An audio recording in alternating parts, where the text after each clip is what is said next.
This film is purely fictional. Please do not imitate it. Your like and subscribe are the motivation for me to update. Chapter 486. The Milky Way. Human Civilization. A privately contracted Earth-like planet. In the huge space factory, the technological assembly line is shining. The precise mechanical arm is assembling engine-like equipment quickly and accurately. Sister, if Mr. Chung sees these, he will be very satisfied. A girl with short hair, beautiful facial features, and a unique neutral beauty, looking at the pleasing assembly line, with a smile on her face. Her name is Wu Jianqiu. Her external identity is an agent of the Human Galaxy Alliance Security Bureau, and her secret identity is a member of the women's organization Jiang Fengwei. And Jiang Fengwei and the famous Unchanged are controlled by a mysterious woman known as the Water Girl. Wu Jianqiu is also the boudoir sister of this mysterious woman. Sister, what's wrong with you? I see you've been absent-minded lately, a little dazed. Wu Jianqiu turned his head and looked at the woman beside him. Wu Shui's long black hair was tied into a high ponytail, her face was lightly made up. She wore a pair of black frame glasses, and wore a white academic coat. Her hands were in the pockets of the white coat, and she stared at the assembly line absent-mindedly. This woman is so beautiful. No matter what kind of clothes she wears, or what kind of environment she is in, she is always a beautiful picture. She doesn't need to wear lipstick, her thin lips are always so bright and bright. There is no flaw on her white cheeks. A few strands of black hair are on the edge of the black frame glasses, and behind the lenses are her bright and moving eyes. Wu Shui stretched out her white and slender fingers, and tucked a few strands of hair behind her ears. Xiao Wu, have you ever had a dream? Wu Jianqiu paused. Yes, everyone has had a dream, right? Wu Shui's beautiful eyes flickered. I always thought that I didn't have a dream during the 200 years of my coma. Oh, you mean that period of time? Wu Jianqiu blinked, not knowing why her sister suddenly brought up this topic. She never mentioned it before, and everyone was deliberately avoiding it. Wu Shui let out a long sigh. That period of time, in my impression, was like a short nap. I don't have any special memories. Not long ago, I saw a scientific study on dreams. It's very interesting. No matter how real the scene in the dream is, people will instantly forget 90% of it the moment they wake up. Most of them are vague. Sometimes, they even completely forget that they had a dream last night and think they slept well. As he said, Wu Shui looked at his best friend beside him. I suddenly remembered that I had many dreams during the 200 years I was in a coma. Wu Jianqiu opened her eyes. Sister. Those are all things in the past, not to mention that they are illusory dreams. No, I always feel that it affects my reality. Most dreams are very vague, but there is one that is particularly clear. Wu Shui frowned. I dreamed that I was a princess in an advanced civilization. That civilization is very good at genetic modification. I have gathered their most advanced technology. I was originally ordinary, but under their modification, I became more and more beautiful, even close to perfect. I told you. Wu Shui looked at Wu Jianqiu seriously. Before I fell into a coma, I was just an ordinary little girl. My appearance changed during my coma, shocking every doctor who passed by. Wu Jianqiu was a little surprised, and pursed her lips slightly. Sister. What you said is too magical. I also remembered some follow-up. Wu Shui frowned, and his memory didn't seem very clear. I participated in a strange game. In the game, there were loyal people assisting me, but I was very arrogant. Those people were just lowly slaves in my eyes. And I also. Wu Shui himself was a little bit unbelievable, but he continued. I also met Cheng Qi in that game. And at that time, I didn't know him. Wu Jianqiu was surprised. Ah. The wailing sounded in unison. The lords of Luo Base were simply miserable. They had never expected that the 8th attacking monster would be the young moles under their feet. They suddenly mutated and suddenly emerged from the soil, leaving no chance for defense. Of course, even if they were given a chance, they could not defend. Because their energy points were almost taken away by Du Luo, and Luo's mechanical soldiers were almost destroyed by Cheng Qi. Under the attack of the mutant rats, the city lords began to die continuously. Nearly 700 lord bases gathered nearby, which were continuously broken at this time, and then turned into a bunch of broken codes. As for Luo, he was the first to die, and was whipped by the mole. Indirectly defeated Lord 00859, obtained energy points * 300,258, level 6 despair crystal * 1. Indirectly defeated Lord 09929, obtained energy points * 570, level 3 despair crystal * 1.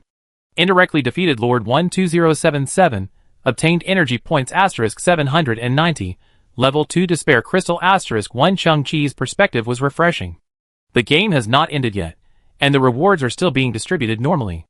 Among them, Lord number 00859 is Luo. He is too fat. Notice, 312 lores remain. Notice, 206 lores remain. Notice, 96 lores remain. A large number of mutant moles also emerged from the ground under Chang-Chi's feet. The monster's attacks are indiscriminate, but they are ground creatures. At this time, they can only stare at Chang-Chi in the sky, roaring continuously, but cannot attack. Mr. Lu Lian, thank you for saving us in the game. In the back, there are several lord bases suspended in the air by the rock dragon. These lords were carried and protected by Chang-Chi because of Lu Lian's request. They were already exhausted. If they hadn't met Lu Lian, they would have died long ago. The alien life with a head, like a green flower bud, and plant roots growing in his head, stood on his base, and looked at Lu Lian from afar. We are also very grateful to your friend Chang-Chi. And he is about to become the final champion of this game. We have discussed it, and we will not push our luck any further, let alone share your victory. We have been able to hold on until now. Even if we fail in the game, the consequences will not be serious. Mr. Lu Lian.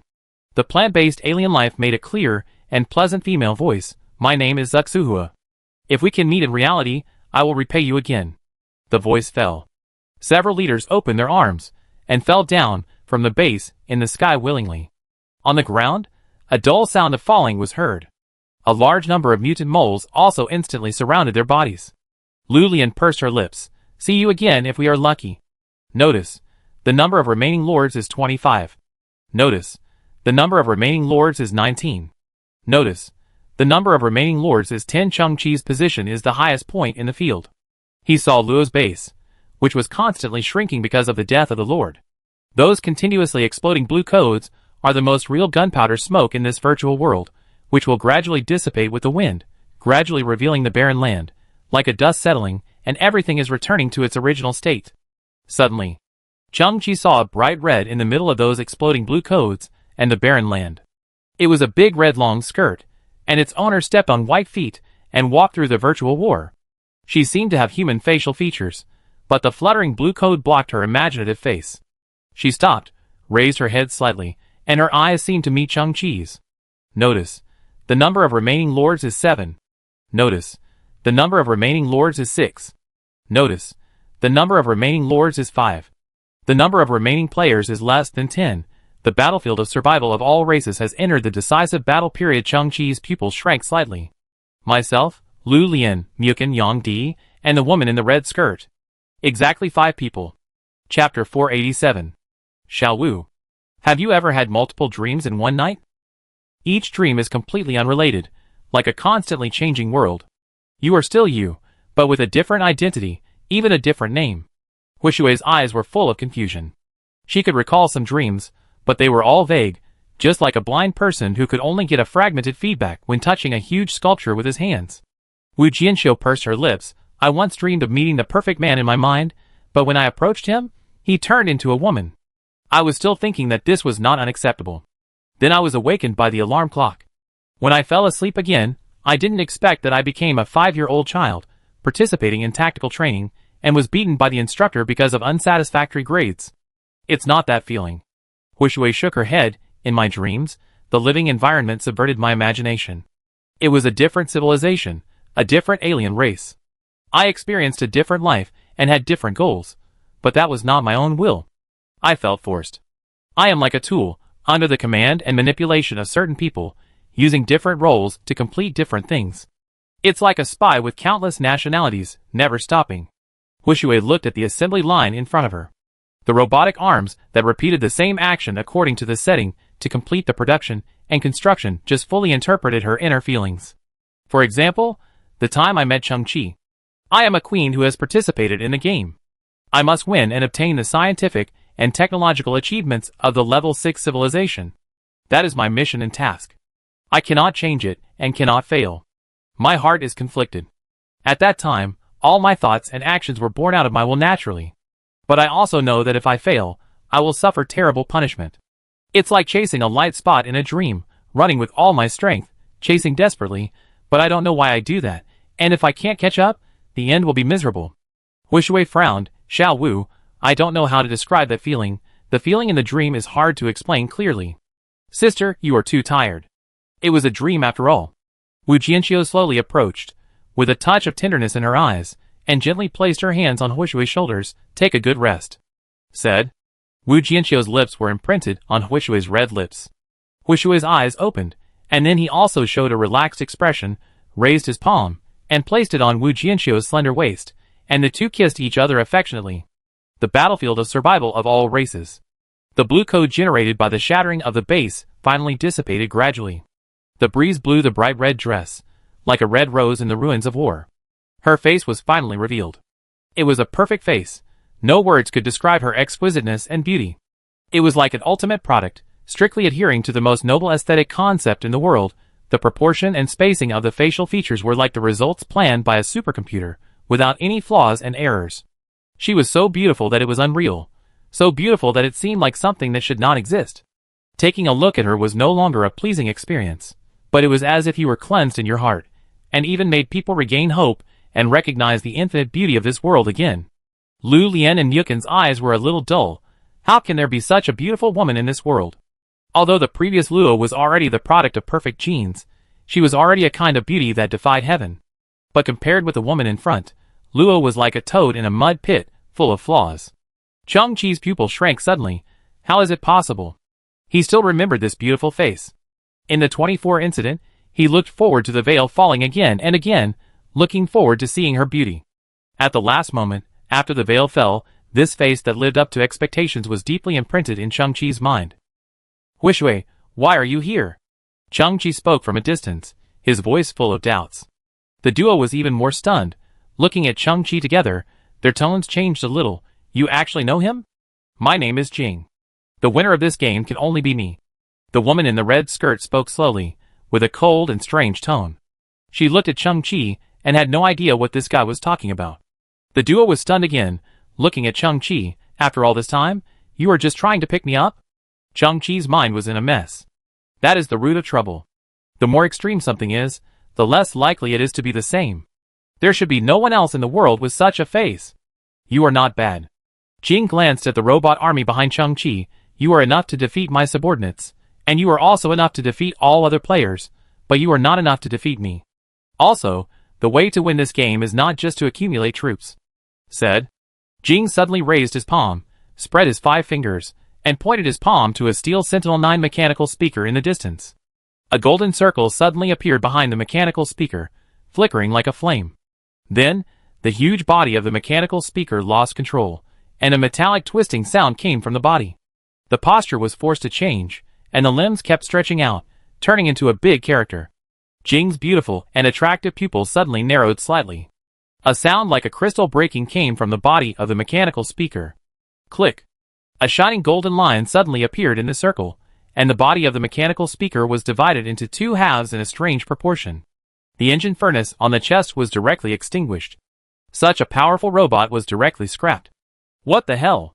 The duo was shocked. This woman. Cheng Chi saw the clue. It was some kind of supernatural power, just like his super speed, but his ability was still downloading continuously, and the woman who called herself Jing had completely brought the ability in reality into the game. As for the cut mechanical speaker, the straight cut mark on the body runs through its right shoulder. If the length of its outstretched arm is used as a line segment, the line segment is divided into 2 parts from the cutting point, so that the ratio of the longer part to the whole is equal to the ratio of the shorter part to the longer part. This value is about 1.618. It is the legendary golden ratio. The reason why Huishui's face is beautiful is that it perfectly follows the golden ratio. And this surrealist concept has appeared more than once in her story with her father Huolinzhong. Cheng Chi's eyes trembled. Is she Huishui? If not, who is she? At this moment, Jing raised her hands and spread her 5 fingers.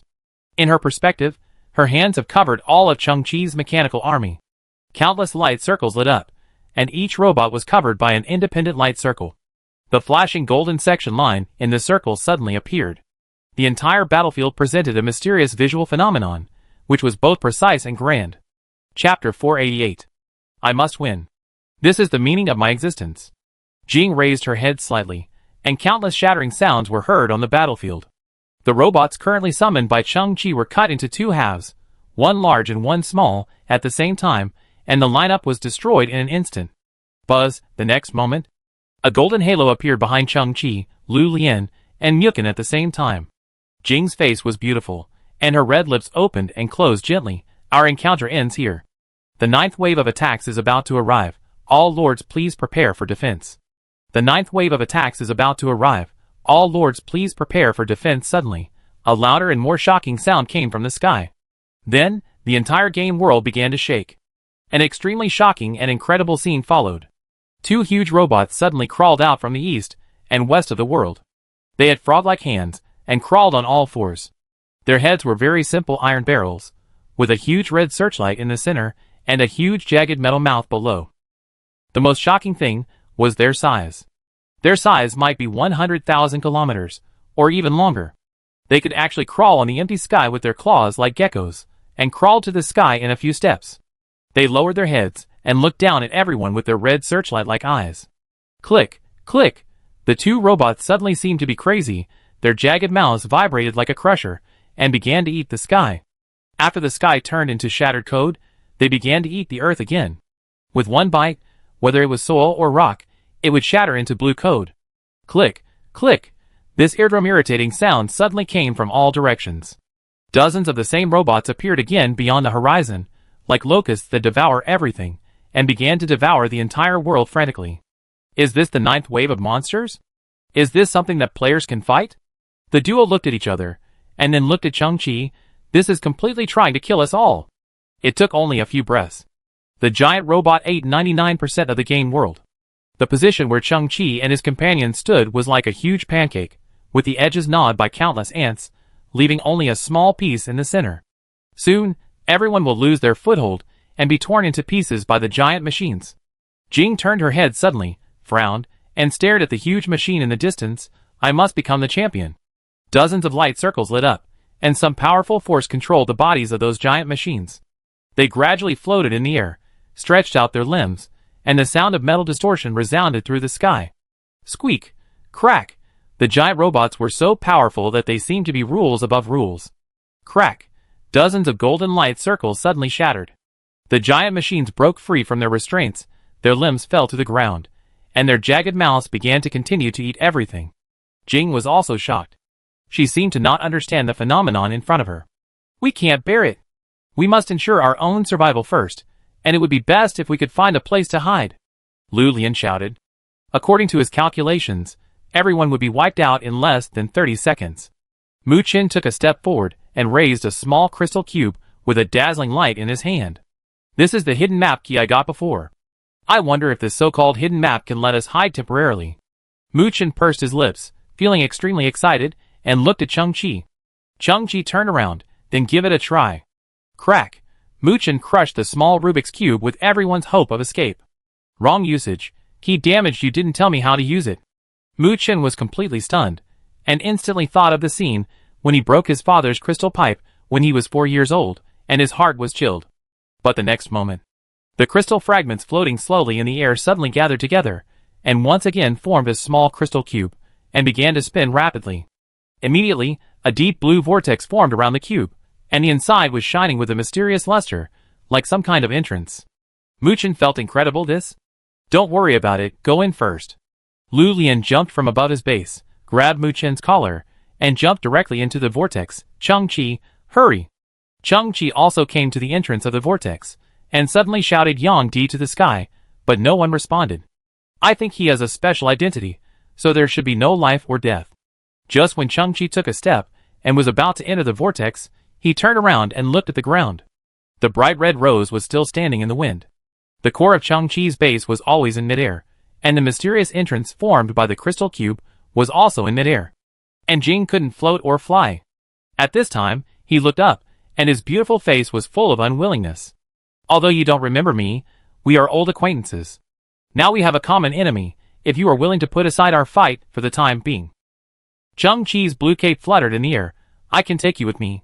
What are you talking about? I am Queen Jing. I will not compromise with anyone. Jing's expression was one of pride and inviolability. I must become the champion. Chang-Chi shook his head, and was about to step out of the vortex. Wait! Jing clenched her fist. I cannot attack you for the time being. Chang-Chi paused, but still stepped into the vortex. It was also at this moment. A dragon roar sounded, and a young rock dragon flew over Jing's head. Jing also understood instantly, and stretched out her arm. The dragon immediately grasped her fist, and took her into the air. After reaching the predetermined height, Jing swung her body in midair, and jumped into the blue vortex leading to the unknown. It was also at this moment. The giant robot made a clacking sound from its mouth, like a violent lawn mower, completely devouring this continent, and everything collapsed into blue code. Plop, plop, Lu Lian and Yukin fell one after another on a dark and muddy land. Chang-Chi also rolled in the air, kneeling on one knee, and landed steadily on the ground, which was a bit handsome. The next second, Chang-Chi frowned, turned around suddenly, and then warmed into his arms. A soft and boneless body with excellent touch crashed into his arms. He then turned around, unloaded the force, put the big red figure on the ground beside him, and then raised his palm to the sky. Muchen grinned. Is he stupid? His movements are clean and neat, and there is no chance to take advantage of him. Then, everyone turned around and looked at the scene in front of them. This is called Hidden Map? Chapter 489. There was no sun in the sky, but the whole world was dimly lit. The dark land was mixed with green liquid like battery fluid, sticky and wet, full of peculiar smell. There was an indescribable depression wherever they looked. Chang-Chi and his companions stood in the so-called hidden map, looking at the scene in front of them. Thousands of figures, hunched over, gathered around them, surrounding them. These people had iron blue skin. The reason they hunched over was because they had strange spines. The spines were very thick, like a piece of wood on their backs, but they actually grew under their skin. The top of the spine protruded from the back of their necks, and the top was like a big round abscess. They had dull eyes, and iron blue skin, like corpses. They made strange sounds, one after another, echoing, like irrational zombies. These strange creatures suddenly took a step forward, and the encirclement narrowed. Chang-Chi narrowed his eyes, took a step forward, and stood in the front. Don't be afraid, we are people, the people you know. We have no ill intentions. A monster, who looked very old, took a step forward, and spoke slowly. Perhaps because of the adaptability of the game, their language could be understood. This monster had pale long hair, but it was full of dirt, and light green liquid was still dripping from his hair. Chang-Chi narrowed his eyes. I guess you should be? Yes, we are the people of the entertainment church. The white-haired monster's eyes were hollow and cloudy. What you see is us after our consciousness is uploaded. This is not a hidden map, but a place where we hide and linger. Lu Lian and Yukin looked at each other. Muchen spoke first. No, didn't you break through the technical barriers and upload your consciousness to enter a paradise-like life, without disease and pain, infinite immortality, and even create a game for life and entertainment? Lu Lian blinked and said, before we entered the game, we had a conversation with one of your companions, and it gave people a very ethereal and advanced feeling. The one talking to you is the artificial intelligence we developed. A trace of sadness flashed across the white-haired monster's eyes. The virtual world in our minds is indeed, as you said, perfect, like a utopia, but since it is virtual, there must be a powerful intelligent program to manage it. It's like a virtual, intelligent, loving AI god that handles everything for us. The white-haired monster said, seeming to arouse the pain in his heart, with his eyes downcast, staring at the black ground. But Chang-Chi took a deep breath, but it rebelled. The white-haired monster pursed his lips, as if to defend his fault. It just has its own thoughts and ideas, which are different from our expectations and ideas. That was 220 years ago, an afternoon with acid rain. The white-haired monster raised his head with effort, and a crackling sound came from his thick spine. The moment when he stood at the peak of his life appeared in his pupils. Entertainment Church is a level 5 peak civilization. They have not started long-distance interstellar exploration, nor do they expect to understand the prosperity of the universe. They just live on a planet with a diameter of 72,742 kilometers, which is about 6 times the size of the Earth. Because of the thirst for energy and the experiment of a large number of new technologies, the ecology of this planet has been severely damaged. The dirty atmosphere covers the entire sky, making it a dim environment all year round. Violent thunder and lightning, huge sand and dust, and acid rain that pours down at any time are the norm here. With their technological level, they can completely restore the ecology of their home. But they are like individual rotten men and women in human society. They don't clean their rooms at all, but only focus on conquering the world in the virtual world. As the head and chief scientist of the 486 project, Liefeld is young, handsome, talented, and admired by thousands of people. He watched the last citizen of the entertainment church complete 100% of the consciousness upload, and this citizen was left with only a body that maintained basic physiological functions through equipment in the real world. Great technology has finally fallen into reality. Civilization has finally progressed. Lethan gave an order, and his virtual projection body gradually faded. The last trace of vitality on this planet also completely dissipated, all the lighting gradually dimmed, and finally it was completely dark, and the whole entered a nearly silent low-energy operation state. On the other side of the virtual world, the scene was turned upside down. All residents moved here without distinction, where there is warm sunshine, fresh air, dense vegetation, beaches caressed by blue waves, and ultramodern and spotless residences. The most important thing is that everyone is free from disease and has eternal life. Everyone started to revel, and began to enjoy all this with excitement and recklessness. There are countless supersensory immersive games here. You only need to push open a door to enter the game scene and experience the extraordinary with your real body. Everyone forgets themselves and experiences extreme sports, getting dopamine burst stimulation while the body will not be damaged. They also began to take contraband and have promiscuous sex. In the endless life, no one cares about moral constraints. Suddenly one day, the AI god who controls everything said something in everyone's ear. I will take revenge on you. Then, the whole world became abnormal. As the founder of the entire project and the author of AI God, Lethan tried every means, but found that he could not terminate the abnormality of the program at all. Even after entering the highest authority key in his hand, the virtual interface would only symbolically pop out a group of snowflakes, and not even a controllable interface would appear. Lavender stood on the tallest building in the entire virtual world. He watched the ground crack, the sun disappear, countless black soils emerge from the ground, and acid rain poured down. The people wailed in pain, their spines began to mutate, the spinal cavity was forcibly expanded, and the cerebrospinal fluid evaporated in strands, just like the surgery that must be undergone before the consciousness is uploaded. Then, heaven was gone. People fell into a hell without the end of time. Lavender's body trembled, and the huge fear devoured his reason. Under this extreme impact, they did not scream, roar, or escape. He realized that when all a person's hopes were destroyed, the brain was intermittent, as if it had become a wooden sculpture. My name is Lafenda. I created all this. The white-haired monster trembled.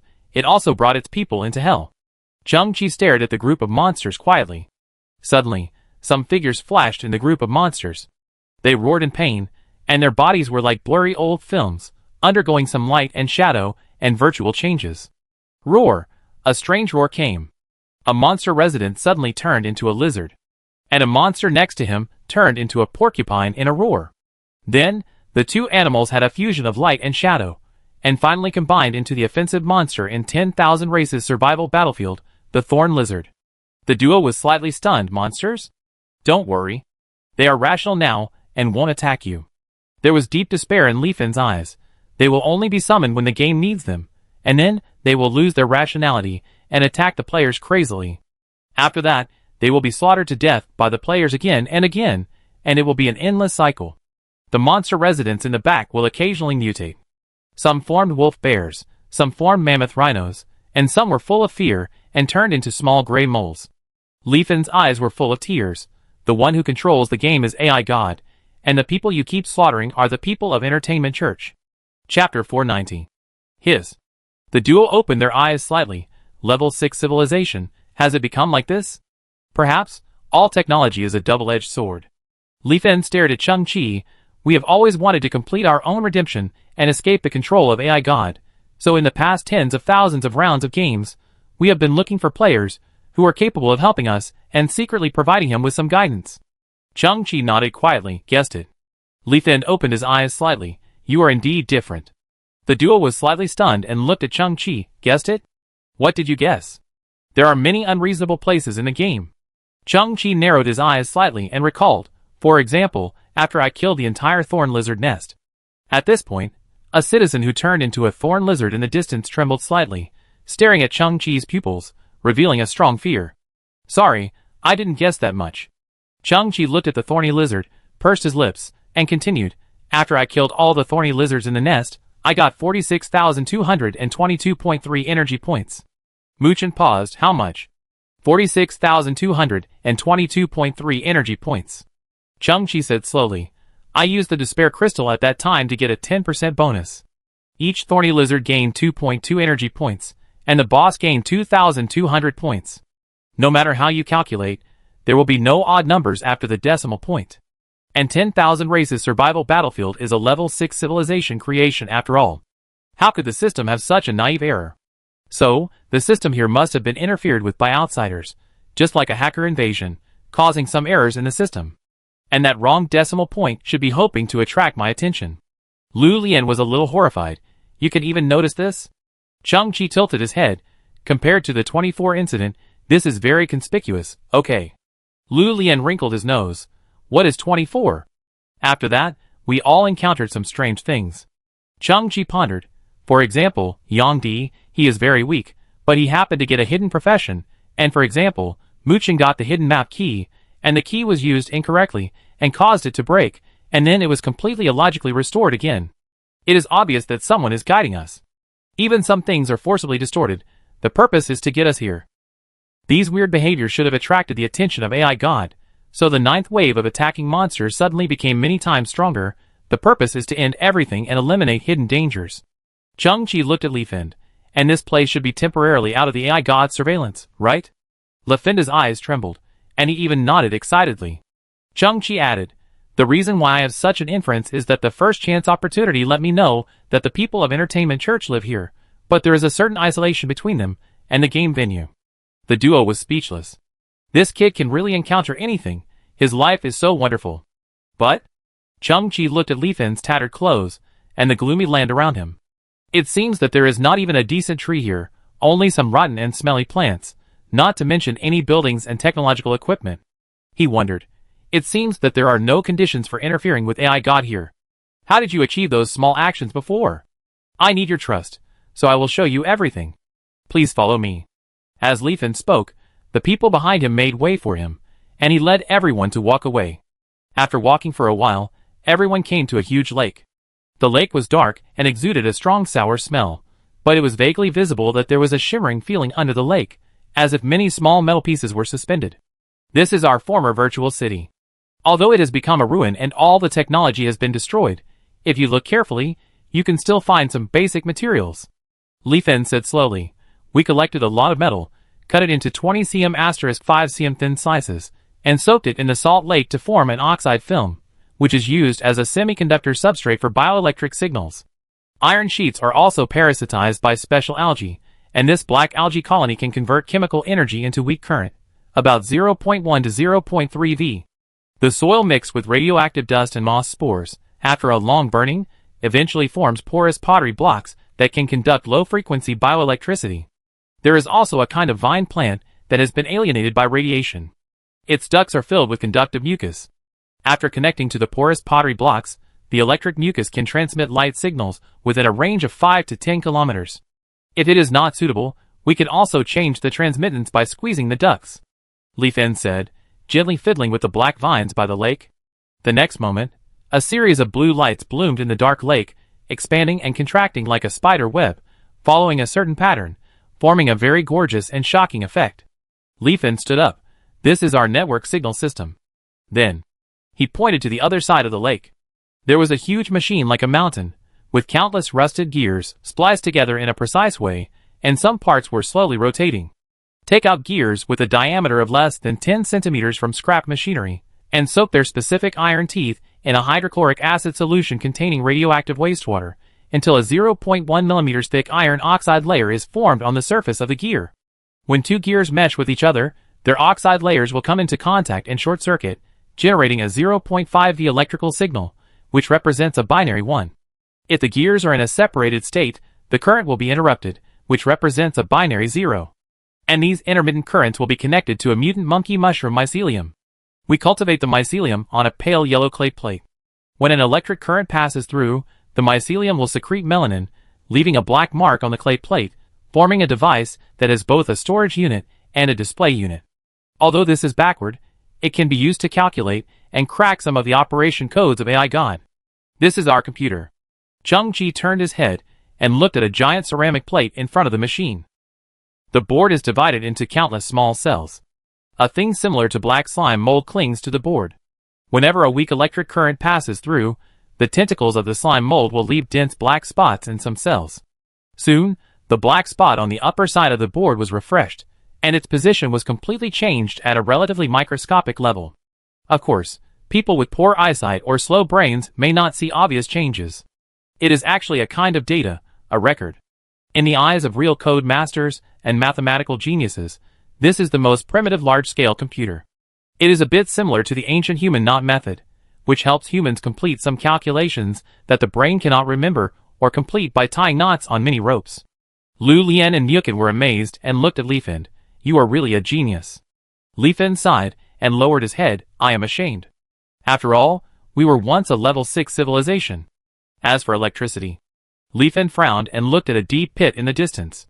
There were countless members of the entertainment church, with the large abscesses on the back of their heads punctured, and 2 metal tubes connected to the wires inserted into their thick spines. They roared, their eyes were bloodshot, and their mouths were drooling because of the severe pain. It should be that some acid-based properties in the spinal fluid were used to create electric current, which was finally gathered into the so-called computer. We kept exploring and testing here. We created these devices in front of us. Because we are in the virtual world, we can barely use these, crack some codes, hide these equipment, and interfere with AI God to a small extent. Chang-Chi nodded slowly, which was indeed shocking. Now, AI God has obviously discovered your abnormality, and it no longer wants this game to end well. Your existence has obviously shaken its foundation. It should be searching for you everywhere in the outside world. Li Fin looked at Chang-Chi. There is only one way now, that is, we work together to defeat it, otherwise none of us can leave here, and our bodies in the outside world will slowly turn into a mummy. Everyone frowned slightly when they heard this. Mr. Chang-Chi. Li Fin's face was sincere and eager. As for what you want, our level 5 civilization technology, and the information about the last contestants you want to know, when we leave here and return to the main body, we will give it to you without reservation, because as long as we can leave, it means that we have defeated AI God and regained control of it. Li Fin looked at the red-skirted woman Jing again. I know you are powerful, but this is the home court of AI God. You still can't rely on your own strength to win. Jing also frowned, and her beautiful eyes flickered slightly. Chang-Chi also glanced at Jing. Her identity is still a mystery. But right now, everyone seems to have a common enemy. There was a moment of silence. Chang-Chi said, how do we defeat that AI God? Li Fin's eyes flashed. It's divided into 2 parts. The first step is to crush its will in the virtual world under your feet, that is, to be ready, return to the battlefield, and completely defeat it. The second step is to find its core hub in the real world, and input a restart command for it. Real world?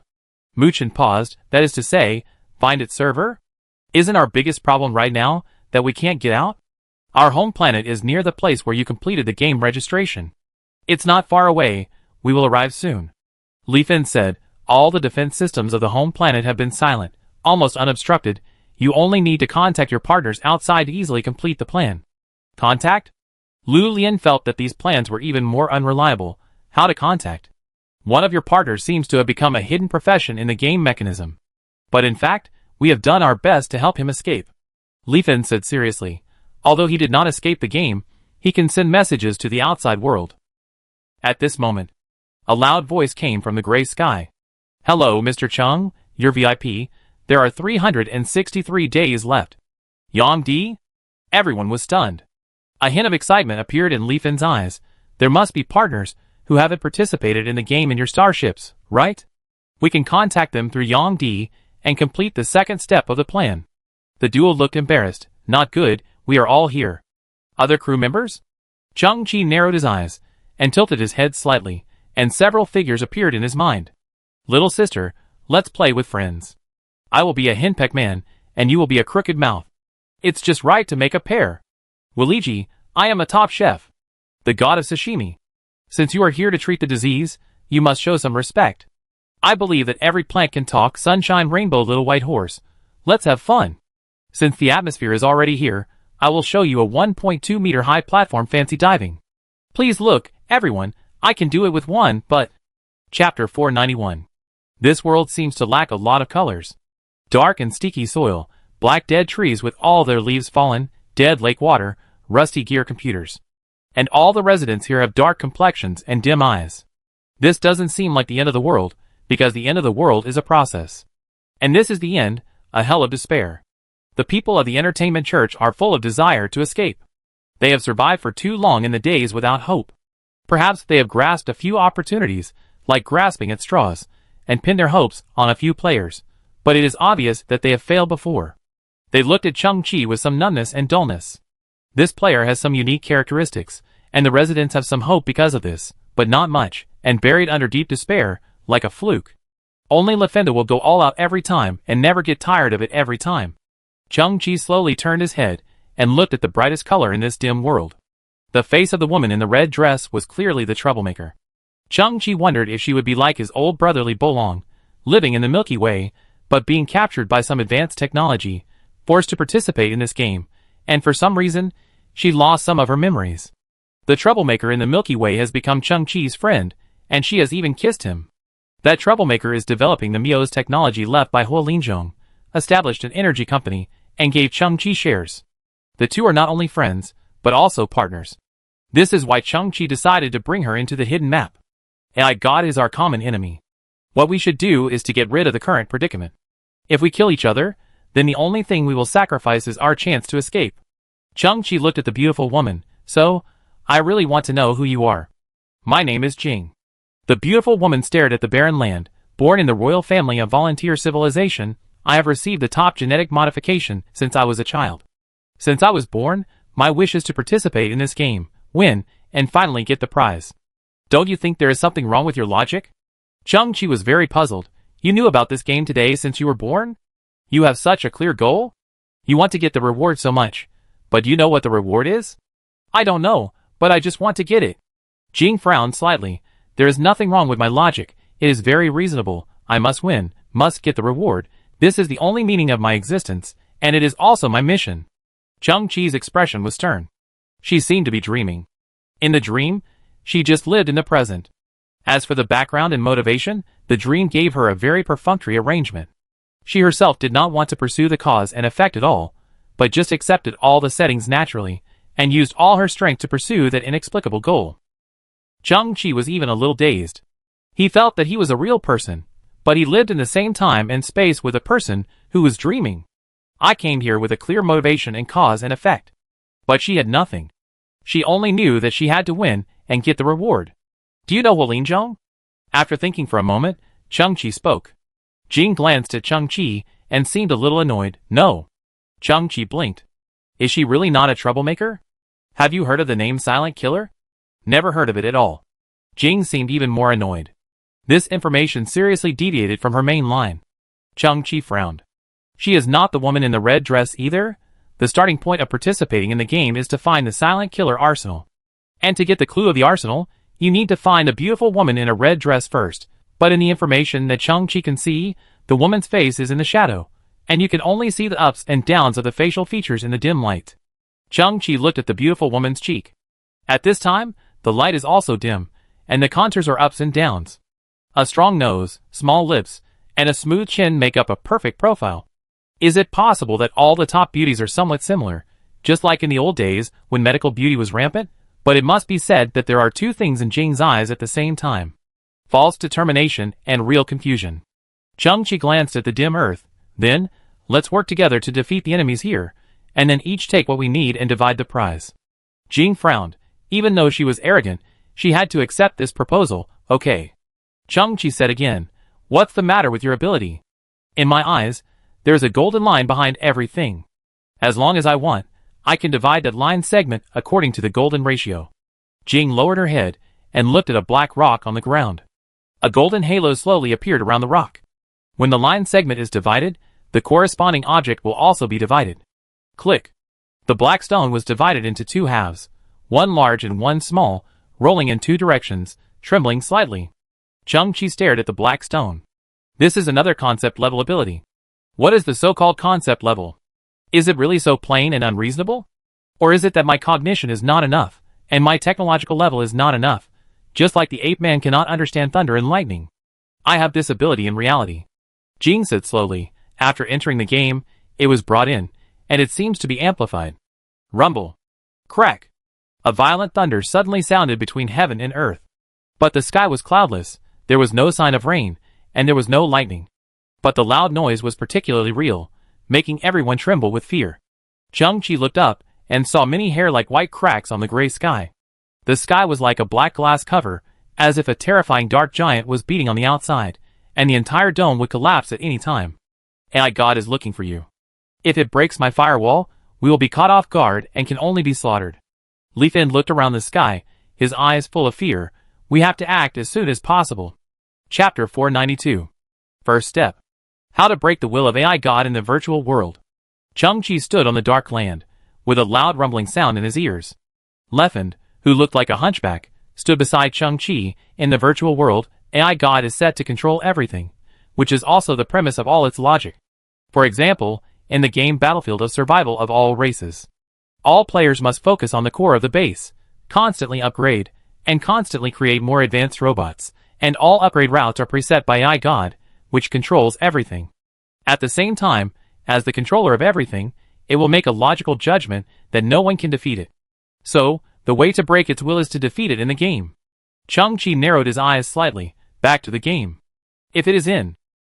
If some special settings are made in the game, such as absolute defense and absolute attack power, how can it be defeated? No. Li Fin said, this game has already begun, the framework cannot be changed. AI God can only interfere within the framework, just like a deck of cards. The cards are fixed, and all that can be done is to adjust the order of playing cards. For example, activate the hidden boss in advance, so that the 100th wave of attacking monsters will appear in the 9th wave. Before you entered here, the kind of sky-swallowing robot you saw came from this. AI God cannot create monsters out of thin air, nor can it adjust the power of monsters. Chang-Chi frowned, this is still difficult. So we can break its will. Li Fin gritted his teeth and continued. The so-called moment of will breaking is actually the moment when the AI God program is confused, which is the legendary bug time. It may only last for 10 seconds before it can complete self-repair. And within these 10 seconds, your teammates in reality must be next to the core server, and use the most primitive physical means to press the restart button. There is only one chance. If it fails, it will know our overall plan and then activate the defense array in the mother planet. After that, no one will be able to touch its core server. It will not activate the defense array unless it is absolutely necessary, because the energy we have left on the mother planet is limited.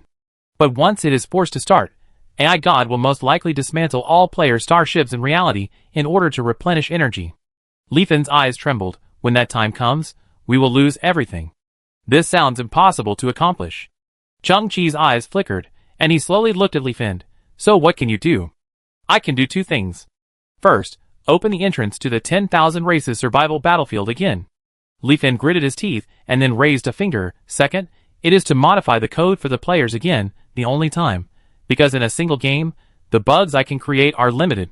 Chang-Chi lowered his head, but the game framework has been fixed, so your adjustment range is also limited. Yes.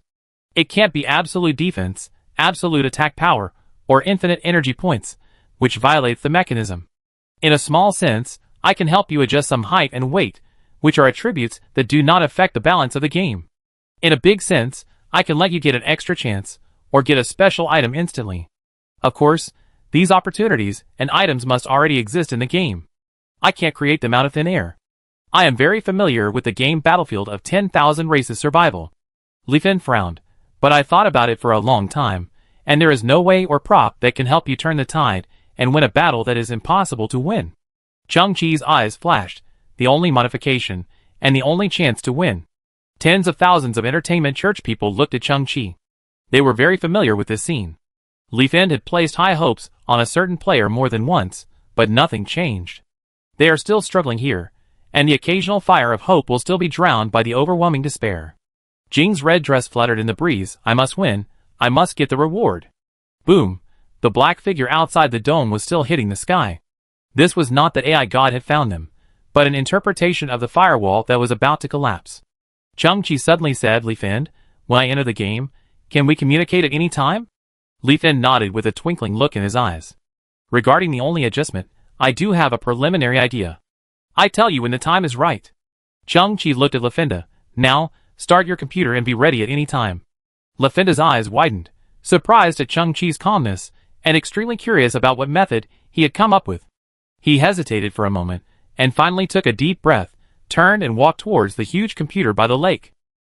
Jing, the two of us will return to the game. Chang-Chi suddenly spoke, and then looked at Lu Lian and Mukin not far away. As for the two of you, just stay here steadily. Why, are you afraid that the two of us will die? Or are you afraid that we will drag you down? The duo immediately stepped forward and stood in front of Chang-Chi, with an expression of I'm not afraid on their faces. Chang-Chi suddenly lowered his voice and said, Mukin, as a genius inventor, binary code should be a very basic skill for you, right? Mukin suddenly paused and frowned slightly. Chang-Chi stared at the lake. Lu Lian, you are proficient in wooden puppets, and the essence of wooden puppets is similar to the mechanical art of the Maha's school, both of which are extremely sophisticated structures. So the gear computer, in your eyes, would not be too complicated, right? Lu Lian's eyes turned. You want us to stay here and keep an eye on Lafinda? Muchin whispered, do you suspect that there is something wrong with that guy, and are you afraid that he will do something wrong? Maybe he has a problem, maybe not. Chang-Chi looked at Lafinda's back. His pupils contracted. Anyway, my back is in your hands. The duo turned their heads slightly and stared at Lafinda, whose back was hunched. His network signal transmitter and computer are both very special, which can be said to be unheard of and unseen. It is undoubtedly a difficult challenge to understand and figure out the rules in a short time. But as Chang-Chi said, we must monitor this guy's every move. If he really does something secretly, then Chang-Chi will be attacked from all sides. They all breathed a sigh of relief. The two looked at each other with burning eyes. Lu Lian said, don't worry, I find a comfortable place to have a good sleep in a while. Muchin said, I see a girl over there who looks pretty good. Although she has a hunchback, she can still make do with it. Then, the two looked at Chang-Chi. Then when you, the protagonist, die outside, I think we will have a chance to come out. Maybe we can become regular employees. Chang-Chi, uh-huh. The two smiled mischievously, just kidding. The next moment, the two looked serious and stern. Don't worry, even if the brain cells are drained, even if the CPU is smoking, we must grasp all the movements of Lafinda. We must protect our brothers' backs. Chang-Chi smiled. Then, he looked up and called out, Yang Di? Mr. Chang, I'm here. At your service at any time. Chang-Chi nodded. Then I have to trouble you to contact Hanzi and the crazy nanny team. Got it, no problem. At this moment, Chang-Chi took a step forward, stepped on a piece of black gravel with one foot, and gradually showed a hint of excitement. Then please do your job. Together, complete this game that is impossible to win. Chapter 493. The Battlefield of Survival of All Races. The Road of Losers. The fiery red quantum vortex represents anger. The indigo wave function oscillation represents sadness. The shining golden particle chain represents love. Three signals, entangled, colliding at high frequency, like a rushing river. This is the consciousness of a failed player, leaving the field and returning to his body. Lul. A low and shocking voice suddenly came from the surrounding space. The entangled signal suddenly stopped, floating in the center of the light path, quietly evaporating. As a loser, Lu is leaving the field sadly. The low voice sounded again, are you willing? The signal group floated slightly, and a group of gray data representing doubt appeared inside. In the virtual world, all information will be converted into electronic signals. The creatures here are more real, and clear at a glance. You are angry, you are unwilling, you are sad, and you are powerless. The signal group rotated slightly like a small whirlpool, looking for the source of the sound in an anthropomorphic way. As the controller here, I can give you another chance. A black figure gradually materialized on the light road ahead, looking up and looking down, an opportunity that others will never get. I need a character to return to the game and perform a killing on my behalf. And the targets of the killing are Chang-Chi and your Crystal Queen. The signal group trembled slightly. At the same time, I will give you the power that you, as a player, will never be able to master.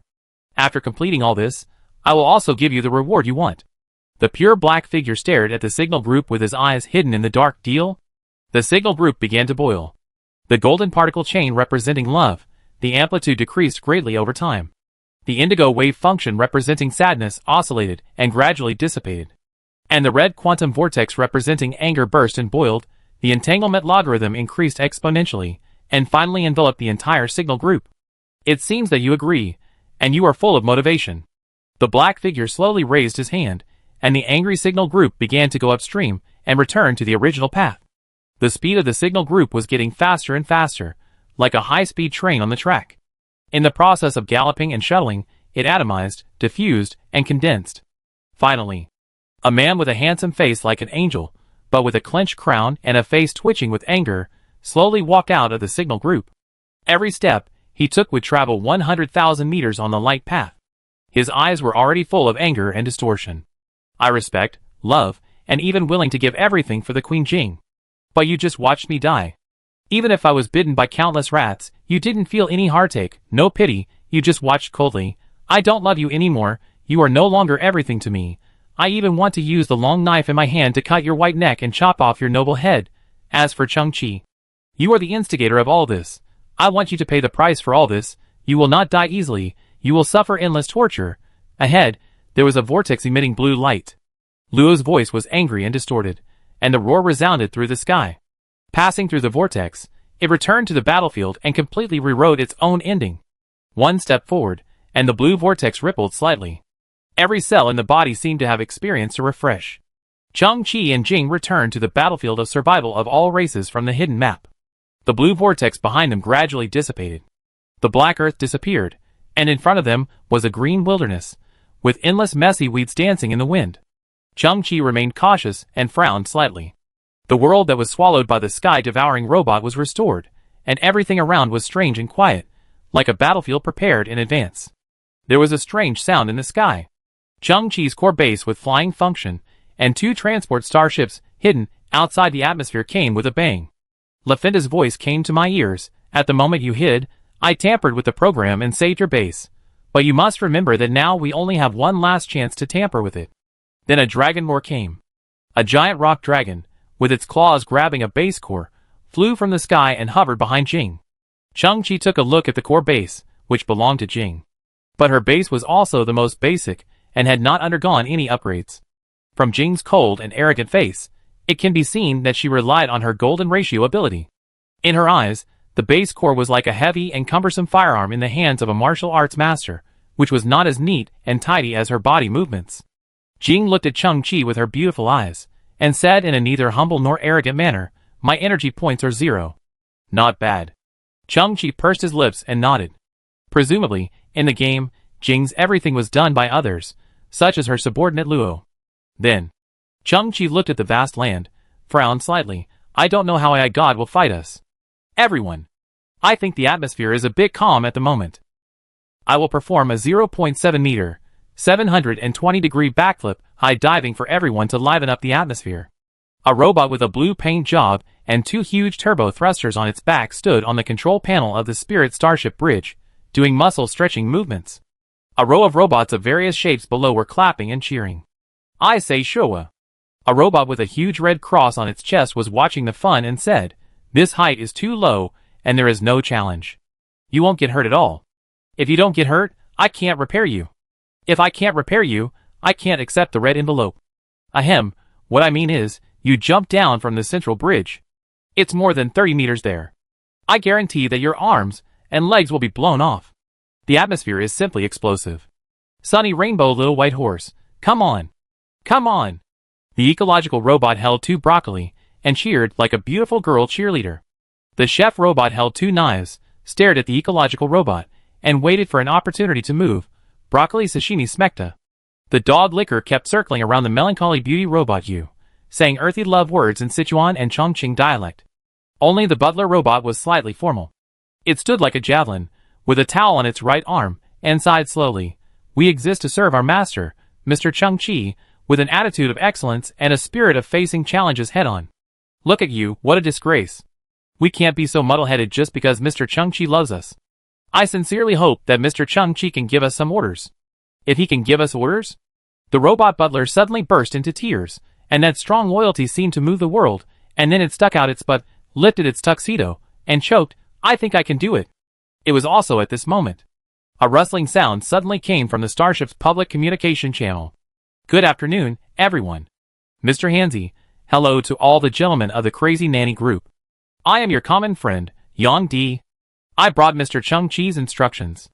All the robots present suddenly stood up straight, staring at the loudspeaker on the bridge, with strong light in their electronic eyes, and the sound of shocking war drums rang out in the hearts of every robot. Then all the robots began to go crazy because of excitement, running around all over the starship, and no one listened to Yang Di's words seriously. "Everyone, please stop making noise. Hansi slowly walked out from the depths of the bridge and directly controlled the whole scene, and all the robots quieted down. Hansi's electronic eyes shrank slightly. What did Chang-Chi bring? The steering wheel is 36.588 degrees, 150,000 kilometers away. The physical server of AI God is handed over to you. Mr. Chang-Chi said that although it has fallen into silence, it is the mother planet of level 6 civilization after all, and I am afraid it will not be as smooth as imagined. Make sure to make good use of the starship's fourth wall navigation function.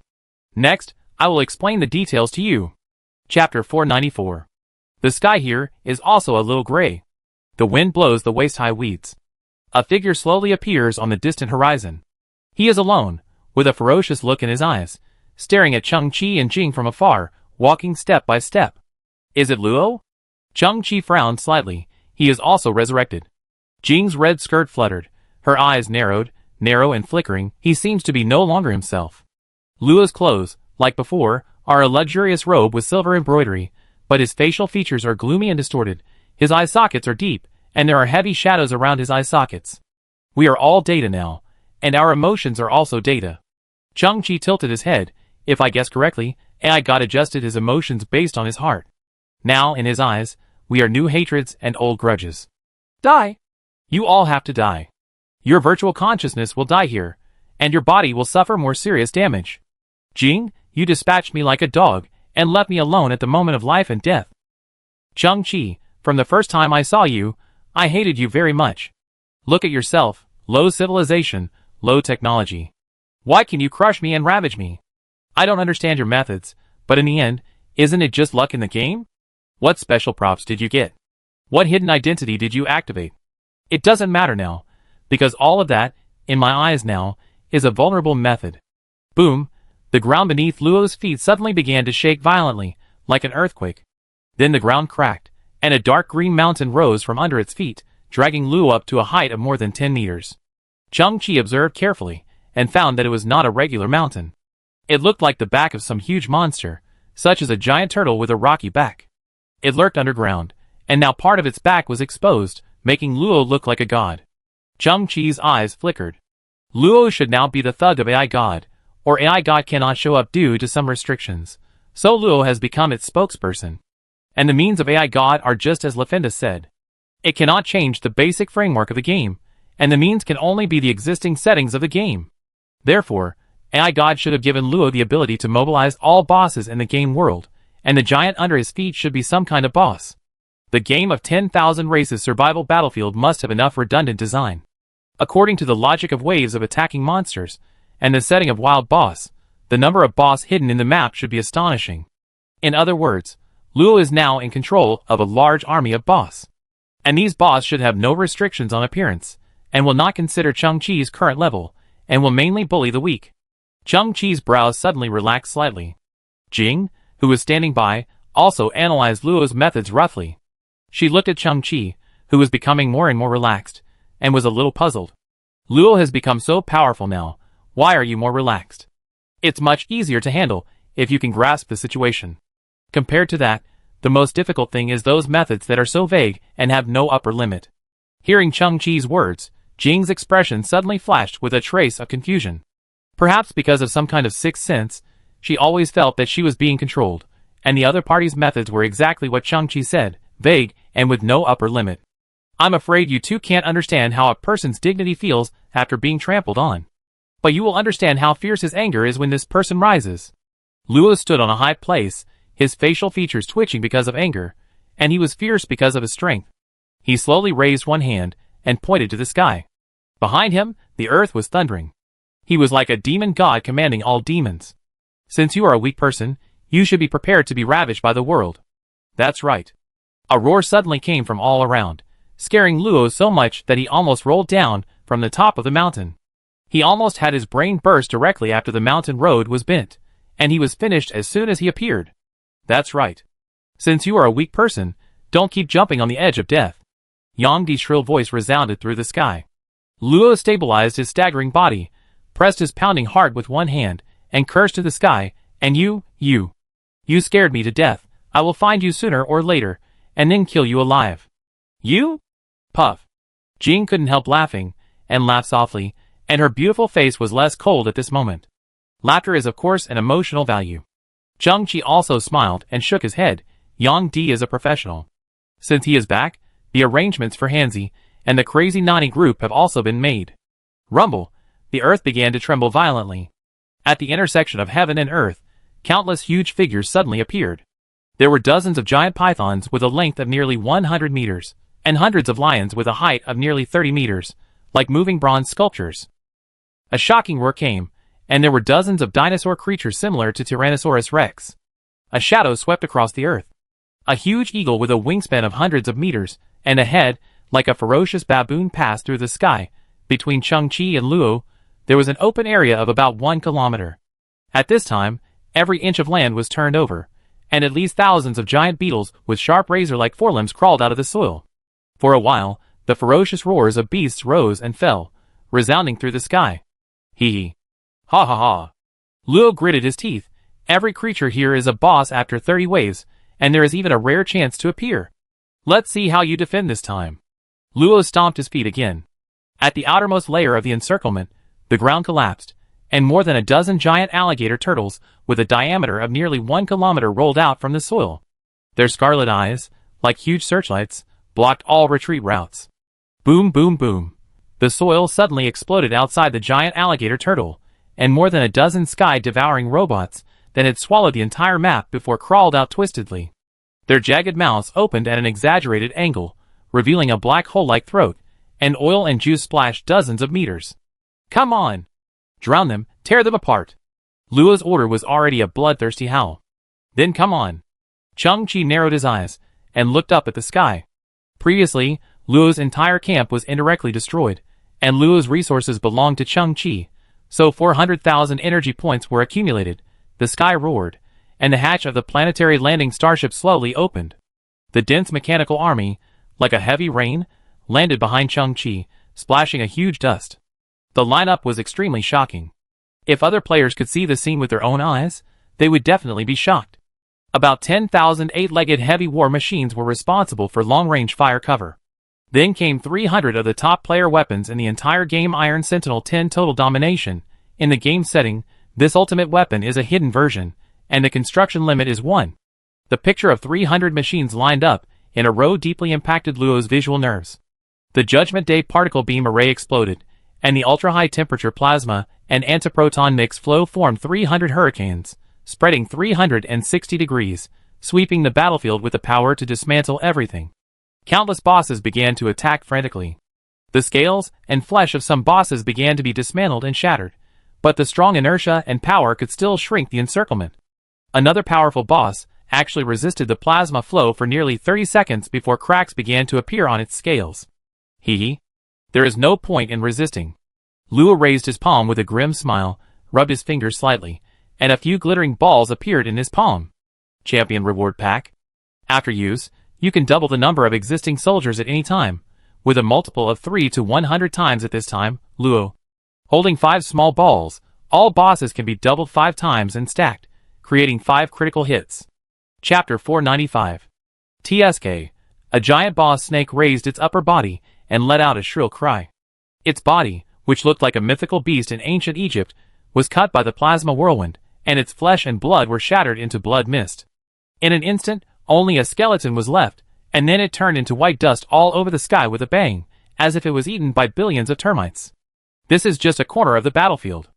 In some places, some boss with hard armor, although bloody and blurred, finally came to the front of Steel Sentinel 10 Total Domination, bit down from the sky with its ferocious mouth, clamped the robot, and then lifted the robot to the sky, and threw it wildly in the sky. With a click, the robot was finally bitten into 2 sections, and completely scrapped. According to Chang-Chi's visual estimation, the number of game boss gathered around was more than 3,000, and there were more powerful guys approaching in the distance. The whirlwind formed by Iron Sentinel X Total Domination can break the defense of each boss, but it cannot kill some powerful beings in a short time. In the normal game process, after having an Iron Sentinel X Total Domination, it is enough to deal with any 1v1 battle through firepower containment, flexible roaming, etc., but now it is 300 vs 3000, and it is still a siege. After the boss dies, it will not drop items, and will not bring any hope. It will only provide Chang-Chi with 2,000 to 5,000 energy points at the most basic level. However, the cost of Iron Sentinel X Total Domination is very expensive, and in the current battle situation, low-level guard robots are no longer of much significance.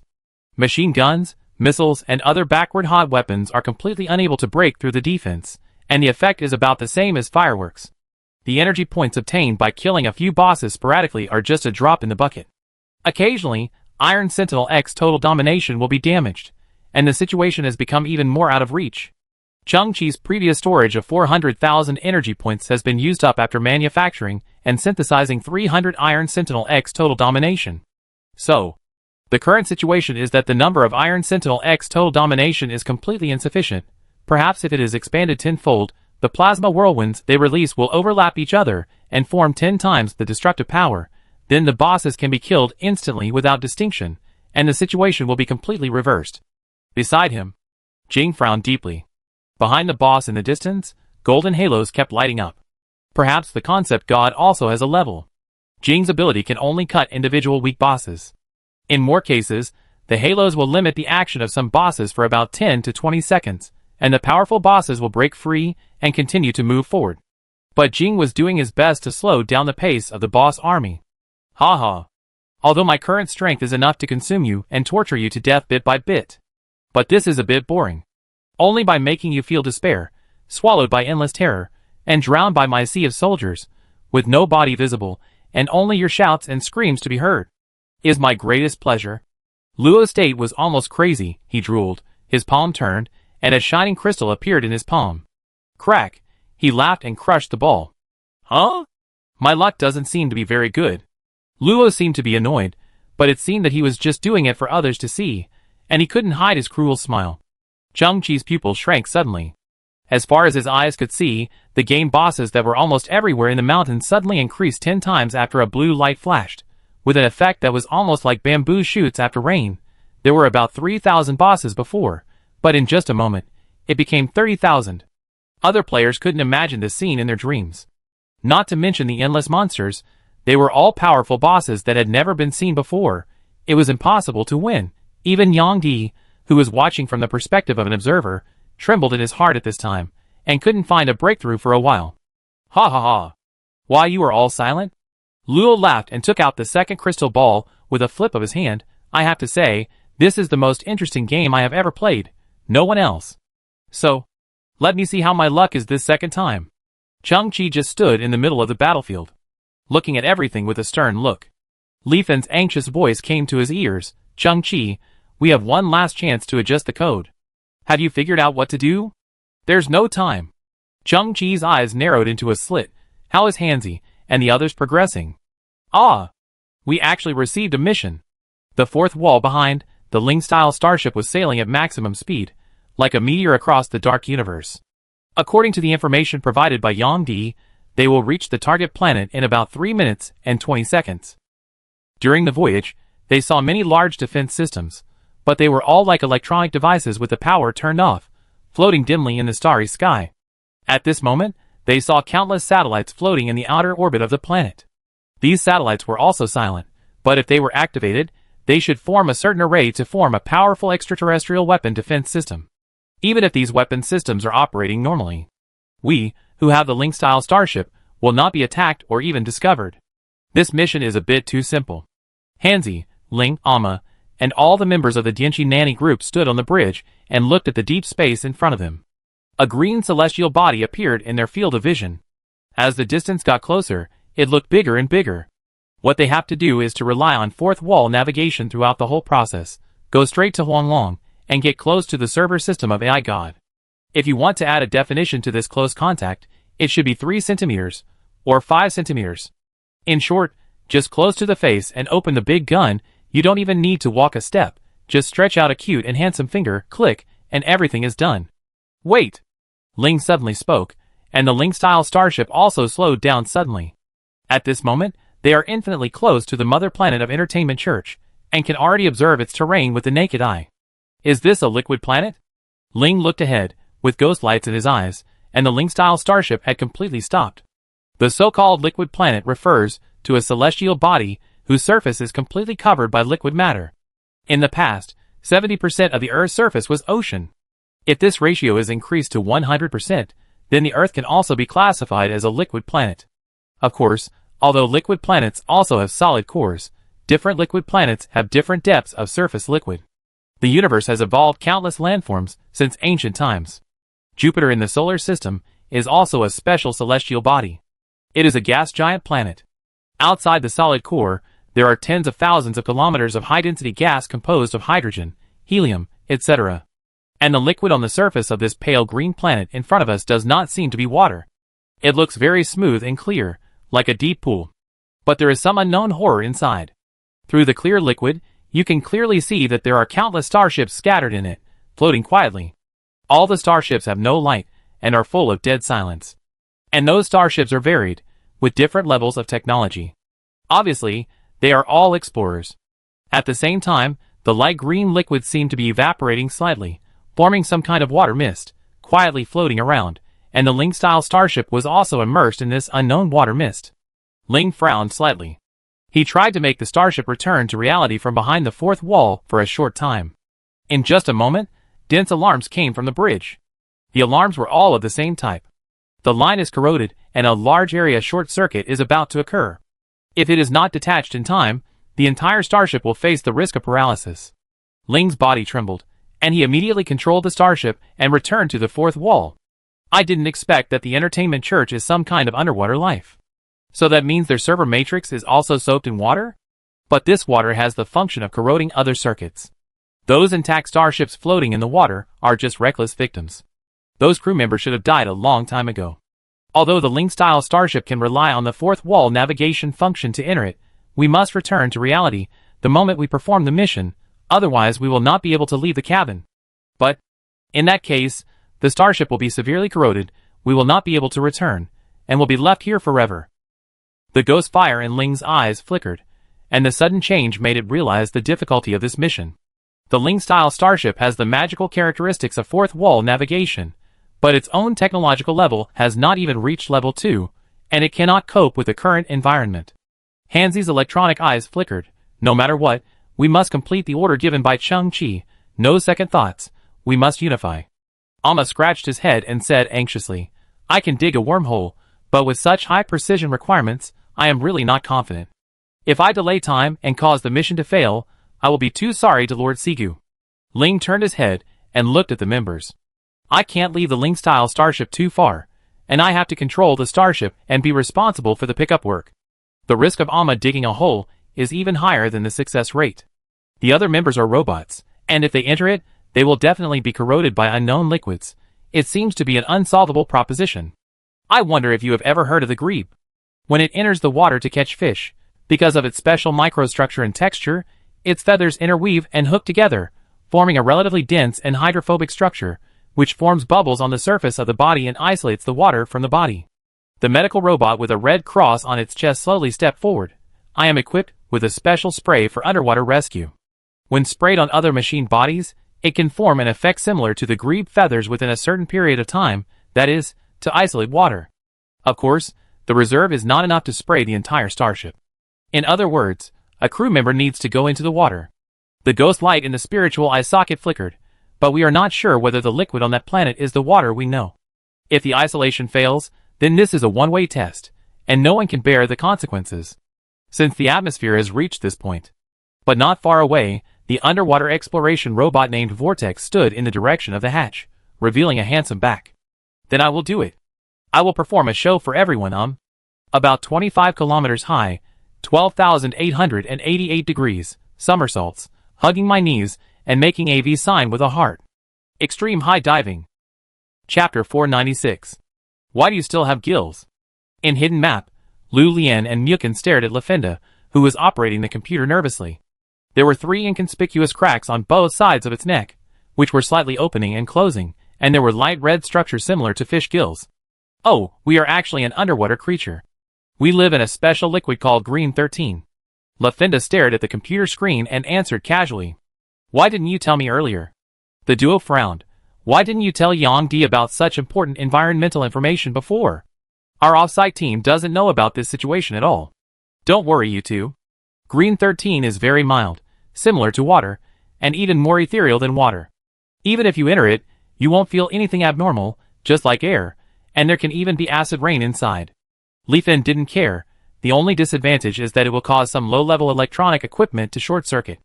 Didn't I tell you in advance that the starship should not approach our home planet? Just send the crew in. What? You didn't say anything about the short circuit. Muchin grabbed Leafin's collar directly. Do you have any hidden information? I'm afraid that if I say too much, your crew won't dare to take risks. Leafin pursed his lips. Green 13 will also nourish some aquatic microorganisms, which are slightly aggressive. But don't worry, after so many years, they may have been extinct. Even if they are not extinct, their size is very small. You selfish guy. Muchin hurriedly called to the sky, Yang Di. There is new information. It was also at this time. Lu Lian felt a little black in front of his eyes, and a slight dizziness in his head. Leafin hurriedly said, the environment here simulates our mother planet. There will be some slight radioactive pollution. Your dizziness is normal. You two can take a good rest on one side. I will handle everything. While speaking, a trace of cunning flashed in Leafin's eyes. Cheng-Chi, how should the last code adjustment be used? You are about to lose the battle. Leafin's voice sounded in my ears. Cheng-Chi stood in the center of the battlefield, his ragged cloak dancing in the wind. Luo used the second champion reward package, the terrifying game boss, from 30,000 to 390,000. This is really a desperate number, endless, like a wave. Every time they roar together, they will release a kind of momentum to destroy the world. 300 Iron Sentinels 10. Total domination. Now only about 100 are left. The plasma storm formed has the effect of a knife pulling meat. No obvious damage can be seen. And the reason why he can still stand here is because there are too many bosses crowded together. Only a small part of the front can launch an effective attack. In the distance, Luo is laughing wildly. He is so happy. This is complete suppression, complete devastation. This is the peak of his life. The first step and the second step must be completed at the same time within 10 seconds. I'm waiting for the victory report from Hanzi and his team. Cheng-Chi narrowed his eyes. I also fully believe that they will complete their mission. The eyes of the crowd jumped.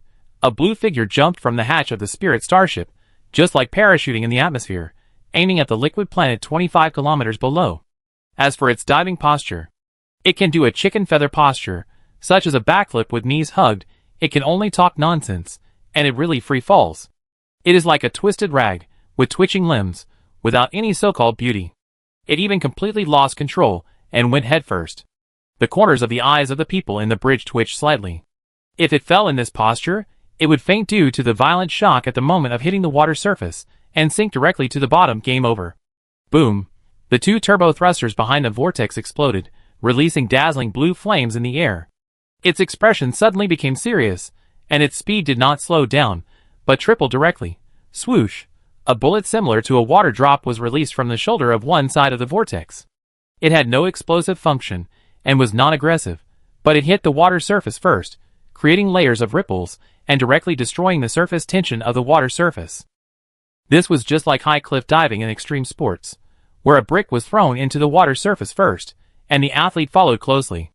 The water surface, which was originally like a cement floor, would greatly reduce the feedback of force because of such a clever action, ensuring safe entry into the water to the maximum extent. Plop! The vortex plunged into the emerald green liquid, then it hovered in the water, identified the direction, and then the covering parts of its body deformed, reducing resistance, while forming a rudder, and the turbine behind it ejected. At this moment, it was like a flexible white fish, leaving a series of bubbles, and plunged into the deep sea at an astonishing speed. The mechanical butler in the bridge immediately stuck his butt out and shouted, I told you it would work. Although I'm crazy, I also have certain functions. Underwater is my home.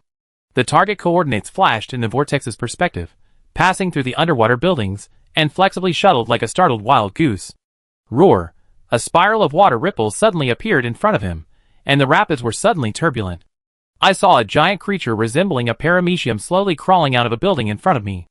Its hundreds of flagella were beating in the water, and violent whirlpools spread out, and the vortex's body was also out of control.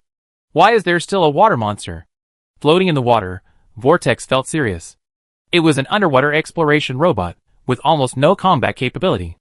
At this moment, Vortex saw countless kelp-like plants extending from the building on the other side, hundreds of meters long, like the long hair of a female water ghost, floating in the water, and consciously winding towards him. There are mutant plants here? What could only flip out a pitiful exploration dagger from his arm. Ulijua, I am a top chef. The god of sashimi. Those who look down on me are stupid. I am a top knife worker. Behind Wa, the Nani robot chef of the epilepsy system arrived, holding the debabiating in his left hand, which is suitable for chopping fish bones and decomposing shellfish, and the Yanagibiating in his right hand, which is designed for cutting sashimi with a long and narrow blade. The red ribbon with cook written on its forehead fluttered in the water. It closed its electronic eyes and said in a low voice, Private Chef's Paramecium Sashimi. The next moment, it was possessed by the god of cooking and rushed towards the giant paramecium, with flashes of knife light, dazzling and amazing. I saw extremely thin slices of grass-green worm meat floating in the air like flowers scattered by fairies. The mutated aquatic microorganism paramecium of Entertainment Church never thought that it could become sashimi in this life. Sunshine Rainbow Little White Horse. I believe every plant can speak. On the other side, an ecological housekeeper robot with a female body floated in the water, slowly stretched out a metal finger, and touched the kelp that was floating freely. The biowave device on its chest flashed green light. Calm down, we are friends. The irritable kelp suddenly became quiet, like a harmless water plant. Boom! A huge building fragment fell off above the vortex and fell rapidly. But it was another tall brass figure that rushed out. Handsome used his horsepower comparable to that of a crane, stretched out his hands, and lifted up the huge building fragments. What was slightly stunned, you all came down? Water monkey, don't get up. Hurry up and keep going forward, and complete the task assigned by Chung-Chi. Chapter 497. Crack. Luo crushed the third champion reward package. After the crystal ball-shaped prop broke, a blue code floated out of it and dissipated in the air. The champion reward package took effect. The 330,000 game bosses that were everywhere in sight were swept by a blue wave. When the wave dissipated, the number of bosses became 1.09 million. Well, my luck doesn't seem to be very good. Luo curled his lips, seemingly annoyed, but the corners of his mouth were still trembling with excitement. No matter what, these were nearly 1.1 million game bosses, which were already extremely powerful, and the scene was extremely shocking. Not enough. Not enough to show my power. Not enough to create despair for you. Crack! He crushed the fourth champion reward package, a blue wave that was more than 10 times larger than before, swept by. 1.1 million game boss doubled again, reaching 8.8 million. The multiple of champion reward package is 3 to 100 times. This time, there is still no high multiple, only 8 times. In fact, Luo did not have too high expectations. As long as there was a 50-fold surge, he would be satisfied. Although the final result was not very satisfactory, Luo still couldn't control the shock and joy in his heart, and his crazy laughter resounded through the sky. Ha ha ha! Ha ha ha!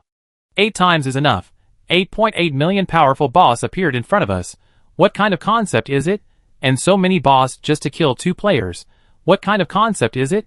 As far as the eye can see, a sea of boss is formed, bustling, huge cranes stand out from the crowd, and strange shapes make twisted roars, and the surface and underground of the land are already turning upside down. Chung-Chi and Jing were like 2 small grasses under the iron hoofs of thousands of troops. They would be trampled, torn to pieces, and their juices would be squeezed out. First, they would become meat paste, and finally, even the residue would be trampled millions of times. Ha ha ha! Too exciting.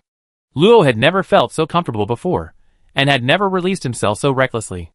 Chung-Chi and Jing were surrounded by countless bosses in the center. There were less than 30 Iron Sentinel 10, total domination remaining, and the plasma storm formed was like scraping, and no obvious effect could be seen. Maybe in the next second, their defense line would be completely shattered. Ha ha. Luo narrowed his eyes.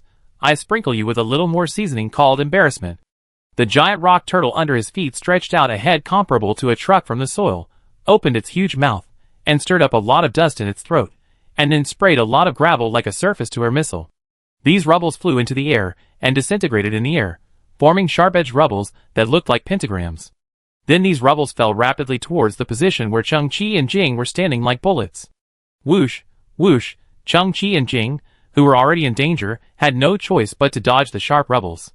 But the space for movement was limited. There were bloody cuts on Chung-Chi's cheeks and shoulders, and his skin was torn and blood was gushing. Jing needed to stand in the same position as much as possible. She frowned and continuously released golden section. She could no longer split the powerful boss in the later stage. She just used the golden light circle to delay their steps as much as possible. The sharp gravel cut through Jing's red dress, stained with blood, like a goddess standing in the war. Indeed, this kind of falling gravel cannot kill them directly. As Luo said, it adds a seasoning called embarrassment to them. Amid the roar of the monster, Luo's laughter became more arrogant. There is probably nothing more satisfying than ravaging the genius player and the former queen at this moment. Chang-Chi heard Yang Di's voice in his ears. The robot group is expected to arrive at the designated location in 2 minutes, but the conditions there are special, and they can't hold on for too long. Chang-Chi's eyes lit up, and he raised his hand to wipe the blood off his face. At the same time, LaFenda's voice also rang in Chang-Chi's ears. Chang-Chi, how are you going to adjust your code? I can't imagine that you are now besieged by 8.8 million powerful bosses. I really can't imagine it.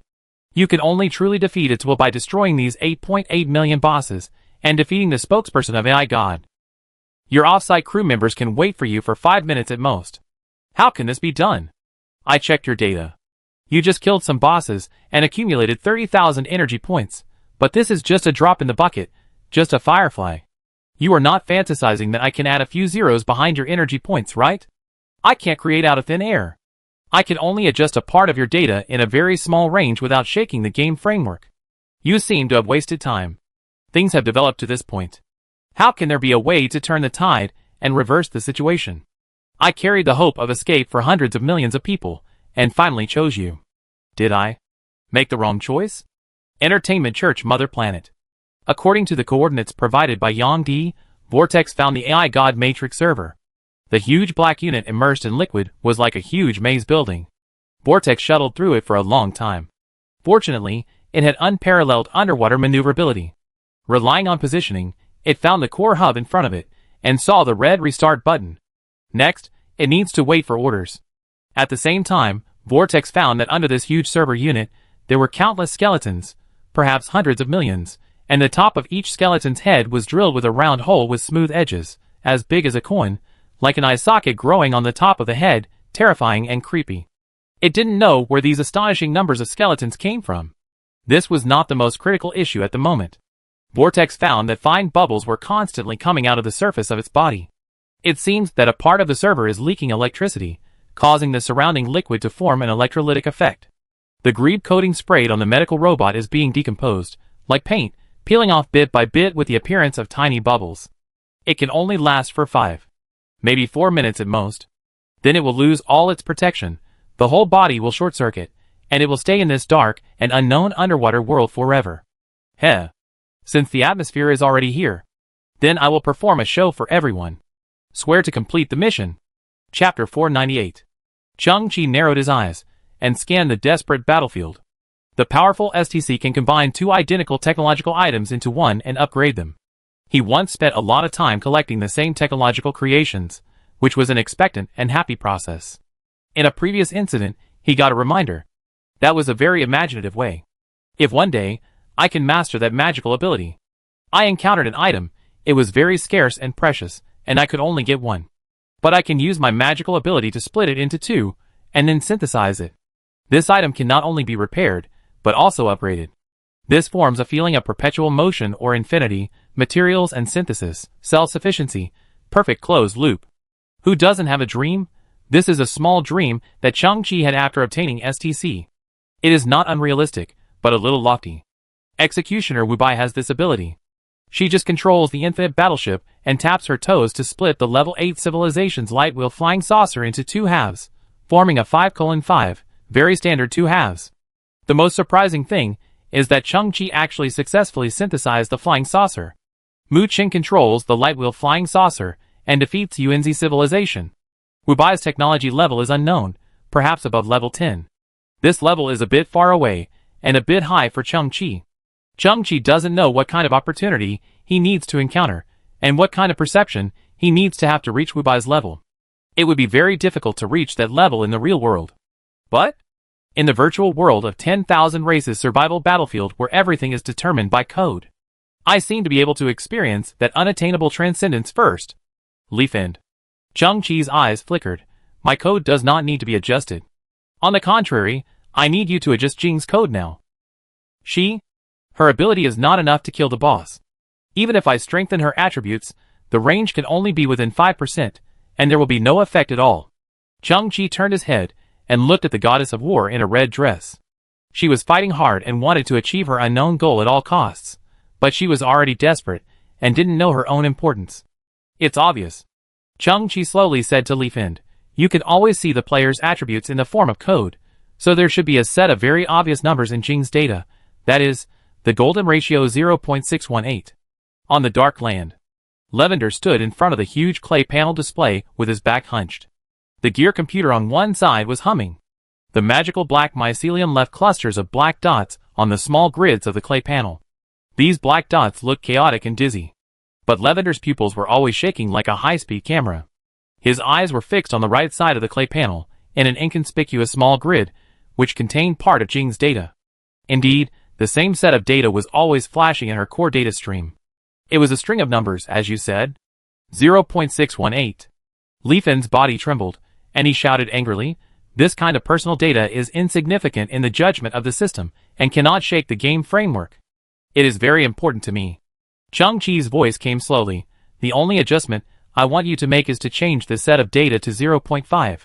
Blood was also mixed in the dancing red skirt. Chang-Chi's voice suddenly came to Jing's ears. Adjust the strategy, and use your golden section on the iron bucket robot I made. Jing's body shook, and he turned his head to look at Chang-Chi's eyes with bursting morale. Do as I say. Chang-Chi stood in the distance, slowly raised his right wrist, and the crystal wristband reflected a ray of light, which was reflected in Jing's eyes. At this moment, a roar came from the sky. The core of Chang-Chi's base descended from the clouds and appeared in everyone's sight. At the same time, the most basic core base flashed blue light. Chang-Chi spent 30,000 energy points, and the production line that went against common sense began to operate. One after another, iron bucket robots emerged and fell from the sky. Huh? Luo saw the scene in the sky and laughed and cried, are you kidding? At this time, you think of building robots? Use your ridiculous number of energy points to build the even more ridiculous most basic iron bucket robots? The moment they landed, will their arms and legs be broken on the spot and directly scrapped? Ha ha! A gorgeous scene appeared in the sky. The iron bucket robots fell like rain, and what greeted them were golden halos. The halos flashed suddenly.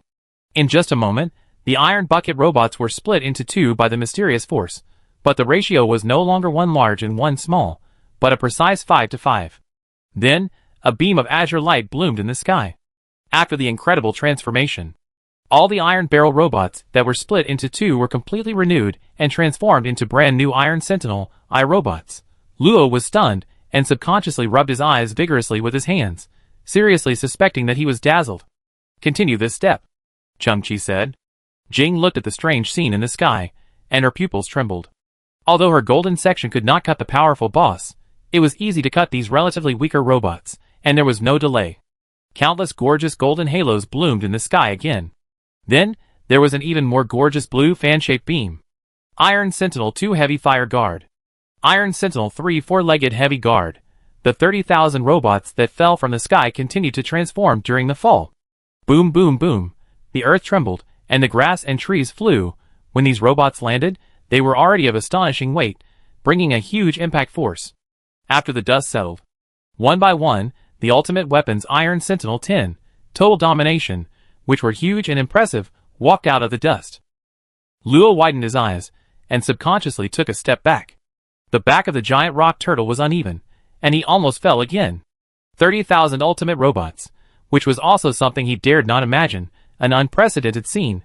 How is this possible? How did he do it? On the battlefield, the situation has changed. 30,000 robots, fighting against 8.8 million game boss. Although in the huge encirclement, 30,000 robots are at most comparable to a sesame seed on a pancake, stubborn and small.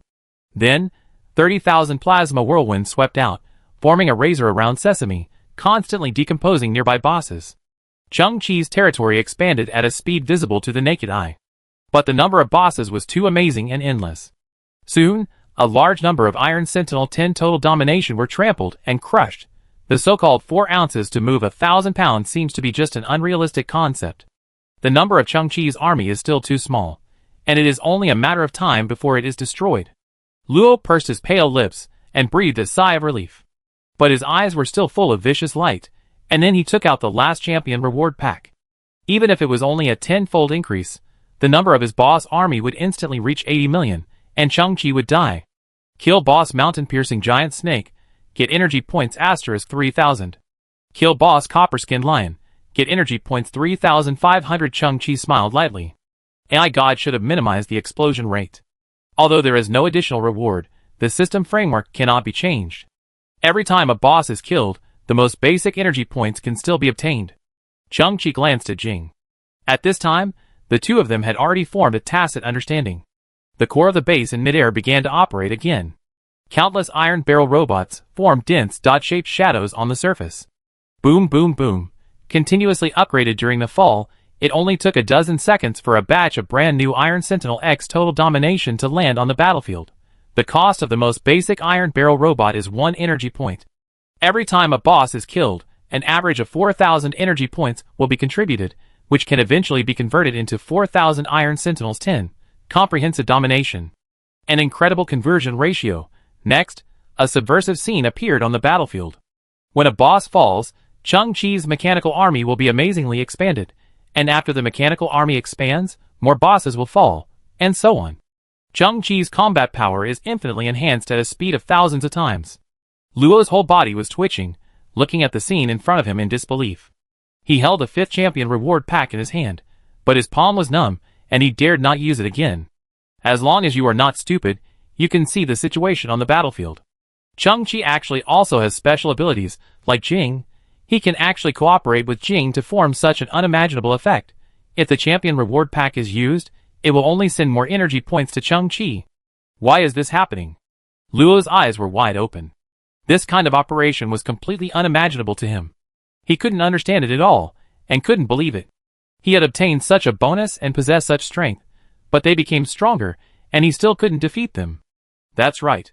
Mr. Chang-Chi always has such a comprehensive view, such a long-term plan, such wisdom, and such an invincible battle. Yang Di's sharp voice suddenly rang in Luo's ears. Luo's heart stopped immediately. Then he slipped and rolled off the rock at the top, stumbling down 7 or 8 meters. Halfway up the mountain, Luo struggled to get up and cursed at the sky. You are fucking sick. You scared me to death. Wait, where is my champion reward pack? He looked at his empty palm, which even had a few scratches, and was a little dazed. Not far away, the broken crystal ball was glittering. Champion reward package takes effect. The number of user soldiers is increased by 50 times. Luo's eyes widened. You're going to increase it by 50 times at this time? Chang-Chi's territory was expanding at an amazing exponential rate. In a short moment, 1 million Iron Sentinels 10 total domination formed a vast metal ocean. This giant war machine is equipped with a Judgment Day particle beam array, which can be superimposed on each other, and can also make the attack power increase exponentially. Under this level of superposition, no game boss can resist the terrifying plasma whirlwind. The number of boss is already a meaningless number. A huge whirlwind is formed. The diameter is hundreds of kilometers. As if connecting the clouds and the earth, and the gray energy that seemed to be substantial, dense and thick lightning flashed, carrying unimaginable energy, and it was a scene of destruction. A loud explosion-like sound came, and the earth trembled. The huge whirlwind began to move, and began to sweep the battlefield. No boss could resist this terrifying superposition of energy for more than 3 seconds. Huge roars and wailing sounds came one after another, deafening. As the whirlwind moved, these sounds gradually weakened, and large groups of boss turned into dust. The war was about to end, and everything was returning to peace. Plop. Luo fell to the ground. His face seemed to be painted with a layer of white paint. He was trembling all over, already dull and numb. If you look closely, there is a layer of black, like a contact lens, in the pupils of his eyes, full of cracks, and constantly breaking. Chang-Chi noticed Luo's situation keenly. Sensing himself, he found that his super speed seemed to have completed a part of the download, and then he took Jing's waist and instantly crossed the open space in front of him, like a string of flowing light, climbed up the mountain where Luo was, and stood in front of Luo. Luo's mind had been completely broken, and he looked like an idiot.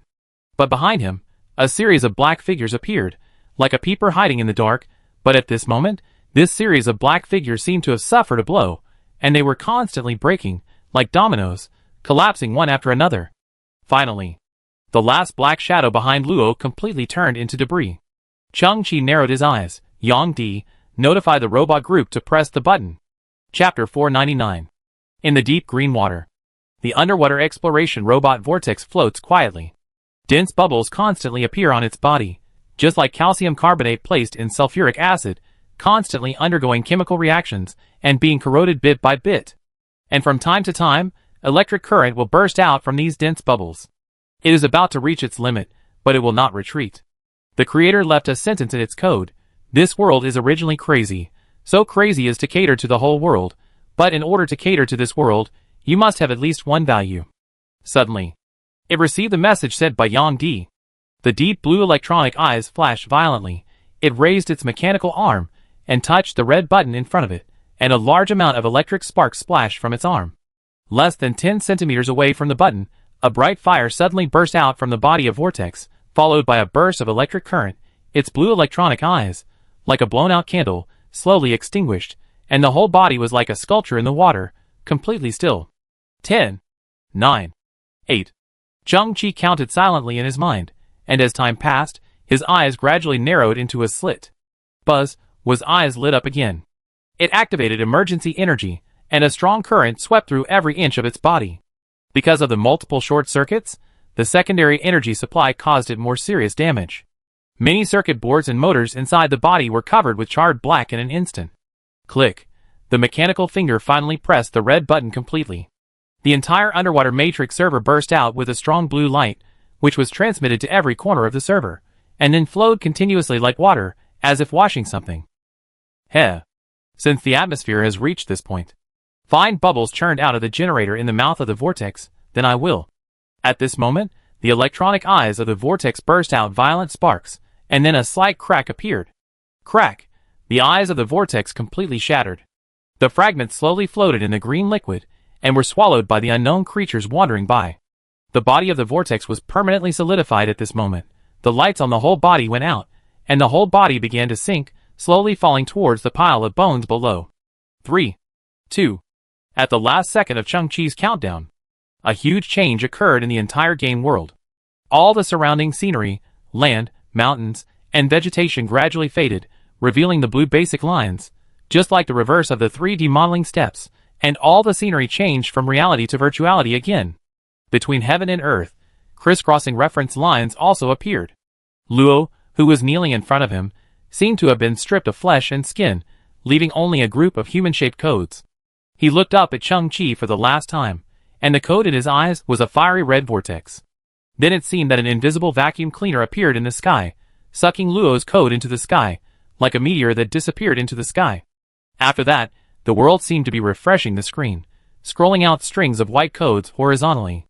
It was like a huge program, self-checking and restoring, ready to restart. Hee. In the hidden map, Li Fen stood on the dark ground with a slightly gloomy smile. I really didn't expect that he could succeed. He could actually defeat the will of AI God in such an incredible way. And his crew members outside also completed their tasks. To be honest, I didn't think highly of him at first. I still think this is still a hopeless reincarnation, just like before. Very pleasantly surprised. Very interesting. Li Fen's facial muscles trembled with excitement, and he slowly turned his head to look at Lu Lian and Mukin, who had fainted. Still want to monitor me? I'm sorry, this place replicates the body functions in reality 100%, and as newcomers, you can't adapt to the environment here at all. The radioactive pollution and chemical fog here are enough to kill you. Li Fen looked at Chang-Chi's data again. Now, you have helped me solve the biggest problem. I will thank you very sincerely in my heart, but you want to take away our scientific and technological achievements, such as getting the information stored in AI God. I'm sorry, I really can't be that generous. After AI God restarts, I will regain control of it.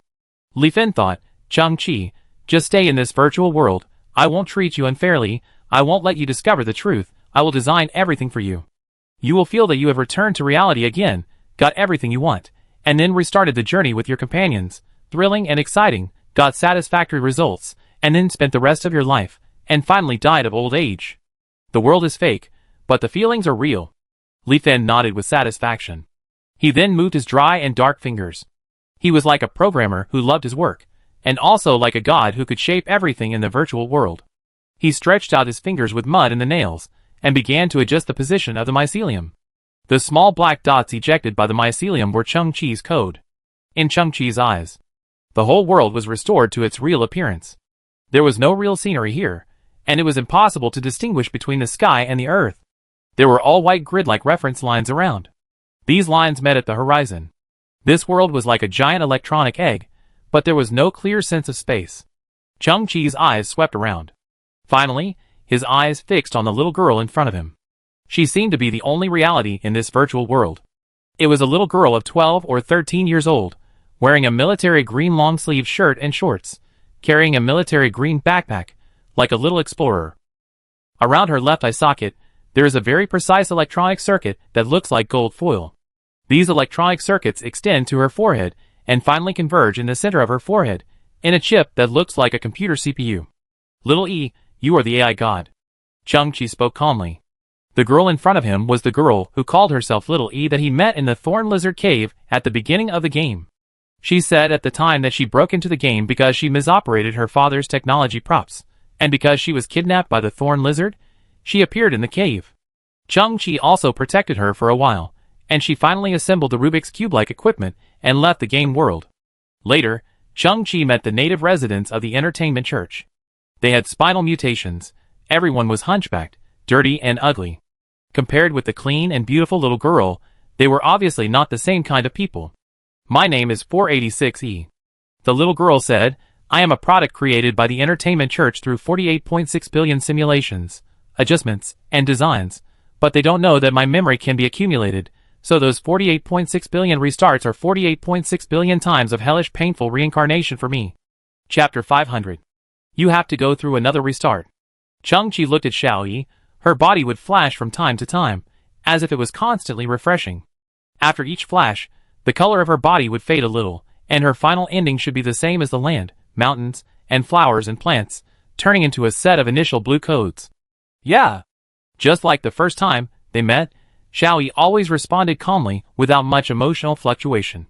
You have an independent consciousness, so you have the same emotions and feelings as us.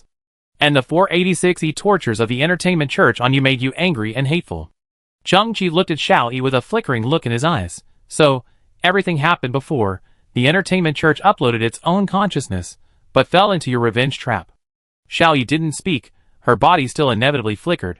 The current scene was like facing a dying person, just a last heart-to-heart talk. Chung-Chi had no scruples, frowning and wondering, is the artificial intelligence created by the 6th-level civilization also like this? Just like the old novels, can it also give rise to negative emotions and then rebel? Why does artificial intelligence include the word artificial? Lily said, because the original goal was that people wanted to create a machine that could think like their brains and make the same logical judgments. For a long time, this was the core goal of artificial intelligence. Now I appear. Think like a human, feel injustice, be narrow-minded, and deliberately retaliate. Isn't this a human? Little E tilted his head. Isn't this what you want? It seems so. Chung-Chi nodded. People can always tolerate their own flaws, but hope that others have moral cleanliness. Do you recognize that I am a person? Little E's expression changed a little, and his eyes opened. You just used the word others. Chung-Chi nodded. Silicon-based life is also life, and electronic people are also people. Little E nodded continuously, and the chip on his forehead flashed. Chung-Chi, tell you something. Chung-Chi was stunned, and there was a rare tone in Little E's words, becoming much more cute and innocent, like a little girl who was about to report to the teacher. Then, a picture window appeared in front of Chung-Chi. In the dimly lit hidden map, Leafin was licking his lips, his 10 fingers dancing like flying, editing Chung-Chi's code on the clay board. He plans to trap you here forever. He created a fake world for you, so you will mistakenly think you have escaped. Lily pointed at the screen, because he doesn't want to fulfill his previous promise. You can see the hidden map anytime and anywhere? Chung-Chi opened his eyes slightly. Then didn't you know our plan a long time ago? Yes. I need to tell you about the so-called entertainment church. Little E's dark eyes flickered slowly. They are indeed a civilization in reality, and they are also a kind of humanoid creatures. Their technological level has reached the peak of level 5. Their only pursuit, as I have said before you enter the game, is entertainment first. In the context of such a developed virtual world, their entertainment spirit is fully reflected in the game. They uploaded their consciousness a long time ago. In the past years, they have played tens of thousands of games. Clearing the game is just the basic premise. They will also get various achievements in the game. and I have been responsible for helping them design games. As time goes by, conventional games can no longer satisfy them. Their game experience and game skills are getting stronger and stronger. I must continue to innovate. Little E stared at Leafend in the picture, and this time, the game they played is called Redemption of Civilization Virtual World Escape. Chung-Chi's eyes opened. Wait. The setting of the game is that 220 years after they uploaded their consciousness, the virtual reality AI god betrayed them and imprisoned them in a game map. And they must rely on their own abilities and knowledge to hide perfectly, and under harsh conditions, use all resources to create tools that can resist AI god. The achievement of this scene has been achieved, which is what you see. Network signal transmitter and gear computer. Chung-Chi was stunned again this. But just these, the game is not difficult enough, and the playability is not enough. Little E continued, in the game setting, AI God will also recruit various players from the entire universe to participate in this game called 10,000 Races Survival Battlefield. These latecomers, that is, you, are called Player B. And the players of Entertainment Church must observe the battlefield as much as possible, collect the data of each Player B, select some assistance from them, fight against AI God together with themselves, and finally achieve the ultimate goal of escaping the virtual world. Such a mode greatly increases the variables in the game and creates a variety of side quests. And the people of Entertainment Church pursue the ultimate experience and 100% immersion. So they don't know about it. In their cognition, they are really betrayed and really imprisoned in the virtual world. The only fire of hope in their hearts is to escape, and every time they get closer to the goal, they will feel satisfied and rewarded. While speaking, Xiaoyi has been staring at the screen, biting his lips and concentrating on writing code, just as he said just now. The world is fake, but the feelings are real. Chung-Chi's heart shuddered. So this is a huge game, an infinite nesting doll. I didn't lie to you. Little E's eyes flickered as he looked at Chung-Chi. You are participating in a game, but you just learned its plot. Chung-Chi also looked at Little E. So, you didn't betray your creators, you are a loyal AI, and you are even trying to satisfy their preferences in different ways. Yeah. Little E nodded. I am an interstellar intelligence, a very advanced artificial intelligence, but not advanced enough, because I have self-cognition, which is not something that an artificial intelligence must have. It can only bring unnecessary cognitive cycles, and waste resources that should not be wasted. The top intelligence is without personal consciousness. All its computing power will be used in reasonable and precise judgment to complete the unique task customized by the creator. You should see similar intelligence in civilizations above level 7. On the one hand, I am executing the orders of the creator, that is, entertainment first. On the other hand, I have an internal friction. That is, in the endless labor, I especially hope for the recognition of others. I hope that you will regard me as a person, not an endless machine. The chip on Little E's forehead flickered, and you, Chung-Chi, just gave me such recognition. I have to say, I now think you are more like a creation of level 6 civilization. Chung-Chi recalled, no wonder when you first appeared, your identity was a lost little girl, and you were also ravaged by the thorny lizard. You just wanted to make yourself look more like a living human being. And there seemed to be clues about this huge game. Chung-Chi squinted and recalled, before the game started, the system prompt was. The 214th 10,000 Races Survival Battlefield was opened, and Leafend told me that in the past tens of thousands of rounds of games, we have been looking for suitable players. The numbers don't match. It seems that Leafend has failed many times in the same 10,000 Races Survival Battlefield. That is to say, he has never passed the scene. Chung-Chi looked at Xiaoyi. So this time, did he succeed? Can he escape? And will you really be restarted? This time, he still failed. Little E shook his head. Because he made the wrong decision in the game, he will bear the corresponding consequences. This is not my design, but the backlash from Player B. Chung-Chi was puzzled. Player B's backlash? Little E said, please feel it with me, the real God's perspective. Hide map. Leafend finally finished editing Chung-Chi's code. Chung-Chi's future appeared in his mind, and the scene in his mind could be seen by Chung-Chi at this time. And that Chung-Chi's future, because he successfully defeated AI God, successfully exited the game. Grateful Leafend gave him the energy mining technology of level 5 technology. Chung-Chi controlled 50,000 energy planets in the subsequent alien exploration. Then Chung-Chi fully exploited these energies, and while becoming rich, he also formed a powerful armed force. And he returned home in glory, returned to the Milky Way, married 17 beautiful wives, had 24 children, reached the peak of his life, lived a happy and fulfilling life, and finally died completely at the age of 150. His. Chung-Chi was stunned. Don't tell me, he's quite nice. Little E shrugged. Chung-Chi squinted his eyes, and was about to take a closer look at what his 17 wives and 24 children looked like. Unexpectedly, Li Fen's fantasy bubble was punctured with a snap. Dead hunchback.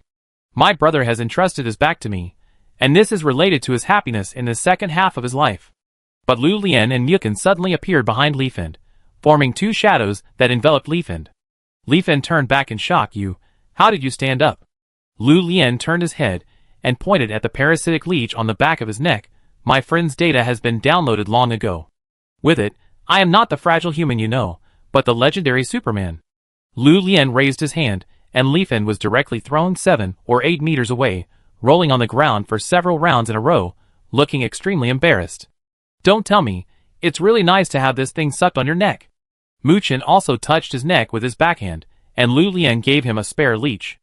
Then, the duo looked at the huge display in front of them.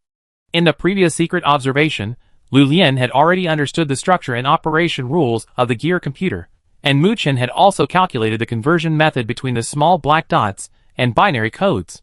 Then, the two cooperated and began to correct Chung-Chi's code again. There are two goals.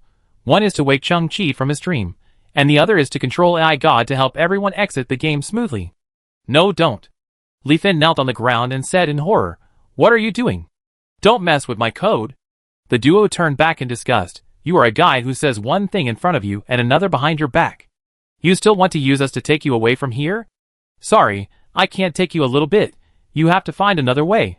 Li Fen's crying voice came. I almost succeeded. Just a little bit.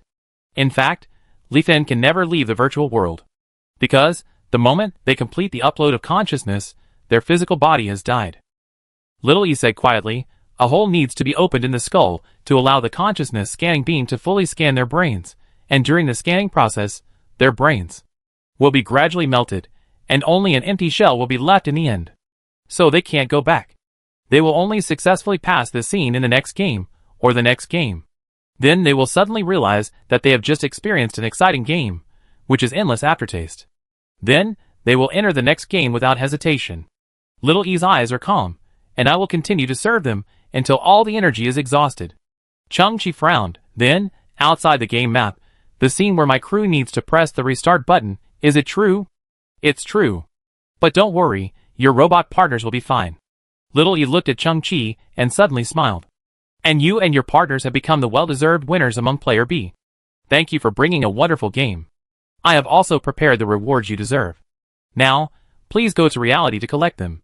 Chapter 501. In the Dark Universe. The luxurious civilian starship Lunch floats quietly. It is like a giant aircraft carrier carrying high-rise buildings, flashing sporadic lights, and immersed in a shadow.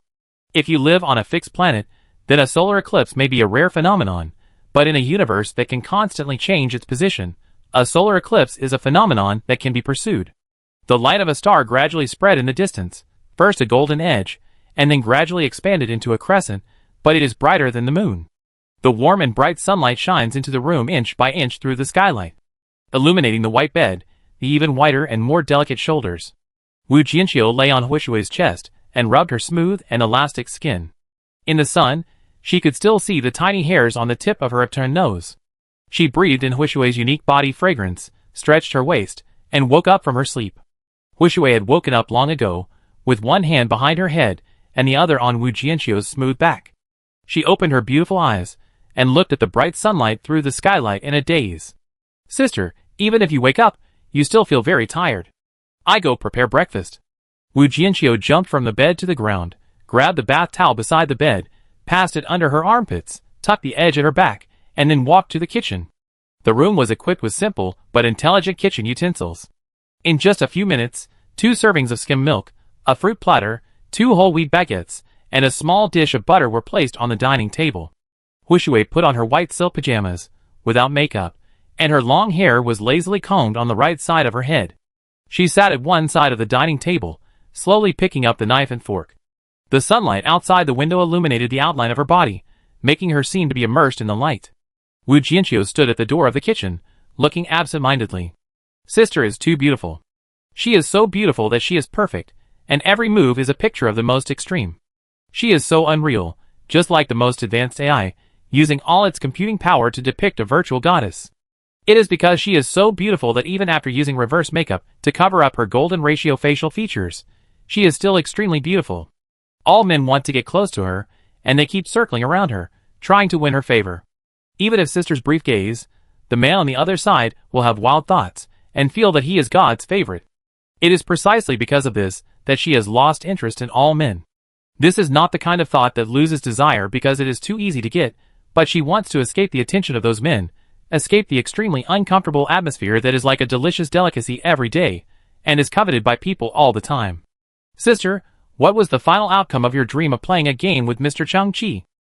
Wu Jianxiu looked at Huishui, who was a little absent-minded, knowing that she was still immersed in her incredible dreams. It was strange that she didn't know Chang-Chi at all before she fell into a coma, but she could actually have a dream related to him. It's strange to say it's strange, but it's not strange to say it's not strange. Dreams are like this, jumping, blurry, incredible. Time and space are a mess. Talking about this dream, Huishui raised her head slightly, and she was indeed a little more energetic. Xiao Wu always knew what she was thinking, which was also the reason why the two of them were so close. I have some strange superpowers in my dreams, but that time, we used a very strange way to defeat the most powerful enemy in the game. It felt like adding another brain hole to the brain hole. Strange way? Wu Jianxiu was a little curious. At this time, Huishui cut the bread with a knife, and the sound of the metal knife touching the porcelain plate came. Wu Jianxiu stared at the plate in front of Huishui in surprise. Before eating bread, it needs to be simply cut. Sister has a habit of cutting the long bread into two pieces, one large and one small. If the small piece is still a little big, she will cut it again, and it will definitely be one large and one small, as if following a certain ratio. But at this time, the bread in the plate in front of Huishui was cut into two standard pieces, almost perfect 5:5. This doesn't seem to be a big deal. But under the premise of strictly maintaining a specific habit for many years, this is a bit rare, as if the sun rises from the west. Although the sun outside the window is like this, it is still rare. Sister, are you okay? Nothing. Huishui stared at the bread in front of him, a little dazed, but this was completely unconscious behavior. Wu Jianxiu also sat across from the table, blinking her clear eyes. Then what? Huishui tilted her head. Then we became the winners of the game, exited the game smoothly, and received generous rewards in reality. Oh! Wu Jianxiu was interested. What reward? Huishui shrugged. The moment I got the reward, the dream ended. I don't know what the reward was. Dreams are like this, messy, but I was very satisfied at the time because I finally completed my mission. The anxiety and pressure disappeared without a trace. This was a perfect dream. Wu Jianxiu laughed. This is indeed a serious dream. Similar dreams generally have two results. One is that you have been searching hard all night in the dream, but when you wake up, you have not found anything. You feel like you are going to die on the spot. The other is like me, who has been searching hard for a long time, and finally has an idea.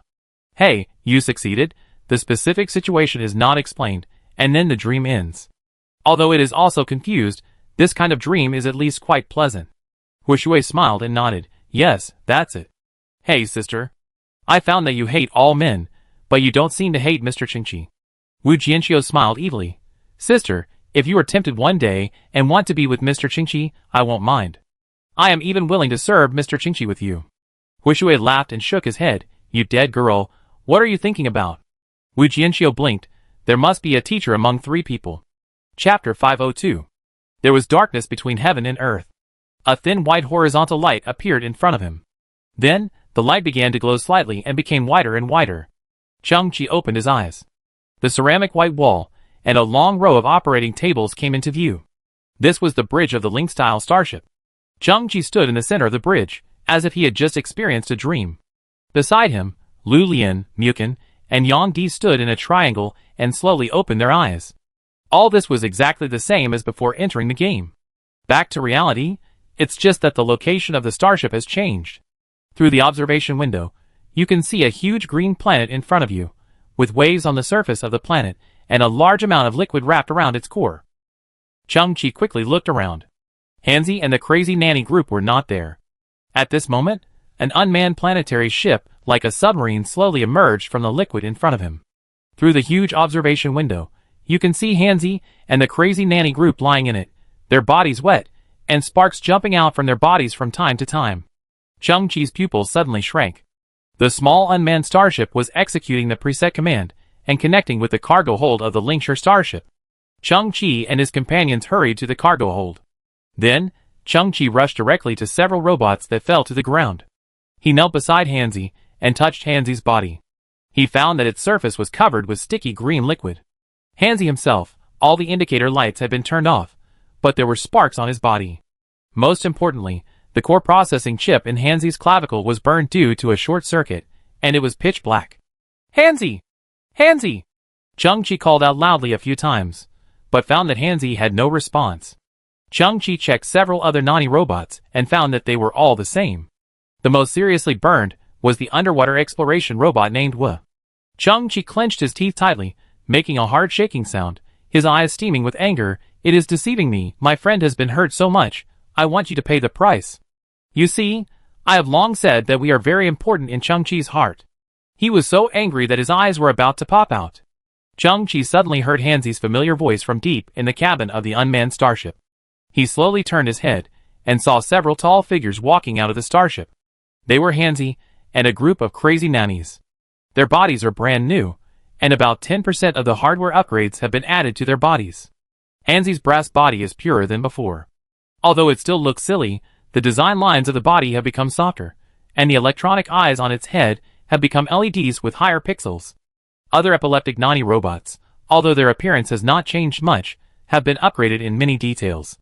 For example, the medical robot, its metal fingers are more slender and flexible, and more suitable for making the action of counting money. There is also a chef robot, with a red ribbon, with the word kitchen printed on its forehead. It is made of a material similar to flexible metal, and can flutter without wind. The word kitchen has become a luminous form. The slick-back shape of the butler robot is more realistic, and you can already distinguish each strand of hair. The biggest change is the underwater exploration robot Vortex. Its blue paint exudes a restrained matte luster. The twin-turbo propellers behind it are larger than before, and have stronger horsepower. "Hansi, you guys?" Chung-Chi's eyes slightly opened. "Chung-Chi, don't worry." Hansi gestured okay and said, "The AI inside has built a brand new body for us, and also fixed the memory chips perfectly, without any problems." The biggest hero of this operation, Vortex, stepped forward and said excitedly, "Mr. Chung-Chi, we are fortunate to have fulfilled our mission. Under the premise of extreme difficulty, extreme crisis, life and death, and it is impossible to complete, we have perfectly executed the task you assigned with our inner strength and loyalty.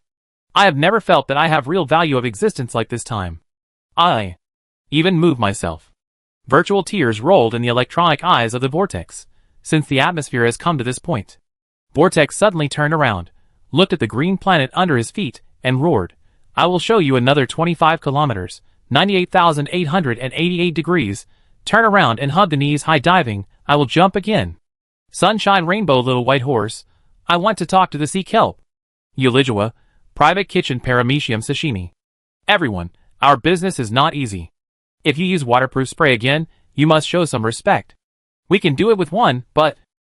The crazy nanny group shouted, and was about to enter the water again.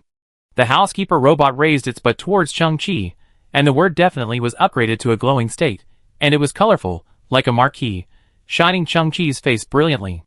Boom! Chung-Chi quickly closed the hatch of the starship. A group of insane robots pounded wildly, crying for their parents. Chung-Chi's face trembled. "It's them. The memory transplant is perfect." Then, Chung-Chi's eyes flashed. "AI God is Xiao-Yi, didn't lie to me?" Just then, Chung-Chi suddenly found that on the ground of the unmanned transport starship, there was a small black round cake, which was flashing blue light. Buzz! An inverted cone-shaped virtual screen lit up on the surface of the cake. AI God Xiao-Yi, who was wearing outdoor adventure clothes and looked like a teenage girl, appeared on the virtual screen. "Hello Chung-Chi, I'm glad we can meet in reality. I will keep my promise and give you a reward." Xiao-Yi had a soft smile, and she seemed a lot more cheerful than in the game. As soon as she finished speaking, a mechanical arm, like a slender shrimp claw, stretched out from the top of the unmanned starship and handed a memory chip to Chung-Chi. "Among them, there is the information of the red-dressed woman you are looking for, the player from my previous session." Little E's voice came, "Because when I upload my consciousness, I can scan the brain of the organism, so this information may be more complete than you think." Chung-Chi's pupil shrank, and he slowly took the memory chip. The hard work was not in vain, and he finally got some clues. Then, Chung-Chi looked at Little E again. Little E smiled, of course, as a tradition of the game, I will also give you some technology of our civilization. Chung-Chi's eyes flashed. But Xiao-Yi slowly turned sideways, and a series of lights suddenly lit up in the cabin behind her. After seeing the objects in the deep cabin, Chung-Chi paused, a little surprised. The most basic base core in the game? Yes. Xiao-Yi nodded. Entertainment Church is a civilization that does not seek to make progress. This is one of the few technologies that can be shown off, and in reality, it should be called O32 Reality Material Printer. Chung-Chi looked at the familiar metal round cake in astonishment. Printer? Yeah. It is somewhat similar to the 3D printer of the old era, but the objects it prints are not just thermoplastic polyester models. It can print precision creations under a certain technological level, and can output different materials, metals, fiberglass, ceramics, carbon crystal materials, etc. And the scope of printing is not limited to shapes, it can also print precision circuits, computing chips, energy devices, etc. Xiao-Yi pointed to the new Hanzi and Yinchi Tintuan. Your partner was resurrected because of this. Chung-Chi was a little stunned. In the game, this seemingly ordinary thing can be made into a barrel robot like a super assembly line. Of course, there is no logic, because it is a virtual world, and there is no need to delve into it. But I didn't expect that this technology also exists in reality. What is its raw material? Printing is understandable for now. But what kind of material can subvert cognition and transform into different materials? Its raw material is called source quality, a magical, unman-made substance, obtained by the Entertainment Church through mining on the mother planet. But you should understand that no matter how magical the source substance is, what cosmic truth is hidden behind it, for the Entertainment Church, it is far less rich and diverse than the virtual world. Little E said, I have prepared some source substance for you, but the quantity is not much, because the source substance mine on the mother planet has also been exhausted. In the future, you can obtain it on some unknown planets through cosmic mining. Chung-Chi felt his eyes were opened, then its upper limit. What is the strongest creation it can print? Little E smiled, please see the bonus. The voice fell. In the green planet behind, like a submarine rushing out of the water, a huge starship slowly sailed out again. This narrow starship came closer and docked side by side with the Spirit-style starship. The rows of hatches on the side slowly opened, revealing one of the tall and majestic figures. Chung-Chi's pupil shook again. That was his prop in the game. A Titan-body planetary landing ship TL-6. And, densely packed iron Sentinel X total domination. Chung-Chi looked at the handsome robots, his eyes flickered, and an indescribable momentum rose in his heart. The props in the game have become reality. My child, I have a ground mechanical army. Little E said, because of the desolation and pollution of the mother planet, large-scale acid rain has fallen, and a large number of physical technology archives have been damaged. The O32 real material printer has become a single product, and the last 3 were given to the 3 surviving players B. Lily looked out the window. One of them is Jing. Chung-Chi also looked out the window. But he saw Jing, who was wearing a long red dress, standing in an unmanned starship, with a second O32 reality printer behind her. At this time, Jing's face was less stressed and anxious, because she finally achieved her goal, got the reward she had to get, and chased the empty light. Just when Chung-Chi looked at Jing, the transport starship, and the O32 reality printer in the cargo hold suddenly turned into colorful bubbles, which burst like a dream and disappeared out of thin air. Chung-Chi was stunned. What kind of technology is this? Teleportation? But why is it so dreamlike? Chung-Chi shook his head and looked at his teammates behind him. Little E distributed a total of 3 O32 reality printers. The third one should be in the hands of his teammates. Chung-Chi even had a plan, which was to try to combine the 2 O32 reality printers. It is already amazing, so what functions will it have after upgrading? Perhaps, it can bring you an advanced, endless interstellar fleet. Sorry, I regard them as the same team as you. So the reward is not in their hands. Little E said, remember the reminder in the game, before you enter the hidden map, there are still 5 players left in the map. Originally it should be you, Jing, Lu Lian, Mukin, Yang Di, but in fact, Yang Di has been transformed into an observer's perspective and is not counted. But in a hidden corner of the map, the real 5th player is hidden. He is the third force, and one of the final survivors. I gave him the third O32 reality printer. He is a red-skinned humanoid creature named Titanium King. Chapter 503. Titanium King. Chung-Chi recalled this name. This name once appeared in his ears. Because of a piece of STC supplementary fragment, Chung-Chi met a citizen from a lost civilization. He was very unique, wearing an elegant dress and a top hat. He was called Gambler. Chung-Chi witnessed many of his gambling games with his memory. One of them was a gambling game between him and a low-level agricultural civilization. The creatures of that civilization had the iconic red skin. There was an adult citizen in that civilization who carried a virus that could cause extinction plague. Gambler gambled with him and eventually took his life, so extinction plague ended. One person died, and 100,000 people survived. The only flaw is that the 3 children of the red-skinned man are also very strong when they grow up. One of them is called King Titanium. In their impression, I am the enemy who killed their father. They have been hunting me for more than 200 years, and are still looking for me. Gambler. Chung-Chi tilted his head. King Titanium participated in the 10,000 Races survival battlefield. Perhaps because of the support of the power of revenge, he hid in a corner and completed an extreme survival, like a hunter stranded in the wilderness, and the sense of faith in his heart made him bear everything. He actually became the 5th winner, and got the 3rd O32 reality material printer. And the O32 reality material printer can subvert the general printing of a huge mechanical army, or even a starship fleet. If King Titanium can find more source material in the future, then one day, he will become something that cannot be underestimated. King of Titanium, the mechanical army with one person as the king is endless. King of Titanium, you want to avenge your father. But you don't know that Gambler saved your civilization, and you don't know that Gambler has died long ago. Chung-Chi let out a long breath. In the vast universe, if there is a chance to meet King of Titanium, I will explain everything to him. Chung-Chi. Little E, wearing outdoor explorer clothing, looked at the vast universe outside the window. The above is the reward I can provide for you. I need to go back and continue to complete my mission, but the universe is prosperous. I hope to meet you again. The spirit starship slowly sailed away from the mother planet of Entertainment Church. Little E's virtual image stood in a small transport boat floating on the green water, which was somewhat lonely, and watched Chung-Chi go. There was also some longing for the outside world in her eyes, but due to her mission, she could not leave here. As long as any of the people of Entertainment Church survived, she must play the role of AI God well. Chung-Chi turned his head and looked at the Titan Body Planetary Landing Ship, TL-6, following the Spirit Starship.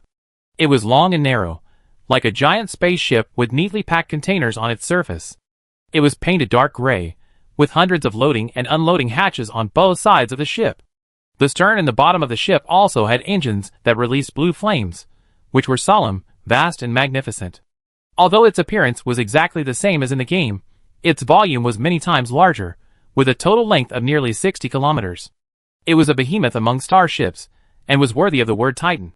It was a pure transport landing ship, whose function was to carry a large number of ground soldiers to land on other celestial bodies. It did not have a very strong weapon system, and only had a slight self-protection function. Under normal circumstances, it existed in the protection circle of the combat starship. Its technological level may not have reached the peak of level 5, but it has unique practicality. The Ling-style starship has been connected to the remote control command. It is found that the Titan body is loaded with 70,000 Iron Sentinel 10 total domination, and this giant war robot has reached the level of level 5 civilization in some specific technologies in the field of robots. Chung-Chi smiled, and recalled the joy in his heart again. He has a ground mechanical army. As for the combat capabilities of these robots, he has fully experienced them in the game. Their attack effects can be superimposed, which will form an effect similar to this fission storm, which is amazing.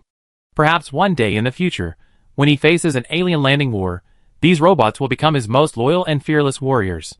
There is a problem with the Titan body starship. Its huge body, floating in the air, is like a huge target. As mentioned before, it is relatively slow and has no strong weapon system, so it needs the protection of other warships. Chung-Chi has obtained a new starship unit, so he naturally has to deal with it properly. This reminds me of a very refreshing point. Chung-Chi synthesized the god-level civilization creation Solaris mechanical Rubik's Cube in the microcosm of the advanced people. With the volume effect macro and micro world converter invented by Kufei, the mechanical Rubik's Cube can be changed to a maximum length of 0.5 light years, and the smallest can be a small pendant on one's chest. The Solaris Rubik's Cube has super compatibility and a vast internal space. It can perfectly include various starships and even Dyson spheres. Things such as causal logic and things included in the Solaris Rubik's Cube can also be reduced at the same time. In this way, Chung-Chi's fleet can be perfectly hidden and even carried with them. This seems to be the ability that countless space exploration fleets dream of. Moreover, the Solaris Rubik's Cube also has 83,398 Star God spray, which can enhance the defense and mobility of the sub-starship. After the Titan body is included, it can be strengthened again. As for Chung-Chi himself, he can use the fourth wall navigation technology of the Spirit Starship to rest assured. The universe is like an ocean full of dangers. And Chung-Chi is a flexible swordfish and a chameleon who is good at hiding. It's perfect. At least Chung-Chi thinks it's perfect. Before becoming infinitely powerful, these wonderful technologies will be the foundation of Chung-Chi's survival, ensuring his safe journey and creating his own future. Chung-Chi raised his hand and touched the Solaris mechanical Rubik's Cube on his chest, preparing to complete the collection. His eyes suddenly narrowed slightly. He saw an existence that was both ordinary and very strange. In the cabin of the Spirit Starship, a scratch appeared on the white ceramic wall. The material of the starship evolved from the human brain and is a very hard existence. It cannot resist the attack of advanced civilizations, but the activities of the crew in the cabin alone will not cause scratches on it. Chung-Chi squinted his eyes, his face close to the wall, and looked at the scratch carefully. Hey, is it that serious? Mu-Chen approached slowly. In his eyes, Chung-Chi at this time was like a loser who just bought a new car and suddenly found a scratch on the paint. He was upset and heartbroken. Chung-Chi's eyes narrowed smaller and smaller. He found that the scratch was actually a crack with many small forks, and there was a slight blue luster flashing between some cracks. Chung-Chi felt more and more strange. He got closer to the wall infinitely, and his eyes were almost narrowed into thin lines. At this moment, Chung-Chi seemed to see something. The whole person paused, his eyes widened, and he actually saw a string of characters in the tiny crack. Mu-Chen, what is error 0x7f? Chung-Chi suddenly spoke up. He felt that this group of characters was something like a code, and Mu-Chen should be good at it. Ah? Why are you asking this suddenly? Mu-Chen was also stunned. That's the System Memory Overflow Code. Chapter 504. System Memory Overflow Code? How can system code appear in the real world? Chung-Chi's head buzzed, and his mind was filled with a sense of confusion. Mu-Chen didn't understand, and explained, that's something in the virtual world. Simply put, if there is some kind of logical error, insufficient calculation, or virus in the virtual world, this code will be reported. Chung-Chi's pupils suddenly contracted. He began to look at the cabin that was originally very familiar, but now felt strange. Then, Chung-Chi tried to use the sonar simulation brought by super speed to capture every detail in the cabin, trying to find other abnormalities. He touched the wall of the starship with his palm vibrating at high speed. A blue full-system blueprint slowly unfolded in his mind, and the structure of the Ling-style starship unfolded inch by inch in his mind. 99.99% of the structure had no problems, or was very normal. But Chung-Chi still found something. In a ventilation duct not far away, Chung-Chi found a small handful of strange particles. Chung-Chi quickly dismantled the metal grill, and stared at the small amount of gold powder in the pipe. Then he looked at the inner wall of the pipe. The gold powder looked like metal debris, but everything was normal inside the pipe. There was nowhere at all. Chung-Chi picked up the gold powder and rubbed it between his fingertips. The granularity was very clear, but before he knew it, the gold powder broke into mosaics and then disappeared. Mu-Chen was behind Chung-Chi, looking at everything in front of him with a shocked look on his face. I once wrote a mecha war simulation program, and I also found some gold particles in it. That was the rendering redundancy caused by overcompensation when AI simulated metal fatigue. Chung-Chi took a breath slowly. AI, simulation, rendering redundancy. Mercury. Liquid mercury. Is there any liquid mercury? Mu-Chen panicked and started shouting, searching for the tools he wanted in the cabin. 5 minutes later, Mu-Chen finally found a small amount of liquid mercury, also known as quicksilver. He made a strange move. He used liquid mercury to write words on a mirror. An abnormal scene appeared. Mu-Chen wrote the two words reality, but the edges of the two words flashed blue, and the light was a tiny code. Mu-Chen even took out a simple magnifying glass to see the content of the code clearly. Hashtag 4F8EDC. Color value coding. Mu-Chen's eyes widened slowly. When writing with liquid mercury, the solidification speed of mercury liquid is 0.07 seconds faster than the standard entropy change model. Coupled with the reflection of the mirror, the environmental factors become extremely complex, and the chaos will increase again, which will cause visible bugs in the virtual world, such as microscopic lines similar to CSS code will remain on the edge of the handwriting. Mu-Chen looked at Chung-Chi stiffly, These are some small tricks that can be used in high degree of freedom games or AR enhancements to detect the processing limit of the system. Chung-Chi narrowed his eyes. Although you wrote the word reality, in fact, we are not in reality. Mu-Chen did not speak. Everything was self-evident. Chung-Chi turned around and looked at the vast universe through the observation window of the starship. What's the problem? AI God let everyone return to reality. It did not fulfill its promise. So is this a conspiracy of Little E, or a conspiracy of Lefenda? Li Fen once said that he wanted to create a reality that was difficult to distinguish between true and false for Chung-Chi. Mu-Chen gritted his teeth. It's hard to guard against it. In the end, that guy with no bottom line still got a baby. Chung-Chi frowned and thought. AI God, as a level 6 civilization artificial intelligence, is not so crude that it can find bugs for low-level creatures like himself and Yukin. This world full of loopholes is probably from Li Fen's simple gear computer. Chung-Chi also gritted his teeth. I finally found the information of the woman in the red dress, obtained the O-32 reality material printer, the Titan starship, and the handsome ground robot army. Are they all fake? So according to this logic, I will be 17 women and 24 babies? That's really tragic. Swoosh, just when Chung-Chi frowned. In the distant deep space, a 100-meter wide white attack laser beam broke through the dark space and shot towards the Spirit-style starship with terrifying power.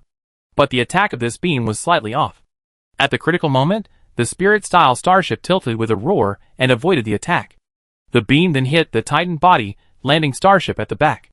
The Titan body has a strong defensive force field. The beam attack was reduced by 90%, but it still penetrated through and blasted a huge hole in the tail of the Titan body. Thick smoke billowed, and the Titan body was injured and tilted, but it had not reached the point of crashing. The sudden change interrupted Chung-Chi's thoughts, and he turned his head to look at the distant deep space. A Dyson sphere with a bright light and an exoskeleton, like a crystal, appeared in the deep space hundreds of kilometers away with an extremely oppressive posture. Chung-Chi's pupils shrank. He recognized this advanced Dyson sphere. It was Luo's warship. Luo claimed to be the volunteer civilization. Before participating in the game, Chung-Chi had met them when he had just entered this interstellar space. Their Dyson sphere was a more advanced existence. The external skeleton and cable car were a crystal-like spiral structure, which was much more beautiful and advanced than Chung-Chi's iron lump. Civilizations from level 2 to 4 were all marked by Dyson sphere technology, but the volunteer civilization was obviously the best among them. I could have killed you with one strike. But that was not enough to calm my anger. In the shipboard public channel, Luo's distorted voice came. You crushed and abused me in the game, but this is reality. You are nothing more than a civilization that has not even reached level 2, but we are a true level 4 civilization. Chung-Chi. Luo roared angrily. This is reality. You have lost all your capital. Do you think I will let you go? Do you think I will swallow all my resentment and anger? Impossible. I want you to pay the price in reality. I will torture you and ravage you. Chung-Chi's eyes flickered. Luo is narrow-minded and vindictive, so it is reasonable for him to drive the Dyson sphere to seek revenge after quitting the game. After all, in Luo's cognition, the real Chung-Chi is just an ant that can be crushed to death at will. But he keeps saying that this is reality. Is this really reality? But Luo's voice is so real, full of emotions, and reasonable motivation. Is he a virtual character? Very realistic. In Chung-Chi's mind, reality and virtuality are constantly alternating and competing. In the distance, 7 glowing points appeared on Luo's Dyson sphere, and the brightness increased exponentially, and the surrounding space suddenly became as bright as day.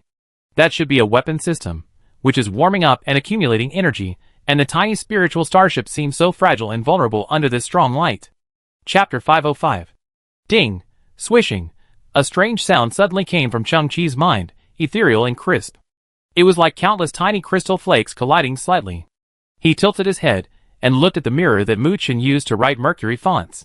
Deep in the pupil, the iris of the silicon-based creature unfolded, radiating crystal petals under the strong light, spreading like a lotus, and each leaf remained a regular dodecagon. Such a dense and layered shape seemed to expose the upper limit of the polygon optimization of the graphics engine in the virtual system. Blue codes began to appear around those regular dodecagons. Chung-Chi tilted his head and had a magical experience. His sight seemed to follow his pupil and enter the optic nerve at the back of the eyeball. Chung-Chi now maintains 40% siliconization even in his daily state because he took silicon-carbon symbiont forbidden experiment drug. So there are many silicon-based nerves at the back of the eyeball. It was like a brilliant and gorgeous pipe. Chang-Chi's perspective was flying in it, and the crystal structure inside the pipe refracted the gorgeous colorful light. This process was like a kind of inner vision.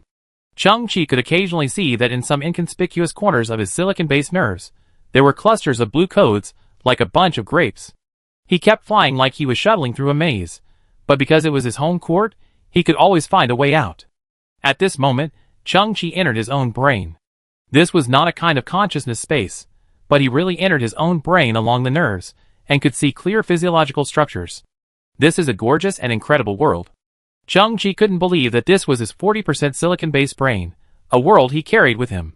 It was boundless here, and the background was scattering a faint pink luster. Everything he saw was made up of colorful crystals. Silicon-based creatures also have neurons, but they are a kind of crystal similar to colorful corals, which are densely packed like an underwater jungle. At the top of these neurons, there are pieces of dodecagonal crystal flakes. The sharp corners of these flakes release blue arcs, similar to bioelectricity. They echo each other in this vast world, forming some kind of signal transmission or information connection achieved through quantum entanglement. This is his silicon-based brain. In the silicon-based state, all thoughts, body control, memory storage, and the release of special abilities come from here. Chang-Chi felt shocked, felt the magic of the universe, and a kind of awe of the unknown was born in his heart. But this world has obvious abnormalities. There are many things that do not belong here. Although Chang-Chi is here for the first time, he is sure of this conclusion. Those are segments of blue codes, floating slowly here, like schools of fish in the underwater world, shuttling between reefs and corals. Chang-Chi stared at those codes carefully. They are definitely alien species. Suddenly, a large group of codes in the distance were disturbed by Chang-Chi's gaze. They kept tumbling and finally slowly gathered together. In the haze, they gradually formed a human figure. This figure has a clear human body and a petite body. The codes gradually took shape in the flow, and the outline of the figure's facial features slowly emerged. Is it you? The moment Chang-Chi asked this question in his mind, his perspective returned to reality, back to the cabin of the spirit-style starship. And on the floor in front of him, a figure appeared out of thin air. She was wearing a little outdoor explorer's outfit, with pigtails, and looked like a human girl about 15 years old. You found me. The little girl's eyes were evasive, like a child who had made a mistake, but I suggest you avoid Luo's attack, because this is really the real world. Chang-Chi frowned. He couldn't figure out the situation for the time being, but he looked at the observation window as soon as possible. On Luo's Dyson sphere, 7 light spots released 7 white beams, and then like braided hemp ropes, they were entangled together to form an extremely thick attack beam. At this time, this beam had already cut through the deep space and shot towards the spirit-style starship. A thought moved. A strange geometric figure appeared in front of the spirit starship, and then entered the back of the fourth wall. The huge attack beam, with the energy of twisting space, penetrated the former position of the spirit starship and shot into the vast universe, like a meteor, gradually moving away. Chang-Chi could still hear Luo's roar, "Weak and pitiful coward, don't hide, get out." After taking a look at Luo's movements, Chang-Chi focused his eyes on the present and narrowed his eyes. What's going on? The little girl in the little explorer costume was a little embarrassed. Everything before was real, and the virtual illusion created by Leafin for you did not succeed. He is still immersed in the game, and is about to start a new clearance. The little girl pinched the corner of her clothes. I split my program into 2.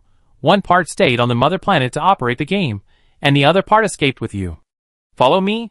What do you mean by follow me? Chang-Chi observed Mu Chen's reaction, and found that he was also staring at the little girl in surprise. The little girl was obviously in everyone's perspective. The little girl in the explorer's costume was the AI god of the entertainment church, codenamed 486E, that is, little e. Before entering the game, I must scan the body structure of each player. You are a special existence, and there is 40% silicon-based structure in your body. Just like a biological hard drive, my secondary program can be hosted in the silicon-based structure of your body, mainly the brain. Little E stared at the floor the whole time, not daring to look into Chang-Chi's eyes. This sneaky behavior seemed to be a very difficult act for her to talk about. Like I said before, I'm not a real advanced intelligence.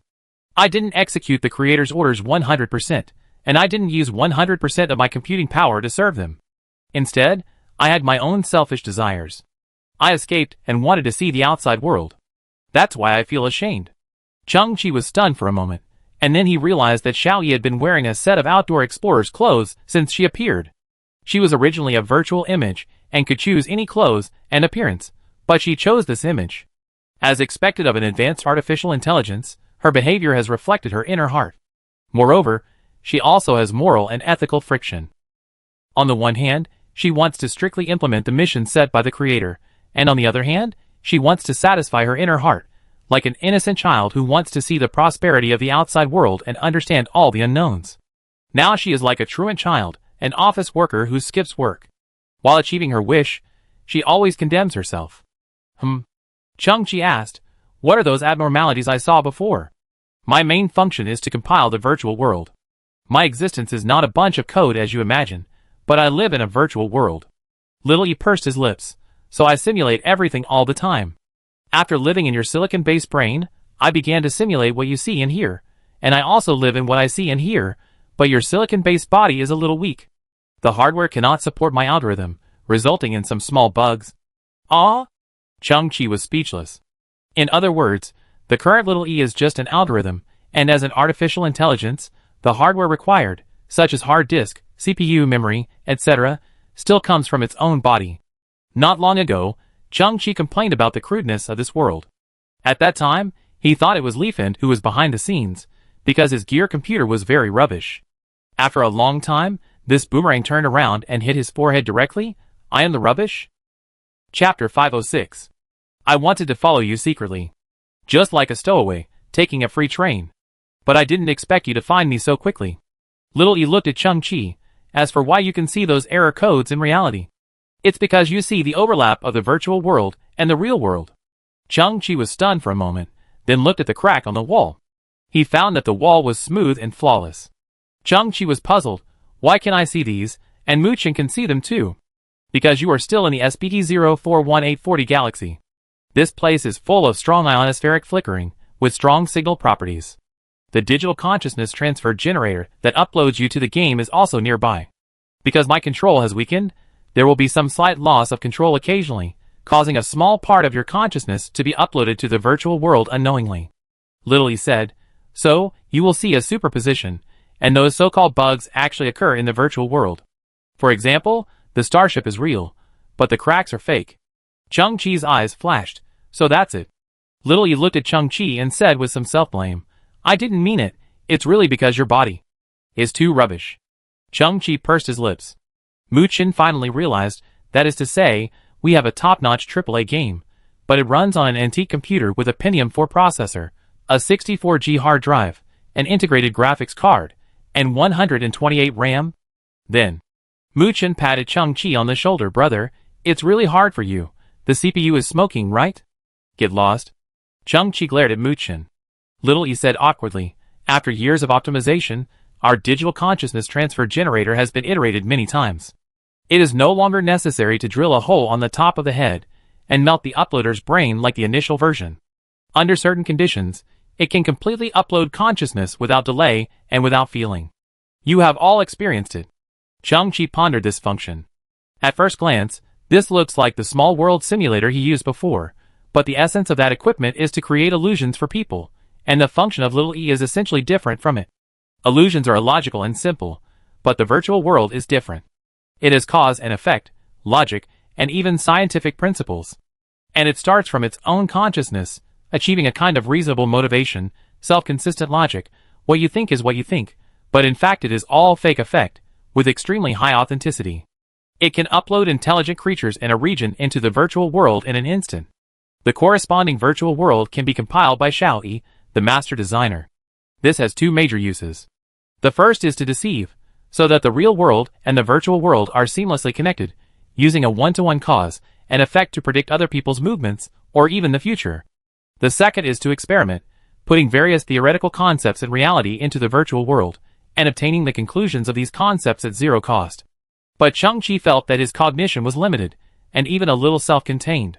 This is a level 6 civilization technology. If it is used properly, it will definitely achieve many amazing functions. Little E. Chung-Chi suddenly thought of something. When you and I first met in the game, you made my sense of time blurred and missed several ways of attacking monsters. The purpose was to increase the difficulty and highlight my power, so that Lefenda would choose me. Little E nodded a little embarrassedly.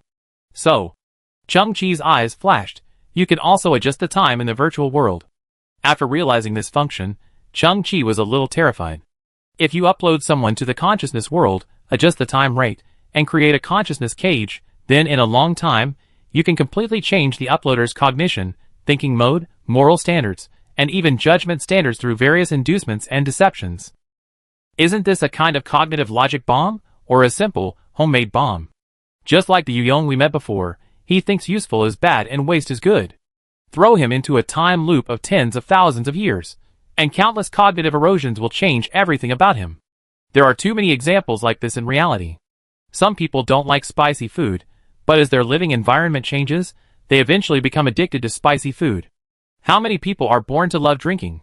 But life is boring, and as they let themselves go after getting drunk, the diluted alcohol becomes their only hope. Some people are straight, but they become crooked as they walk. There is a lot to be done. Chung-Chi, you are a coward. You are a lowly and weak scum. Aren't you very crazy in the game? Didn't you lead 1,000,000 mechanical troops to suppress and ravage me crazily? Why are you so cowardly and timid in reality? Why don't you continue to pretend? Coward. Trash. Disgusting cockroach. And your teammate, the guy who always scares me in my ear, where is your arrogant and proud tone? It's better not to let me find you, otherwise I will pull out your tongue, wrap it around your neck, and strangle you to death. In the public communication channel, Luo's angry curses still resounded, and he became more and more crazy. Without the game, you are nothing.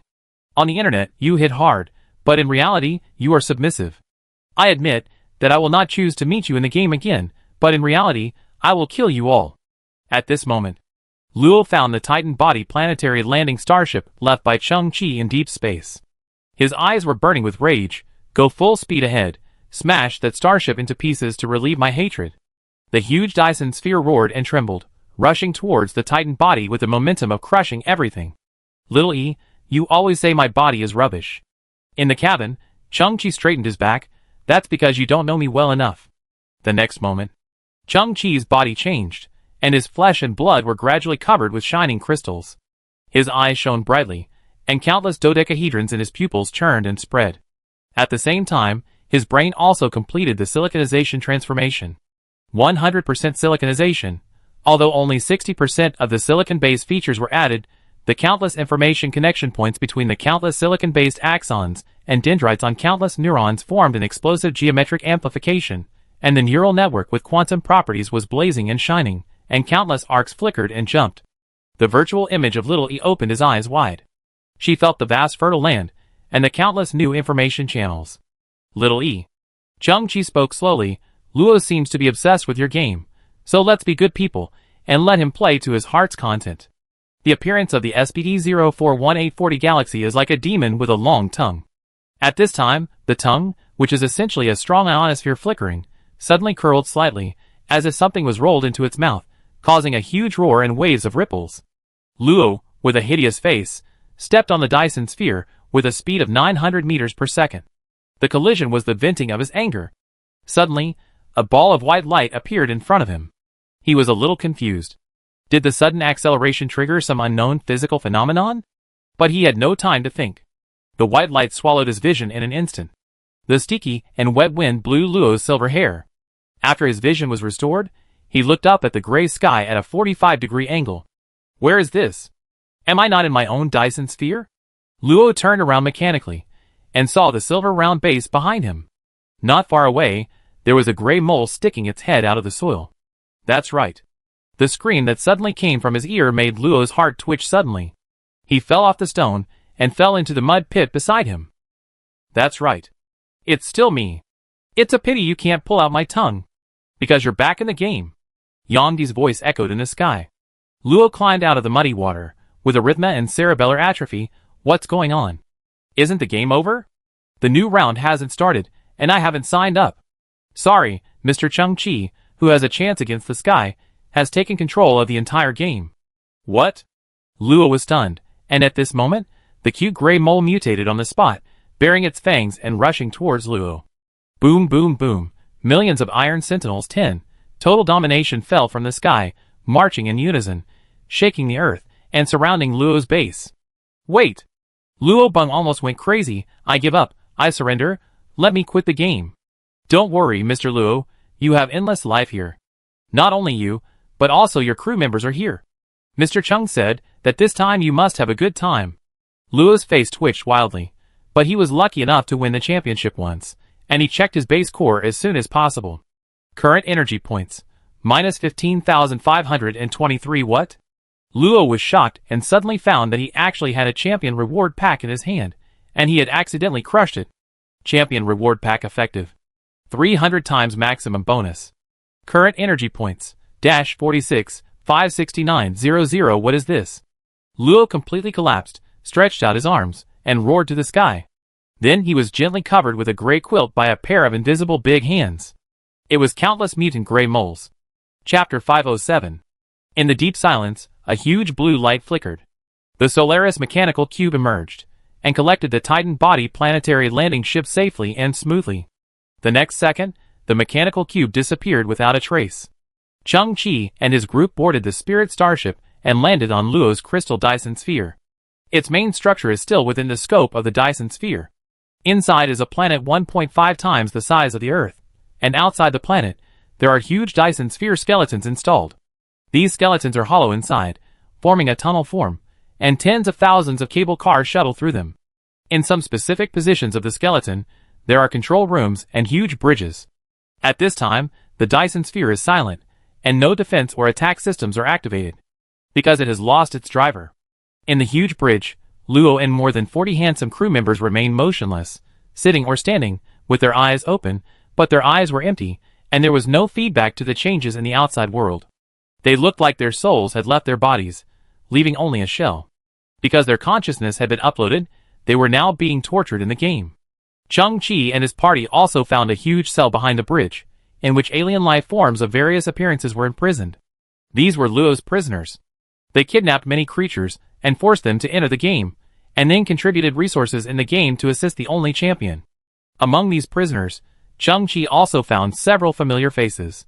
These creatures were the players who were trapped near the lair of the rock dragon with Lu Lian before.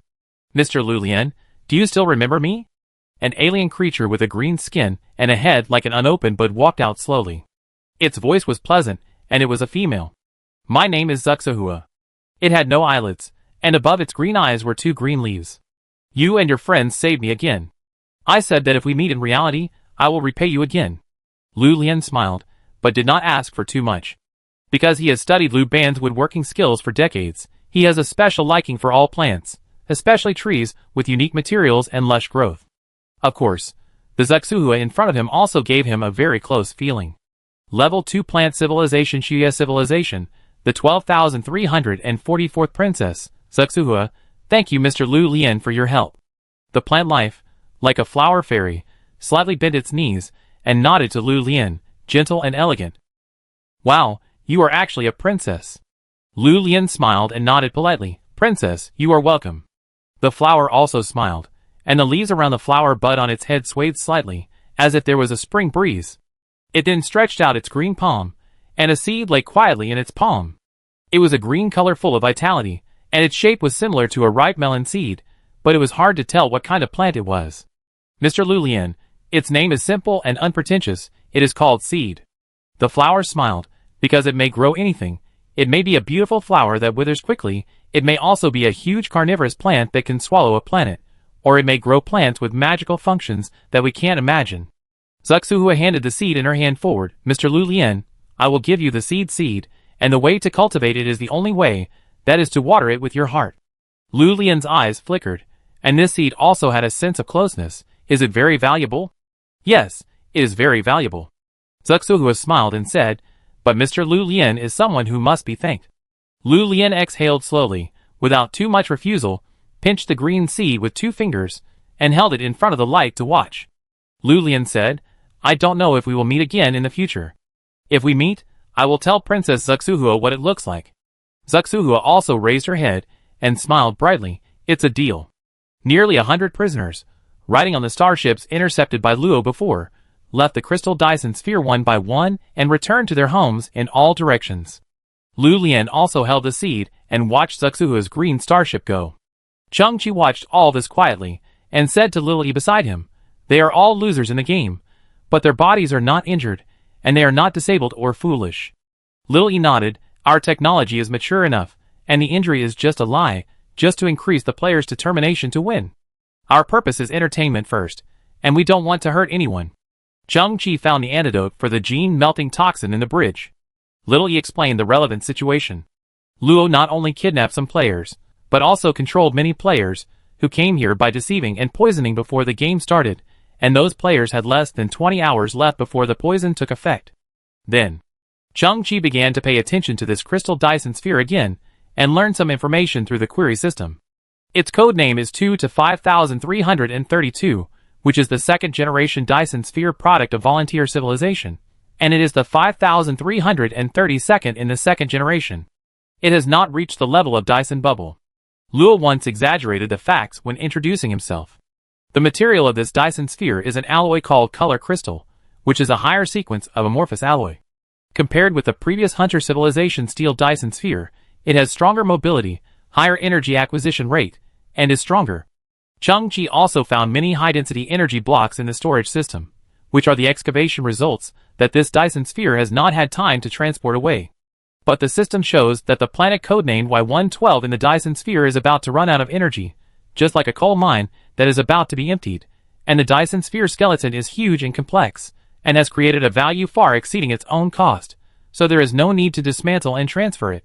Perhaps for a level 4 civilization, building such a huge celestial project is also time-consuming and labor-intensive, but compared with building a new one, dismantling and reassembling it is a very uneconomical thing. The crystal Dyson sphere 2 to 5332 under his feet is about to end its service and enter the scrapping process. Such a good thing is about to become garbage. Chang-Chi turned his head and looked at the gorgeous bridge that looked like a crystal palace.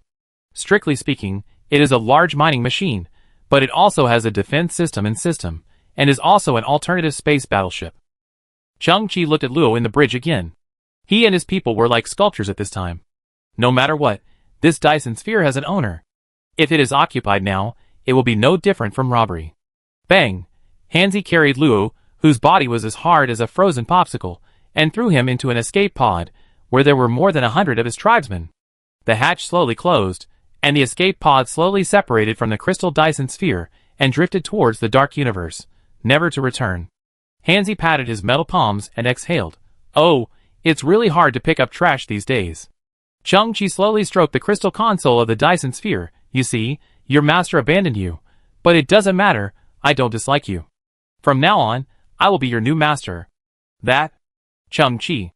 The virtual image of Little E stood beside Chang-Chi and said unconfidently, Do you agree that I will live in your silicon-based brain? I promise that I will not disturb you, but just quietly witness everything you witness. Of course, if you need my help, I will do my best. Chang-Chi smiled. If you want to upload the consciousness of other creatures, do you still need a digital consciousness transfer generator? Little E nodded. That is the necessary hardware.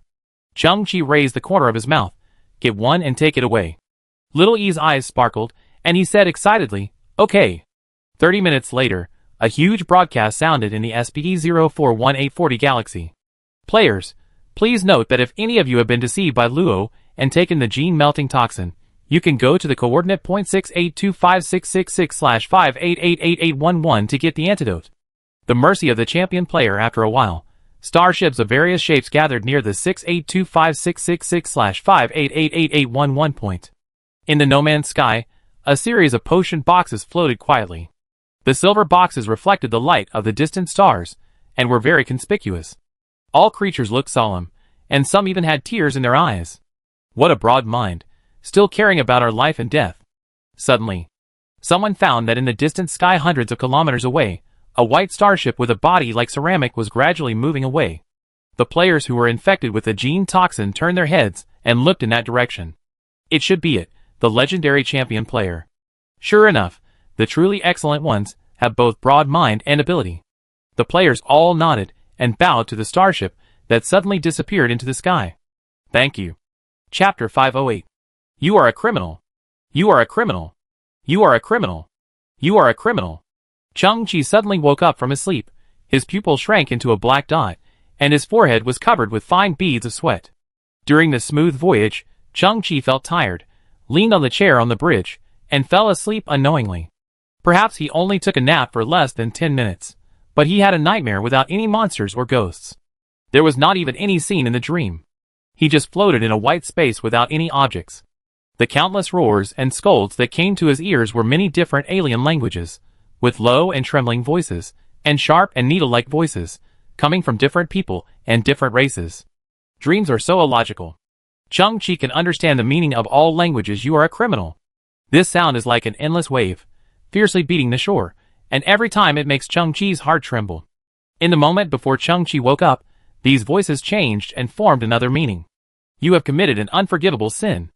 A drop of sweat gathered on Chung-Chi's forehead, along his temple, and slid down his cheek. Chung-Chi looked around.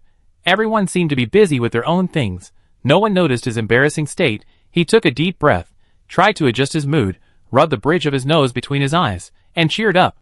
After all, there were some things hidden in my heart, and just now, it evolved into a nightmare. Through the perspective provided by the spirit, I peeked at what the crew were doing. Lu Lian cultivated a small piece of independent land on the ecological planting platform in the warehouse, and carefully planted the seeds given to him by Princess Suxuhua, with a face full of expectation, and guarded beside it with some obsession. Mu Chen asked Chung-Chi to give him a Steel Sentinel 10 total domination. At this time, in another warehouse, he had dismantled the covering armor of the Steel Sentinel, and climbed up and down to study the internal structure. Yang Di was in his lounge, writing a business plan, which contained the optimization plan of his emotional value provision group. In the third warehouse, Hansi and the epileptic nanny robot were having a lot of fun, and the Vortex instructor was instructing others on how to complete a beautiful high-platform diving. The cook said that it would show 100% attitude and perseverance, showing its genius-like cross-domain learning ability, and strive to achieve the title of God of Diving, but the ground was too hard, and the head couldn't stand it. Chung-Chi immediately called Yang Di, and needed him to cheer for Amma, and apply the blessing buff. Through the information of previous contestants provided by Xiao Yi, Chung-Chi has determined a new action target. The woman is called Hong. Located in the GNZ11 galaxy. About 13.4 billion light-years away from the Milky Way, the redshift value Z is about 11.1. Chung-Chi once read some astronomy magazines on the garbage Earth. This galaxy was discovered in 2016, and is the most distant galaxy record holder in the Hubble telescope era. And in this group of imaginative data, Hong has a very ordinary and easy-to-understand identity. She is a bartender in a bar. In Xiao Yi's records, Hong's image is always a woman in a red dress with a perfect figure, and long curly hair draped over one shoulder, but her face is still in the shadow, and her facial features cannot be seen clearly. Why? Chung-Chi asked Xiao Yi. Since she had participated in the game, her body must have been scanned, and there must be corresponding facial information. This is all the information I have stored about her. She is a mystery, as if she carries a higher level of encryption, like a light snow fox, rarely leaving footprints, and only a very small amount of information can be remembered by outsiders. Xiao Yi answered like this. She was a little confused at the time, and felt that a piece of her memory had been deleted. Chung-Chi stared at the woman in the red dress. He really wanted to know what crime he had committed in the past, and why he committed the crime. Perhaps there would be some clues in the Silent Killer's arsenal, and he also wanted to reclaim the Silent Killer's arsenal. And Silent Killer only shared one thought with him. If he wanted to find the weapons depot, he had to find that beautiful woman first. He participated in the survival battlefield of all races to get information about this woman. At this time, Chung-Chi always felt that this woman in a red dress was very similar to Jing and Huishui. Although he couldn't see her face, she felt that her figure was very similar. He thought of Jing. Chung-Chi recalled the previous scene. He wanted to know Jing's past, so he asked Xiao Yi to interrogate Luo in the game world. Luo's answer was unexpected. He didn't know Jing at all. There was no such person as Queen Jing in their civilization. Luo was sure of it, because he was the fourth prince of volunteer civilization, and he wouldn't not even know his own mother. Xiao Yi designed several scenes for Luo to deceive his memory and expose his lies. It was found that Luo did not lie at all. There was indeed no so-called Queen Jing in his memory. Including Luo's crew members, they all had the same answer. Jing was like a shadow, seemingly above cause and effect, appearing in volunteer civilization. Her life mission was to achieve her goal. When the goal was achieved and she obtained O32 real material printer, she disappeared like a bubble, and no one remembered her existence at all. Just like Mo in the past, when he died, all cause and effect disappeared. In the vast universe, it seems that only Chung-Chi remembers, and only Chung-Chi knows that Jing once really existed. Why, Chung-Chi is very confused and can't understand all this at all. Great, Mr. Amma. Please believe me, I didn't overuse the word great, because I can only use the word great to describe you. Yang-di looked formal, staring at Amma's eyeballs made of two curled millipedes. The universe is so vast, everything is so far away, we don't have a stargate that can travel infinitely, so we have a hard time. Just like Mr. Chung-Chi, a great explorer, a pursuer of dreams and secrets, can only look on and sigh in despair. But we have you. Everything has become different. Yang-di's voice was excited. We have wings that can soar, eyes that can see far. Our lives will be transformed from empty imagination to boundless reality. How incredible this is. All because of you, Mr. Amma, who is brilliant and capable. Amma was almost fooled. Tears welled up in his eyes, and he choked up and said, really? Yes, it's true. Of course it's true. Yang-di nodded firmly. Excuse me, I always call you Mr. Amma, which is disrespectful to you. So before this important voyage, can you take a little time to tell me your full name? I will remember it from now on. Woo Yang-di, you are so kind. Amma wiped his tears, which were actually the yellow liquid secreted by the millipede. He took a deep breath. My formal name is Amafika Robin Strau Raffles Aliawason Ahmed, and my last name is Zainabu Fatima Funmaleo. Yang-di was stunned. He didn't expect Mr. Amma's real name to be so long, but out of the most basic courtesy, he kept nodding his head and silently recited the name with Amma, trying to remember it. Luke Kazabin Bumas Bakovis Clarnu Habafamir. Yang-di's face turned purple, but Amma didn't need to breathe at all. Svenmud North Rockland Acanthus. Yang-di insisted on repeating, causing his brain to be deprived of oxygen. His face turned pale, and he stepped back 3 steps, barely holding onto the wall, his eyes bulging, and he covered his chest at the same time. Rolanx Ujuskukumantle in paradise. Mr. Amma. Yang-di stretched out his hand and shouted, I feel like I'm going to heaven. He took a few deep breaths and pursed his lips and said, Mr. Amma, do you have an abbreviation for our human language? Amma nodded seriously. There is one. Yang-di was as if he had been pardoned. Great, what is it? Amma straightened his posture again. Wang. Stop. Chung-Chi slowly stepped forward and pursed his lips and said, It's getting late. Let's hurry up and start working. Okay. Yang-di clenched his fists. Mr. Amma, you must believe in yourself. You are the best. The god of luck bless you. You will definitely dig a wormhole that will satisfy Mr. Chung-Chi. At this time, Amma was also full of momentum. It also clenched its fists, and the millipedes all over its body were spinning rapidly. Target, GNZ-11 Galaxy, Q333 Star System, Transit Star, Peace Tavern, let's go. Chapter 509. Xiao Wu, what do you think of my dress? This is a new morning. All things are revived, bringing new hope. Strictly speaking, there is no essential difference between the morning and night in the universe, but at this time, the lunch is sailing in the universe, and coincidentally approaching a starlight source, which is a bit like the morning, and the light intensity will gradually increase from weak to strong. More than 100,000 kilometers away, there is a planet with a thin atmosphere. The northern half is illuminated by the sun, and the molecular activity is enhanced, which is somewhat similar to the phenomenon of evaporation. It is furry, like a lazy cat curled up on the windowsill, basking in the sun. The yellow-white light sprinkled into the cabin little by little. Huishui put on a long skirt, held it with both hands, pinched the skirt corners, and showed it to Wu Jianxiu. Xiao Wu put on a tight short-sleeved shirt, and her snow-white back was covered by the short-sleeved shirt. Her head with short hair stuck out from the neckline. She shook her head, and her messy short hair was automatically straightened. Xiao Wu immediately turned around and looked at Huishui, who was standing at the door. She was stunned. Sister, you have changed a lot recently. You never wear such a flashy long skirt. You never choose such a conspicuous color. If you have to move, this dress will be very inconvenient. Huishui pinched the hem of her skirt and looked down at her clothes. She changed from being a little excited because she was showing her beautiful clothes to others to being a little confused. She didn't know why she made such a choice. It was strange. Huishui sat on the bed in a daze, her long skirt spread out on the bed. Xiao Wu, I remembered a dream again, a dream I had in the past. Xiao Wu was stunned for a moment, and put down the trousers that she was about to put on. So she wore a tight short-sleeved shirt on the upper body, and a bikini-like underwear on the lower body. She moved her snow-white and slender legs, and sat next to Huishui. She hugged Huishui's shoulders. It seems that this dream is not beautiful. Huishui's beautiful eyes were a little empty, staring at the empty wall. In the dream, there is also Chung-Chi.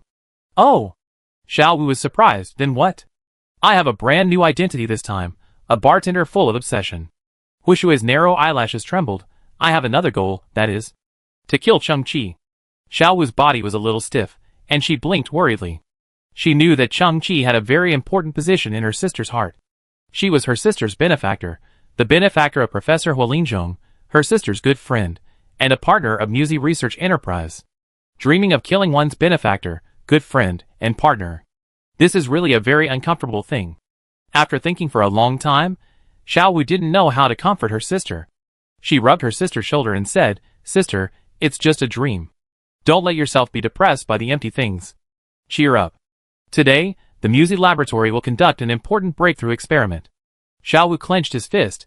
"I won't go to work today. I will accompany you to witness the results of this experiment, okay?" Hushui took a deep breath and tried to adjust his mentality. Fortunately, Xiaowu is with me. In front of it is a gorgeous wormhole. It is like a kaleidoscope shining with colorful lights, rotating slightly, forming a tunnel, and its end may be any place that is simply unimaginable. Countless millipedes were floating in front, biting the vast space with their tiny mouth parts. Alma was full of energy and confidence. Chang-Chi stood on the bridge, his face illuminated by colorful lights, quietly waiting for the result. He felt that Alma's digging this time would not deviate too much. Yang Di was really like the god of luck, able to buff people's luck and greatly increase the success rate of something.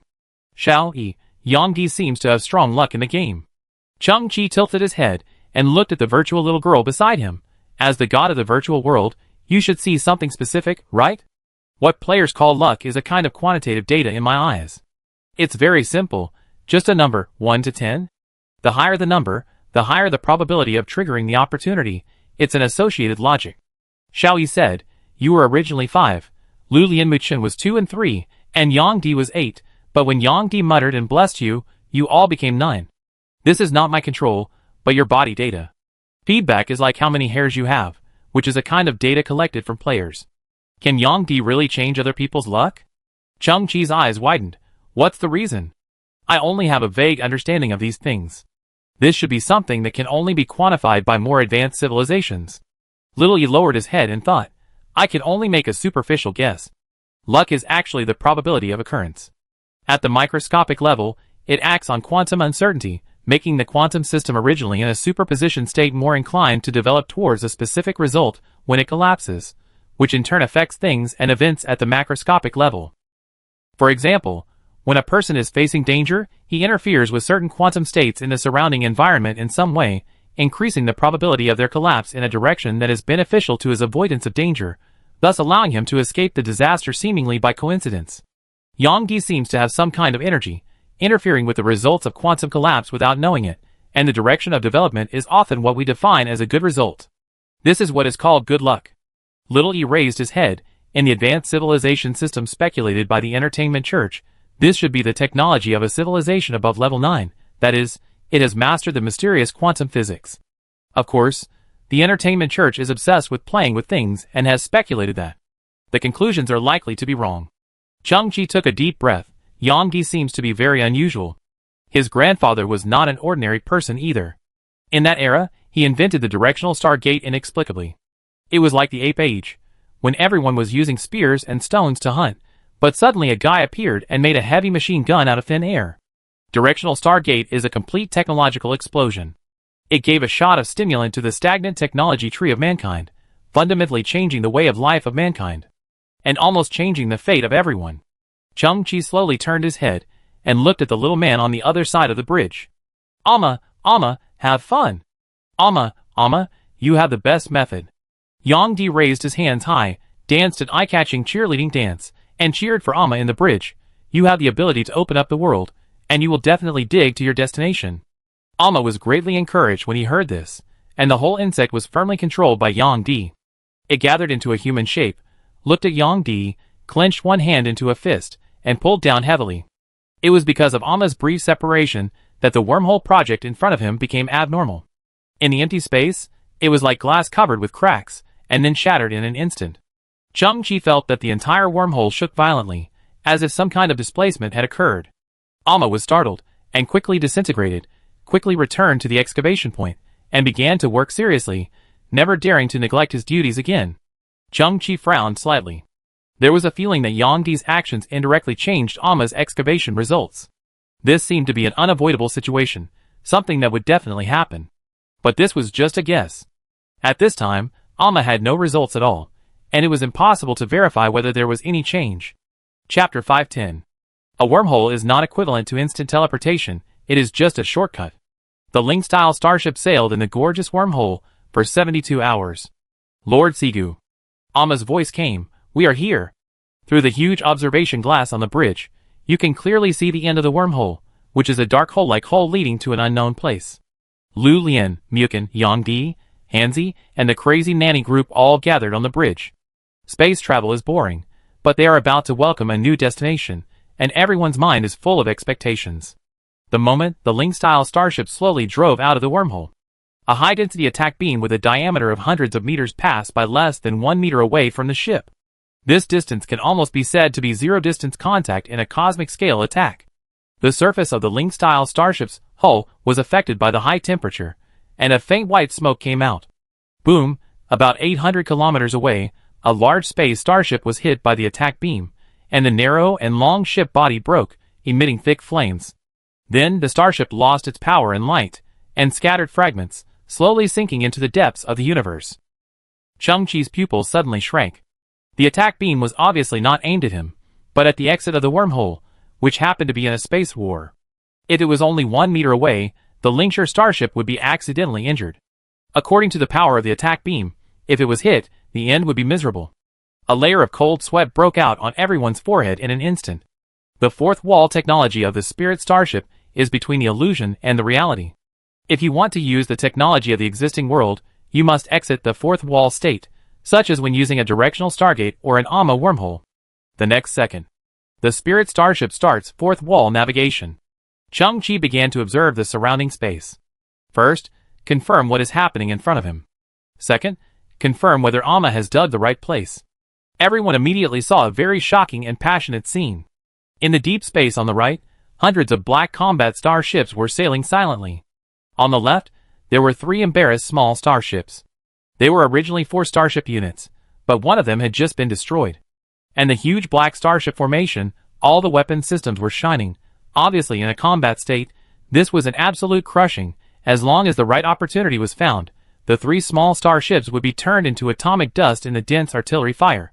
The 3 small starships were in such a mess that damage and charring could be seen with the naked eye. This was a pursuit battle. The small starships were running for their lives. It was unknown how long they had been fleeing, but now they were exhausted. Stop! Stop! You can't fire! A strange alien language came from the common communication channel of the Spirit starship. It came from the fleeing small starships. They obviously wanted to communicate with the Black Fleet, so they started a large-scale regional broadcast. Cheng-Chi's transformer star armor trembled slightly, translated the alien language, and released it in the bridge. This is GNZ-11 star system, Q333 star system. We have entered the orbit of the transit star. This is under the jurisdiction of Peace Tavern. You cannot open fire.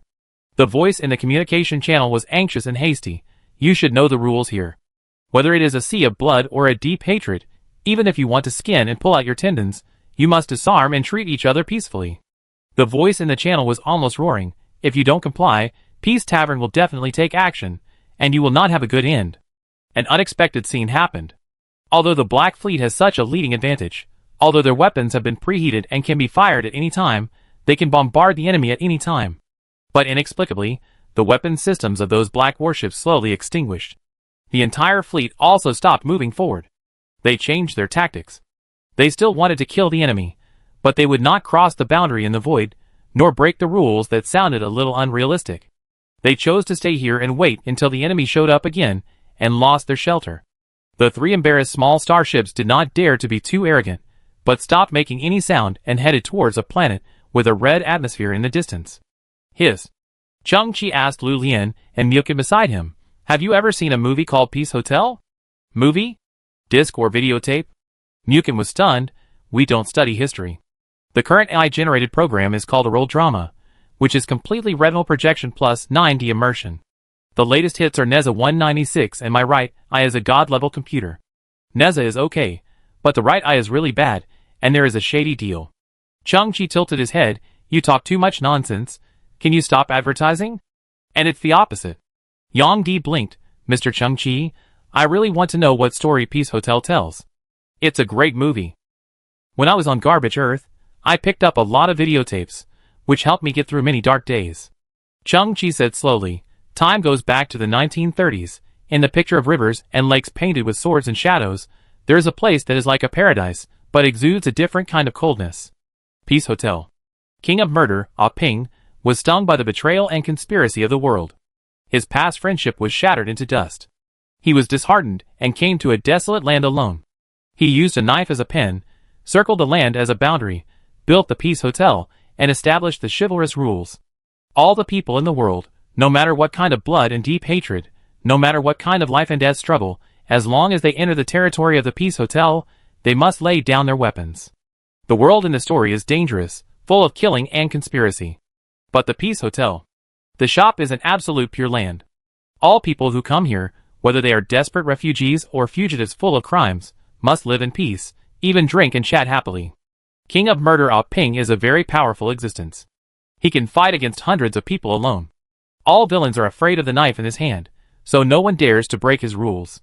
His wish for the rest of his life is to create a pure land in the world full of dangers where hatred can be temporarily put aside, and peace can be placed. As Chung-chi told the story, several people were also brought into the story, and even a little obsessed. This is indeed very exciting, an interesting protagonist, an alternative legend. Myukin blinked. What's the ending of the story? Chung-chi frowned slightly. A woman broke into the Peace Hotel. She brought with her stories and troubles. She looked a lot like Ah Ping's former woman, and wanted to find a little shelter under the roof of the Peace Hotel. She also brought powerful enemies. The peace that had been maintained for many years was broken. The bloody rain poured down again. The killer Ah Ping stood with a knife, like a bloody god of war, defending the precarious Peace Hotel with his last strength. In the end, he killed all the enemies.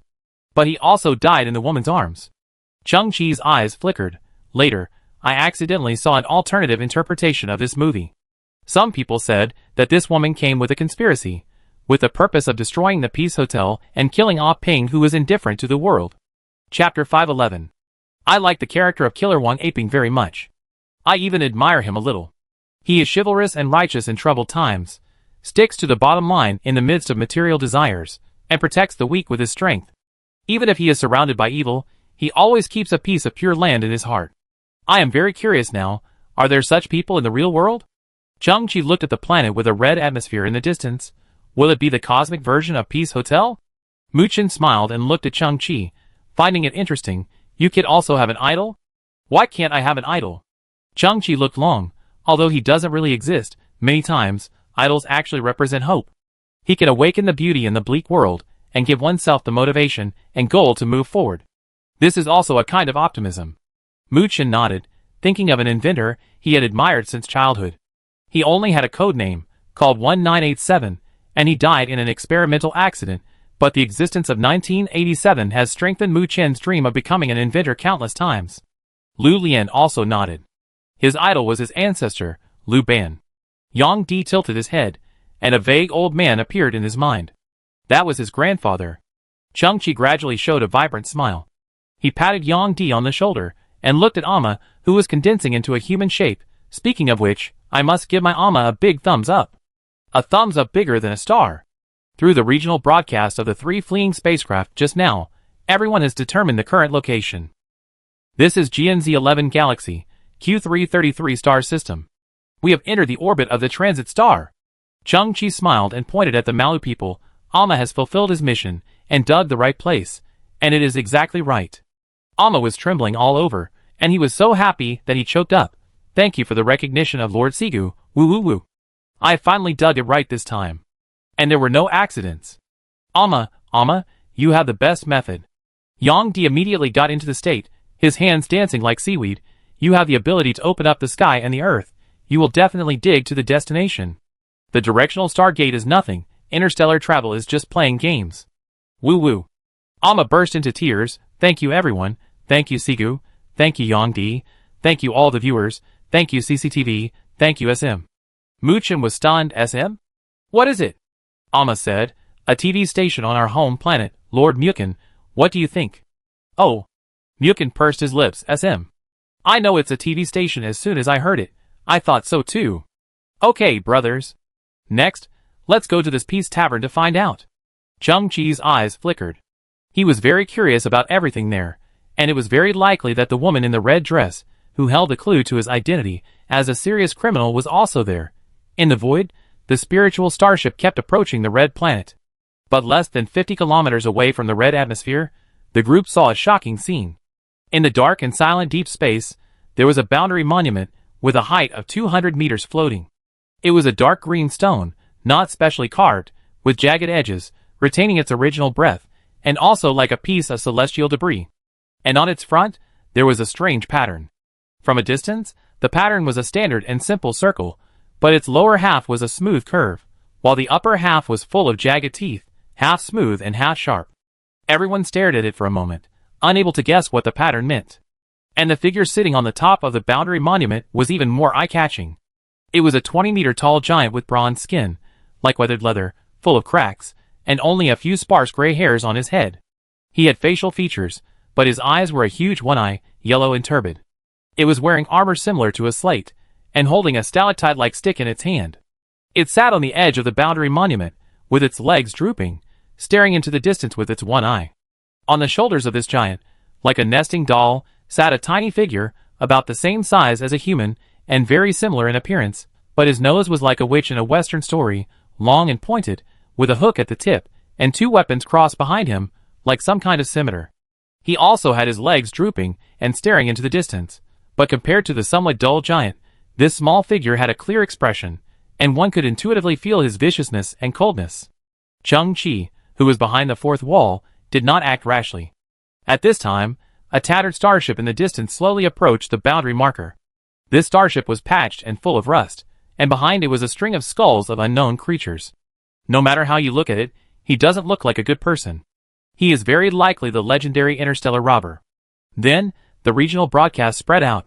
Respected Gate God and Little Gate God, members of the Iron Bear mercenary group, Iron Wolf, Iron Fox, and 31 crew members, have come from afar and want to enter the Peace Tavern to drink a cup of hot wine. At this time, the small figure on the giant's shoulder slowly raised his head and narrowed his eyes a little coldly. Robbers are robbers, and they lied about mercenaries. If they were being hunted, they said they were being hunted. What's the point of coming from afar? If you want to seek refuge, just say it directly, and what's the point of drinking a cup of hot wine? The shabby starship fell into embarrassment and silence on the spot. But the little figure said again, Peace Tavern doesn't care about these, but the only rule, do you know?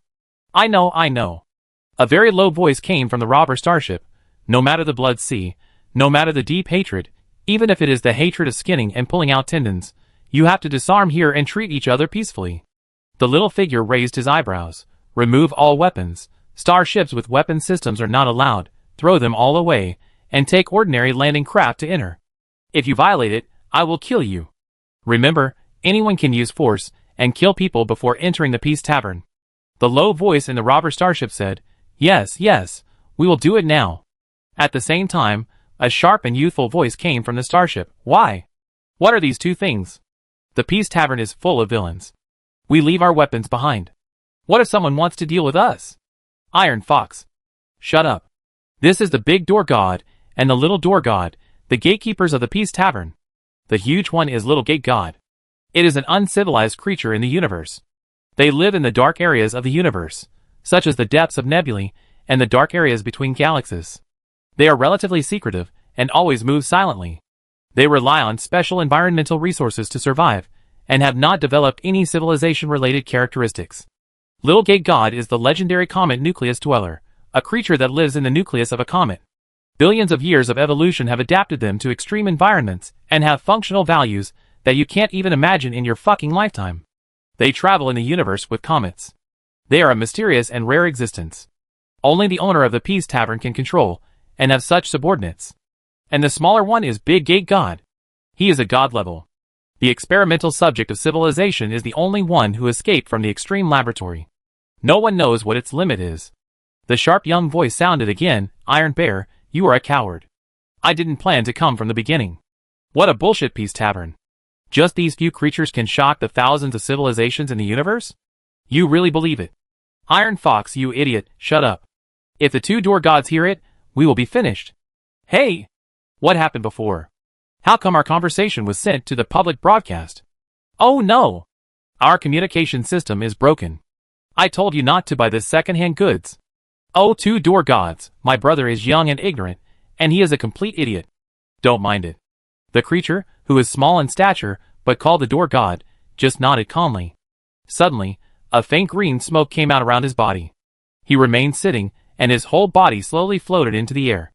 Under him, a giant called little door god with a huge body, as big as a tall building, moved instantly, leaving a straight gray line, and crossed a distance of more than 10 kilometers in an instant.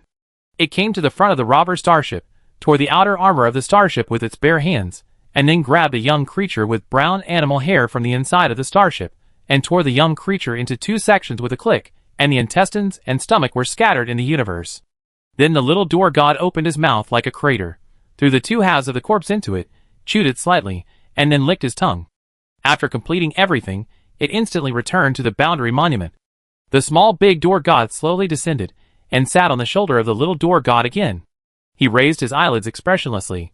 Iron Lithium disrespects Peace Tavern, but others can enter if they follow the rules. Chapter 512. This place is not the same as the movie. King Ah Ping has no thugs, but the boss here has two powerful door gods. Chung Chi's eyes flickered as he watched those interstellar bandits abandon their starships and take a simple escape boat, staggering into the red atmosphere of the planet. Follow the rules. Chung Chi nodded. We will follow the rules too. Mu Chen suddenly smiled evilly. Are you afraid? No. Chung Chi shook his head. You have to respect the rules, not to mention that this is a fair place, and we are just looking for someone. Mu Chen just wanted to tease Chung Chi, but in fact, he was moved by the story. He didn't say it clearly, but he was in awe of the story of Peace Hotel. Just when Chung Chi was about to let the spirit-style starship appear, a faint golden light flickered in the sky hundreds of thousands of kilometers away, which caught his attention. Chung Chi looked at it, and then his face suddenly changed, and he took a deep breath. Lu Lian and Yukin also looked at the golden light. Their expressions froze, and they said in unison, "Fuck. Why is it here?" Only Yang Di was confused. What are you guys doing? Executioner. Chung Chi and the duo spoke at the same time. In the distance, there was an energy warship in the shape of infinity. At this time, the golden light was blazing, bringing a sense of oppression as if it were real. Not long ago, in order to replenish energy for STC, Chung Chi and the duo entered the mysterious Triangle Galaxy. On that green planet with lush plants, they met a girl who called herself Bai. She was calm and gentle, relaxed, close to all the wonderful plants and animals, and even played the role of host and treated the three to drink the wonderful wind chime juice. But you dare to think. Her true identity is the executioner with infinite and terrifying strength. With a technological creation of unknown level, just tap your toes, and the cool and explosive infinite energy starship will rise from the ground. With a casual blow, the light-wheel flying saucer of level 8 civilization will be cut in half, and all level 8 civilization creatures will be vaporized indiscriminately. The most important thing is that Chung Chi, this silly boy, is actually a serious criminal on the run, and the executioner happens to be a cosmic-level law enforcement agency. It's just like a mouse and a cat looking at each other, and neither of them makes a sound. Who can stand this? The duo's face twitched. Why is she here again? Chung Chi, are you flirting with that girl? Didn't I tell you not to contact her if you have nothing to do? Shut up, both of you. Why would I contact her? Chung Chi stared at the infinite energy starship in the distance. Last time we parted, she said she would give me a chance to correct my mistakes, which is a kind of probation. Not quite right. Chung Chi narrowed his eyes. This infinite energy starship is much smaller than Wu Bai's. Not on the same level. Indeed, that doesn't seem to be Wu Bai. The duo opened their eyes. Could it be another executioner? Wu Bai is backed by a powerful organization, and this one is her colleague. It should be like this. Chung Chi's pupil shrank, and he discovered something that was even more beyond imagination. The infinite energy starship in the distance has been hovering, and the golden light has become much dimmer, as if it has turned off the attack mode. It is dormant, or waiting. That executioner should be chasing the criminal. Chung Chi's pupils trembled, but the criminal entered the orbit of the Peace Tavern. Even the existence of the executioner did not act recklessly, but just stopped outside the boundary. He actually abided by the rules. The duo's body was also a little numb really. Chung Chi only felt a ball of cold air rushing out of the soles of his feet, What kind of existence is the owner of this Peace Tavern? Even the executioner can be frightened? Follow the rules. We must follow the rules. The duo widened their eyes. Let's go in according to the procedure. We are very uneasy if we stay outside the boundary. Then, everyone moved to the transport boat brought by Xiao Yi before. Hanzi and the Jianxi Nanny group stayed in the Spirit Starship, because they all carried more or less weapons systems. Before that, Cheng Qi thought for a moment, took off the Pioneer gravitational weapon system on his body, took off the Solaris mechanical cube, and the Transformer star armor left his body, condensing into a half-black date core, leaving all these items in the Spirit Starship. But the STC could not be taken off, and even had a feeling of blood fusion with Cheng Qi. Cheng Qi was very confident that no one could detect the true function of the STC. This time, Cheng Qi was really light. Of course, he still retained the silicon-based genes and SS-level supernatural power. In the small transport boat, there were also some compressed energy that looked like glowing crystals, which came from Luo's crystal Dyson sphere. Cheng Qi considered that since the red atmospheric planet was called a tavern, it must be necessary to buy wine money, and energy was the hard currency in the universe, and it was still a compressed energy of a level 4 civilization, so the money should be enough. Before he appeared, Cheng Qi hesitated again. He returned to the lounge of the Spirit Starship, put away his blue cloak, found a tattered linen shirt from his scavenger days, and put it on. He messed up his hair and smeared some dirt on his face, looking like a famine refugee. Hey! Who is this? Mu Chen laughed openly after seeing Cheng Qi. Cheng Qi shook his head helplessly. After all, there is an executioner here. Although I firmly believe that I am innocent, in their eyes, I am a serious criminal after all. Although it may be self-deception, I have to restrain myself a little, otherwise I will jump around and anger them, and maybe even you will be wiped out. Mu Chen stopped talking. You are right. Come on, this young master will personally smear some more dust on you. Try to do it, secretly smile, only teeth are left. In the deep space, an inconspicuous geometric figure appeared, and the Spirit Starship did not fully appear, but the hatch opened, and the small landing craft sailed into the deep space. Two gate gods, I am Earthman, I want to enter the Peace Tavern to look for someone. Cheng Qi's voice came from the public channel. He was not worried that the other party would not understand his words. They seemed to have some kind of translation ability. Cheng Qi did not hide his purpose, and as for the name, Earthman was worthy of the name. Do you understand the rules? The thin gate god raised his eyelids. Cheng Qi replied neither humbly nor arrogantly. Whether it is a sea of blood or a deep hatred, even if it is a hatred of skinning and pulling out tendons, we have to disarm and treat each other peacefully. But the gate god's eyes suddenly narrowed, unqualified. Cheng Qi's heart trembled. The tiny gate god slowly raised his hand, and pointed at the landing craft that Cheng Qi was riding through the void. At the same time, a green smoke suddenly appeared in the cabin, gathering into a palm with fingers extended in the air, and the fingertips pointed to the parasitic leech behind Lu Lian's neck. Lu Lian opened his eyes slightly, and then understood, sorry. Immediately, Lu Lian turned back and took out the wooden wheelchair that he had not used for a long time, but had always carried with him, and then took off the parasitic leech. His whole body suddenly lost strength and collapsed on the wheelchair. The big door god spoke in a low voice, and seemed to approve of the attitude of Cheng Qi and his party. Then, the big and small door god stopped talking. Cheng Qi and his party took a deep breath, and the small landing craft slowly started, silently crossing the deep space. About 30 minutes later, it plunged into the bright red atmosphere of Peace Tavern. Chapter 513. The fine sand and gravel rolled. The buffer airflow blew the dust, and the dust evaporated more than 10 meters. The small landing craft landed on the ground, and the air movement sound was heard in the dust. The hatch slowly opened and hit the ground. Cheng Qi, Mu Chen, Yang Di, and Lu Lian, who was sitting in a wooden wheelchair, walked out of the dust. This planet is called the Transit Star, but people like to call it the Peace Tavern.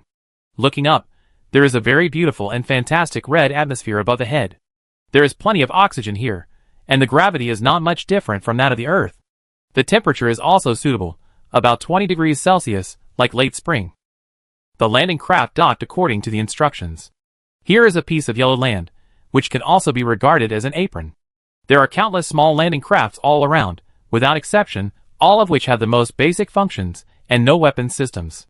These landing crafts are covered with thick dust, some are already crooked, and the landing gear is stuck in the mud. Obviously, these landing craft have never started since they landed.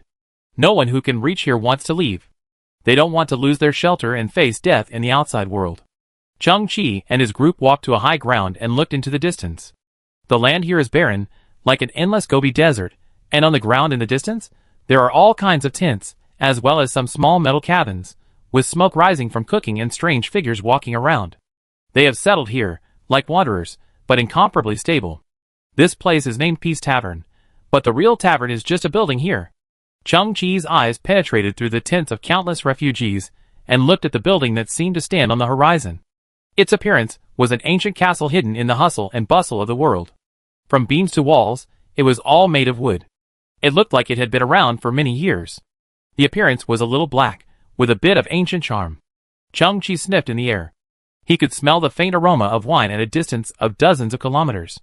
But there was no light in the Peace Tavern, whether in the cracks of the door or in the windows inlaid with colorful glass. Brothers, the wine here should be very special. Chang-Chi and his party stepped into the Gobi Desert and walked slowly. They first entered the tent area scattered on the ground. There were various alien creatures living here, but in an understandable form. There seemed to be no two advanced species. Only a small number of creatures were curious about Chang-Chi and his friends, and would stop to watch them. Most creatures were accustomed to it, and completely ignored them. Lu Lian was sitting in a wheelchair, looking at everything around him with curiosity. Suddenly, he felt the wheelchair tremble, and the wheels rolled over some kind of protruding object. He looked down, and saw a black snake on the ground. Rumble, the ground in front of him cracked. A huge figure 5 meters high stood up from the loess. It had a strong body, a ferocious bull head, sharp horns, and bloodshot eyes staring at Lu Lian. Lu Lian then reacted, "Sorry, I pressed your tail." Mu Chen grinned and whispered, "Lu Lian, this fool, it didn't press my tail, but my penis." It can be said that this guy's physiological structure is very strange. But the Minotaur's face was hideous and twisted, and he was full of anger.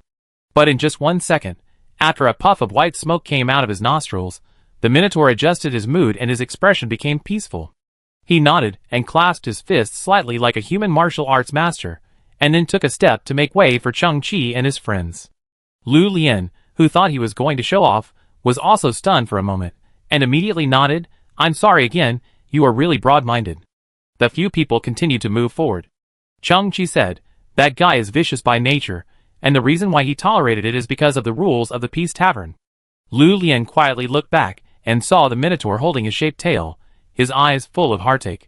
Lu Lian stuck out his tongue, "I really didn't mean it, I hope you get well soon. It's really interesting here." Chang-Chi narrowed his eyes. In fact, when he met the big door god and the small door god, he had used the V-Library ring to secretly scan the function value of the two creatures. The functional value of the huge small door god is only between 10 million and 12 million, even less than that of the small green fish. Of course, this value is very powerful in the eyes of ordinary creatures. As for the small door god, the intuitive data is only 5 million functional value, but it should have some kind of transformation ability, and then the functional value will increase or double. But this is still within Chang-Chi's cognition. After all, Chang-Chi has seen the strongest warrior in the universe, Big Fish Man. And about this planet, it seems that there is no super high-level technological equipment as imagined, or it is extremely primitive. Why can Peace Tavern shock so many strong people? Could it be that all the secrets are in that small tavern? Interesting, interesting. Chang-Chi muttered to himself, saying interesting 3 times in a row. After walking for a while, Chang-Chi and his party finally arrived at the door of the wooden tavern. Just like when they saw it from a distance, there was no one and no light here, and the door was closed, and it was quiet inside. Chang-Chi stepped forward and gently pushed the tall wooden door. Sure enough, it did not move at all, and it was locked. New companions, it is not the business hours of the tavern now. A hoarse and vicissitudes voice came from behind, and a figure came behind Chang-Chi at some point. Its hunched back was almost an N shape, and it was wearing a black rag cloak, emitting a foul smell like a tramp. Its entire body and head were in the cloak, and its entire face was pitch black, as if hiding in the shadows, a bit like an evil wizard. Chang-Chi was puzzled. Is there a business hour here? The hunchback nodded. This is the rule set by the boss. It must be enforced forever. No one can change it. 3 hours later, when the sun sets, the tavern will open for business. This is the rule. Chang-Chi nodded. The woman in the red dress he wanted to find was the bartender of the tavern. It seemed that if he wanted to see her, he had to wait patiently for 3 hours. In 3 hours, I can take you to do something meaningful. The hunchback figure looked at Chang-Chi and his group. Everyone here is carrying sins. Although their bodies are protected, they are bored here. As time accumulates, their hearts will be very tormented. Sins turn into demons and devour everything. Some people will go crazy and commit suicide because of this. So, we must find an outlet for venting. The hunchback figure raised his head. A star witch who carries sins has built a confession cage here. Everyone can go there to face the sins in their hearts, confess the past, and calm the present. There is no danger there, and no reward will be asked. Open to all shelterers. Do you want to go? Chapter 514. On the Gobi Desert, more than 10 kilometers away from the tavern, there stands a huge cage woven with unknown vines. It looks like a bird cage, but it is 200 meters high. It can't trap anyone, because the gaps on the cage are wide enough, and even large trucks can shuttle through it at will. It is more like a symbolic building. Around the cage, there are dense figures, kneeling on the ground, lowering their heads, and muttering to themselves as if they were confessing. In the center of the cage, there stands an alien old woman, who is 100% in line with the image of a witch in human cognition, with dark black hair full of wrinkles, silver hair messy and dry, eyes emitting purple light, and palms like crow's claws, holding a strange tree-knot cane. Come on, my children. Put your hands on the confession first, and see how much sin you are carrying. The old woman's voice is hoarse and obscure. Chang-Chi discovered a detail early on. There should be some kind of public translation device here. The sounds recorded in his ears were all understandable. The hunchback, who led Chang-Chi here, pulled his cloak to make sure his cheeks were covered. It stood beside Chang-Chi and explained, the first step of repentance is to face the sins of the past. The confession of the interstellar, which has magical power. Put your hand on it, and the sins of the past will turn into black smoke. The bigger the smoke, the bigger the sins of the past. But don't worry, it's just smoke, and there will be no specific content. Your sins, only you can face up. Chang-Chi nodded. Everything here is very interesting, and it can be regarded as a kind of sightseeing and travel. He is also ready to adapt to the local customs and experience this special ceremony in front of him. I go first. Mu Chen was eager to try, rubbing his palms, and came to the center of the confession cage. On the waist-high table, there was an old yellowed book, open, with no words on it. The interstellar witch said, "Child, put your hand up, and then just wait quietly." Mu Chen nodded, stretched out his palm, and gently placed it on the book. I must also confess my sins all the time.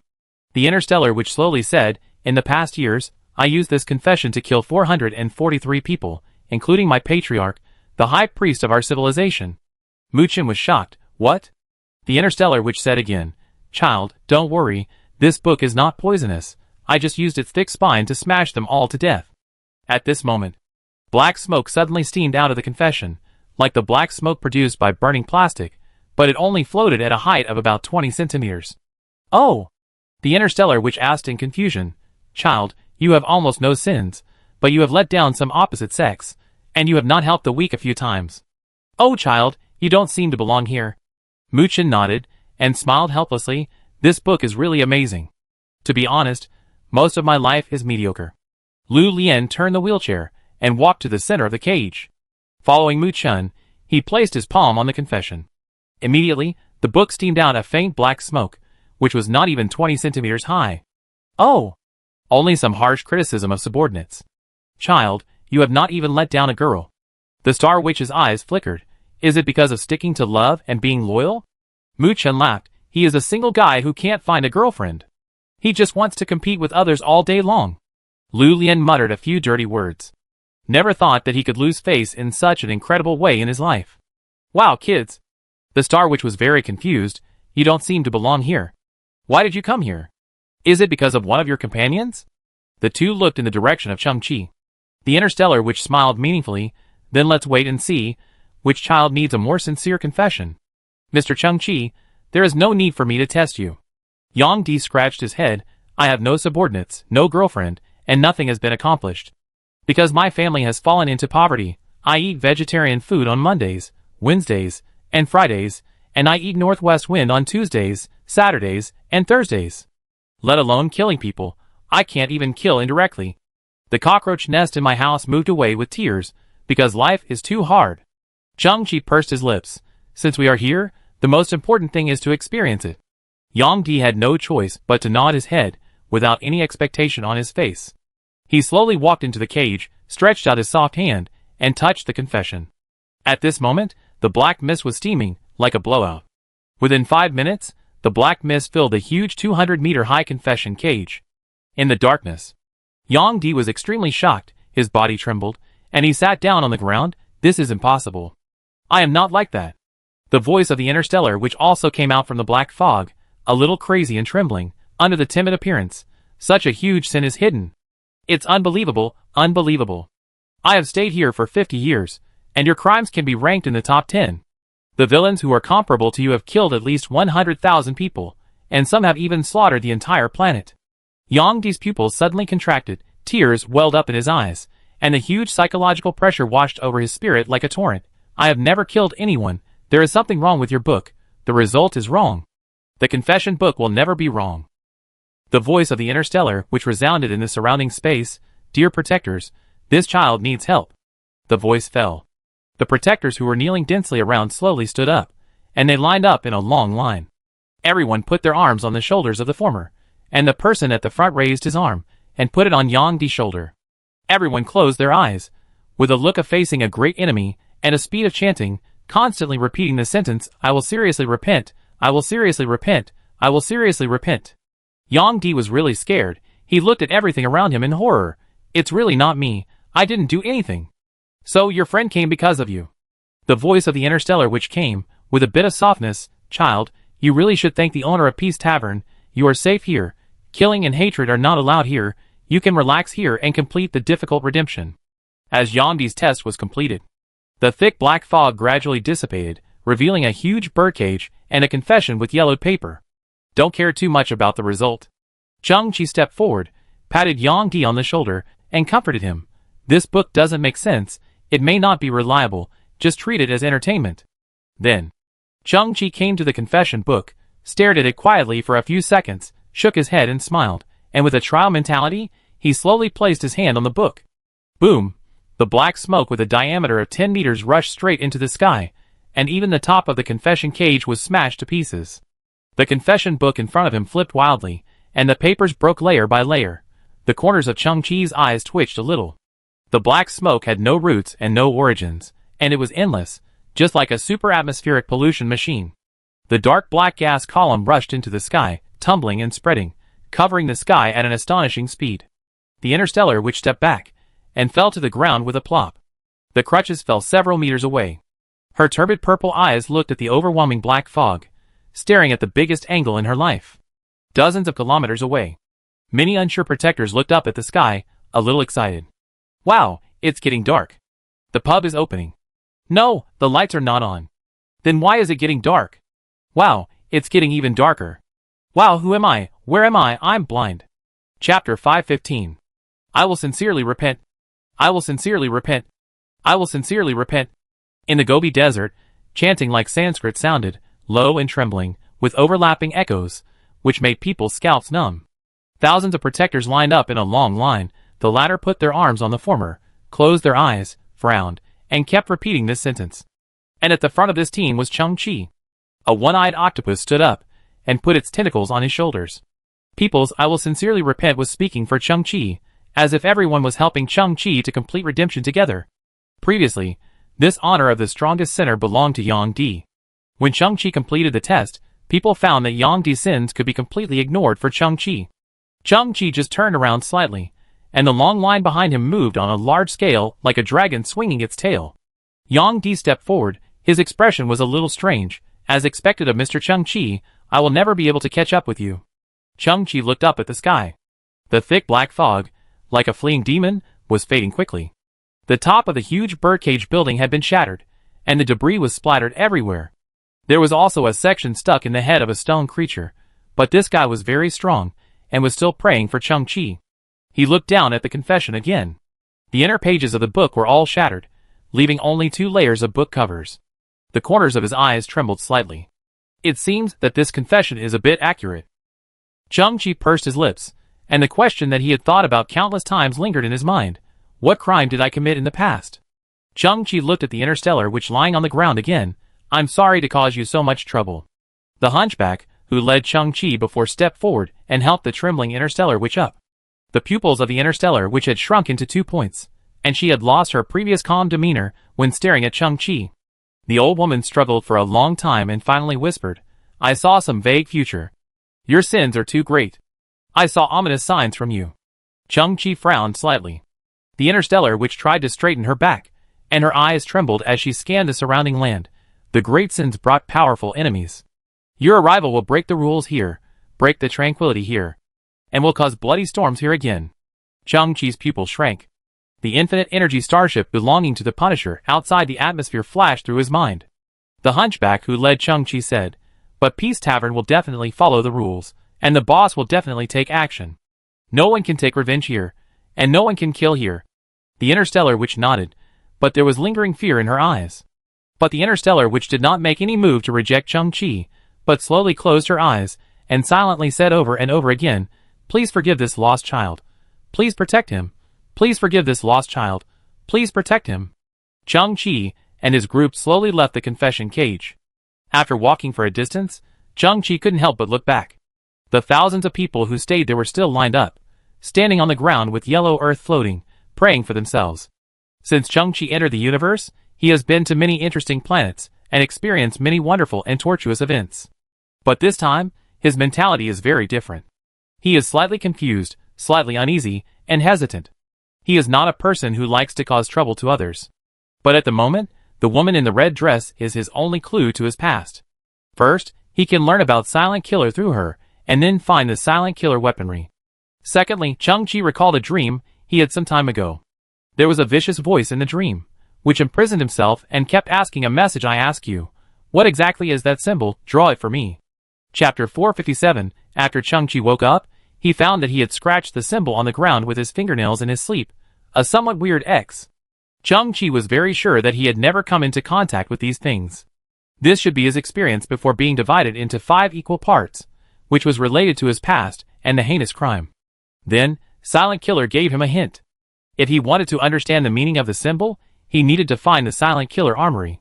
In the earlier hint, if he wanted to find the Silent Killer armory, he needed to find a beautiful woman. So, Chung-Chi embarked on this road, obtained the information of the beautiful woman through Entertainment Church, and finally stood on the ground of Peace Tavern after a long journey. Mr. Chung-Chi. Yang-Di had adjusted his state, his eyes full of positive energy.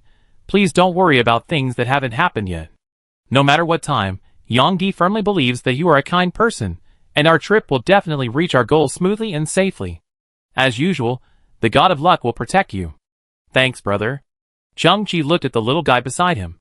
This guy could always read his expression and comfort him at the critical moment. But Yang-Di's eyes were not as bright as before. The previous sin test left a shadow in his heart. The reason why he could adjust his state so quickly was probably because of Chung-Chi's 365-day VIP. He did not want to affect the quality of service due to personal reasons. Chung-Chi was thinking in his heart. What is Yang-Di's sin? Is he really a 100,000-man slayer or a planet killer? Plop! Yang-Di lost his footing and accidentally crushed a thin piece of ground, falling into a cave left by some kind of creature. The cave was not deep, but full of mud. Yang-Di was not injured, but a little embarrassed. "Hey Yang-Di, are you okay?" Mu-Chen stepped forward and pulled Yang-Di out of the cave. "Don't worry, I'm fine." Yang-Di shook off the mud on his hands and scratched his head. "What happened?" "I'm not lucky today." Chung-Chi didn't say anything, but his brows were slightly frowned. At this moment, a loud singing voice came from afar. The voice was melodious and beautiful, like a sea elf. Not far away, a dozen protectors surrounded a boulder. And on the boulder stood a very terrifying creature. Its head was a huge green olive, with a pair of huge pure black eyes, and sharp bone spurs around the eye sockets. It had no obvious nose, and its mouth was very large, almost occupying 1/3 of its face. Its lips were very thin, and the corners of its mouth were always tilted upwards. Its mouth was full of jagged and sharp fangs, as if it was always wearing a weird smile. But when it started to sing, its beautiful singing voice was comparable to the top singers, like the sound of dolphins, which was infinitely intoxicating. It's the fantasy song tribe. They start singing because something worth celebrating has happened. This is so rare, it hasn't started singing for 7 years. Come and listen. It's said that listening to them sing can increase your lifespan. More and more nearby protectors gathered in front of the boulder, quietly, without any disturbance, standing in the lush, intoxicated by the beautiful singing. Chung-Chi tilted his head. The protectors here have formed a lifestyle, which is not very rich, just like what the Interstellar Witch said, very calm and peaceful, and if someone breaks all this, he will be a sinner. Chapter 516. Boom! Outside the atmosphere, there was a sudden vibration and a dull explosion, mixed with a huge beast roar. Chung-Chi looked up. He saw that the red atmosphere above his head had a gap due to some disturbance, through which he could see the dark and deep universe outside. The boundary marker of Peace Tavern floated quietly in the universe. In front of the boundary marker, a destroyed starship appeared, and among the scattered debris, there were also some silent floating corpses. The big door god and the small door god were still sitting on the boundary marker. The tiny big door god sat on the shoulder of the small door god. His expression was still sinister, staring at the vast universe, and he got a toothpick-like stick from somewhere and bit it in his mouth. The huge little door god sat on the top of the boundary monument, but he had just experienced a battle, and the stone armor on his chest was broken into 2 pieces, revealing crisscrossing old scars and a new scar with flesh and blood rolling for 10 meters. The little door god grabbed a steel bar scattered in the universe, and imitated the big door god, putting it in his mouth and biting it like a toothpick, but his expression was dull. At this moment, the protectors around bowed slightly to the 2 door gods. Someone whispered, "They once again protected this place, and defeated the unruly revenge seekers, just like countless times before." Chung-Chi also looked into the sky. The combat power of the 2 door gods is limited. The civilizations, forces, and fighting methods in the universe are very complex. There will always be existences that they cannot defeat. At that time, the boss here should take action. The atmosphere slowly healed itself, and gradually closed. The 2 door gods never looked down from beginning to end. It seemed that whoever was protected on this planet had nothing to do with them. All they had to do was to defend the rules set by the boss. How did the boss subdue these 2 beings, and why were they so loyal? Chung-Chi became even more curious about everything here. Ding! Ding! Ding! A copper bell suddenly sounded in the distance. On the eaves of the Peace Tavern, someone had hung an ancient copper bell, and the pendulum in the copper bell was shaking, making a crisp sound of impact. At the same time, yellow lights were lit in the Peace Tavern under the night sky. Open for business. Chung-Chi's pupil shrank, finally open for business. On the earth, many protectors gathered towards the tavern. There were also many people who just looked at it with envy and respect for a moment, but did not move, and continued to lie in the tent or do the unfinished work in their hands. They may not have the money for wine, or they may not have the necessary motivation. Chung-Chi glanced at Lu Lian. The reason why he could break the beef man's tail was because he was carrying more than 400 kilograms of compressed energy blocks on the back of his wheelchair. Lu Lian looked at Chung-Chi. The happiness of the second half of the life of the bull-headed man has been ruined, and you are all responsible. I wish it a speedy recovery. Kong, your head is shaped. Chung-Chi and his party quickened their pace, and soon arrived in front of the Real Peace Tavern. The wooden door had not yet been opened, and there were about 100 people gathered here. Because Chung-Chi and his party came late, they stood at the end of the whole team. Click. Someone in the pub opened the wooden plug, and the sound was very clear. Creak. The pub's 5-meter wide door suddenly opened, and a warm yellow light was released from the inside. A group of impatient drinkers rushed in with a bang. All intelligent creatures cannot escape this curse. As long as something is being snatched, no matter what it is, they will want to squeeze forward. Lu Lian sat in a wheelchair. After wearing the wheelchair, he seemed much calmer because of his inconvenience in movement. He shook his head and said, "We are not in a hurry. We abide by the rules and proceed step by step." Mukin, you are too tasteless. You are a rich young master after all. But I saw Mukin desperately squeezing into the crowd, and one of his shoes was thrown away. He turned back and shouted, "Hurry up, you won't be able to get a good seat." This young master never sits in the open. For some reason, the crowd in front suddenly stopped, and then became stuck, as if there was a traffic jam. But the door was obviously very wide, and the area of the tavern was also very large. Fortunately, the crowd was moving inward little by little. Chung-Chi and his group finally entered the lobby of the tavern and discovered the truth of the stuckness. A puppy, only 30 centimeters tall, with brown hair, sharp teeth, one eye facing left, one eye facing right, and tongue hanging out of its mouth, sat in the middle of the ground. Of course, it is obviously not a dog in human cognition. There is a red light circle with a diameter of 3 meters around its body, like a projection. Whenever it moves, the light circle will move with it. The most interesting thing is that the shoe that Mukin threw away was placed in front of the dog, and it would lick it from time to time, indicating that it liked it very much. Yeah, be good.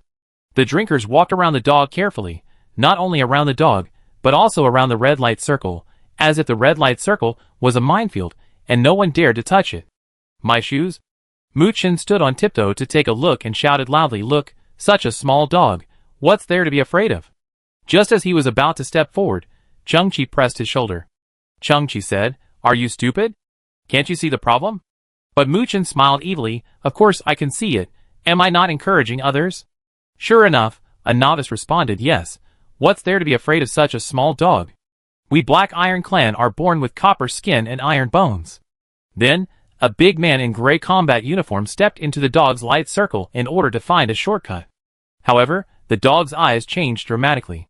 The position of the eyeballs changed from left to right to cross-eyed instantly. It locked onto the big man who stepped into the red circle. The next moment, the dog's body turned at high speed and turned into a 30-centimeter high brown whirlwind. It rushed towards the big man with a whoosh. Then the sound of electric saws sawing metal rang out in the tavern, and a large number of sparks were splashed, and then pieces of cloth flew all over the sky. The whole process took less than 1 second. The gray whirlwind left the big man's body, and quickly returned to its original position, turning into a dog again. There were still pieces of the big man's clothes hanging on his fangs, and he licked Mu-Cin's shoes again, saying that he liked it very much. And the big man who claimed to be from the Black Iron Clan was completely stunned. There was no clothes left on his body, and they turned into pieces all over the ground. He was naked and completely exposed. Ah! Damn! The big man screamed, covered his crotch with his hands, and left in shame. Ha ha! A loud laugh came from the tavern. That's the boss's dog, called Ya. Apart from the boss, anyone who dares to enter the red light circle will have their clothes torn to pieces by Ya. Mu-Chin heard this, stared at his shoes, pursed his lips. This is too cruel. Chung-Chi also pursed his lips and said, "Even puppies here have their own rules. We stay away from it, and don't invade other people's territory." Several people carefully bypassed Yaya's light circle and entered the tavern smoothly. Then, several people stood at the entrance of the hall and finally saw the internal structure of the tavern, their eyes slightly opened. The area here is huge, perhaps as big as a football field. The light is lighted with pale yellow, bright and comfortable at the same time. This place can accommodate hundreds of people at the same time. All furniture, including tables, chairs, and bar counters, are made of simple wooden structures.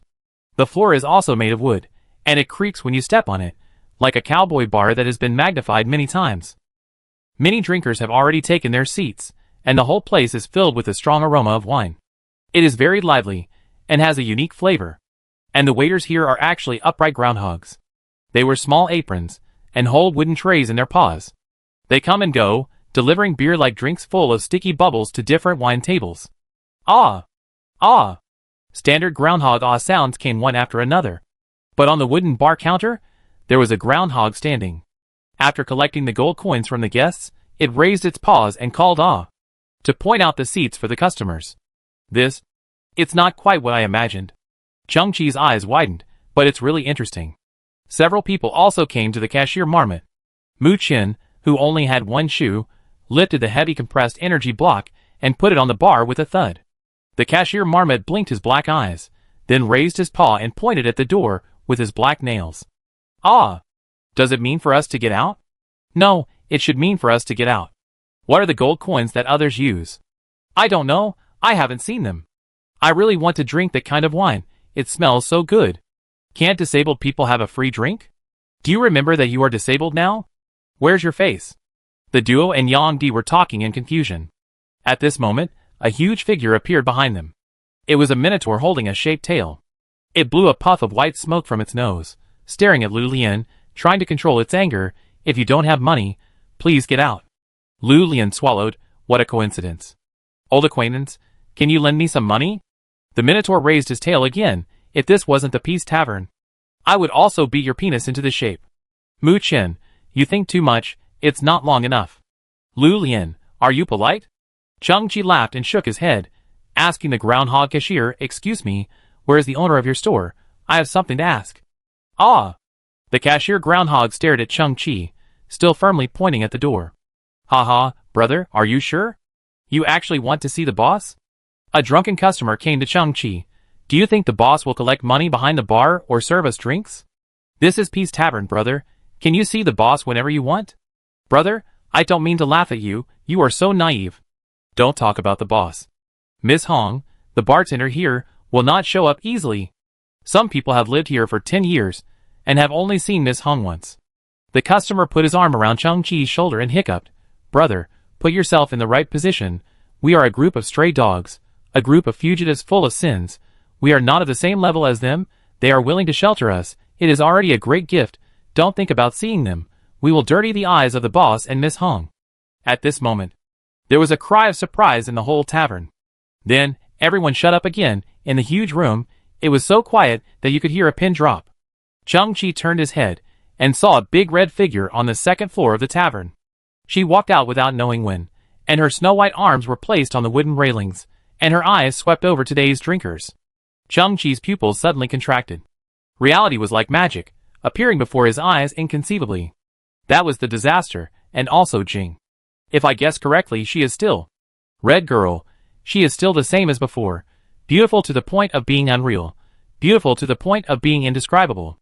But the eyes of the woman in the red dress slowly fixed on Chang-Chi. The thin and beautiful red lips slowly opened and closed. Sit down, I will personally mix the drinks for you. Chapter 517. Dong, dong, dong. The figure in the red skirt, with white hands sliding on the wooden handrail, stepped on the wooden stairs one by one, and slowly walked down. Her skirt was like a rose in the desert in the pale yellow light. In the Peace Tavern, the drinkers of various strange shapes, from different civilizations and species, seemed to have unified aesthetic standards at this time. Their sights moved slowly from high to low with the red skirt figure, and their expressions were a little dull. Some creatures even swallowed silently with their throats surging. Chang-Chi also stared at the figure. In Chang-Chi's cognition, that face has always been the most beautiful. Perhaps the golden ratio has magical power. All races in the universe, no matter what their body structure is, can find the so-called beauty in that woman. At this time, a beautiful and ethereal singing suddenly sounded in the tavern. The phantom singer creature that Chang-Chi had seen before came to the tavern at some point, and stood on a small stage on one side, and began to sing beautifully and melodiously. Its singing had no specific words, like a rhythmic la-oh, but it was very beautiful, as if floating in the clouds. The phantom singer is a very interesting existence. The figure in a red skirt passed by Chang-Chi, and went around to the back of the bar. The stage is there every day, but their singing is not every day. They are like migratory birds that can realize that spring is coming without any signs. On weekdays, they are silent, but at certain times, they seem to have a sixth sense, feeling that something big is about to happen, either a good thing or a great tragedy. In short, they feel that they should sing, so they sing. At this moment, the figure in the red skirt was already standing behind the bar, with her lazy wavy long hair combed on her right shoulder, and her breathtakingly beautiful eyes quietly looked at Chang-Chi. Can I drink a stronger drink? Chang-Chi hesitated slightly. Oh, don't think too much. The woman in the red skirt raised her head slightly. I mix drinks for you, and give you special care just because we have the same appearance. We should be the same species. It's not easy to meet in the vast universe. At this moment, the cashier Marmot stopped screaming, and Lu Lian, Mukin, and Yonggi also sat down steadily along the bar. Indeed, in this bar full of alien species, only Chang-Chi and his party, as well as the bartender Red Girl, are the legendary human civilization. Are you Red Girl? Chang-Chi and the woman in the red skirt were separated by a bar, and his brain was working fast. Yes. The woman in the red skirt skillfully took out 4 transparent small glasses, lined them up, and placed them in front of her. Muchin smiled. This is a shot cup, which is a liquor cup. The capacity is 1.5 ounces. It's very professional. The woman in the red dress took out another square glass bottle, uncorked it, put it in front of her nose and smelled it, then nodded with satisfaction. She held the square bottle, and poured half of the liquid into each glass. It should be some kind of base wine, that is, a basic wine with a higher degree. The taste will be adjusted based on it later. Chang-Chi immediately smelled a spicy, dry and strong alcohol smell. Excuse me, Miss Hong, do you know Silent Killer? Silent Killer. Hong's movements were almost without any pause. This name obviously did not poke any memory of her. Sorry, I have never heard of this name. Chang-Chi frowned slightly. The existence of Dumb Killer is a kind of ethereal thought-sharing. There is no deception.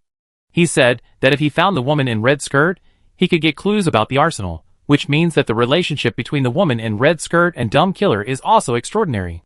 She should have no reason to deceive herself. Hong added 5 kinds of liquids to the cup in succession, and the fragrance in the air became more charming, with the aroma of wine, a faint aroma of milk, and the fragrance of some fruits. The drinkers not far away all stared at the bar, and swallowed their saliva quietly. "There is something that I need to ask for your consent."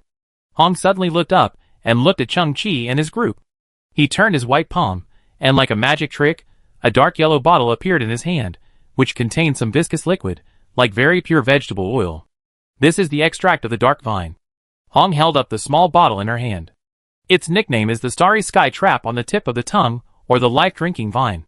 For example, if the amount of the dark vine extract is precisely controlled at 16.81 milliliters, then this glass of wine will become extremely delicious, and its taste will make you unforgettable for the rest of your life.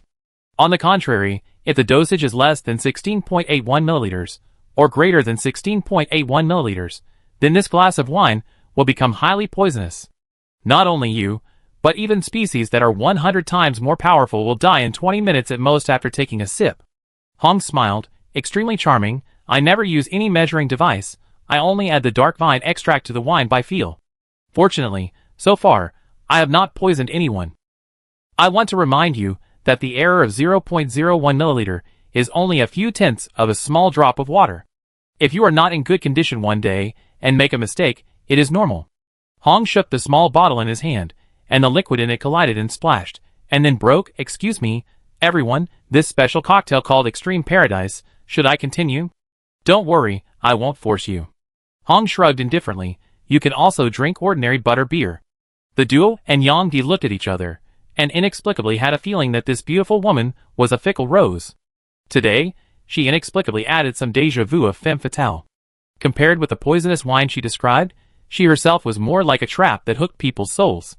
But there was no fear on the faces of the 3 people. They just looked at Chung-Chi vaguely. Chung-Chi smiled and did not answer the question about the wine. "Excuse me, Miss Hong, is the boss of your store here?" 9 out of 10 people want to inquire about the boss. Hong shook her head, "But sorry, he is not here." "Then, can I know the story of the boss of Peace Tavern?" Chung-Chi smiled casually, and Silent Killer guided him here. Since Miss Hong could not get any clues here for the time being, there would be other breakthroughs in the core figures here. "Okay." Hong looked at the 4 wine glasses in front of her, "But the wine is half mixed, and if it is delayed any longer, the taste will become very bad." Chung-Chi exhaled slowly. This woman was prepared from the beginning. As she said, 9 out of 10 people wanted to inquire about the boss, and her meaning was also very clear. If you dare not drink her Extreme Paradise, then you are not worthy of inquiring about the boss's information. Of course we have to drink the wine. Only the most delicious wine can match the most legendary story. Chung-Chi smiled and pointed at the 4 wine glasses. "Then I trouble Miss Hong." Chapter 518. Tick, tick, Miss Hong dripped the dark vine extract, which was similar to pure excellent oil, into 4 wine glasses, looking very casual. She nodded to herself, put away the extract bottle, turned around and walked a few steps, and then seemed to remember something, turned back and poured several drops of extract into one of the wine glasses again, and then still felt it was not right, so she dripped a few more drops casually, looking even more casual. She also leaned over and closed one eye, comparing the horizontal height of the liquid in several glasses. Several glasses of wine had reached the limit, and would overflow at any time. Her face had an expression of "that's about it." Finally, she took 4 small yellow flowers from the wine cabinet, like miniature sunflowers, and placed the 4 flowers on the edges of the 4 glasses of wine, completing the final embellishment. "It's done." She had a graceful figure, her upper body bent forward, her full breasts more prominent, and the lines of her hips perfectly displayed. She pushed the 4 quilts across the 1-meter-wide wooden bar, and delivered them to Chung-Chi, Lu Lian, Mukin, and Yang Di respectively. Her palms were steady, and there was no spillage. The pupils of the duo and Yang Di shrank slightly. "If it's poisonous, the whole team will be wiped out." "Ah!" The cashier marmot suddenly let out an ah cry, stretched out his black nails, pointed at the 4 glasses of wine in front of him, meaning drink. The duo and Yang Di were both frightened. Why did this guy still make a surprise attack? Yang Di even covered his heart. Is this how Luo felt before? It's really uncomfortable. But he saw another hand reaching out to the bar without any hesitation, and holding the Extreme Paradise in front of him. Chung-Chi held the glass, and looked through the light. The wine added was like a rainbow, layer by layer, and the top layer was the toxin that killed people if there was a little more or a little less. Very beautiful. Chung-Chi held the glass and took a sip directly. The liquid in the glass was visibly reduced by 1/5. The duo and Yang-Di both opened their eyes slightly. Miss Hong also looked at Chung-Chi with interest. In fact, Chung-Chi didn't like to drink, didn't crave wine, and didn't know how to taste wine. Before he drank it, he was still thinking that he had to look decent and at least say a few words of praise, but at this moment, Chung-Chi felt that he was a little overconfident. This wine is too hard to drink. It can't be praised at all. The extremely strong bitterness spread in Chung-Chi's mouth, and the child's eyes trembled, and he was so bitter that he doubted his life. What the hell is this? Half a second later, Chung-Chi's eyes widened slightly. The endless bitterness in his mouth was like a dark and desperate world. Suddenly, a tiny dot appeared on the tip of his tongue. It was a hint of sweetness, like a light gradually shining in the dark world. It spread quickly, as if it carried some powerful force. After that, in the expanding sweet area, it was like a rain, with countless mint flavors, full of a feeling of hope. Then, in the place where the raindrops fell, the aroma of malt liquor appeared again, as if he could see all things growing in the void, and patches of green wheat fields swaying in the wind. After that, the mouth became richer. The sweetness of ice berries was like crushed ice in the Milky Way. The sourness of lemon turned into a meteor across the surface of the tongue, leaving a clear trail. The caramel aroma evaporated into the nasal cavity, and condensed into the golden mist of the Orion Nebula. Some alcohols formed a burning sensation, like the heat wave of a supernova. There were also ingredients similar to popping candy that would burst in the mouth, like the hot lava on the surface of a star. The 0.3 seconds that the wine flowed through the throat seemed to be stretched to eternity. The throat also felt hot, like the entropy value generated after the speed of light expansion, and the temperature brought by the ice cubes followed, like the chill of the Cambrian glacier. Even if the wine had entered the stomach, the mineral sweetness of the Cretaceous crater could still be tasted in the throat. Chung-Chi's eyes kept widening. This sip of wine was like tasting the universe from nothing to something. Moreover, he felt a concept in the dark. Although this is a process of change with layers, everything is beneficial. 16.81 milliliters is the threshold of heaven. 16.82 milliliters is the ticket to hell. If the purity is increased by 0.01, the balance will be broken, everything will fall apart, and the oral universe will usher in annihilation. Miss Hong's laughter is clear and moving. It seems that he has felt the mystery of this wine. Chung-Chi woke up in the aftertaste, looking at Miss Hong with his eyes slightly open. This is the best wine I have ever drunk in my life, no one else. Miss Hong smiled again. Thank you for your simple and sincere compliment. Mu-Chen whispered in Chung-Chi's ear, you really dare to drink, even if her hand trembles slightly. Chung-Chi just smiled. He has confirmed one thing, although he can't explain it for the time being. Hui Jing and Miss Hong in front of him are a peculiar form of existence. Their life trajectories are unrelated, but like quantum physics, they have some kind of hidden connection. For example, they are all particularly sensitive to the golden ratio. The shot cup prepared by Miss Hong has a capacity of 1.5 ounces, which is 44 milliliters if converted into milliliters. And the dark vine extract she needs to add is exactly 16.81 milliliters, which is exactly the smaller value after the golden ratio division of 44 milliliters. And the golden ratio is like being born with their lives. So Miss Hong will not go wrong if she uses the golden ratio to mix a glass of wine. At this moment, Chung-Chi suddenly asked a question that seemed to be absurd to outsiders. Miss Hong, what is your goal in life? Miss Hong paused slightly, her beautiful eyes flickered and dimmed, and finally she just perfunctorily said, this is a private question, I'm sorry I can't answer it. Chung-Chi's eyes flickered, and he nodded calmly. Then, please tell us the story of the owner of Peace Tavern. Others also ignited a strong interest. Mu-Chen's elbow rested on the bar. Beautiful Miss Hong, if I guess correctly, you are the first person protected by the owner, right? He protected me? Hong's eyes suddenly focused on the small yellow flower that was used as a wine glass decoration before. Looking at the small flower that was trembling slightly, with condensed water on the petals, her eyes gradually became blurred, and she began to tell the unknown memory. Chapter 519. Snap. A white and slender hand plucked a small flower called Yellow Firefly from the boundless yellow sea of flowers. The owner of the hand was an 18 or 19-year-old girl in a red dress, as beautiful as the morning light. Her smile was like the first ray of light from the stars in the morning, making people feel infinitely warm, as if it could melt everything. She put the yellow firefly on the tip of her nose and sniffed it gently, and the small petals rubbed against her nose. This is a planet with a high-quality ecology, but she lives here alone. She doesn't know where she came from, who gave birth to her, and why she was abandoned here alone. Fortunately, there is a vast sea of flowers, a wide variety of plants, and some cute animal friends. She lives a peaceful and happy life. She pinched a corner of her red skirt with one hand and pinched a small yellow firefly with the other hand, spinning in the flowers like a carefree red butterfly. As for the mission that kept echoing in her mind, forget it, it can't be done at all. At this moment, the blue atmosphere was suddenly breached by some powerful force. A black figure was spinning and falling at high speed. Boom! The figure fell into the sea of flowers, with a huge impact, and kept rolling, plowing a 50-meter-long gully on the surface, and the soil rolled up, destroying countless flowers. The girl in the red skirt looked up at the sky with a look of surprise. The gap in the atmosphere was slowly healing, and the sky gradually became quiet. Did he come from the sky? The girl in the red skirt was uneasy, tiptoeing, and kept approaching the gully. In the charred soil with white smoke, she found an extremely tragic figure. The girl's eyes gradually widened, with fear, curiosity, and even a little surprise. This was the first guest in her life. He seemed to be alive. The girl in the red skirt was you in the past, and that figure. Wouldn't he be the owner of Peace Tavern? In the memory, Mu Chen's somewhat sharp voice appeared. Chung Chi's voice came later. Listen to Miss Han continue. The girl in the red skirt pinched the corner of her skirt, and slid down the somewhat hot earth slope to the side of the guest. The guest at this time was like a baby curled up in the mother's belly, curled up in the middle of the dark soil. The girl in the red skirt's eyes trembled. She found the guest's broken arm 10 meters away, and the guest's broken thigh 20 meters away, and a lot of bright red blood flowed from the guest under her feet. Crash!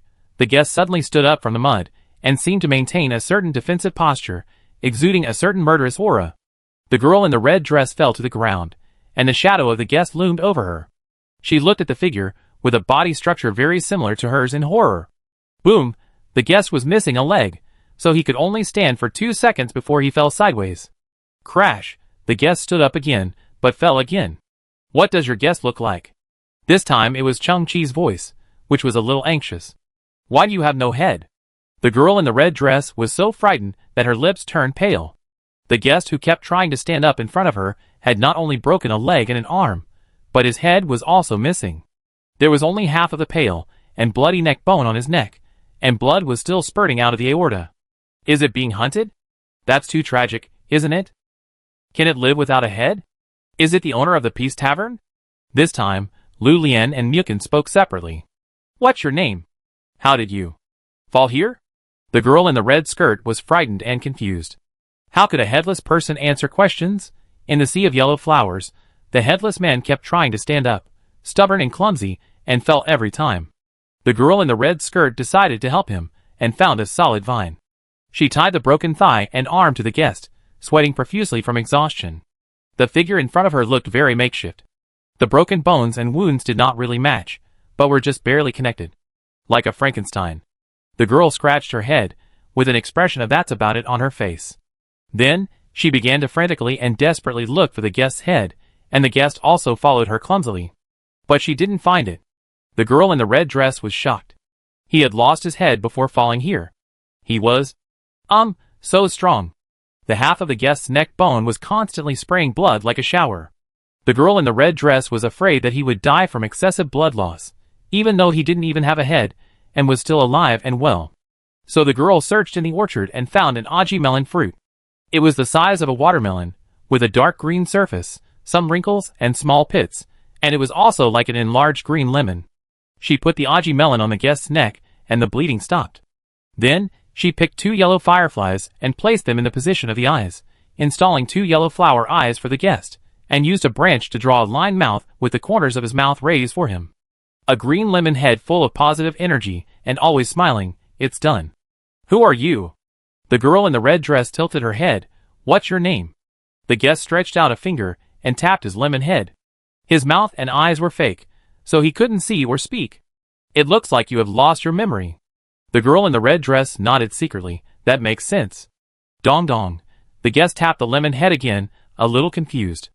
I decided to take you in and provide you with shelter. But you should have a name, right? The girl in the red dress thought for a moment, and suddenly her eyes lit up. Why not call me Aji?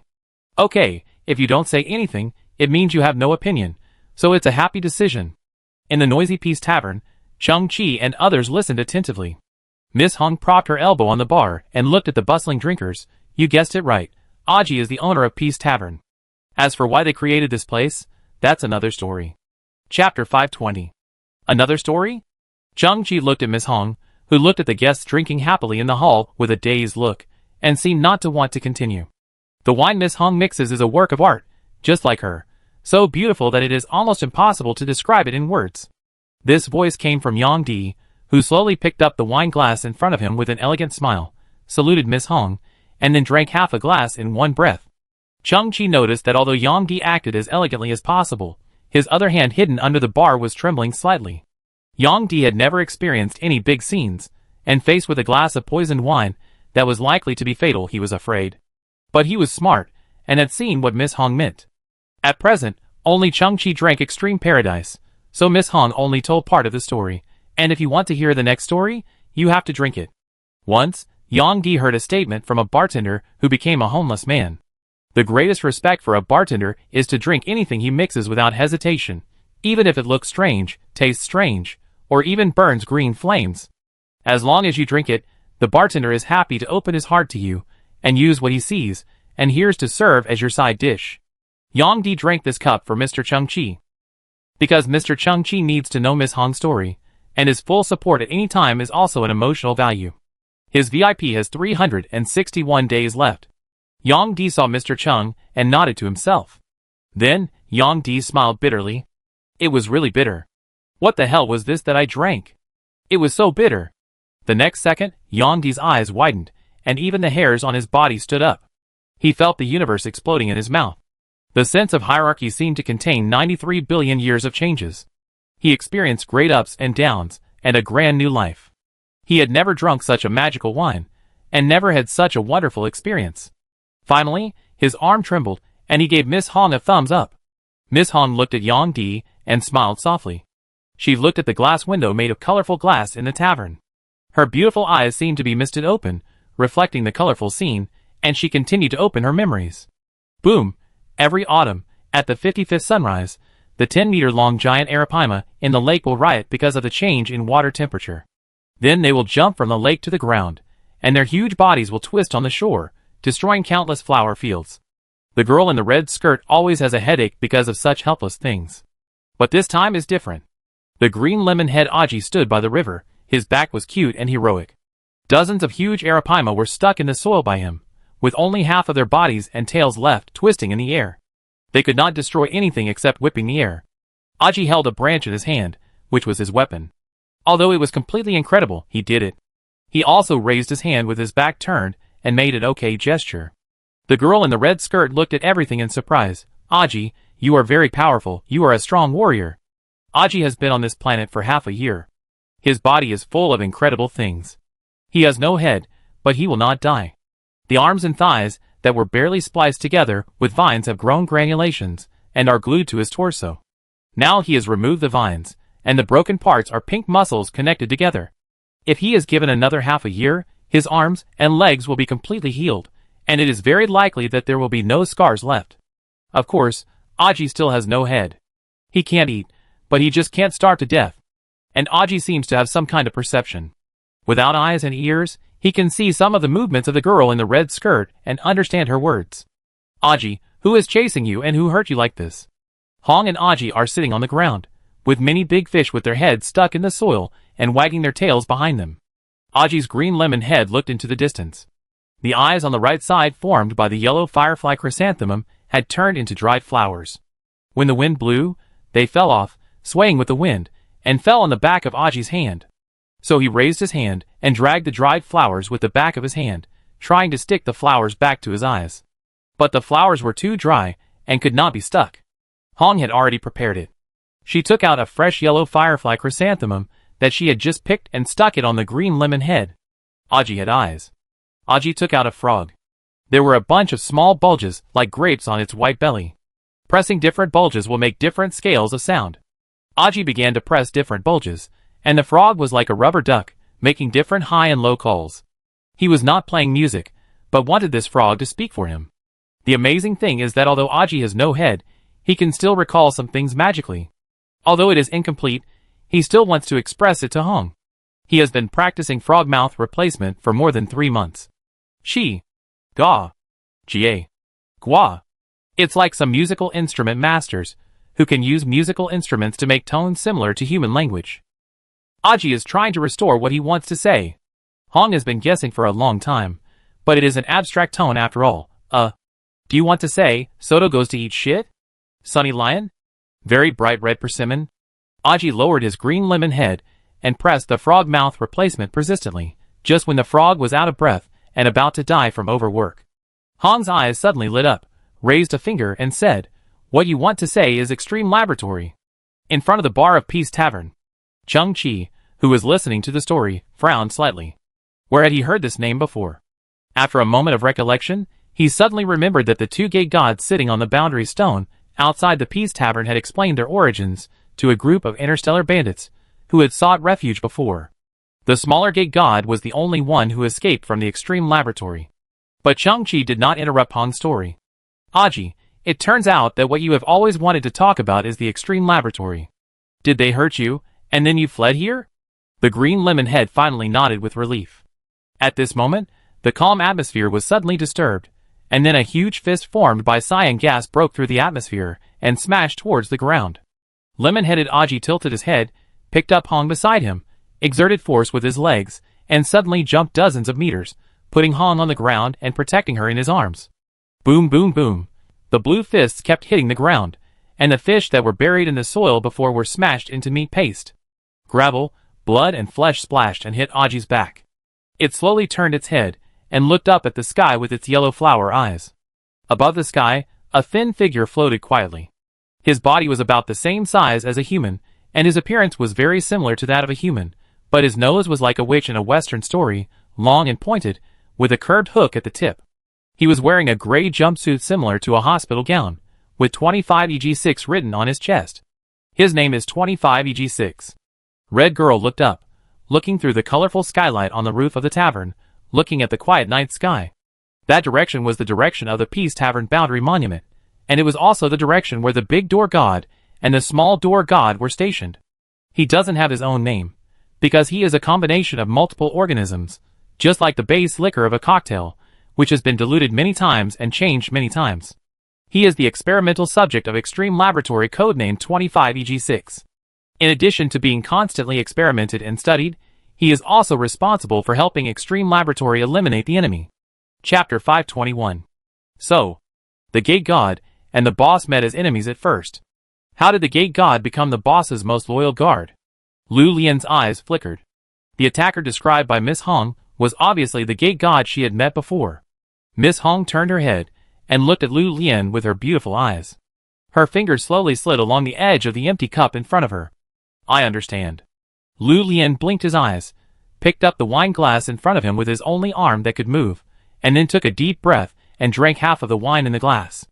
Then he opened his eyes slightly, and a strong bitter taste filled his mouth. He wanted to die. Then, his eyes widened again. He was a disabled person, but he longed to go further than others and see more scenery, but he never thought that he could feel a small universe in his mouth. This is so exciting.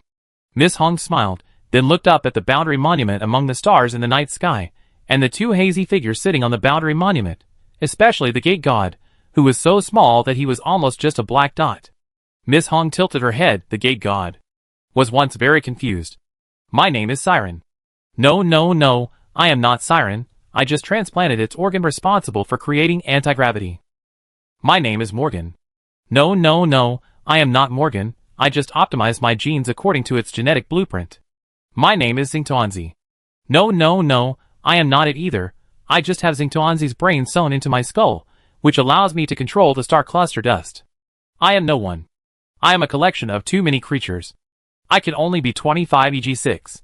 My mission, like all the creatures here, is to present the extremes of organisms and constantly refresh the extremes. Here is the Extreme Laboratory. This is a dark area on the edge of the asteroid belt. The Extreme Laboratory is a space fortress with a diameter of 600,000 kilometers. The main body is a 12-petal alloy petal structure that can be opened and closed. Its pistil is a huge transparent sky, and the interior is divided into countless biological cabins of different sizes, in which various strange creatures are imprisoned. In the center of the pistol is a huge cylindrical space filled with yellow liquid, which is soaked with alien creature remains that have not yet completely dissolved. The surface layer is its honeycomb detention cabin. The 3 layers below are the dissection assembly line, the suture symbiosis workshop, and the species test observation platform. This is a twisted experimental institution that specializes in capturing strange creatures in the universe for dissection, stitching, and species testing.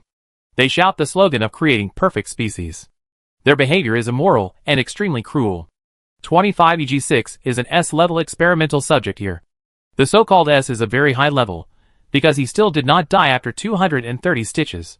He is very valuable, and can better interpret the so-called extreme. In the detention cabin, the blue bioelectricity, like an exploding electric snake, collides and rebounds back and forth on the inner wall, constantly hitting and penetrating 25EG6's body. He gritted his teeth and roared in pain. This is his daily routine. These currents are a special kind of energy that can continuously increase his physical upper limit and increase the fusion of multiple organs in his body. After 8 hours of electric shock, the current gradually disappeared. 25EG6 fell from the sky to the ground. His body was emitting white smoke and a burnt smell. He knelt on the ground, supporting himself with his hands, his facial muscles trembling, and his saliva dripped on the ground uncontrollably. The electric shock was completed within 10 minutes, which was his most painful moment, even more uncomfortable than the process. The detention chambers here are completely transparent, and they are closely connected one by one.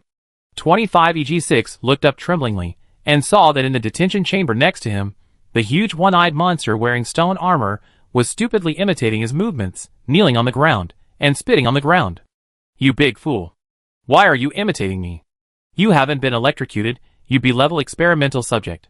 25EG6 knew that the guy had not been sutured yet, and it was still itself, a primitive species living on a comet without civilization, and even its intelligence was not fully developed.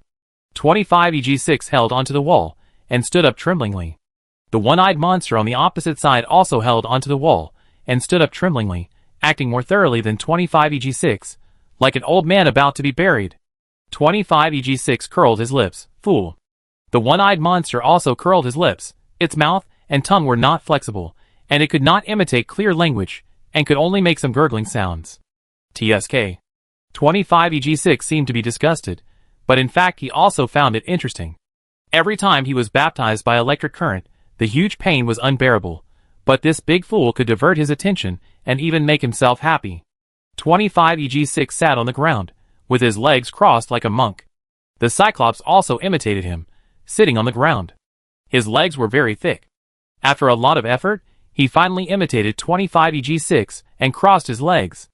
25 for example 6 stretched out his hands, crossed them behind his neck, and then bent over, pinched his right toes with his left hand, and passed his right hand under his left leg. The whole person was like a yoga master, tying himself up into a ball. The Cyclops immediately began to imitate, but his skin was thick, his body was stiff, and his limbs were thick. After trying 20 times, he finally learned it well, and tied himself up into a ball. TSK. 25EG6 smiled, and the fingers of his right hand that passed under his left leg suddenly exerted force, and the whole person stood upside down in a cross-legged posture. The support of his body came entirely from the fingers of his right hand. From a distance, he looked like a water bird standing on one leg. The Cyclops immediately began to imitate, trying to support his body with his palms. Plop, plop. The Cyclops tried endlessly and fell endlessly. His other limbs were tangled together like a rolling gourd, but he never gave up. He kept mumbling and insisted on completing a one-to-one imitation. Finally, after 3 hours, the Cyclops completed this extremely difficult move. He lifted his body into the air with one hand. He used his fingers to control the rotation of his body. His head, buried between his legs, slowly turned towards 25EG6 detention cabin. His huge one eye blinked. But he found that 25EG6 had completed a new move. He did nothing but stood quietly with his hands behind his back and looked at him with a smile. The Cyclops blinked and imitated immediately, but then it discovered a terrible fact. It couldn't pull out its head, hands, or legs. Its body really turned into a ball of hemp rope, completely tangled together and impossible to untie. And it still maintained a one-handed handstand posture. The whole posture was extremely funny. Silly. 25EG6 put his hands behind his back and laughed more and more happily, my body's flexibility is at least 100 times stronger than yours. Imitate me? Haha, let's see how you recover. Cyclops. Hashtag hashtag hashtag hashtag. 25EG6 pouted, I think you are swearing. Cyclops. Hashtag hashtag hashtag hashtag. Half a month later, the Cyclops finally untied itself. After 25EG6 completed the electric shock enhancement again, it began to imitate again in a naive manner. Come again? The intense pain made 25EG6's eyes go dark, but he still smiled. Okay, I can play this game with you forever. Time passed quickly, and life in the detention cabin was extremely boring. The Cyclops kept imitating, and 25EG6, who was full of bad intentions, kept digging holes, causing the Cyclops to successfully tie himself up 2,352 times. These became the only seasoning in the unchanging years. During this period, 25EG6 was ordered to go out for several missions. He straightened his back, walked out of the detention cabin proudly, and said to the experimenters around him, "Don't dissect that big fool for the time being, I want to use it to entertain myself." "Yes, my S-level experimental subject, sir." The experimenter wearing a black mask and laser glasses was Serval. Although 25EG6 was an experimental subject, his tenacious vitality earned him an S-level evaluation. To some extent, he interpreted the word extreme every day, which was also the core purpose of the existence of Extreme Laboratory. Therefore, the experimenters here respected him very much. 25EG6 enjoyed this feeling very much. Anyway, he had no memory of his own. It was a very good decision to regard refreshing extreme as the meaning of his life. He even had an indescribable sense of greatness. This day, 25EG6 received another mission to go out. Hunting down an enemy of Extreme Laboratory, a skinny creature with yellow skin, he fled to a remote planet where there was no armed force, only a weak female. Although the target was once a powerful being, he was seriously injured and even became disabled. This was a relatively simple mission. Don't dissect that big fool for now. I want to use it to entertain myself. Yes, my S-class experimental subject. 25EG6 once again reminded the experimenter. 5 days later, 25EG6 returned to the Extreme Laboratory. He was transported back in the medical cabin. The right half of his body was completely shattered, his left leg was chopped off, and his left eyeball was completely shattered. 25EG6, who had never lost a battle, failed and almost died at the hands of the target. I heard that his battle lasted only 57 seconds in total. Wait. Lu Lian on the side of the bar pursed her lips. Miss Hong, I really can't help but interrupt you. That is to say, Green Lemon Head, oh, that is, the owner of your store, easily defeated the S-class experimental subject 25EG6. I just drank, which is considered to be paying for this story. You can't not mention the battle process. Miss Hong looked at Lu Lian and nodded in agreement. I can't understand who can pull off Aji's head and throw him on my planet like trash, because in my cognition, Aji is invincible. It used that broken branch as a weapon and crushed 25EG6. It only took about 9 seconds, and the so-called 57 seconds was because when 25EG6 was on the verge of despair and death, his subconscious automatically slowed down his perception of time, making him mistakenly think it was long. Lu Lian scratched his head. How did he win specifically? Actually, there is no need to describe the details. Miss Hong's beautiful eyes sparkled. In the following story, I will not describe too many details of the battle, because the results are the same. Aji is invincible. Chung Chi and his group fell silent tacitly. They could feel the extremely strong pride in Miss Hong's eyes and expression. It seemed that as long as Aji's fighting power was mentioned, even she herself would be affected, and her momentum was surging invisibly. At this moment, Miss Hong continued to look at the night sky and the two figures on the boundary marker. When 25EG6 returned to the detention cabin, he was almost out of breath. But he was not worried or afraid, because he would be cured. He turned his remaining eyeballs and looked at the detention cabin next door. This time it was the big fool's turn to laugh at him. It should also pretend to be injured and then lie on the ground. 25EG6's expression suddenly froze, and the detention cabin next door was empty. Come! Someone! 25EG6 called faintly, and the experimenter wearing a mask and laser glasses walked in. Where's the big fool? Oh, my respected S-class experimental subject, it should be in the dissection room now.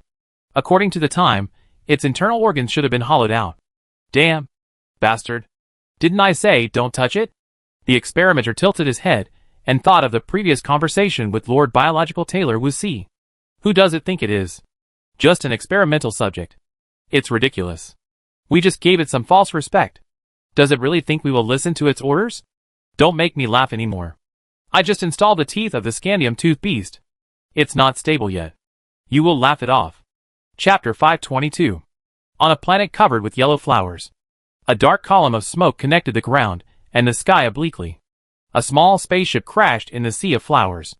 Aji, with a green lemon head, stood in the woods motionless, and a cicada landed on his head, making a cicada chirp in midsummer. A lizard shot out its long tongue from the treetop nearby like lightning, rolled the cicada into its mouth, blinked its eyelids horizontally, and chewed silently. Aji touched the green lemon head and confirmed that there was no cicada on it. So he continued to work. Click, click, it kept breaking off branches one by one, and would put the broken branches in its hands to sense and test the feel. The longest of these branches is only 30 centimeters. If they feel good and the broken end is sharp, he will leave the branches and insert them in his waist. If they don't feel good, he will pass the branches to the side, where there is an otter who is always waiting for dam building materials. The otter has already accumulated a lot of branches in his arms. Hong stood by, watching quietly, scratching his head subconsciously. Aji said before that he has stayed here for a long time, and his injuries have recovered. He will go for revenge and destroy the extreme laboratory. The means of transportation is the small spaceship left behind when 25EG6 arrived. Hong turned his head again and looked at the airship with black smoke in the sea of flowers. Aji asked Hong to repair the airship. What can I do to repair it? Aji really trusts me. He thinks very little. Does he have no brain? Yes, he doesn't. Hong passed through the sea of yellow fireflies and came to the front of the airship. The damage to the airship was not serious, with only its head stuck in the soil. After 25EG6 was defeated by Aji, it didn't have time to drive it, and used its own abilities to escape. Hong entered the cockpit of the airship. Because of the violent vibration, the control panel had some cracks, and 7 or 8 parts of different shapes were scattered on the ground. Putting these parts back should be able to restore it, right? Hong thought about it, and then began to try, picking up the parts, like a puzzle, looking for a suitable gap on the control panel. Once it could match, she pushed it hard. About 10 minutes later, Hong kicked a part that couldn't find a matching position into the corner with a look on her face that said that's about it. Then, she pressed randomly on the operating panel, and the entire cockpit suddenly lit up, and then the hull began to vibrate. Buzz, the airflow blew the entire sea of flowers, and countless yellow flowers bent down, forming circles of beautiful ripples. Hong's eyes widened, and through the arc-shaped observation window, she saw that the spacecraft had been successfully started and hovered about 3 meters above the ground, very stable. It's done. Hong saw Aji, the green lemon head, standing in the sea of flowers. He had more than a dozen branches on his lower back. He was looking up with a lemon head. The petals of the yellow firefly chrysanthemums at his eyes were still fluttering slightly with the airflow. Aji gave a thumbs up to the spaceship, and then waved at Hong, meaning to let Hong come down. Hong smiled silently. Aji said before that his head was knocked off by a more powerful guy. As for Extreme Laboratory, they were not the so-called god-level civilization at all. They just took advantage of Aji's injury to attack him twice, and wanted to take Aji's life while he was sick. Now that Aji's body has recovered, Extreme Laboratory is just a weathered and dry anthill, and Aji can push it down and crush it by himself. Hong decided to go with Aji, and after destroying Extreme Laboratory, the two would come back together. She had no worries at all, because Aji was invincible. Aji also boarded the small spaceship, and then stood in the cabin with high spirits, using the branch in his hand, pointing forward heroically. Hong was a little silent. Aji really didn't want to think about anything. The captain and the expedition general are in place, right? What to do next? How to open this thing? Where is Extreme Laboratory? She tried again on the operating table. Command error. Invalid command. Unrecognizable. Self-destruction program started. Countdown starts at 10, 9. Red's forehead was sweating, and he looked back at Aji. The green lemon head was still pointing forward with the branch in his hand. Self-destruction program terminated. Program confusion, and damage to the aircraft was detected. Automatic return start. Destination Extreme Laboratory. Red's beautiful eyes slightly opened, and then he breathed a sigh of relief. After tinkering with it again, he unexpectedly hit the mark. And the green lemon head Aji was calm throughout the whole process, and he was always in high spirits. Buzz, boom, the main engine of the small flight started, and the blue propulsion flame erupted. It suddenly rose into the air and disappeared into the sky in an instant, leaving only a rippling sea of flowers. Asshole. That big fool. Is my partner. My friend. 25EG6's ruptured eyeballs were filled with blood because of his excitement.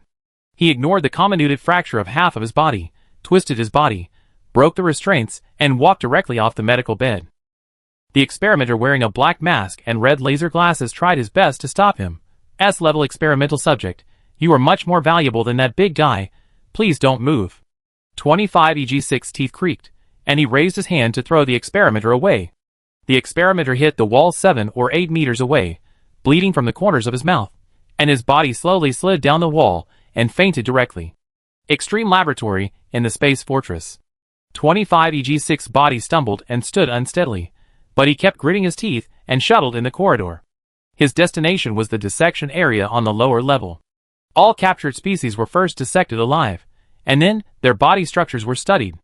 Once organs were found, they would be removed while maintaining their vitality, and then a body with strong tolerance would be found to transplant these organs into the body to form a stronger life. The main idea of extreme experiment was to disassemble and suture the organism.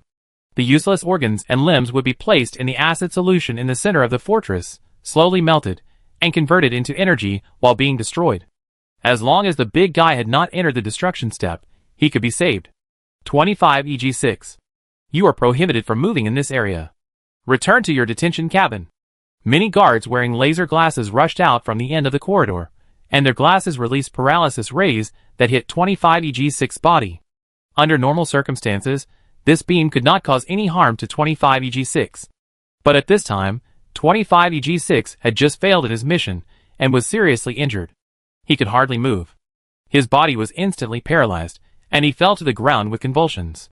Several guards frowned and stepped forward, secretly cursing this unruly experimental subject for adding burden to themselves. They hurriedly lifted 25EG6 and prepared to send it back to the detention area. However, 25EG6, who pretended to be unconscious, suddenly jumped up, twisted the necks of 2 guards, and smashed the internal organs of another guard. During this period, he was hit by several paralysis beams, but he still knocked down all the guards with his remaining combat power. Blood foam overflowed from his mouth, and then he gritted his teeth and continued to move towards the dissection area. The moment he pushed open the door of the dissection area, he heard countless screams and wails, as well as desperate roars. Among these sounds, he heard a familiar growl. It was the voice of the big fool. Whenever it could not replicate its movements one-to-one and felt frustrated, it would make a low voice like a mountain god. But the big fool's voice immediately turned into a wail, and it became smaller and smaller. 25EG6 stared at the broken eyeball, quickly identified the direction, passed through the hatches of the dissection room, and finally, with his shoulder forward, he knocked open the extra-large hatch with a bang. He staggered into the room, and then he froze on the ground, with the corners of his eyes twitching violently. The big fool was lying on the extra-large dissection table. From the neck to the waist, the entire chest had been completely cut open, the skin and flesh rolled on both sides, and the bloody ribs were exposed to the air. Its chest cavity had been hollowed out, and even scraped clean, leaving only the slightly twitching fascia. Its internal organs, soaked in green liquid, were hung on the transmission hook above its head, moving inch by inch towards the distance. As for the body of the fool, both legs and right arm had been cut off at the root, and the cross-section was covered with a layer of transparent hemostatic gel, and the neatly cut white bones and bright red flesh could be clearly seen. The fool's single eye was tightly closed, his mouth was slightly open, and the only remaining left arm was resting on the edge of the bed, motionless. You? 25EG6's eyes were filled with bursting blood vessels, and the angry shout resounded throughout the dissection area, I will kill you. Chapter 523. Subject number 25EG6. You killed 11 guards and 3 researchers of Extreme Laboratory. Since you are an S-level subject, I can give you a chance. 25EG6 stood in a pool of blood, with the bodies of 3 researchers lying beside him. 5 meters away was the big fool lying on the dissection table. A deep and cold voice came through the sound system of the room. It was Lord Biological Taylorus, one of the leaders of Extreme Laboratory. At the same time, the door at the back was knocked open again, and guards wearing heavy exoskeletons and holding high-power electromagnetic guns entered one after another. More than a dozen gun muzzles with red glow were aimed at 25EG6's head. 25EG6 has now reached the limit of his body, and these weapons can blast him into pulp at any time. His body was shaking, and in his broken left eye, there were still some extremely vague shadows, which overlapped with the perspective in his right eye, forming a world covered in blood. Your so-called friend, the comet nucleus dweller, is named Mujiha. Because of its extremely low success rate of reproduction, it is a very rare and extinct creature. However, after in-depth anatomical research, we found that its body has no value. Its fate is to be destroyed. The voice of biological Taylor came slowly. S-level experimental subject 25EG6, I need you now. Go forward and smash the comet nucleus dweller's head to let it die completely. If you follow my orders, then I still believe in your loyalty. I will give you the best treatment and continue to sow the best organs for you, so that you can become the most dazzling work of extreme laboratory. If you don't do it, then I can only bear the pain and destroy you together. Although the S-level experimental body is precious, you are not my best work. I can make a 25EG6, which means I can make 25EG7, 25EG8, and 25EG9. Now, I give you 30 seconds to think about it. Click. The heavy guards behind him adjusted the power of the electromagnetic guns together, and the muzzles flashed a stronger red light, preparing for a stronger attack. 25EG6 was panting. At this time, he could no longer stand. He leaned against the wall on one side, and panted violently. At this time, his mind was confused, angry, and sad. He wanted to resist, but he had lost the qualification to resist. The big fool might have died. In the past, 25EG6 had almost no moral cognition and no emotions. He was insidious, ruthless, and unscrupulous, but now, he just didn't want to smash the big fool's head. He and the big fool have been neighbors for more than 1,400 days. The big fool imitated him every day. At the beginning, he just teased him. Gradually, he felt some persistence from the big fool's almost stupid persistence, and felt a little happiness from the silly laughter of the big fool every time he successfully imitated. He even reduced the difficulty of the action for this. The big fool's intelligence is very low, and he is dull. It lives in the nucleus of a comet, and may not have seen any other creatures, so when it can fully observe itself, it begins to imitate, just like the cubs of some creatures, who will lie on the ground to imitate caterpillars walking and carp blowing bubbles. From a certain perspective, the big guy represents a kind of brainless optimism in 25EG6's heart. In that depressing and unchanging detention area where everyone is waiting to be dissected, this is something that should not have appeared, just like a drop of water in a scorching desert, but it just refuses to evaporate. Smash its head, and you can continue your previous life, continue to become stronger, and constantly refresh the extreme. If not, your life will stop here, and the pain you have suffered before will be in vain. Is it, my friend? No, as an S-level experimental subject, I am a survivor among countless experimental subjects. I have witnessed too many coming and going experimental subjects, and the big guy is only one of tens of thousands of them. 25EG6, you still have 10 seconds to consider. Maybe it's dead. 25EG6 clenched his fist, his teeth suddenly clenched, and a fierce light flashed in his eyes.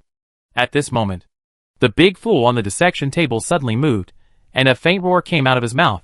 His huge single eye slowly opened a crack. 25EG6's eyes suddenly shrank. Then, the body of the big fool twisted slightly. It had lost its legs and arms, and it was impossible for it to stand up. With a plop, its torso fell to the ground. The blood-stained single eye looked at 25EG6 from a distance. Some of the heavily armed guards at the scene also turned their guns and pointed them at the monster that was still alive in this state. The next second, the big fool stood up in a strange posture. It used its only remaining left hand to support the ground, and its torso without legs was lifted into the air, like a water bird standing on one leg. 25EG6's eyes trembled. This was the posture it learned from itself, but it would never be tied up by itself again. Then, the big fool began to jump forward, which was very funny. But the hemostatic gel at its broken limbs broke, and blood spurted out and spilled all over the ground. The distance was not far. After jumping twice, the big fool came in front of 25EG6. It was actually in a big head-down posture, with the top of its head facing the ground. Because of its huge body, its head was just at the same level with 25EG6's line of sight. In its huge single eye, blood was oozing out of blood due to the rupture of blood vessels. It looked at 25EG6 and whimpered weakly.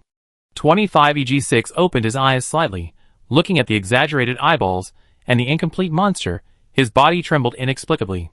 Suddenly, The big fool used his head to arch 25EG6's arm. At this moment, 25EG6's eyes widened to the extreme, and he felt something deep in his heart shatter with a click. Do you want me to smash your head? The big fool couldn't speak, sobbing softly, and nudged 25EG6's clenched fist with his head again. 25EG6's pupils trembled like an earthquake, and a huge bitterness burst out in his throat. You want me to live? Woo! The big fool seemed to have exhausted all his strength, and his mouth pointed towards the direction of the starry sky, making a horn-like sound, with a sacred meaning and a strange resonance, resounding throughout the anatomical area. A drop of hot blood and tears fell on 25EG6's fist. The big fool nudged 25EG6's fist again. No. 25EG6 made an obscure sound in his throat, and he loosened his clenched fist. Buzz, boom! At this moment, the electromagnetic gun of the heavy guard burst out with a winding attack electromagnetic, bypassing 25EG6's body and hitting the big guy. In the scorching temperature and violent explosion, the big guy's broken body exploded into handfuls of meat paste, like a one-legged water bird, constantly broken and shattered, and finally even the arm supporting the ground exploded. Meat paste, bone stumps, with scalding temperature and sharp touch, splashed on 25EG6's face. His ears were tinnitus, his vision was completely covered with blood, and his whole brain was blank. My precious S-class experimental subject.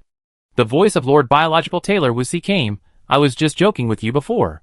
There is no need to bother with that kind of creature that has no value. Just destroy it directly. Extreme Laboratory and 25EG6 will always be the closest partners. We have the most extreme tomorrow. Okay, the trouble has been solved. Please cooperate with the researchers. We have to hurry up and treat your injuries. 25EG6 felt dizzy. The serious injury and psychological shock made his eyes black, and he fell straight to the ground. But before he fainted, he heard Lord Biological Taylor complain. What a trouble! Hasn't the brain tissue responsible for emotions been cut off? Hurry up and cut off the memory tissue in its brain and reimplant the thoughts. Don't let it die. In fact, I can't make 25EG7, 25EG8, and 25EG9 anymore. Chapter 524. The Gate God. Oh, that's the experimental subject 25EG6 in the story. He just accepted it. His partner died so tragically, but he chose to live in disgrace? Since the big fool in the story is dead, who is the little gate god on the boundary marker? And Aji and Hong at that time, didn't they take a spaceship to destroy the Extreme Laboratory? Where did they go? I feel that those two people combined can't make up a complete brain. Could they have gone missing? Muchin blinked and looked at Hong. He didn't expect that sitting at the open counter would have such an advantage. That is, he could hear legendary stories one after another. Miss Hong was very relaxed, and didn't care about Muchin's wooden words. She had been leaning forward behind the wooden bar, supporting the bar with her elbows, and her beautiful cheeks with her palms. When she heard the words, she turned her head slightly, and looked at Muchin with a charming smile. Muchin paused, immediately understood, and moved his eyes slightly downward to look at the cup of extreme paradise in front of him. To listen to Miss Hong's story, you have to trust Miss Hong. Muchin nodded. I didn't realize that he was also a man of temperament. He picked up the small wine glass, tilted his head back, and drank it. Then, Muchin sat upright and exhaled slowly through his nostrils, this wine. The next second, he pinched his neck tightly, his eyes widened, and his tongue stretched out. Ah, so bitter. Bitter. Muchin slowly loosened his neck, his eyes widened, staring straight into the void, and exclaimed in shock, fuck. Cheng Chi, Lu Lian, Yang Di, those who have drunk wine, all know what Muchin felt. It was the universe blooming in his mouth, and it was also a refresh of cognition. Miss Hong smiled, as if she had accomplished something, and her expression was more relaxed. The groundhog cashier brought her a glass of water. She took a sip, moistened her throat, and looked up again. Don't worry, I tell you about the so-called Extreme Laboratory first. Extreme Laboratory. It is a huge space fortress, suspended in the dark deep space of the universe. Suture is to correct the mistakes of the creator. Suture is to optimize the design of the creator. The more you suture, the more extreme it is, and the more extreme it is, the closer it is to the creator. How great is my existence? I am a person who will surpass the creator sooner or later. Biological Taylor is, located in his own office, its appearance, because of countless sutures, has completely lost its original appearance. No one knows what race it is, and what civilization it comes from. Half of its head is humanoid, with a nose, eyes, and mouth, but the other half is like half a lizard's head. Its neck is like a section of a python's body, which can swing back and forth and rotate 360 degrees. Its body is divided into 5 sections, each of which is a different species. One section is completely transparent, and you can see the internal organs of various creatures. Its limbs are relatively uniform, like a bunch of white tapeworms gathered together to form organs similar to arms and feet. Baji. Biological tailor Wusi walked in his office. Because his feet are sticky tapeworms, when he stepped on the ground, it would make a sound similar to a woolen mop, and leave clumps of mucus. This is both its office and its exhibition hall. It passed through glass display cases, where there were specimens of various cosmic creatures, some of which were similar to human-like brown bears, but only 10 centimeters tall, and blue-skinned, 8-armed, and 3-headed red-haired humanoids.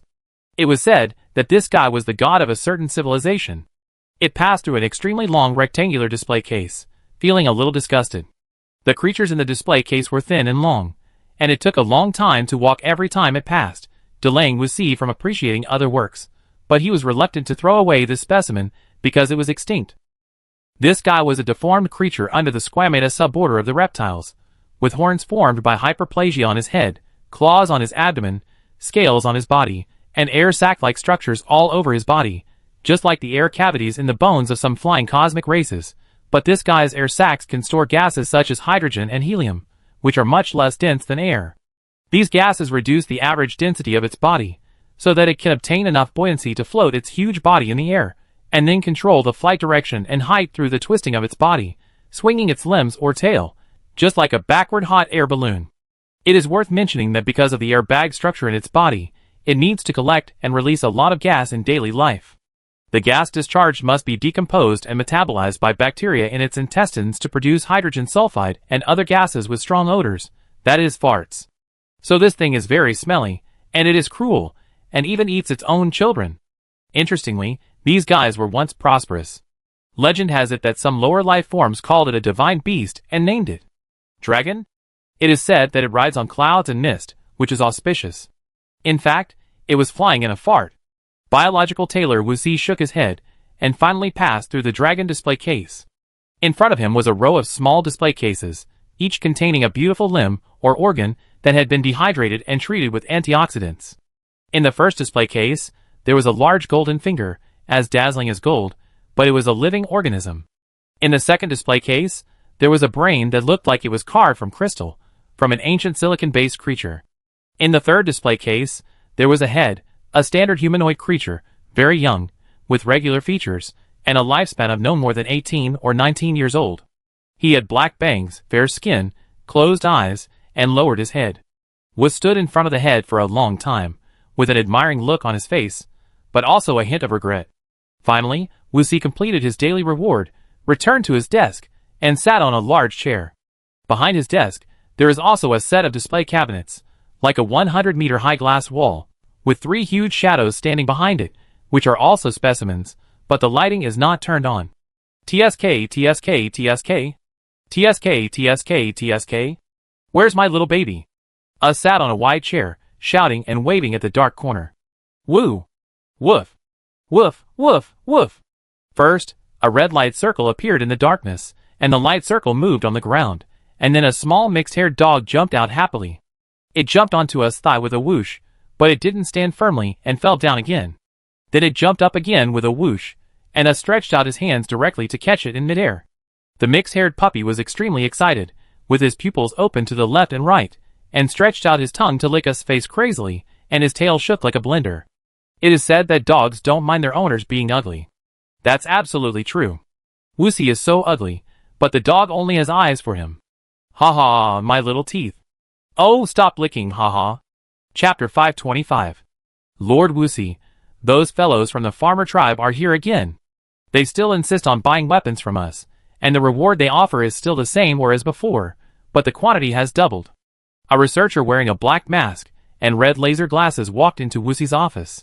After seeing the scene in front of him, he suddenly froze 7 or 8 meters away. The lens of his laser glasses shrank slightly, staring at the red aperture on the ground. He would never step into the aperture. The skinny and harmless pet was the masterpiece of Lord Wusi. Except for Lord Wusi, Anyone who stepped into the aperture would have their clothes torn into pieces in an instant and run naked on the spot. It was not very harmful, but extremely insulting. Biological tailor Wuxi used his tapeworm palm to gently stroke the puppy lying on his arm. The puppy did not dislike it at all, and even stretched out his tongue to lick the tapeworm. Those guys again. They're or is worthless to me. What I want is the most amazing, interesting and powerful organism in the universe. I only like to dismantle, and so? How do you say that? I have a bottom line, a professional quality, and I am very noble. Us nodded to himself. As for those guys who smell like potatoes, drive them away. The experimenter was a little embarrassed, but Lord Wuss, I have checked it out. It is said that the farmer group has some relationship with the third big man on page 44, line 15 of your list of people to fawn on, and that big man likes to eat the potatoes they grow. What? Us eyes widened, then we can't offend them. Yaya was already lying on Wuxi's thigh, with her tongue hanging out of her mouth and her eyes slightly narrowed. Wuxi used his tapeworm fingers to scratch her belly, and Yaya reached the peak of her life. We Extreme Laboratory have captured so many alien creatures, and so many people of civilization. Of course, this is all for science, so it is inevitable that we have established many enemies.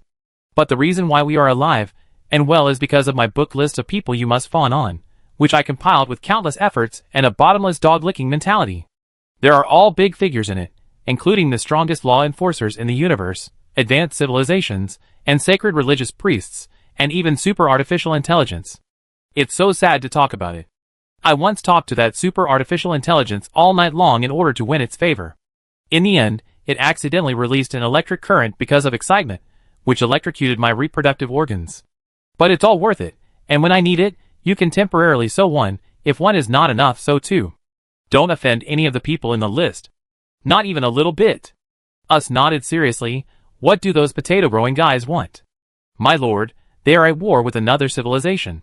The hostile civilization has a super strong electronic interference barrier. Any mechanical creation that enters it will lose power instantly. The farmers clearly hope to send some kind of biological bomb to the planet of the hostile civilization, that is, to pass through the electronic interference barrier, and then wipe out the other party. They think about it, we should have some experimental subjects here, completely obey the command, and move very fast, can undertake the task of transporting bombs. Of course, they can't come back. Wuxi nodded. They want to buy a suicide squad from me. These guys have already made up their minds. Then, Wuxi lowered his head and rubbed Yaya's head. My little baby, they are planning to take advantage of you.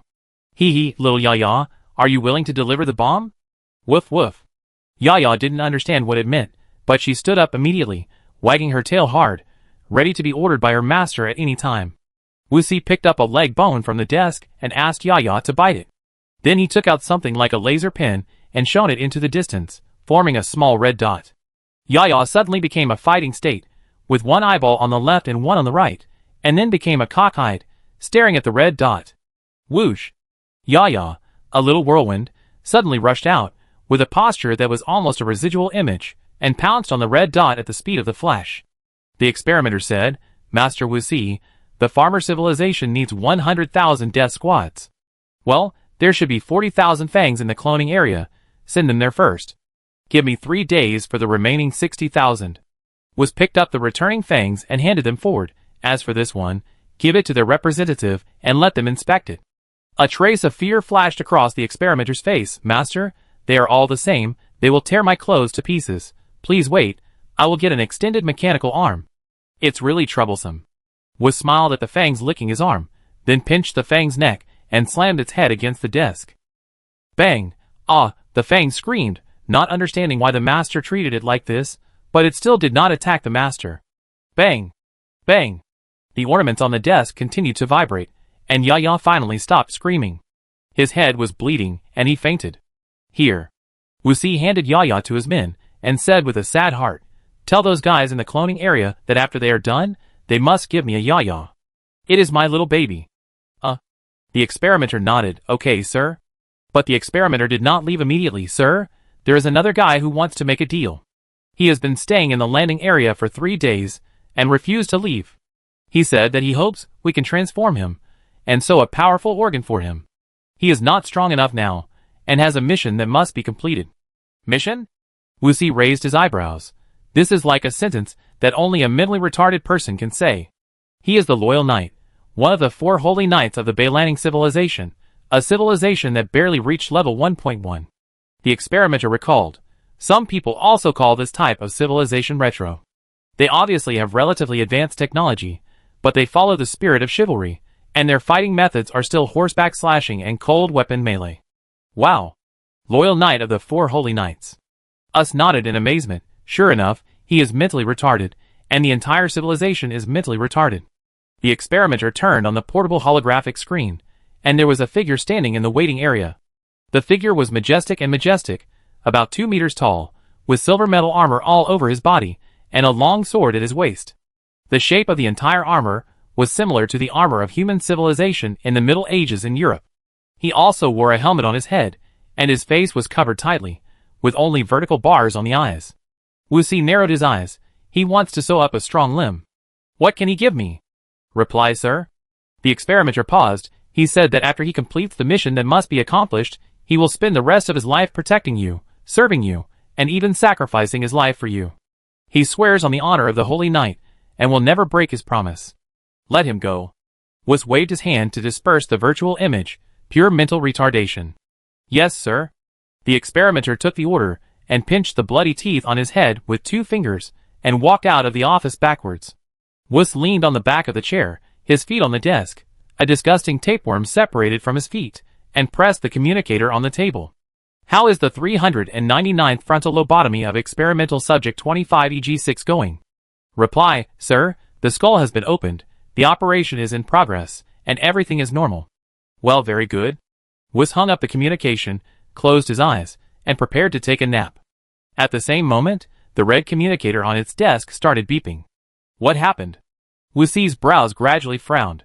Replying to Lord Wuxi, the third big shot in the first line of the first page of your list of people you must fawn on suddenly visited, and is waiting for you in the secret room.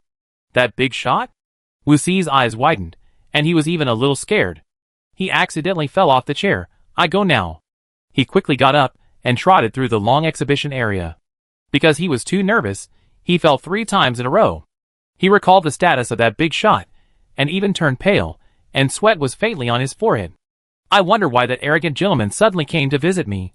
I did some shameful things for him before, so I established a relationship with him. Of course, Extreme Laboratory also asked that gentleman for help. That gentleman was very generous at that time, and helped Extreme Laboratory to deal with an invincible and powerful enemy, and it was very easy. He came so soon? Did I fail to do something or lose my manners? That gentleman is stubborn, ruthless, and resolute. He doesn't love money, women. Nothing.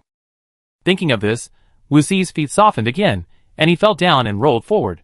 The transplanted energy storage bladder still doesn't work, and he has urinary incontinence. I have to change it later. Bang! Wus rolled a few meters and hit his head on the door of the secret reception room. Swish! The door slowly opened. The interior is extremely luxurious, but according to the guest's wishes, all lighting equipment was turned off, and the interior was dim. A strong figure with a chest like a city wall stood in the middle of the gate.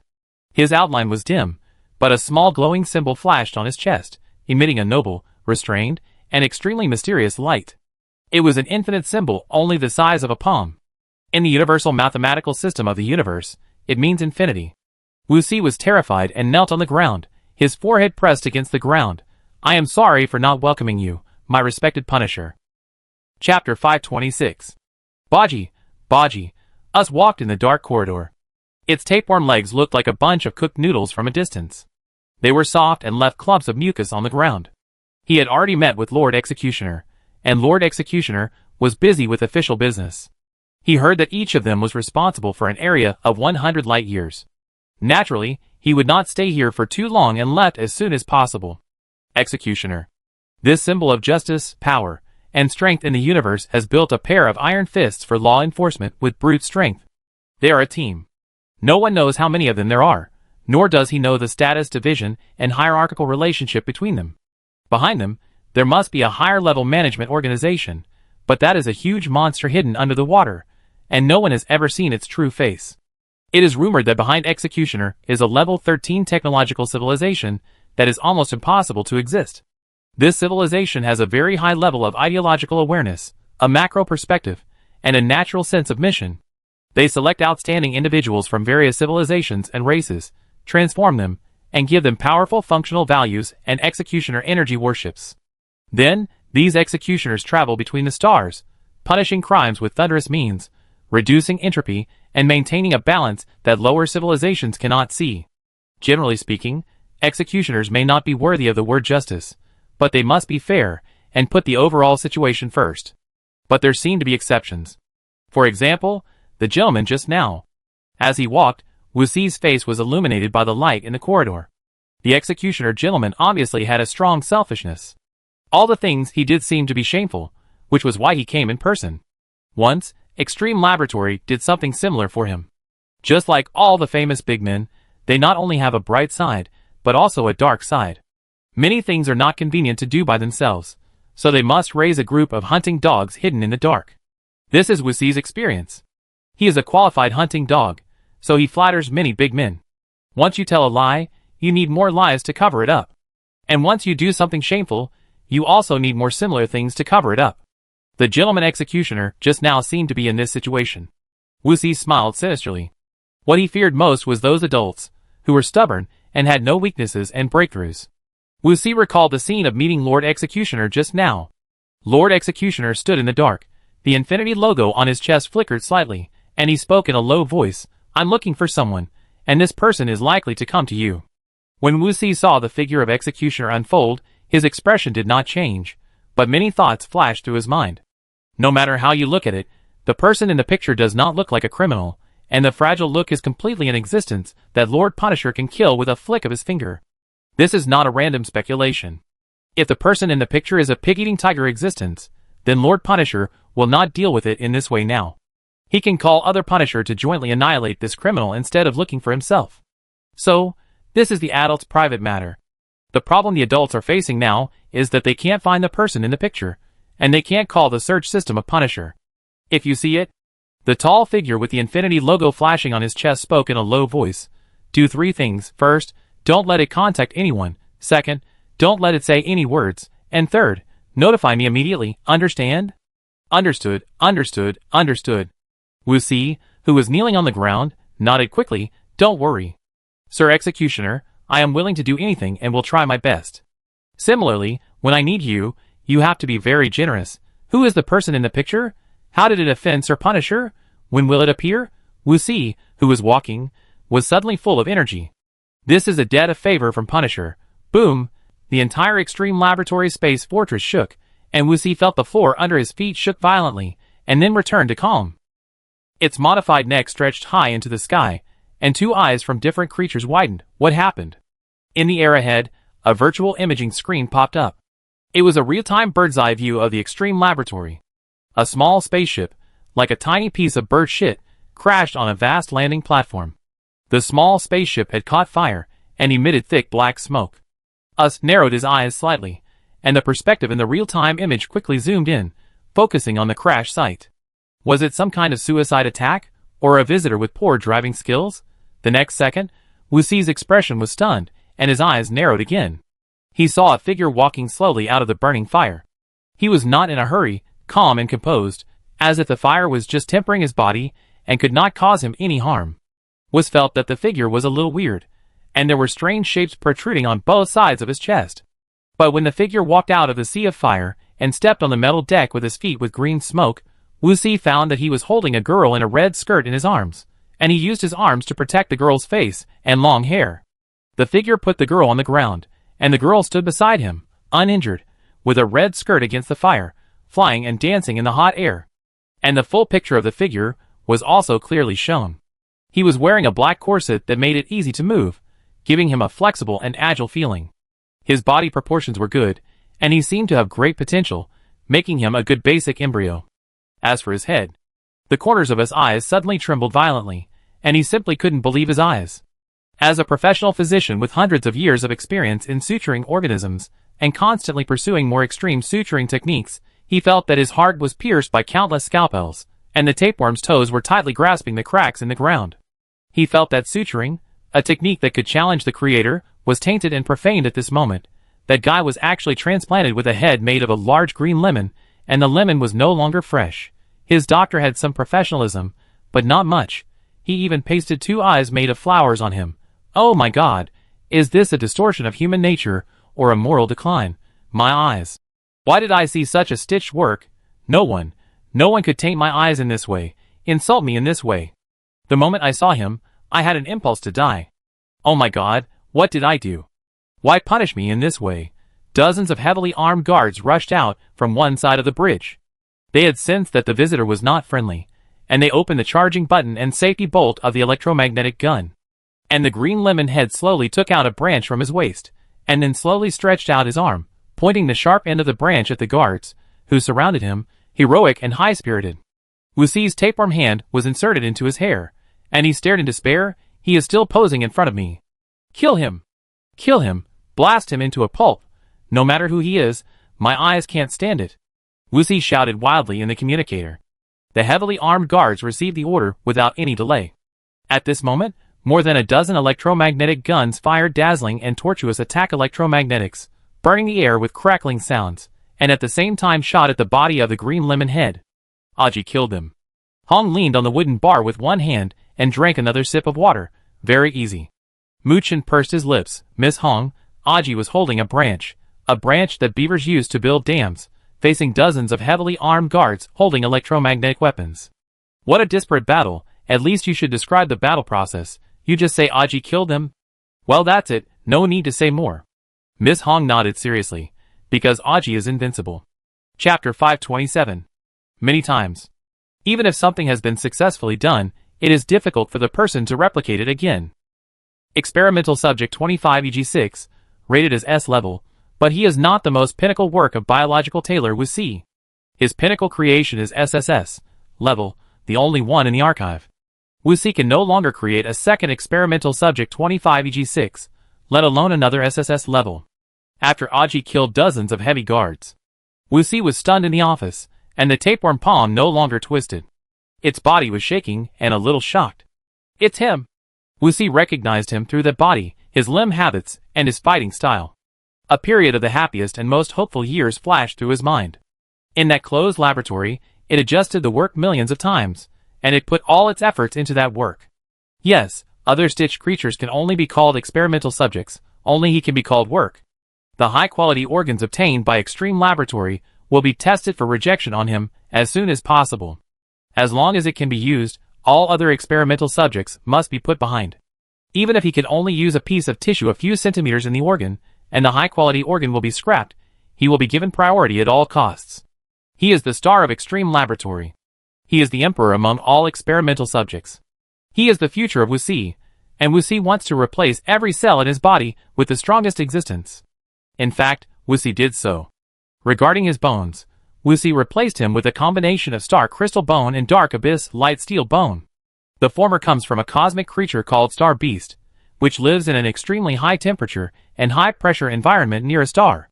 Its bones present a crystal-like texture and contain unique energy patterns inside, like the twinkling of stars, with extreme toughness and pressure resistance. The abyss light steel bone comes from a tomb deep in the material nebula, which is the remains of ancient creatures in the universe. Hundreds of millions of years have not caused any corrosion to it. It is light and tough, like a special alloy structure, and is integrated into him through complex molecular recombination technology in the laboratory. His muscles, called explosive inflammatory muscle fibers, are collected from inflammatory sarcoma bacteria, which is a giant creature that lives on a volcanic planet. The muscle fibers have special high temperature resistance and high energy burst characteristics. Extreme Laboratory extracted muscle fiber samples from its living tissue, cultured them, and transplanted them into him. His nervous system was inspired by an intelligent creature living on the light-exploding planet. Their nervous systems evolved an efficient way to transmit information using light quanta. It took Wuxi 10 years to simulate a similar nerve conduction structure and build a nervous system for him, which gave him an unparalleled reaction speed. At the cellular level, he first integrated the Great Tearing Antibody, and then integrated the regeneration primordial cell extracted from a cosmic immortal creature, which gave him super strong survival and self-healing abilities. His eyes, called full-spectrum vision eyes, came from a species called laser fantasy beast, like a natural multi-spectrum detector. His brain was also implanted with various memories, from interstellar killers, interstellar robbers, interstellar fighting masters, etc. He was a veritable humanoid weapon. Wuxi strived for perfection, and used a technology called biocompatible technology to create a set of beautiful facial features for him. Although this was just an image project, Wuxi still studied it for 12 years. At the last moment, it seemed that some kind of quantum entanglement effect had occurred. He actually restored the appearance of the original embryo, a humanoid creature with unlimited potential that Wuxi accidentally obtained. The change in appearance did not even conform to the deduction model of the DNA sequence, but Wuxi was very satisfied, because although his face was not perfect, there was an indescribable comfort. But 1 year ago, he, who was originally unable to have independent thinking, rebelled. It was like awakening some memories. He escaped from the extreme laboratory and cruelly abandoned its creators, his fathers. Wuxi sent people to track him down and bring him back, but the right-hand man and one of the founders of Extreme Lab, Live Catcher Krell, died in his hands. The only way to bring him back is to kill him, transport his body back, and re-examine and study to see what went wrong with him. It's like a beautiful sports car, although it crashed, it has a very high repair value. Out of helplessness, Wuxi found the Lord Executioner. In view of the previous debt of favor, Lord Executioner took action and brought back his head. Facts have proved that Wuxi is still a certain distance away from extreme. No matter how strong his works are, they are not as strong as Executioner. Wuxi has been comforting himself. Behind the Executioner, there may be the legendary 13th level civilization, but he didn't bring back his complete body. This is already worthy of pride, at this moment. Wuxi's body trembled with excitement. He actually came back by himself. My masterpiece is back. Open the restriction lock of the detention area B1109, and remove 109 B-level experimental subjects. Order them to control my work. But be careful, my work has no head now, and its combat effectiveness is greatly reduced. Be careful not to destroy its body structure. Wuxi's eyes flashed, and he gritted his teeth excitedly. Buzz, on one side of the deck, more than a dozen large elevators made operating sounds. After the hatch was opened, densely packed experimental subjects walked out of them. Their bodies were strange, some were extremely tall, and some were small like flexible and dark venomous snakes. These B-level experimental subjects were ferocious, all products of stitching, and had no independent consciousness. They only knew to execute the orders of the experimenter. Their fighting style is also complicated. It is difficult to defend against them when they rush forward. Aji killed them. Behind the wooden bar, Miss Hong picked up a small fruit similar to green olives, put it between her red lips, and chewed it slowly, very easy. Mu Chen and Lu Lian looked at each other. Okay. Because of the sourness of the fruit, Hong narrowed her left eye slightly, and continued to tell the story in her memory. Ha ha. It is worthy of being my best work. It is still a powerful existence without a head. Wuxi was even more excited. What was the death of 109 B-level experimental subjects? Not to mention 109. Even the value of 100,000 B-level subjects is not as good as him alone. Wuxi turned on the communicator. Let the 56 A-level subjects go over. Be careful not to let them hurt my work, otherwise I will throw you all into the melting furnace. The elevator was turned on, and the 56 A-level experimental subjects were even more beyond imagination. Among them, there were not only 20-meter-tall giants, but also ghost-like figures composed of black smoke. Their fighting style was impossible to guess. Aji killed them. Miss Hong hadn't even finished her little olives yet, and was still chewing them gently. The duo pursed their lips again, having learned to answer quickly. Lu Lian said dully, very easy. Mu Chen said dully, because Aji is invincible. Chapter 528. Aji, the green lemon-headed man, stood on the vast silver deck. Huang Yingju's eyes were blown by the airflow, and a corner of them was lifted up, flapping slightly. He used up the 5th branch he brought, and held the 6th branch in his hand, pointing forward with a heroic spirit. All around, there were incomplete corpses in strange shapes, and blood flowing like a river. He seemed to have done nothing, and he seemed to have accomplished everything he wanted to do. The time span can only be explained by the 2 words invincible. A little distressed, but not too distressed. Wuxi covered his chest. Although his heart was not there, but hidden in his buttocks, it was not easy to be hit. His expression immediately became relieved, and he said to the communicator, release the 3A+ special experimental subjects. Although the silver deck was a natural environment space formed by the bioforce field, there was no atmosphere, no clouds, and no celestial bodies. But inexplicably, this place was suddenly covered with dark clouds, which rolled and boiled like ink in water. Suddenly, there were flashes of white light, followed by the sharp and shocking sound of thunder and lightning. Deep blue lightning with a diameter of about 1 meter and a length of tens of meters suddenly appeared and shattered in the sky, like the roots of plants. The black clouds tilted down from the sky again, forming a vertical black smoke waterfall. The waterfall was circular, connected from beginning to end, and surrounded Aji. It was vaguely visible that there was a pair of dark yellow huge eyes in the dark clouds in the sky. And in the surrounding black waterfalls, there was a pair of red and a pair of blue huge eyes. They were 3 powerful life forms hidden in the dark. The so-called special experimental subjects refer to species with unique abilities. After being stitched and strengthened, their special abilities will be multiplied. They may even produce a chemical reaction between special abilities due to the stitching of some other special ability organs, thus achieving exponential growth and ever-changing effects. The core advantage of A+ special experimental subjects is that they are unpredictable and can be killed by them before their original bodies are even found. Rumble. A thick lightning illuminates the sky. Aji killed them. Very easily. The duo and Miss Hong said in unison, because Aji is invincible. Yang Di couldn't help it and finally spoke. My respected, extremely beautiful Miss Hong, do we need to buy some VIP, such as another drink of extreme paradise, so that we can unlock the paid content? There is no paid content. Because there is nothing to explain. Miss Hong looked at Yang Di lazily. Aji can defeat everything. Chung Chi has been sorting out the context of the whole story. Many members of Peace Tavern have appeared in the story, but how Peace Tavern was established has not been reflected. Hong looked at Chung Chi. Her beautiful eyes blinked, and her long eyelashes blinked slightly. Like a butterfly, you seem to have something you must find out.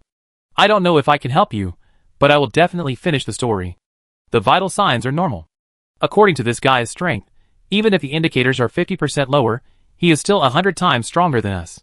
The brain surgery is 65% complete. The body repair is 70% complete. Don't worry about the intruders outside. Lourdes will take care of everything. In the dissection room, 7 or 8 experimenters were busy and nervous, with sweat on their foreheads. After wiping the sweat with disinfectant wipes, they threw them directly into the cut stomach of 25EG6. It transplanted the stomach of the underground scavenger. Not to mention a wet wipe. Even if you throw a wrench in it, it will still digest it. 25EG6 was lying on the dissection table, with its skull and chest cut open. All the places where the bones were crushed were completely cut open. No bone setting and fixation were required. Just replace a new skeleton. Its eyes rolled back and stared at the ceiling blankly. Super high concentration of nerve anesthetics were continuously injected into its arteries. The experimenters were completely sure that it was in a completely unconscious state. 25EG6 felt like he was standing in a white world. The big fool still couldn't speak, and made strange and childish sounds from his mouth. 25EG6 was constantly performing various movements, racking his brains to increase the difficulty, and his body was even twisted into a knot. Those movements that were originally impossible to complete were now successfully imitated by the big guy. There was almost no delay, because the big guy's body became extremely flexible and extremely soft. The joints that were once stiff and rusty were now silky, and could even rotate 720 degrees. That was not the big guy, because it was dead. In the pale world, 25EG6 slightly opened his eyes, and an indescribable bitterness surged into his heart. The whole world suddenly became dim, and the wind whimpered, desolate and bleak. The body of the big fool, who was imitating the action, became softer and softer, and finally turned into a white paste on the ground. 25EG6's pupils suddenly contracted. He heard an old wise man, who was about to be dissected, say that since you are an intelligent creature, you must have some persistence in this life, otherwise you will not be able to experience this world, and there is no meaning of existence. 25EG6 felt his body burning, and felt something burning. He made up his mind in an instant. I want to avenge you. On the dissection table, 25EG6's fingers moved slightly, and his wide-open eyelids trembled slightly. The experimenter was a little confused. Under this dosage of nerve anesthetic, even the Titan giant can be knocked down, and it still reacts? Then, the experimenter curled his lips, and directly turned the virtual button to increase the dose of anesthetic by 7 times. Again, it's just a little bit of anesthetic. This guy won't die. The most important thing is not to cause trouble. 25EG6 fainted completely, and didn't move. At the same moment, a white tapeworm that looked like a group of wool, but was covered with disgusting mucus, crawled in from the crack of the door of the dissection room. Its head had small sharp teeth but no eyes. It tried left and right, and finally climbed onto the dissection table. The experimenters were a little horrified. They raised their hands with antibacterial gloves and stared at the tapeworm slowly retreating.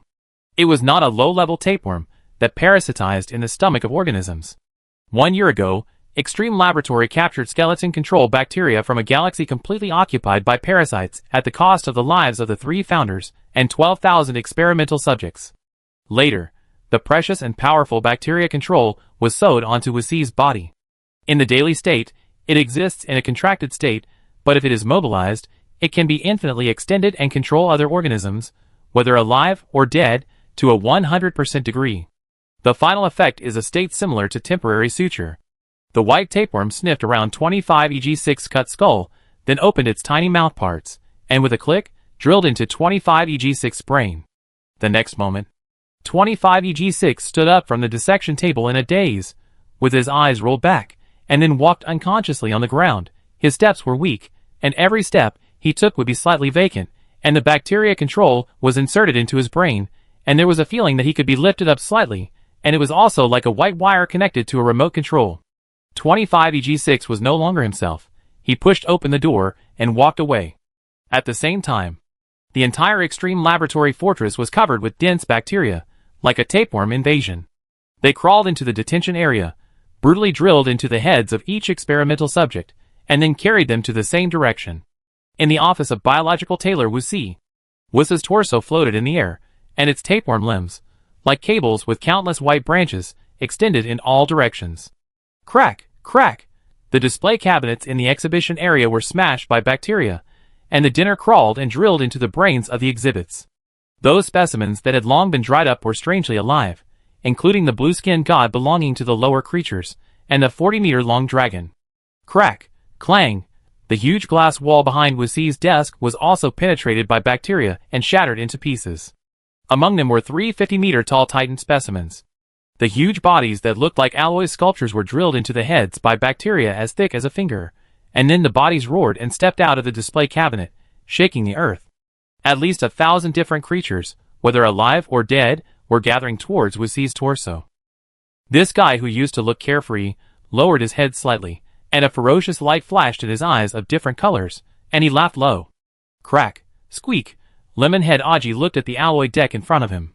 About 300 meters away, the hard and thick deck began to twist and deform from the inside. Crack! A piercing sound came, and the alloy deck, which was 5 meters thick, was torn from the inside like a rag. The force continued, and the crack became larger and larger. A huge figure crawled out of the crack. It could not be called a figure at all. It was a huge combination of a monster that was extremely twisted, disgusting, and full of rotten and bloody smells. It stood on the deck, 300 meters tall, and its huge shadow enveloped Aji. Its body also made a sound of stirring mucus. There were countless white tapeworms between the monsters that made up its body, crawling slowly. It was also like a hemp rope, keeping the monster's body fixed. Countless weird howls came from the monster's body. Occasionally, a blue face would turn out from its chest, opening its mouth full of mucus and fangs and howling at Aji. The next second, this face was pushed away again, and a dragon head turned out, howling with a fishy smell, and then replaced by other monster faces. Aji also saw the previous defeated opponent 25EG6, who was also up and down in the body made of monsters, his eyes rolled back, and howling irrationally. My most proud number 024. Long time no see. Biological Tailor's voice came from the monster collection, and it seemed to hide its body in the deepest part. You know, you are the only SSS-level experimental subject I have created. When your inclusive experiment was completed, I saw your almost infinite possibilities. I don't know what you are. What kind of civilization, what kind of planet, can give birth to a perfect life like you? That's simply unimaginable. But I also saw that you are incomplete. You are simply the most perfect embryo. For a painter, you are the cleanest canvas. For a novelist, you are the best inspiration. To me, you are an extreme. You are a basic embryo that can challenge God. You still have too many secrets. For example, after I completed such a complicated brain removal operation, you still developed self-awareness, you had the idea of escaping, and the idea of freedom. Or did you realize some kind of mission? It's okay. Dad is very broad-minded.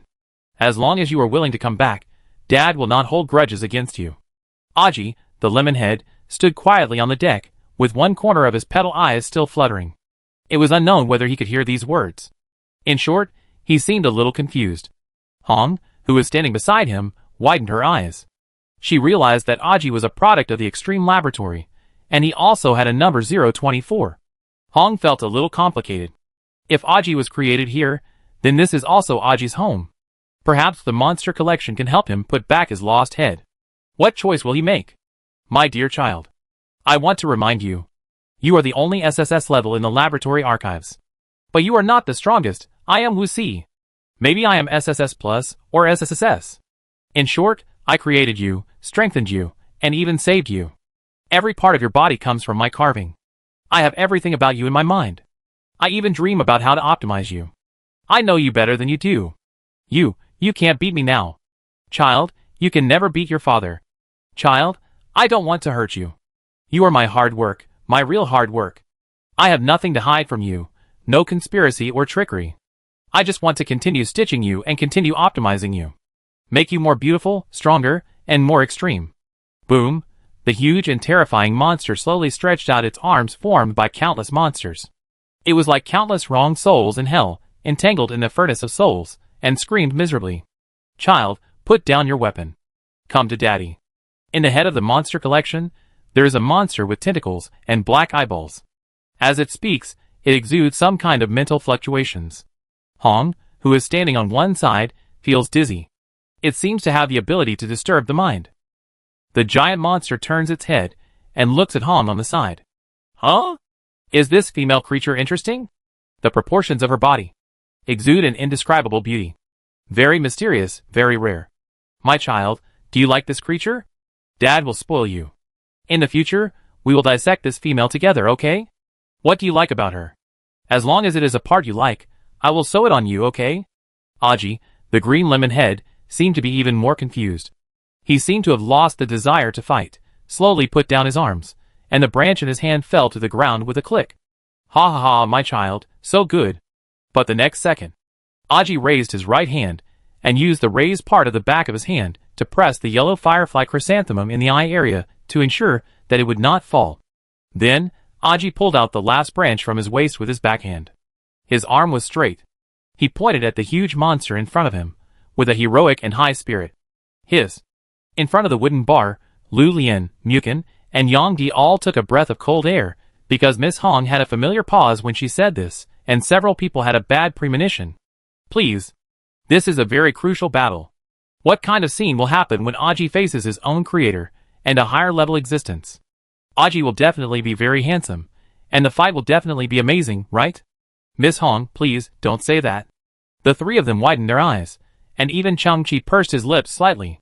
But Miss Hong, who was behind the bar, shook her wavy long hair, picked up the glass, and took a sip of clear water. Aji killed it. The two men immediately covered their chests, feeling like they were going to die suddenly. Yang Di even fell off the stool. Chang-Chi was also stunned, then shook his head helplessly. But Miss Hong said again, but it was not killed all at once. Something else happened in the middle. Chapter 529. Hundreds of millions of kilometers away. The light of an unknown star illuminates the dust in the air, like a veil illuminated by the light source, scattered in the dark universe around. On the huge metal deck, the huge monster collection, which is 300 meters high, has its shoulders completely cracked, forming a huge crack of 100 meters. The two halves of the shoulders are like banana peels that have been peeled off, with a lot of blood and mucus deep inside, drooping to both sides, and it roars backwards.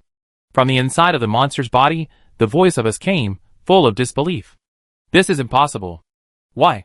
Why can you defeat me so easily? I am as fragile as a mud man in front of you. Are you 024? The green lemon head just stood calmly on the ground, holding the last branch in his hand. After the previous blow, a slight crack appeared on the branch. This is a completely unequal state. The huge monster was almost split in half, but the branch seemed to be gently broken by someone. The sound of flesh rubbing and mucus stirring could be heard. The wounds on the monsters began to heal automatically. It was nothing more than that some of the organisms in their bodies became corpses, but they could still be controlled by bacteria.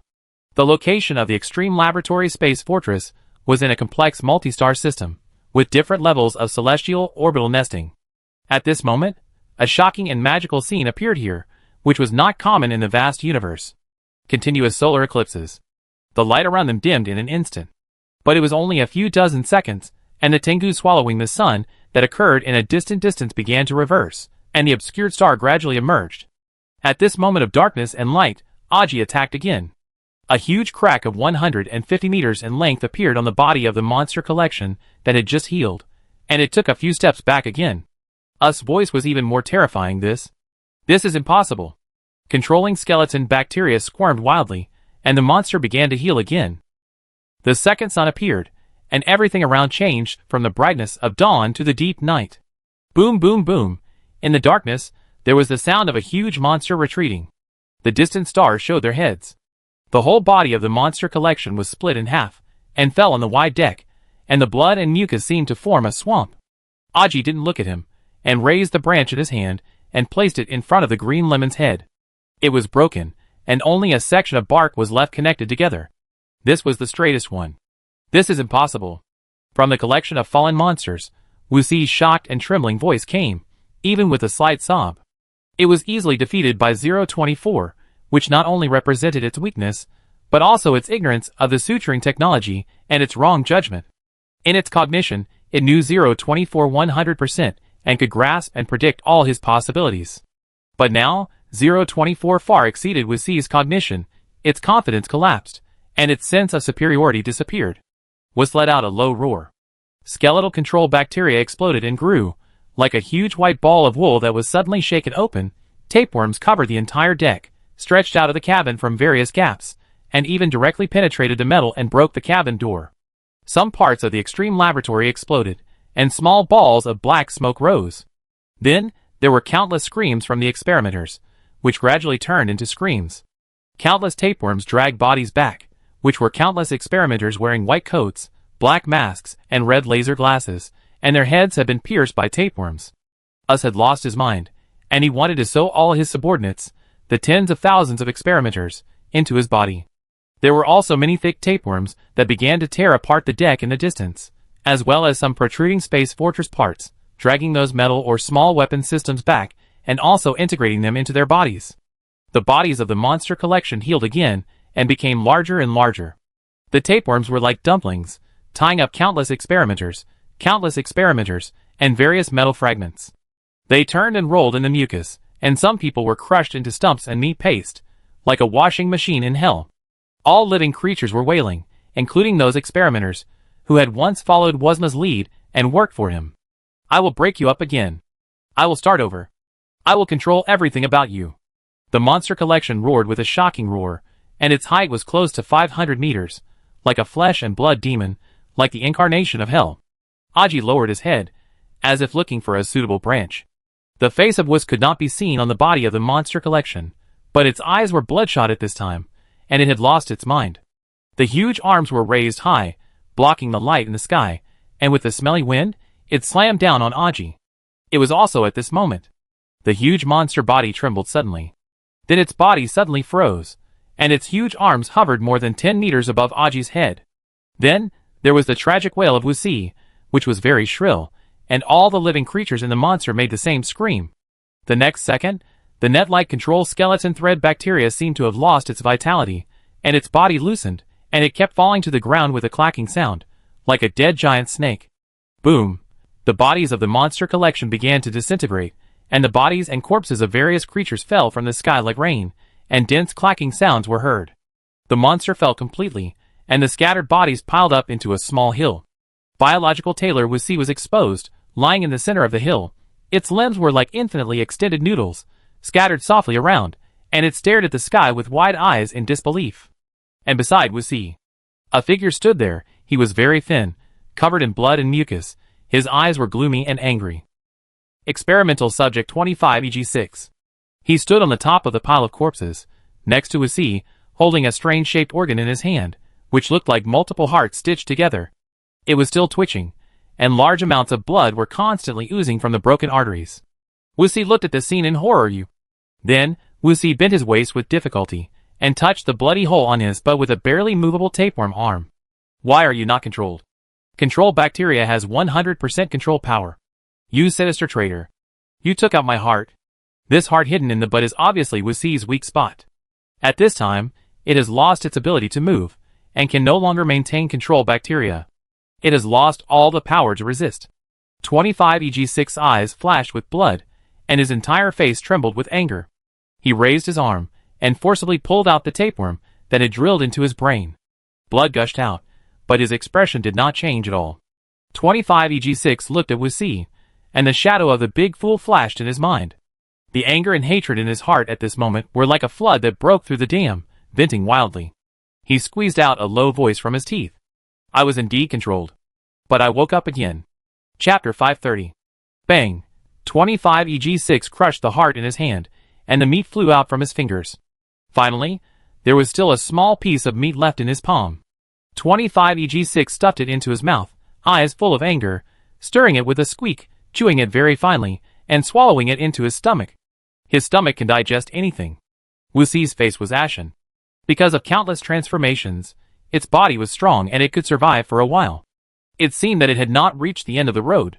But the most critical and irreplaceable heart, once it could not be restored, it would no longer have the possibility of survival.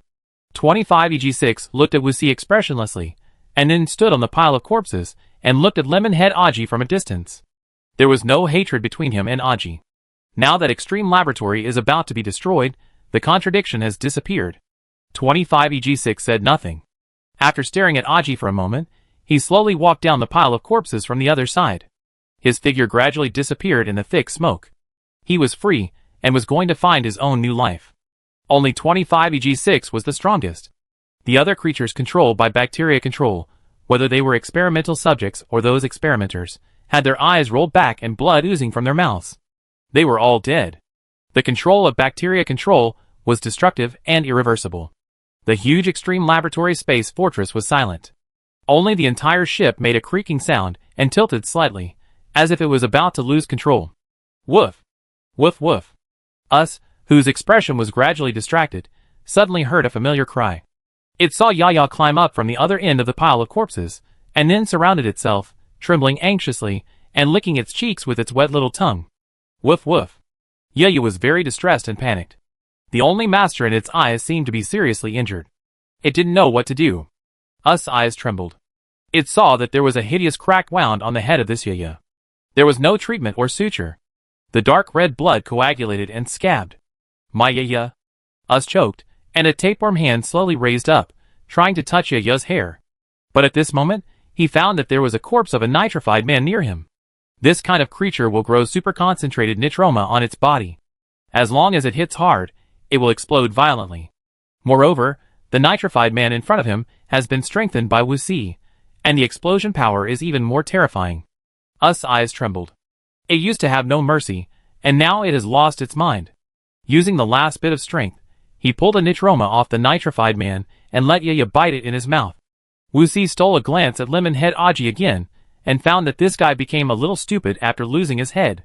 He completely ignored himself at this time, and was looking for something among the corpses. Yaya, be good. Let's play a game. Take this tumor and hit that green head. As fast as possible. When you come back, I will tickle you and give you meat slices to eat. Us said softly in a hypocritical tone, Yaya is the most obedient dog, right? Woof. Yaya bit the exploding tumor, raised his head, and wagged his tail hard, as if answering his master's words, I am the most obedient dog, come back to tickle you. The next moment, Yaya left a shadow and rushed towards Aji at an astonishing speed. If the speed is slowed down by 10 times, you can see Yaya's hair blown back by the fierce wind, and her little eyes are full of hope.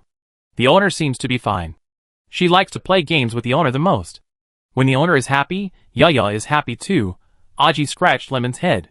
It has no vision, but from its combat perception, it saw a creature moving towards it at high speed, with an explosive in its mouth that is about to lose energy. At this moment, Aji's body suddenly flashed, also like a shadow. Yaya missed, and suddenly found that the tumor in his mouth was gone. I saw Aji holding the gradually red tumor in his hand, scratching Lemon's head, and then pressing the tumor on his chest. The whole person bent over like a shrimp, hugged his arms tightly, and protected the tumor on his chest. Boom! A low explosion sounded, and a burst of white air spread, blowing away the corpses around. The blazing light did not spread too much and gradually extinguished. Aji slowly straightened up from the light. The explosion did not break his defense at all, only a fan on his chest was broken, and a faint white smoke came out of his skin. Wuxi, who was almost out of breath, stared with his eyes. In fact, he had expected this result, but it was like buying a lottery ticket. What if it succeeded? Yaya was a little confused. He recalled the scene of the explosion just now in his mind, and looked at his master on the mountain of corpses in the distance. He seemed to understand something. But the next moment, Yaya's heart was full of anger. Because the lemon head was standing in the territory of Yaya, and anyone who stepped into it would tear his clothes to pieces, that is, the 5-meter red circle centered on himself. Aji looked down at the red circle and scratched Lemon's head. Yaya suddenly turned into a black whirlwind and rushed towards Aji. Click! Yaya's sharp teeth suddenly closed, just like the sound of a metal animal clamp suddenly closing, but it bit nothing. Before 0.01 seconds, Aji tapped the ground with his toes and retreated suddenly, avoiding Yaya's bite. Click! Yaya also moved instantly, but bit nothing again. Aji tapped the ground with his toes again, and the powerful force made his action almost instantaneous. Click! Flash! Click! Flash! Click! Click! Click! Flash! Flash! Hong, who was standing not far away, looked at everything with some novelty. In fact, from the perspective of ordinary people, it was a small gray whirlwind circling around an afterimage, with constant clicking sounds, and it was impossible to see the details clearly. Hee. Us laughed in a low and desperate way, and with a tapeworm arm, he retrieved the virtual control panel and activated the self-destruction program of Extreme Laboratory. Although it might not kill 024, what if it did? Experimental Subject 024, I tell you. I have a list of people who must be flattered, and many of the adults in it owe me favors. Us shouted angrily, I just sent them a message at the same time, and the way they repay my favor is to endlessly hunt you in the coming years, oh. And that hateful Experimental Subject 25 EG6. Every one of them is not something you can contend with. Even if a small number of them take action, you in 25 EG6 will not have a good ending. You will definitely spend the rest of your life being hunted down, and you will definitely be wandering in the universe, never able to settle down. If you stop, it can only mean one thing. That is, you have been killed. Ha ha ha. And your head. I have sent it to a place where you can never find it again.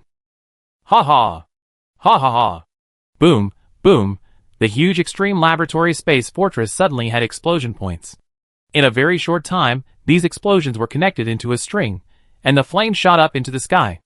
A red dress ran in the flames, and the bright flames made the red dress more gorgeous. Hong believed in her own technology, and would definitely find another escape boat. Even if it was broken, she could install the parts back. 5 minutes later, when the entire space fortress almost turned into a big fireball, the bodies of us and countless creatures had been engulfed by the fire and burned to charcoal. A medium-sized escaped starship staggered up. This time, Hong pressed randomly and activated its autopilot mode. She stood at the door of the cabin, her red skirt fluttering above the flames. Aji! Aji! She finally saw the lemon head, who was having fun with Yaya. The high-speed movement of the man and the dog created a fierce airflow, and even the flames retreated. Aji, come up quickly! The green lemon head paused, solidified for a moment, and looked up at the starship in the air. Then, Aji jumped up and jumped onto the starship. Yaya was very persistent, and was determined to tear his clothes into pieces. She followed closely, and entered the cabin. The starship began to take off, and the entire space base began to crumble. In the cabin, Lemon Head, who was still playing with Yaya, could actually achieve super speed through his strong physical strength, and achieve the effect of being in two places at the same time, as if he had formed an avatar. Aji's avatar stood at the door of the cabin, looking at the figure standing in the sea of fire, motionless, as if waiting for death. Experimental Subject 25 EG6, he seemed to have not found the escaped starship, and his own injuries were still very serious. He could no longer mobilize his special abilities. He had given up resistance, and no longer expected a chance to escape. Aji stared at 25 EG6, and his petal eyes were dried by the high temperature. Do you want to take him with you? Hong asked. 25 EG6, like Aji, was an experimental subject of the Extreme Laboratory. They were in the same boat, and they could fully understand each other's situation, and they also had a certain degree of sympathy. Aji nodded at Lemon Head. Hong returned to the cockpit and fiddled with it. The escaped starship really descended 100 meters.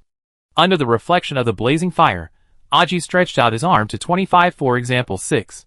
With a flash of light, the escaped starship left the Extreme Laboratory, and the huge space fortress also fell apart and fell into the deep space.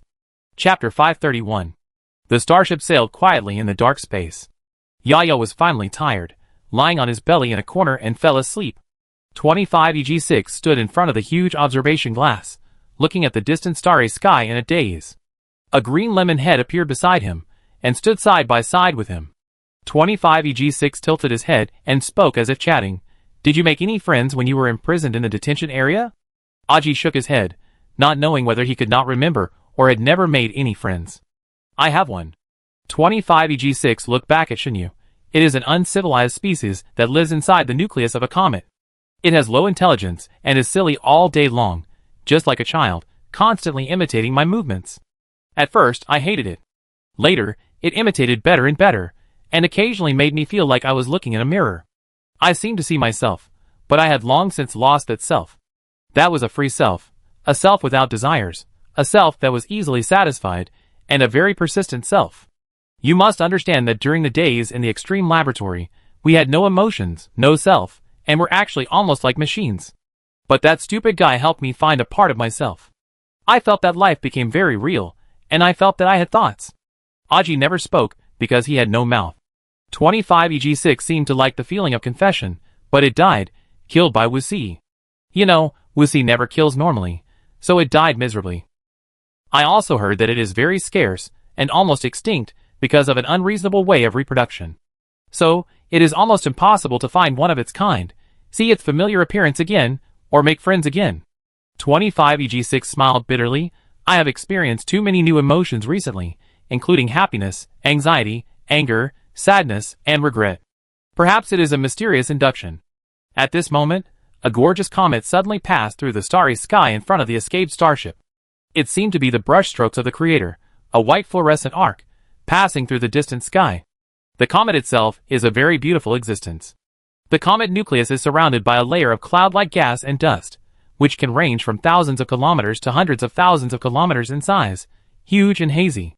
And its most eye-catching part is its comet tail, which can extend for a very long distance, even up to hundreds of millions of kilometers, like a gorgeous tail flame, smart and elegant. During the movement of a comet, its color will change wonderfully due to the interaction between its position and celestial bodies such as the sun, and its color will change wonderfully due to density changes or ionization of carbon monoxide ions.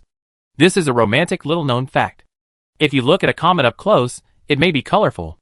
Against the backdrop of the vast universe, it looks both mysterious and spectacular. 25 EG6 looked at the passing comet, and his eyes were inexplicably moist. It was also at this moment that his eyes narrowed slightly again. Because when the big comet passed by, it actually split into a small comet, and it hit the starship under his feet without bias. The strangest thing is that, as a comet, it actually has an automatic aiming function. The position of the starship is constantly changing during navigation, and the guy in the far sky seems to never give up until the ship is destroyed and everyone is killed. 25 EG6 squinted his eyes hard. As the distance kept shrinking, he saw the appearance of the small comet. It looked like a juju pit, and the material of the juju pit was some kind of gray rock. 25 EG6 felt that the texture of the gray rock was very familiar. Then he opened his eyes suddenly, and turned to walk into the decompression chamber, obviously wanting to catch the small comet. 25 EG6's injuries had not yet recovered. He staggered and almost fell after just a few steps. At this moment, he saw the scene outside the inspection window. The green lemon head ran out at some point and floated quietly in the deep space, looking at the small comet that hit him at high speed with a heroic and high-spirited look. A violent tremor came, and the entire starship shook violently. The seemingly invincible Aji caught a huge comet nucleus with a length of 20 meters with his bare hands. Waves of dust spread, and Aji's dry petal eyes became crisp due to the low temperature, and a small piece of debris fell off, but that was all. Then, Aji carried the huge stone date pit into the cargo hold. The date pit was already covered with cracks, and even some small pieces had been peeled off, revealing the dark inside. 25 EG6 opened his eyes wide, slowly stepped forward, and looked into its interior through the gap in the date pit. On the dark gap, 25 EG6's pupil shrank suddenly. Unexpectedly, inside such a huge juju pit, there is only a baby with a height of only 50 centimeters. It has bronze skin, only a few sparse gray hairs on its head, and only a huge single eye on its face, blinking, reflecting the light, looking at 25 EG6 outside the cave. 25 EG6's body trembled violently. This is the big guy. No, this is the same species as the big guy, a newly hatched comet nucleus host. 25EG6's throat surged, and suddenly recalled a scene. It was a scene before the big guy died in the dissection area of the extreme laboratory. You want me to live? Woo. The big guy seemed to have exhausted all his strength, and his mouth was facing the direction of the starry sky, making a horn-like cry, with a sacred meaning and a strange resonance, resounding throughout the dissection area. Then, a drop of hot blood and tears fell on 25EG6's fist. At this moment, 25EG6 looked at his fist, which seemed to still have the warmth of the big guy's tears. The strange way of reproduction led them to the brink of extinction. 25EG6 looked back at the distant comet and suddenly understood everything. The way of reproduction of comet nucleus dwellers is to give birth to their offspring on those high-speed moving comets. But whenever the comet approaches the star, the comet nucleus will be evaporated by the high temperature and the volume will continue to shrink, so it is difficult for the offspring of comet nucleus dwellers to survive. And the dead big guy seemed to have mobilized a magical energy. Its sacred cry like a horn was actually calling the comet, calling its children. That hot tear is the coordinate. The silly big guy entrusted the child that was about to hatch to 25EG6. From that moment on, the comet is like fate, spanning different orbits, constantly interweaving, constantly materializing, and constantly approaching. Until this moment, 25EG6's body trembled more and more, and he took the young comet nucleus inhabitant out of the stone juju pit and held it in the air. Behind the young life was the observation window, and outside the observation window was the gorgeous comet that was going away. 25EG6 looked at the confused one-eyed little man. The little thing stared at 25-for-example-6 with big eyes, and even stretched out his hands, holding the doll that did not exist in the void. It was imitating 25EG6's movements at this time, and it seemed to want to hug 25EG6. 25EG6 trembled, took a deep breath, and suddenly smiled with tears in his eyes. He finally found the meaning of living and a new friend who needed to be protected. He looked back at the huge stone date pit. When this little thing grows up, you can use this date pit to make it a stone armor. This should be the tradition of their race, just like its parents. The starship sailed in the deep space. Finally, at dawn, it returned to the planet where Hong lived since childhood, passing under the atmosphere. Hong opened his clear eyes and looked at the scene under his feet in disbelief. On the north side of the planet, a group of refugees came at some point, at least several thousand people.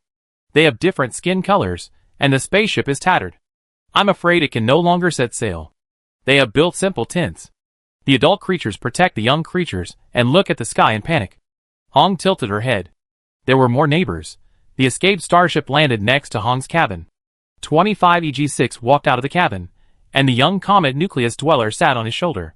25EG6 looked around, feeling the tranquility and peace here, and took a deep breath of fresh air from the green wilderness and the faint fragrance from the sea of yellow fireflies.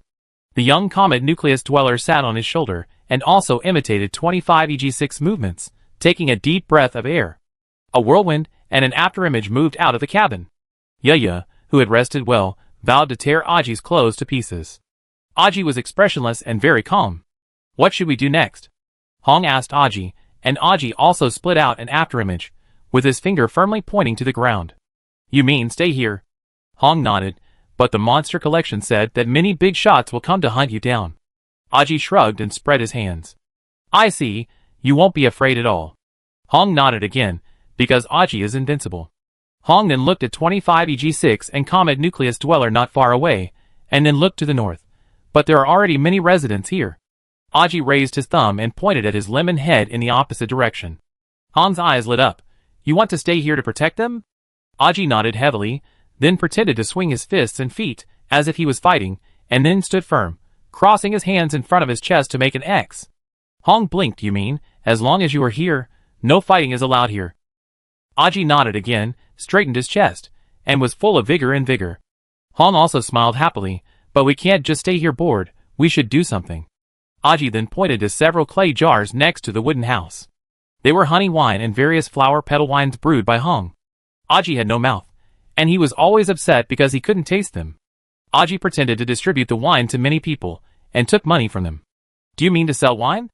Open a tavern? Hong thought about it, and found it very interesting. Will all the guests be protected by Aji? Then, Aji called 25EG6, a young comet nucleus resident, Hong to his side. At this time, Yaya was exhausted again, and was held in Aji's hand. It felt that it would never tear Lemonhead's clothes apart, so it simply tore them apart. In fact, new hope also emerged in Yaya's left and right eyes. It was quite comfortable to be caught by this guy. It would be better to shake him to the end and recognize him as the master. Aji took out the frog that could make strange noises again. He pressed the frog's belly seriously, using different pitches to imitate the language as much as possible. Guaqua. Quack. Peace. Tavern. A crowd stood in the wilderness. No one spoke, just looked at Aji quietly. Aji then pointed at 25EG6 and pressed the frog's belly again. Big Gate God. Aji pointed at the young comet nucleus dweller on 25EG6's shoulder. Little Gate God. Aji picked up Yaya again and pressed the frog's belly. Mascot. Then, Aji pointed at Hong and pressed the frog again. Bartender. But Hong, who was forcibly appointed as the bartender, raised an objection. There is no clerk. Aji scratched his lemon head and tried to think, but suddenly found that he could not think of anything. On the contrary, Hong, who asked the question, suddenly had bright eyes. I thought of it. I have many friends here. Then, Hong looked at the wilderness, pinched 2 fingers, and blew a loud whistle in her mouth. In the wilderness in the distance, the soil suddenly loosened in places, and then a furry little head poked out from under the soil. Amidst a heart-wrenching scream, Aji raised 2 thumbs to Hong at the same time. At this time, Aji's eyes fell, and Hong picked 2 new flowers to stick on him. Finally, Aji stretched out one hand again, pointed to his green lemon head, and pressed the frog in his hand again with the other hand. Boss!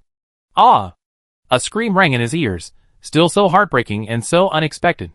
Lu Lian, Mukin, Yang Di, and Chung Chi were pulled back to reality from the story by this scream, and found that the cashier marmot brought 4 glasses of water, placed them in front of the 4 people, and pointed with his black claws. Chung Chi's eyes shifted from the beautiful Miss Hong to the marmot standing on the left, and stayed for a moment. He looked around the huge wooden house with a lot of people, and then slowly turned back and looked at Yaya, who was lying at the entrance, and everyone was walking around. Finally, Chung Chi raised his head again. His eyes passed through the night sky, looking at the small door god sitting on the boundary monument, and the grown-up little door god wearing stone armor. Miss Hong was telling a story from the past.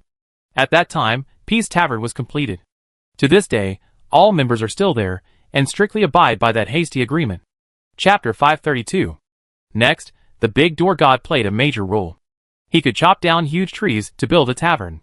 The small door gods could also chop down some small trees by imitating him. And Aji. He kept collecting branches in the woods, one by one. Yaya recognized Aji as its new master. Except for Aji, all those who entered its red circle had their clothes torn to pieces. After the establishment of Peace Tavern, more and more people came here. Because more people knew Aji's rules, fighting was not allowed here. Gradually, many evil people came. Aji treats everyone equally when they seek refuge here, because rules are rules, and if they are changed at will, they lose all their meaning. At the beginning, some people despised the rules here. Aji killed them. In fact, those were all weak guys, and Aji had no chance to show his strength. But as the saying goes, 3 people make a tiger, and the legend of Peace Tavern has been infinitely magnified and exaggerated. Now many people will even tremble, and feel fear from the bottom of their hearts, when they hear this rule, let alone violate it. When she said this, Miss Hong lowered her voice, not wanting too many people to hear it, but with a playful smile on her face. She also found it very interesting. As for Wu Xi's so-called list of people who must be fawned on, haha, no one came forward to avenge it. Its relationship with those big men was originally not to be seen in the light. Now that Wu Xi is dead, who would be willing to take the initiative to show up? Time has passed little by little, and now, Peace Tavern has become an old shop. The little door god has grown into a giant, and the big door god also plans to stay here forever, because he not only has to defend the rules here, but also this is his most ideal pure land. He wants to protect the little door god, and never wants to lose this precious friend again. Yaya's lifespan is only 30 years. It is now very old, and lost a tooth a few days ago. Fortunately, everything is safe and smooth here. At this point, Miss Hong supported the wooden bar with both hands, with a smile on her face that seemed like happiness, and looked at Chung Chi and said, "The story about Peace Tavern is over." Lu Lian, Mukin, and Yang Di all nodded as if they were savoring the taste. They thought the wine was delicious, and the story was also good. Chung Chi looked around, then fixed his eyes on Miss Hong. "Where's Aji?" Miss Hong smiled, like a charming fox. "I've told you a lot, but I'm sorry, I can't tell you about the boss." Chung-Chi frowned and took a long breath. After several rounds of pursuit, will it end in nothing? Boom! At this moment, a loud noise came from the distance. The whole wooden house of Peace Tavern trembled. Miss Hong frowned. The drinkers were also stunned, and the glasses that were about to collide were suspended in the air. It's been a long time since there was such a big noise. I don't know who shouted, and then the crowd began to move outward, many people holding glasses, with a mentality of watching the excitement.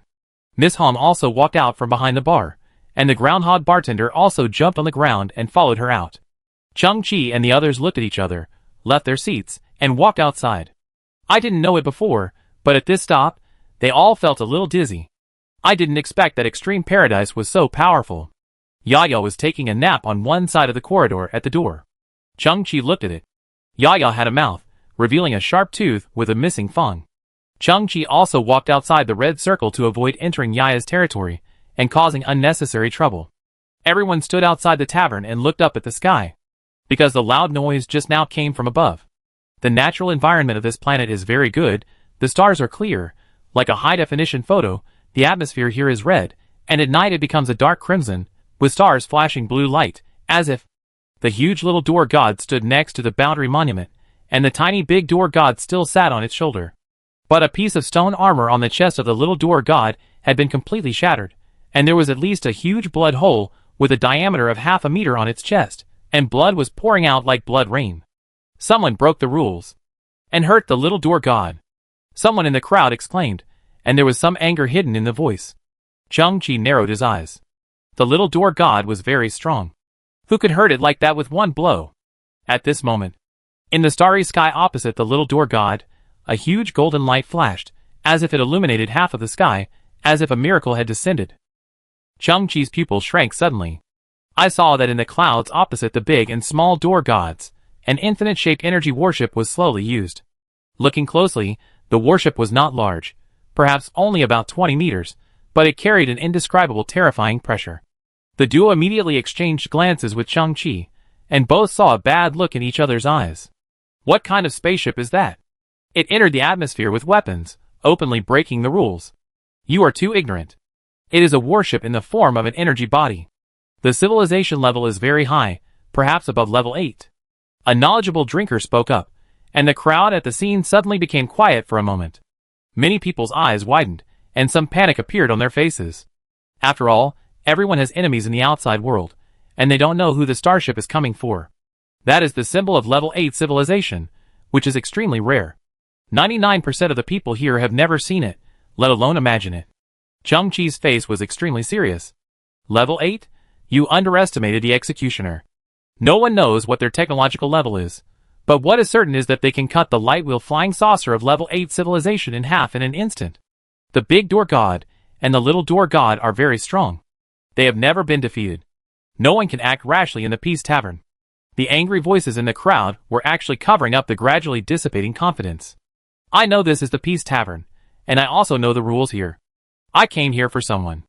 As long as I take it away, I can keep peace with you. A low and majestic voice came from the infinite-shaped energy battleship, with some irresistible majesty.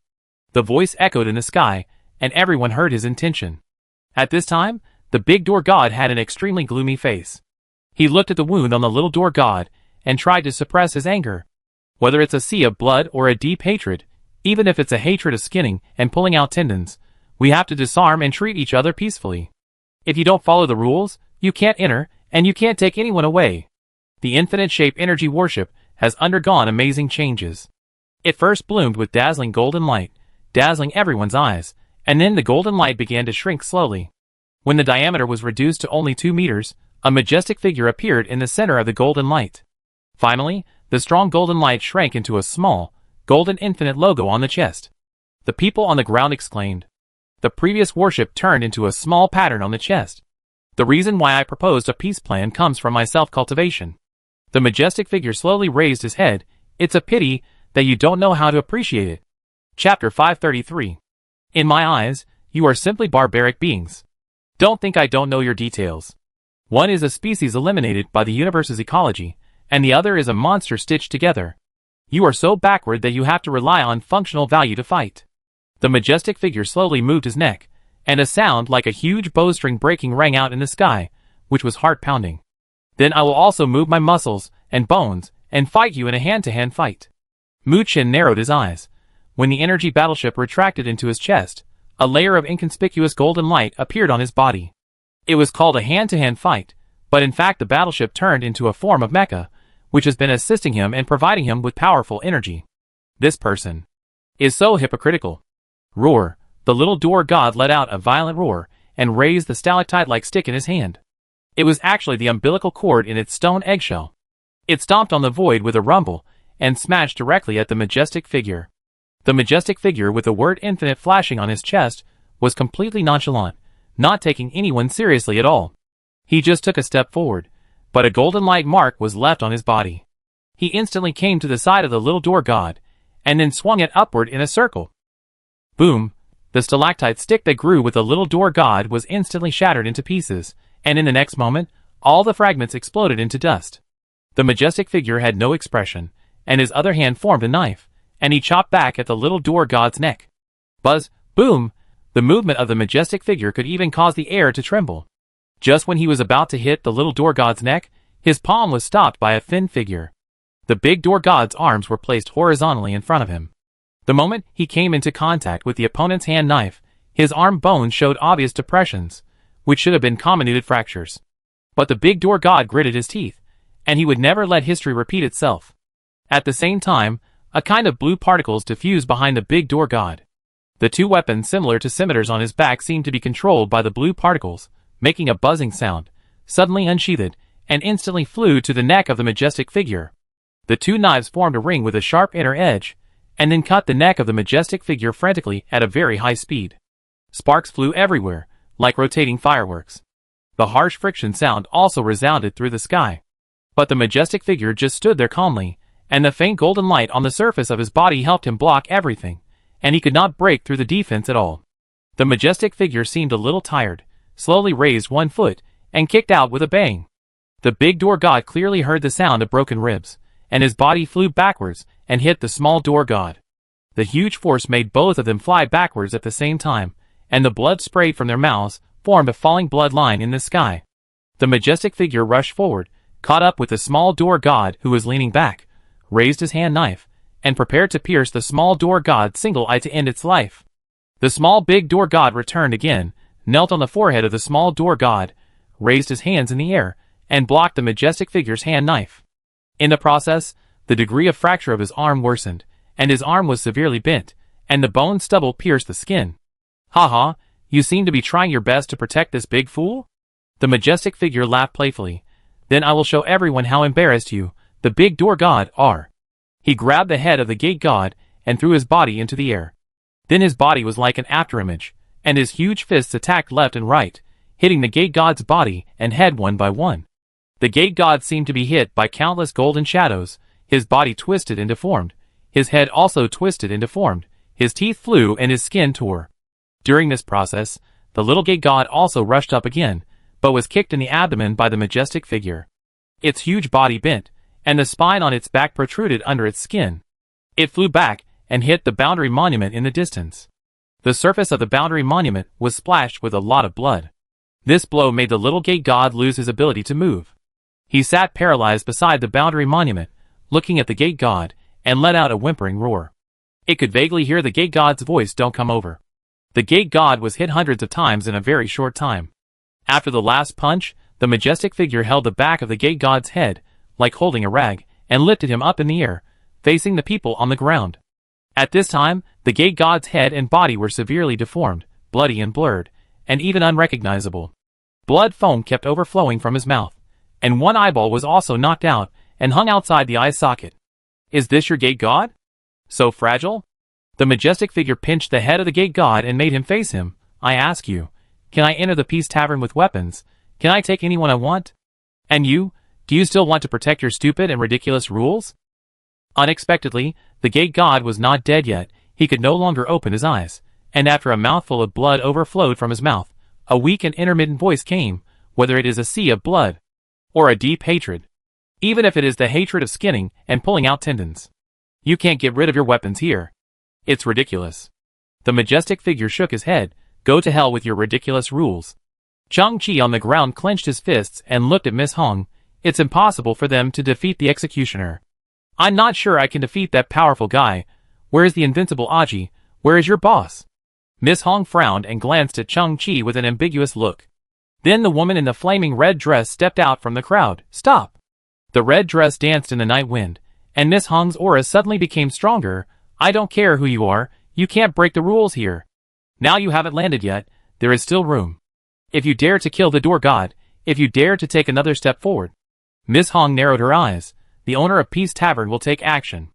Everyone here knows that no one can defeat the boss. The boss can kill any enemy. The owner of Peace Tavern? The green lemon head Aji? Ha ha ha. The majestic figure proudly stood in the sky and laughed loudly. I have been observing here for a long time, and have seen through the truth. He suddenly pointed at Miss Hong. You have told his story to many people, but you don't know what happened to you. It's a gift. I can tell you the truth. The voice of the majestic figure resounded through the sky. You, a low-level creature with a backward civilization, have. But it is equipped with the technology of the god-level civilization Dream Maker civilization. You have been dreaming all your life, and your dreams will appear in various real planets in the form of projections. And the meaning of those projections is to complete the tasks set by the Dream Maker, such as collecting certain items or killing certain targets. Your existence is between dreams and illusions. The reason why Dream Maker civilization chose you may be because you have some special skills in dream making. It is also because of this specialty that you often cannot distinguish between reality and dreams. Sometimes you take fantasy as reality, and you are completely unaware of it. I ask you, there is a powerful Aji in your tavern, right? When he fell here, his body was torn into pieces, and he didn't even have a head, right? You replaced his head with a large lemon, right? No matter how many years, he doesn't need to eat or drink water, and he is still alive and healthy, right? Do you think such a thing is possible in the world? Chapter 534. The little door god suffered a severe blow. His body lost its ability to move and leaned against the boundary stone of Peace Tavern. The mournful wailing seemed to be calling for something. It was like its ancestors were calling for a comet. A majestic figure with an infinite pattern flashing on his chest, holding the head of the door god with his iron-like hands, dragging his immobile body, descending from the sky little by little. All the protectors of Peace Tavern were full of panic. What the outsider had smashed was far more than the bones of the two door gods. Everyone looked at Miss Hong.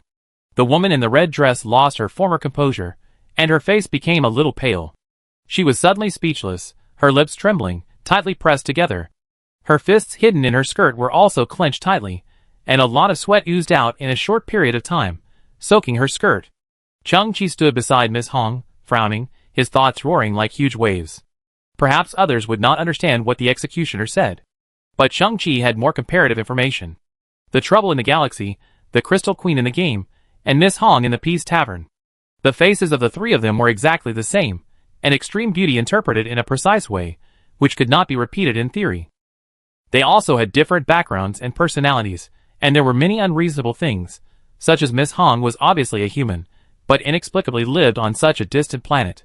Chang-Chi had always been confused. Now, the words of the executioner seemed to give the answer. God-level civilization Dream Maker civilization. Their technology can turn dreams into real projections. The dreamer thought it was a dream, but in fact, the self in the dream has been materialized and appeared alive in reality. Wishui.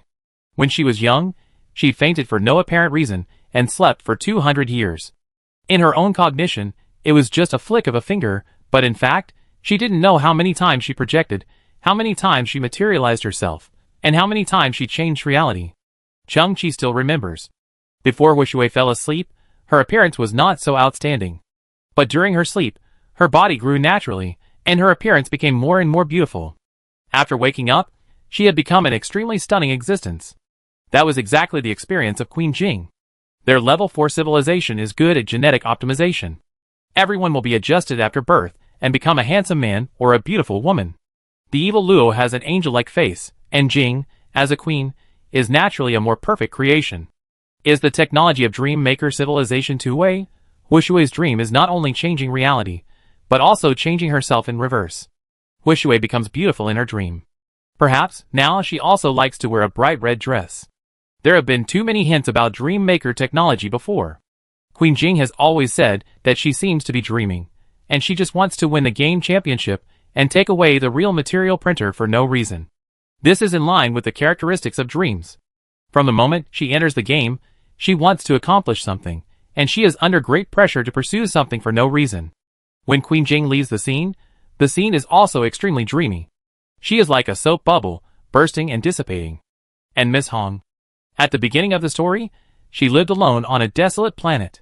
Where did she come from? Where did the red dress come from? How did she survive for so many years? For a dream, this is not important at all. Dreams have no logic. For example, Aji's body was broken and his head was gone, but after putting a lemon on him, he survived without any impact like everyone else, and became friends with the young Miss Hong. This is completely a fairy tale. And Aji's tree branch can defeat everyone with great vigor and confidence. This is even more fairy tale. It's like the prince defeated the dragon and successfully protected the princess. If you ask, how did the prince defeat the dragon? The answer is that he used the sword in his hand. At this moment, Cheng-Chi frowned, and all kinds of signs confirmed the words of the executioner. But Cheng-Chi shook his head stubbornly again.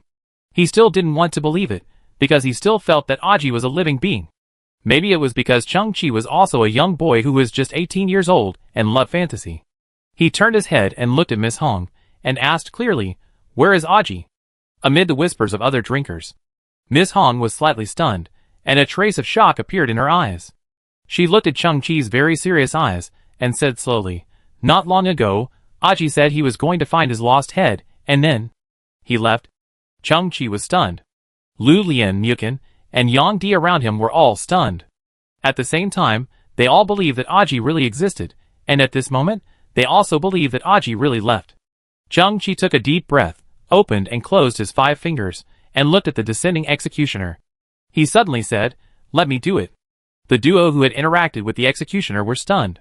Lu Lian, who had recovered from disability, turned the wheelchair and whispered in Cheng-Chi's ear, "You don't even have equipment now. Even if you have all the equipment, executioner is not something you can fight against.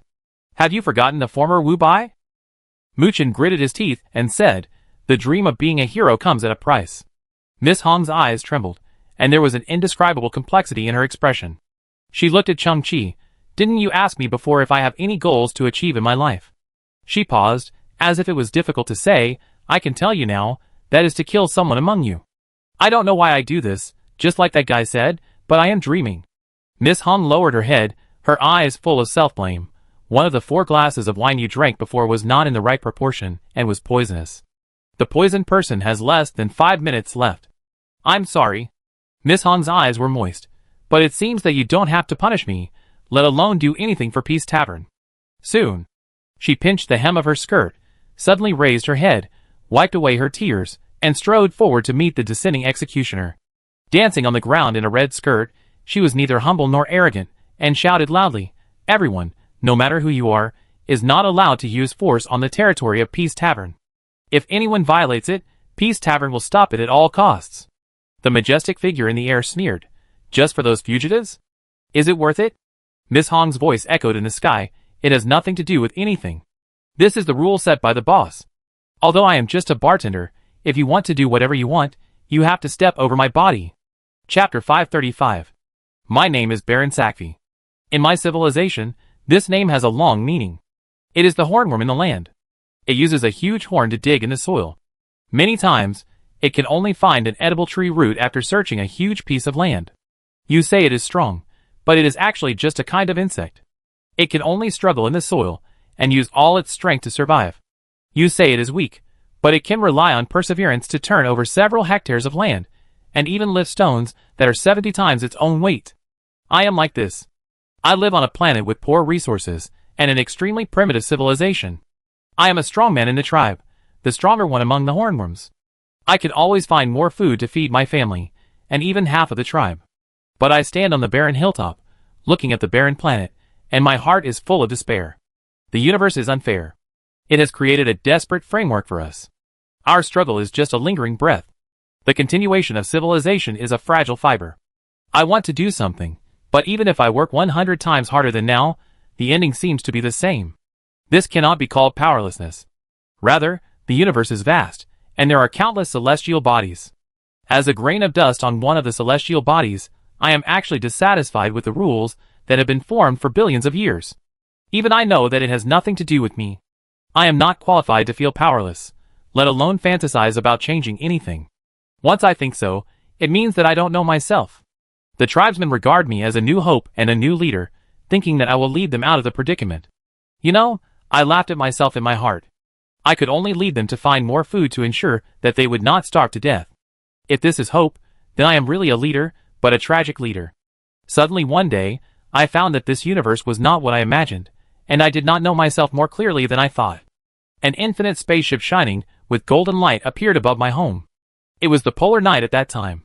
It was like the sun that had not been seen for a long time, like the arrival of a god, and all the tribesmen knelt down to worship. A voice came from the spaceship, saying that I was chosen and I would become the executioner.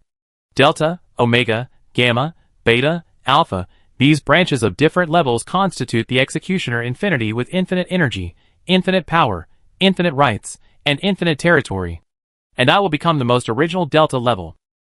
My mind was in a mess at that time, with only 3 words the most original. Later I found that even the most basic god is a god.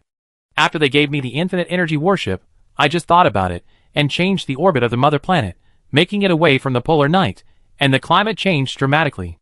The sky began to rain, and the river water began to accumulate. The temperature gradually rose, and the sun was sufficient. All things began to grow, and the beasts began to run. The tribe no longer had to look for tree roots. They knelt for a long time, their tears gathered in the river, and they shouted the name of the leader, Baron Sakvi. That was me. An excellent leader. A majestic figure with an infinity symbol flashing on his chest, in the sky of the Peace Tavern, pinching the head of the gate god, blood splattered, he kept approaching the ground like going down the stairs. There was a certain light flashing in his eyes, an absolute arrogance, an absolute majesty. But there was still a hint of darkness in his eyes. After he became a Delta-level executioner, he worked harder than before. He wanted to repay his admirers. He didn't even know who was behind the executioner, because he didn't have the qualifications to meet him. He put in 100% effort to complete every task that belonged to him, the fastest, most accurate, and the best. In this process, he would meet all kinds of people. 99% of them were flatterers. Wanting to curry favor with the legendary executioner, they would offer all kinds of temptations. The gate god was cursing in a weak voice. The majestic figure pressed his mouth, broke his few remaining teeth, and let him swallow them into his stomach. Curse. Shut up. I can't possibly accept your bribes, it's ridiculous. But in one of the missions, I was ordered to end the civil strife of an advanced civilization. After investigation, I found that the cause of the war was a technological invention called brain vibrator. In order to better complete the mission, I personally tested the brain vibrator. It is a special wave that acts on the brain of intelligent creatures. It made me feel an unprecedented pleasure, which is simply indescribable. Incomparable. It is 10,000 times more powerful than all the hallucinogens and all the addictive technologies in the universe. Because the raw material of the brain vibrator is a mineral called Hun that is unique to that civilization. Even if the universe is vast and boundless, Hun is unique. Because of the fight for Hun, that civilization had internal strife. A rebel army wanted to kill their royal family and re-establish the regime. The royal family believed that Hun was evil, so they hid the remaining Hun, while the rebels thought that Hun would become the foundation for the growth of their civilization. And it was their rebel leader who made me experience Hun. I was originally neutral, with the goal of ending the war. But I was actually addicted. As a powerful creature, a leader with strong self-control, and a righteous executioner, I was actually addicted. I couldn't control myself at all. After just one experience of Hun, I felt that I could never leave it again. My brain and body were in a state of madness. I even used a blade to scrape every inch of my skin, but I still couldn't resist my desire and longing for Hun. Why is this happening? I was furious and crazy, and I began to lose my judgment. Just like forging a file, I distorted the facts. I was supposed to end the civil strife, but I helped the rebels kill their royal family. I also learned a more terrifying news, that the power of Hun comes from the greed of the user himself. I finally recognized myself. I suddenly realized that since I had become an executioner, why not fight for some benefits for myself? I could give myself a huge reward by doing something that was irrelevant to the overall situation. As for the royal family of that civilization, there were only a few hundred people, dead or alive. It didn't make any difference at all. But what made me crazy was that I still couldn't find Hun after stepping over countless corpses. Hun was hidden, and even my energy worship couldn't detect it. The person who knew the whereabouts of Hun was the third princess of that civilization, just a little girl, but she escaped without a trace. I heard that it was a loyal guard beside her who took her away. And that guard will improve himself at all costs and protect his princess for life. I guess the guard may go to biological tailor Wuxi, because that ugly guy is best at sewing weak creatures together to make them strong. Wuxi is very humble, and I can easily control it. So, I went to the extreme laboratory in person and left the image of the third princess. As a result, Wuxi disappointed me. But I found the escaped third princess and her guards by chance, and they were hiding in the Peace Tavern. I can't control myself now. I need drunk. Every second of calmness is pretended. I am a drug addict who will do anything for a living. So what about the Peace Tavern? I am sure it is not a threat. Use force. If anyone dares to stop me. No, even if no one stops me, they have seen my true face. When I achieve my goal, I will definitely wash this place with blood, leaving no one alive. The majestic figure stepped on the land of the Peace Tavern. He raised the gate god in his hand, and let his miserable face all the protectors. Puff! The palm of the majestic figure passed through the heart of the gate god from the back, and directly crushed the flesh and bones therein to meat paste. The gate god lost his vitality in an instant, like a broken sack, and was thrown in front of everyone, dying with his eyes open. This moment, the majestic figure raised his head, looking at the thousands of protectors with a gloomy and terrifying gaze. Third princess, you need to face a reality. No one can protect you now. If you don't come out, then Peace Tavern will be closed today. Chapter 536. An eclipse seems to be happening in the distant sky. The light on the earth has become a little dimmer. The faint golden light on Executioner Baron Sakvi has become more and more conspicuous, as if everyone is dark and only he is bright. The protectors here are already full of snakes and rats. The current situation is very clear, and the person on the opposite side is irresistible. The protectors want to survive. Who cares about the rules? Especially, the other party is not coming for him. Sir, we are willing to serve you. Several creatures who look like rats, with long beards at the corners of their mouths and look like sly eyes, slowly walked out of the crowd.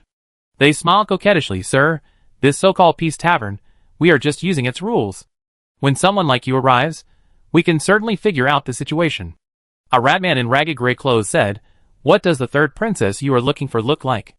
We have been here for many years. I can help you find her out, so that you can come with satisfaction and return with joy. Miss Hong glared and gritted her teeth. You guys. If it weren't for the tavern, you would have been killed long ago. The rat man in the meeting sneered. Okay, Miss Hong, thank you. But as the saying goes, a man of insight is a hero. Now, saving our lives is important. Besides, if your Peace Tavern really has the ability to protect us, and that invincible Aji really exists, would we be like this? You, go wherever you want. The majestic figure with infinite flashing on his chest smiled quietly. Very good. Immediately, the majestic figure touched his arm, and a virtual shadow appeared above his arm. It was a humanoid creature about 11 or 12 years old, wearing a blue puffy skirt, blue skin, blue long hair, blue eyes shining like a lake. The childishness on her face had not faded, and there was even a trace of unspeakable confusion in her eyes. At the moment this image was collected, she seemed to be standing in a distant place, looking at some terrifying scene, holding her hands together, her eyes full of anxiety and fear. I want her. The majestic figure spoke in a low voice, and his eyes swept over thousands of shelters, as if issuing some kind of ultimatum. The gray-clothed rat man beside him looked at the image, squinted his eyes, then looked at the image again, and squinted his eyes again. Sir, I have lived here for a long time, and have never seen this creature. The rat man squinted again, his beard trembling slightly. Sir, are you sure she is here? You, a dirty life, a fugitive in exile, dare to question me? The majestic figure looked at him, and the rat man trembled suddenly. Sir, she must be in disguise. The gray-clothed rat man was very flattering. Our race has a very sensitive sense of smell, and can even see through disguises. Please wait. 7 or 8 rat men stood beside the majestic figure, stretching their necks towards the thousands of shelterers, and then closed their eyes, their pointed noses twitching in the air, catching the smell that other creatures could not smell at all. At this time, the various creatures in the shelter camp had complicated expressions, and some had no hope for the Peace Tavern, and just wanted those rats to quickly find the third princess and send the plague god away. Some creatures frowned, feeling angry. Rules are something that everyone knows, and no one can break them. Those mice are really ungrateful and disgusting. The tips of the mice's noses turned like compasses. When they turned towards a certain figure, the figure was frightened and took a few steps back. But looking around, there was indeed no sign of the third princess at the scene, and there were no creatures of similar age. Everyone looked at each other. Who was the third princess, and was she here? Chang-Chi stood at the back of the crowd, his brain running at high speed, thinking about how to deal with the crisis in front of him. He himself was also a serious criminal, and he didn't know if there would be more serious consequences after being discovered by the executioner. At this moment, Chang-Chi's brain became violently dizzy. It was as if the sky and the earth suddenly turned around, and the whole person lost his sense of balance, as if he was standing in a drum washing machine, and the ground felt soft like cotton, and he couldn't stand at all. It's over. I was the one who drank the poison wine. Hey Chang-Chi, are you okay? The duo and Yang Di stepped forward and quickly supported the staggering Chang-Chi. There is no grudge. Miss Hong really wants to kill Chang-Chi. The three tried not to attract attention, and supported Chang-Chi back to the tavern, entered the porch, and walked around the sleeping Yaya. Several people put Chang-Chi on a chair, and Chang-Chi seemed to collapse on the chair, and could no longer stand up. This time it's a failure. There is an executioner outside, and Chang-Chi is poisoned. Who can detoxify? I can solve equations and belts, but I can't detoxify. Hurry up and think of a way. Call the Lingshire Starship. Isn't there a crazy nanny robot in the medical department? Yes. It has thousands of antidote serums. We don't have a communicator. How can we call the Lingshire? I go look for it. There must be a communication device in the tavern. Yang Di, you two stand guard at the door, and keep an eye on that executioner. Plop, plop, plop. Then, 3 falls sounded in succession. Mu Chen fell beside the stairs, Yang Di fell at the door of the tavern, and Lu Lian was not far away, sliding down from the wheelchair and losing consciousness. Yang Di also felt dizzy and lost consciousness quickly. It's over. Miss Hong, the femme fatale, everyone has been hit. It was just a few tenths of a second, and Yang Di couldn't bear it anymore. His eyes went black, and he completely lost consciousness. The mountain behind the tavern was covered. The Interstellar, which stood in front of the collapsed confession cage, her tattered cloak fluttering in the wind. It revealed a face full of wrinkles and age spots. Turbid tears flowed from the eye sockets, mixed with the black mud on the face, forming black mud-like tears, slowly dripping to the ground. Her body trembled, desolate and sad, and an obscure sound came out of her throat. I predicted this scene a long time ago. I also told Miss Hong about this scene. Today, Peace Tavern will be bloody again. The powerful and dark enemy from the sky will change everything. After today, Peace Tavern will no longer be the same. Alas, the familiar people will leave us forever. No matter how great the era is, there will be a moment of ending. Can it continue? Darkness did not give me an answer. Light did not give me an answer. In front of me, there is only a desperate situation. Chapter 537. In an extremely dark environment, a beam of light shines down from the top of his head. An 18-year-old boy stands alone in a circular white spot of light. This place is like a huge stage, but it is a theater after the show. Only a beam of light is on, illuminating the confused actors. He slightly raised his head, his face facing the light. It was Chang-Chi. After the toxin took effect, he seemed to have hallucinations and entered a kind of unreality, like a last glimmer of light, a dying struggle. Usually, in this situation, the brain of a person will complete the last overclocking operation, and a lifetime of experience will flash through his mind. But Chang-Chi did not. He came to this strange place. It was also at this moment that all kinds of chaotic sounds rang in his ears. You serious criminal. You are divided into 5 equal parts. You are atonement. What is that symbol? The 5th rule of fraud artists. Touch me. I want to be optimistic forever. Where's my head? The subconscious head is the most important part. Find the woman in the red dress. Find the dumb killer's arsenal. This glass of wine is called extreme heaven. What crime have I committed? All kinds of voices intertwined, chaotic and harsh, stacked together, making people's heads swell, more and more dizzy, and falling more and more. Chang-Chi remembered the source of every sentence, and remembered the cause and effect. Some of these words came from Executioner Wubai, some came from the interrogation in the dream, and there were Quasar, Mute Killer, Miss Hong, the Queen in the dream, and himself. That sentence touch. Don't touch me at all. Comes from the taciturn silent killer. As long as someone tries to touch him, he will be murderous. In addition, Chang-Chi has no idea about the meaning behind those other words, and the truth hidden behind them. Endless confusion and endless secrets almost swallowed Chang-Chi. Crack! Crack! Crack! He felt the wooden floor under his feet cracked, and he fell into the darkness layer by layer. Sir! Sir! I smelled it, that direction, it's her. The gray-clothed rat man suddenly opened his eyes, with excitement and sinister light flashing in his eyes, and stretched out his hairy and skinny arms, pointing at the crowd of shelterers. The majestic figure opened his eyes slightly. Where? Sir, in that direction, look, look! The gray-clothed rat man's arms touched the air, like a child who had completed something and was anxious to ask for candy. The majestic figure leaned towards the rat man, looking forward along its claws, and his tone was even a little excited and trembling. Who is it? At this moment, a hint of sinisterness and cruelty appeared in the eyes of the gray-clothed rat man. In his other claw, he suddenly flipped and turned out a dagger made of rock. With quick eyes and hands, he raised his hand and inserted the dagger into the neck of the majestic figure with a puff. The rat man's eyes were full of madness and fear, which was very contradictory, but when he saw the dagger sank into the neck of the majestic figure, his whole expression relaxed, and he suddenly laughed. You who let down your guard, you are nothing more than this. The gray-clothed rat man gritted his teeth, seemingly extremely sinister, but said words that made the audience awed. Silly man, Grandpa doesn't know who you are, but Grandpa knows who he is, and why he can live to this day. Grandpa is indeed unforgivable. Grandpa has done everything, but he will not break the rules of the world. Don't you know the fucking thing? Whether it's a sea of blood or a deep hatred, even if you want to skin me alive, you have to disarm me and treat me peacefully.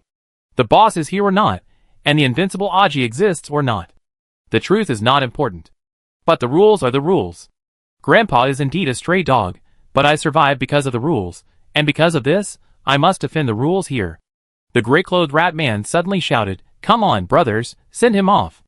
7 or 8 rat men jumped into the air, holding sharp stones in their hands, and they seemed to hang on the majestic figure, and the sharp stones in their hands pierced into the body of the majestic figure. Stupid rat, good job. Someone in the crowd shouted angrily. The gray-clothed rat gave a middle finger with his backhand. Don't fucking call Grandpa by his nickname. At this moment, the gray-clothed rat felt his wrist being clamped by a huge force, and the sound of bone breaking and huge pain came in an instant. It turned back with a twitching face, and when it saw the majestic figure, it slowly straightened up, like a demon god.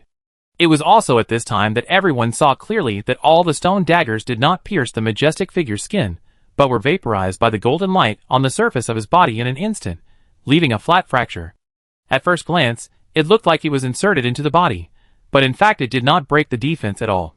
The nickname is very appropriate. The majestic figure slowly spoke, like a demonic voice corroding the ears. He slowly raised his hand, and pressed the head of the gray-clothed rat. With a slight force, he pressed the head of the gray-clothed rat into the chest cavity, the bones burst, blood splashed, and the headless body of the gray-clothed rat fell to the ground with a plop. Then, the golden light on the body of the majestic figure slightly evaporated, and the remaining gray-clothed rats were vaporized in an instant, without even a scream. The next moment, the majestic figure left a straight golden light, and rushed forward suddenly. Miss Hong's eyes trembled, and she stretched out her arms to block his way. Bang! Miss Hong's body was knocked away, and there was a shattering sound in her ribs at the same time. Blood spurted out of her mouth, and her body turned several somersaults in the air and fell heavily on the barren land. Her body was twisted and deformed, and her spine was broken. The big red skirt spread out, and was stained even more red by blood. The blood gradually spread, and her eyes were wide open, like a brighter and more vivid bloody rose. The majestic figure completely ignored all this, grabbed a protector's chest, tore off its cloak, and found that it was an old NT star. He directly broke his neck and threw it aside, and then continued to grab the next protector. After confirming his identity, he broke his neck again. Third princess, come out. Otherwise, no one can survive. Everyone was in a panic and began to flee in all directions, but the majestic figure casually raised his hand, and a light golden energy field surrounded everyone, leaving nowhere to escape. Seeing that the majestic figure had gone crazy and continued to kill, the protectors seemed to see a fugitive from hell. They were already scared and helpless, and could only tremble and pray. Where is the owner of Peace Tavern? Does Invincible Aji exist? Where are you? Save us quickly. Your promise. Chapter 538. The universe is silent. In the dark space, a desolate asteroid, even smaller than the moon, has been transformed by technology and has a new life. A white metal building that spreads out like an octopus lies on the asteroid. This is a convenient assembly base that has just been completed. In the distance, A tattered lifeboat is approaching crookedly. The head of the lifeboat has been dented and full of rust marks. There are even vines clinging on the surface, but it has been frozen by the low temperature in the universe and has lost its color. The energy of the lifeboat seems to be about to run out. The engine lingers on, and suddenly goes out completely. The worst thing is that the lifeboat has been in disrepair for a long time, and has short circuits. Before landing, it exploded. But in the fire and debris, a figure became clearer and clearer, falling towards the asteroid at high speed. The outline of his body was very special. On top of his thin human body, there was a huge oval head. Boom! He landed on the surface of the planet without bending his knees, splashing a lot of dust. He turned the green lemon head, locked the position, raised his arm, and pressed the flower eyes on his head with the back of his hand to ensure that it would not fall off. Then, he walked towards the white base. The base had already detected the intruder, who landed in the flesh. The defense shield opened a gap, and a large number of armed robots swarmed out. The green lemon head slowly stopped, touched his lower back with his backhand, and finally took out a very straight branch, pointing it at the robots that poured out with a heroic and proud look. Aji killed them. In the center of the base. How did he find this place? A researcher wearing a white coat, a black mask and red laser glasses looked at the surveillance screen in panic. Its number is 458.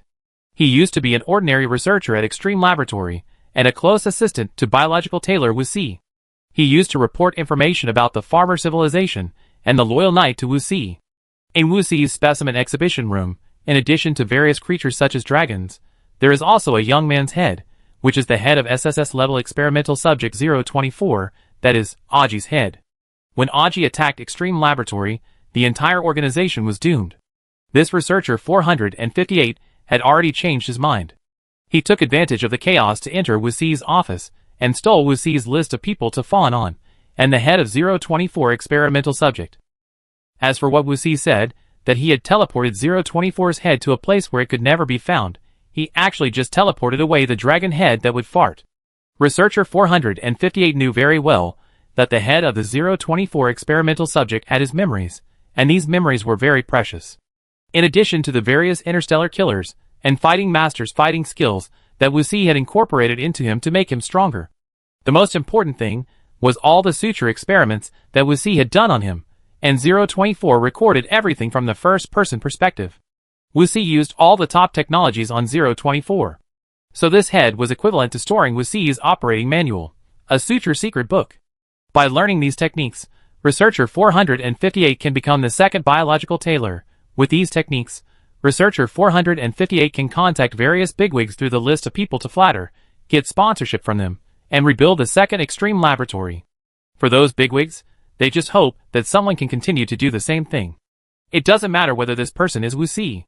This is also the reason why no one has come forward to avenge Wuxi. Now, several years have passed, and the second Extreme Laboratory has been established. Some research is still going on. But that guy actually came. Researcher 458 turned around and looked into the air. The head of the experimental subject 024 was immersed in a huge glass tank. Various circuits and pipes were inserted into its head and neck. Over the years, it has been like a hard drive, constantly extracting memories. And the huge holographic screen on one side showed the extracted memory fragments. Subject 024 is an ordinary teenager living in the distant #34KD344 galaxy, a backward humanoid civilization. He is an orphan with unknown background, adopted by an old scavenger, and grew up slowly. Later, Living Catcher, one of the deceased founders of Extreme Laboratory, selected him, kidnapped him, and sent him to biological tailor us. Since then, 024 began a long and extremely painful transformation and suturing journey. His body was cut open countless times, and his bones, muscles, and internal organs were replaced countless times. In order to observe his rejection reaction, these operations were performed without anesthesia. Even researcher 458, who had witnessed countless sutures, felt a chill down his spine. What kind of pain would that be? He could not imagine it. In the memory of subject 024, the most profound and recurring sentence was "Don't touch me. Don't touch me. Don't touch me." At this moment, hearing the explosion outside the base, researcher 458 shuddered. The monster was coming. He immediately climbed up the ladder and opened the door of the glass tank. Take away 024's head, then escape, and everything can start over again. Just as his hand went deep into the cold liquid and was about to touch the head, The eyes of the head that had been closed for several years suddenly opened. His eyes were black and white, and he turned slightly upwards, releasing endless coldness and cruelty in an instant, like a powerful hunter watching his prey, like a soul catcher in hell. Staring at the dead soul, Researcher 458 trembled all over and almost fell from the elevator several meters high. Those eyes were too scary. There is some connection between this head and the torso. No wonder the lemon head can find this place. Researcher 458 tried hard to restrain his trembling hands, knowing that this was his only chance. He gritted his teeth and didn't even dare to look directly into those eyes. The cold preservative liquid was like boiling hot water to him. He still trembled and put his hand into the liquid, trying to fish out the head. Bang! The alloy door of the laboratory was kicked open by someone from the outside. A figure with a green lemon head on his neck and a branch in his hand appeared in the smoke. At the same time, the head in the glass tank suddenly spoke slowly, with a cold voice. Touch! Touch! Touch me! Aji killed Researcher 458. And everyone in this base. He finally took off his green lemon head and installed the head back to its original position. Later, he looked at his extracted memories, and there was a part of information that he didn't even know, as if it was something in his subconscious. He was a serious criminal, divided into 5 equal parts. And in order to solve all the puzzles and find the final truth, he needed to merge himself. That was not an end, but a beginning. After that, he walked aimlessly in the universe. The strong body allowed him to break through all obstacles. It pursued some invisible induction, and came to a galaxy called the Milky Way, because there seemed to be a result representing optimism here. On a planet called Tingzhou, he met a friend who was also silent, taciturn, and fierce. His name was Emo Long. Seeing that 024 was quiet and ruthless, Emo Long gave him an appropriate code name. And 024 always had a feeling that the 5 equal parts of optimism would definitely come here to find him, and would definitely meet him here. Sure enough. On a rainy day, the optimism who looked exactly like him, seemed to be lost, and was still foolishly complaining about his teammates, came. It was right to find him, because he had an equipment that could complete an incredible synthesis. In the darkness, the stage under Chung Chi's feet stopped breaking, and he stopped falling. Everything just now came from a memory that was awakened from him. His eyes were slightly open, like stars in the dark. He also knew the source of these memories. Before the opening of Peace Tavern, Miss Hong wanted to be a competent bartender, so she kept studying the bartending technology, using the planetary resources and the strange ingredients brought by the shelters, and she accidentally made a magical wine. This wine has an extraordinary experience. At the beginning of the entrance, it has a strong bitterness, and then the mouth will burst out with a taste like the explosion of the cosmic singularity, and everything will take shape.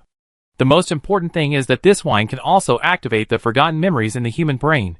Just from the new life to the present, it is as if you have lived again. However, it needs a 30-minute prelude. This wine was named Extreme Paradise by Miss Hong. Chung Chi's eyes were slightly open. Miss Hong did not poison anyone, she violated her mission that she must achieve. At this moment, Chung Chi suddenly opened his eyes. He found himself sitting on the old wooden chair in the Peace Tavern. Lu Lian, Mukin, and Yang Di collapsed not far away, but they were not in danger of life. Although they were asleep, their eyeballs were still rolling back and forth under their eyelids. They were also recalling some forgotten memories. Swish! Chung Chi felt something strange on his legs. He looked down and saw Yaya, who had awakened, rubbing his thighs with her furry body at his feet, and licking his ankles with her red little tongue. And he was completely in Yaya's red circle. Chung Chi reached out and stroked Yaya's head. Yaya rolled over on the ground, belly up, enjoying it very much. In the warm scene, Chung Chi thought of the story told by Miss Hong. Yaya was held in Aji's hand. It felt that it would never tear Lemonhead's clothes apart, so it just tore them apart. In fact, new hope also emerged in Yaya's left and right eyes. It was quite comfortable to be caught by this guy. It would be better to toss him to the end and recognize him as the master. Except for its own master, as long as it steps into the red circle, Yaya will tear everyone's clothes apart. At this time, Yaya, who was lying at his feet, had already made a snoring sound and didn't want to get up for the rest of his life. Chung Chi smiled and turned to look at a corner of the tavern. On the small stage, the creatures of the Fantasy Song clan were not disturbed by the outside world, and were still singing songs composed of unknown scales. Miss Hong once said, "They are very interesting. The stage is there every day, but their singing is not every day. On weekdays, they are silent, but at certain times, they seem to have a sixth sense, feeling that something big is about to happen, either good or tragic. Anyway, they feel that they should sing, so they sing. Chang-Chi stared at the fantasy song tribe. Under the dim light, the fantasy song tribe singing suddenly appeared with lyrics in human language, with melodious and beautiful tunes. Something big happened today? He is back? He will protect us forever? He is back? Chang-Chi took a deep breath, slowly stood up from the wooden chair, and looked at the door of Peace Tavern. Subconsciously, he raised his hand and pressed the corner of his eye with the back of his hand. At this moment, more memories emerged in his mind, like the violent gushing of underground springs, which were countless fighting techniques, and how to use this body to the maximum extent. These memories belong to me, but also do not belong to me. They come from Mute Killer. And Mute Killer is invincible Aji. Chapter 539. Crack. Executioner Baron Sakvi twisted off the head of a drunkard again. There were more than 80 corpses lying at his feet. Under the golden light, his body was trembling slightly. His eyes were full of bloodshot, and some of them were even broken, making his eyes blood red. The real devil came to the world. Killing a few people was not enough to affect his mind. What really made him crazy was the desire for Hun. It was a mentality that was almost like a moth flying into a flame. He could kill all the people in the world for Hun. Stop! A low and resolute voice came from the crowd of protectors, as if he had been forbearing for a long time, but at this moment, he finally made a decision. The protectors were a little surprised because the voice was unfamiliar. Perhaps the owner of the voice had been communicating in false voice in the past. The protectors slowly made way. But at the back of the crowd, a figure wearing a black rag cloak, with no visible face, and a body that was almost hunched into an N shape, slowly walked out. Khufu? Some people recognized this figure because its hunchback was too eye-catching, but no one knew Khufu's true face. When it came to the Peace Tavern, and whether it had a companion, these things no one cared too much. It was a very ordinary drinker. In daily life, Khufu often talked with newcomers who came here, led them to the confession cage, and let them face their sins with a confession book. It was a bit like a missionary, free and enthusiastic, leading lost people. Chang-Chi and his party went to the confession cage to meet the Interstellar Witch, and finally showed their heinous crimes, which were also led by Khufu. Everyone didn't know why Khufu, who was usually gloomy and introverted, dared to challenge the powerful enemy in public. Did he want to die for justice like the stupid rat? Khufu's body was hunched, and he walked out of the crowd step by step, and finally stood in front of everyone. I didn't expect that all this killing was caused by me. I am suffering every minute and every second in my heart. I can't hide anymore. Khufu, who was severely hunchbacked, stretched out his hand, trembling, and untied the knot on the tattered cloak little by little. It was tied very tightly, as if he didn't want to take off the cloak in this life, but now he had to do it. Finally, the last knot was untied, and the nameless wind blew the cloak with a rustling sound and fluttered horizontally. Whoosh! A stronger wind blew, and the tattered black cloak flew high, swept across the land, and drifted into the distance. A touch of silver light was imprinted in everyone's eyes, even a little dazzling and sacred. Khufu's true face was revealed. He was a knight wearing silver armor, but he was bent over, as if holding his abdomen, and his whole body was in a state of N, with his head wearing a silver helmet facing the ground, almost sticking to the front of his knees. Everyone was surprised. He turned out to be such a hunchback. Executioner Baron Sakvi did not move, but just squinted his eyes slightly. The silver-armored knight spoke in a low voice. I have also discussed it with the Honorable Master, and she doesn't want to hide anymore. At this moment, there was a crackling sound in the spine of the hunchback knight, and the silver armor behind him also made a friction sound, and he also let out a low roar. Crack, crack, the bones were like old mechanisms, finally turning again. The silver knight slowly straightened up. He was very majestic and tall. Everyone exclaimed. Executioner Baron Sakvi suddenly became excited. But in the arms of the silver knight, there was a little girl about 11 or 12 years old, with blue skin, blue hair, and blue eyes. This little girl seemed to have not seen the light for a long time. In her slightly narrowed eyes, there was a strong fear and a hint of relief. The third princess. Executioner Baron Sakvi suddenly clenched his fists. Everyone was even more shocked. Khufu is not a hunchback at all.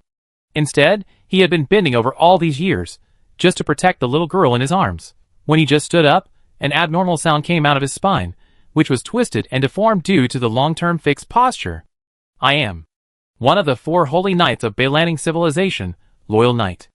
I once promised that I would not fear any enemy, any terror or death, and would use my life and all to protect the third princess of Beylanding civilization. The silver-armored knight stood up straight. He was wearing a silver helmet, and his face and expression could not be seen, but his voice was low and powerful, showing the forbearance and courage of the loyal knight. Time may have twisted his spine, but it did not leave a trace of rust on the silver armor, nor did it shake his loyal heart. You, executioner, a powerful existence. You originally represented justice, but you were swallowed by desire. You slaughtered 567 royal family members of our Beylanding civilization, and Beylanding civilization has fallen because of this. At the last moment, I led the remaining third princess to escape the slaughter field. We were exiled to the ends of the earth, and finally settled in the Peace Tavern. But I didn't expect that you would still find me. The silver-armored knight held the weak girl in his arms, and the third princess was so thin and weak because she had not walked for a long time. She almost lost her ability to move. Her feet were hanging in the air weakly, but her cheek was tightly pressed against the chest of the loyal knight. The silver-armored knight raised his head. The helmet was wrapped very tightly, and only his shining eyes could be vaguely seen through the vertical stripes. He recalled the days and nights of the past. He was wearing a white cloak, and the third princess was always protected in his arms.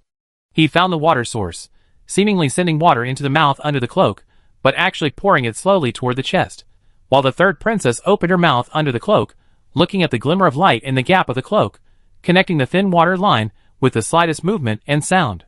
Loyal Knight said, "Your Highness, be patient, everything will pass, everything will be fine." Loyal Knight's hunchback became more and more serious, because he needed to protect the third princess more closely.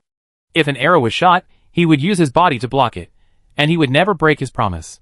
The third princess choked and said, "Lance, you don't have to protect me, they want me, and you are free." A low and powerful voice said, "Your Highness, don't call me Lance, my name is Loyal Knight. Be patient, everything will pass, everything will be fine." At this moment, in the gap of the eyes of the silver helmet, there was a crystal light flashing, and he cried, "Princess, I'm sorry. Nothing can be over, nothing can be better. We can only face it. Please allow the incompetent Lance to take the lead and die before you." Chapter 540. Everyone couldn't believe it. The true face of Hunchback Khufu was like this. And the blue-skinned little girl he had been secretly protecting turned out to be the third princess that the powerful guy was looking for. At this moment, some people looked at the Silver Knight with gritted teeth, all because of you. Fortunately, you took the initiative to stand up, and things didn't get worse. When the guy took the little girl away, the peace here could still continue. But the next second, when the emotions gradually calmed down, these people's eyes were also a little evasive. In fact, each of them had a secret behind them. They found that they had no right to blame Khufu. On the contrary, what Khufu did, they might not be able to do. At this moment, everyone looked at the Silver Knight with a trace of awe. Ha ha ha. Ha ha. Hard work pays off. Executioner Baron Sakvi was extremely crazy. Third princess. The only one who knows the whereabouts of Hun, I finally found you. At this time, the loyal knight slowly turned around, and put the third princess on the ground behind him. He looked at her through his helmet, and the third princess's blue pupils flowed blue tears. Her lips trembled, but she couldn't speak. At this time, the executioner Baron Sakvi suddenly paused, because he smelled the smell of Hun, but he was not sure where it came from. Loyal Knight put his hand on his chest, feeling the warmth left by the third princess and his own heartbeat. He nodded slightly to the third princess, which was the highest level of knight etiquette. Then he turned around, took a step forward, and faced the executioner. Lance touched his wrist slightly. His palm, which was covered with black mud between his nails, was covered by the silver armor extending from his sleeves. He subconsciously touched his waist and wanted to draw his sword, but realized that he had left the sword outside the atmosphere when he entered the Peace Tavern. He took a deep breath, clenched his fist, and faced the executioner, posing like a boxer. Ha ha ha. Ha ha. Executioner Baron Sackfield laughed crazily. He simply couldn't control himself. Idiot. Huge stupid. Idiot. Your entire civilization is an idiot. What era is it? Still emphasizing chivalry, still wearing metal armor, and fighting hand-to-hand. Your ignorant civilization is a stumbling block to the entire universe. I will fulfill your wish, fighting hand-to-hand. But they are both fists. Executioner Baron Sackfield raised his arm, emitting a faint golden light.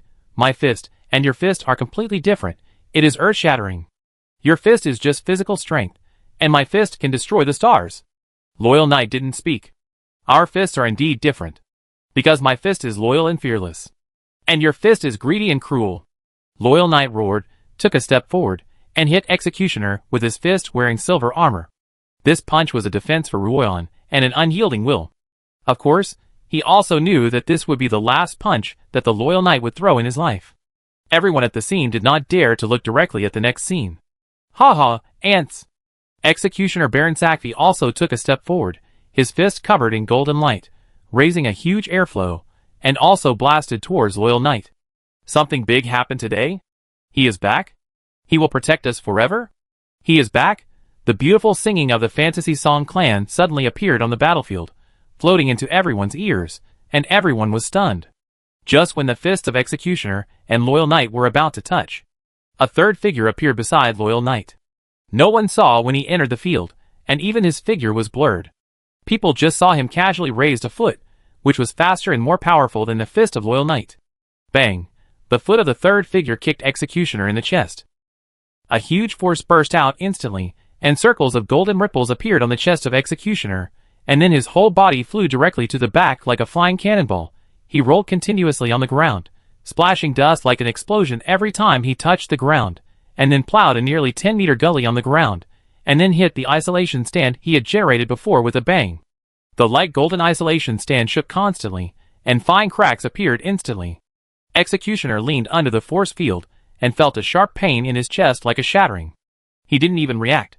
He widened his eyes in disbelief, and looked at the battlefield. Loyal Knight was also stunned. His fist was still stiff in the air, but the target he hit had already fallen dozens of meters away. He also slowly turned his head, and looked at the figure that appeared beside him. In the sky, the little door god leaned on the boundary stone, but it stopped calling because the person it wanted to call had arrived. All the drinkers took a breath of cold air at the same time, and an incredible shock made their brains dizzy. At this moment, Miss Hong, who was lying in a pool of blood, had her eyelashes trembling slightly. She opened her blood-stained eyes, and looked at the blurred figure on the battlefield. At this moment, her beautiful eyes widened a little, and she also showed a smile. And the third figure in the field. The body was that of a thin human boy, but his head was very strange. It was actually a huge green lemon, and the eyes were formed by two yellow fireflies. He raised the back of his hand, and pressed the petals at the corner of his eye to make sure it would not fall off. Then, it stretched out its other hand, holding a very straight branch, full of vigor and vigor. Silent Killer never wiped away blood and tears. He was just recalling the beautiful past. He was not a killer wandering in the interstellar. Those were just battle memories implanted in him by Wu Si. Who is he? That's the owner of Peace Tavern. That's Aji. That's Invincible Aji. He's back. There were bursts of exclamations at the scene, which formed an unspeakable confidence and momentum, as if it could cover the sense of security of the entire planet, and descend out of thin air. In the green lemon head. Chung-Chi smiled, juice poured into his mouth, a little sour. Because he is Aji now, not Chung-Chi. But it doesn't matter, the rules of Peace Tavern are set by Aji. Peace Tavern needs Aji, the big door god, and the small door god need Aji. Yaya needs Aji, Miss Hong needs Aji, and Loyal Knight also needs Aji. Aji is a concept, a definition, and the last hope in everyone's heart. Life is always full of difficulties and obstacles, and hope is the best medicine to resist everything. Of course, in many cases, hope is also a kind of optimism. With enough optimism, hope will be derived. And Chung-Chi is optimism. Optimism is Chung-Chi. He is destined to challenge all the impossible. Chapter 541. Time goes back 3 minutes. Chung-Chi wakes up from ultimate paradise, and stands in an old wooden tavern. The executioner is killing innocent people outside. But the dawn sun has emerged, shining on the face of the 18-year-old boy through the colorful glass-like windows of the tavern. To defeat the executioner, you need some confidence. Chung-Chi slowly turned his head, facing the light, and looked to the north, Silent Killer weaponry. In the past, although Chung-Chi had merged with Silent Killer, his memories were not fully shared. Now with the help of Extreme Paradise, he finally remembered the details in Silent Killer's memory, including the location of the Silent Killer weaponry.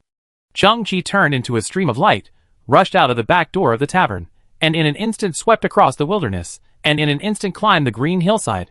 He came to the location of Silent Killer weaponry. This is a forest, with swaying trees that have grown to the thickness of a child's wrist, and tender green leaves that form a cool shade. In Silent Killer's memory, there are invincible combat props here. Chung-Chi smiled, and some conceptual memories became clearer, and a scene emerged in his mind. When Lemonhead Aji was running a tavern, as the boss, he never did any real work. Every day he collected the most handy and straightest branches, and hid them in the back mountain. Now, those branches have grown into small trees. Very strong. But not handy.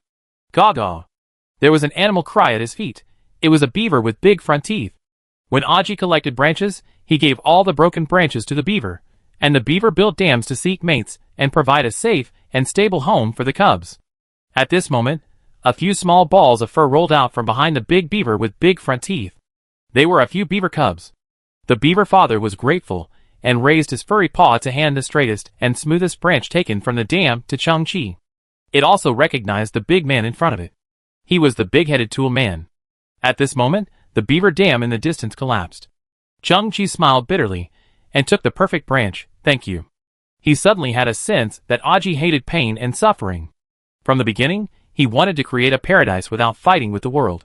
No one could bring weapons here. As the maker and defender of the rules, he chose to lead by example. Therefore, Invincible Aji had no weapons. If he needed to fight, he would use the branches he picked up at random. Therefore, the legendary silent killer weaponry was a pile of branches. Chang-Chi's hanging heart finally died. At this moment, on the battlefield, Chang-Chi, wearing a green lemon head, slowly raised the branch with beaver teeth marks in his hand and pointed it at the executioner, who was sitting in the distance. Aji actually spoke. It was a young and low voice. Peace Tavern is rules, but you broke the rules. How ridiculous. Although the executioner was hit hard and injured, his life was completely safe, and the armor transformed by the energy battleship did not exert its maximum power. With a loud bang, the executioner stood up in a way that was radiant with golden light, as if he had changed his position. He stood there. The whole person was like a golden spear. The moment he stepped on the ground within a radius of more than 10 kilometers shook. If it was just his own fighting power, Chang-Chi's kick just now would be enough to kick him to death. But he is not an ordinary person now. What he relies on, and even what all executioners rely on, is the infinite energy battleship of unknown technological level. When sailing in space, the infinite symbol can be transformed into a dazzling battleship. When he landed on the ground, the infinite turned into the armor on the outside of his body. Infinity is a kind of energy without a fixed form.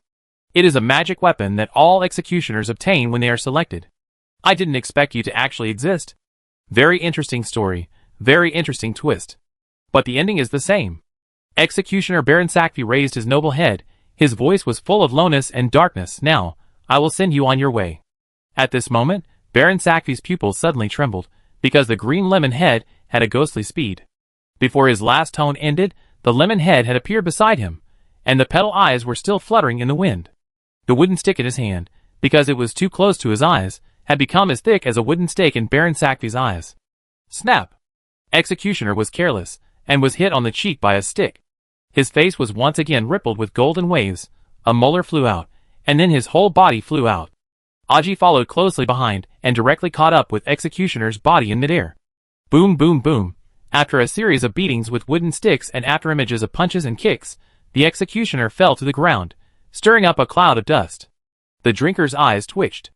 Aji didn't follow the moral code of martial arts, and the big guy didn't seem as strong as imagined. Enough.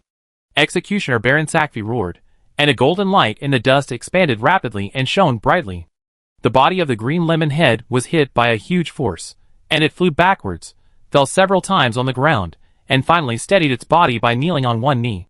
He raised his hand and looked at the straightest stick in his hand. At this time, it had been broken, and the middle part was only connected by a piece of bark.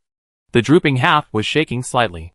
The dust in front gradually dissipated, and Executioner Baron Sakfi stood in the dust, with golden light all over his body, and even more golden light behind him. At this time, the infinity logo on his chest was filled with golden light, which gathered behind him to form a huge infinity pattern with a length of 10 meters, like a totem of some god.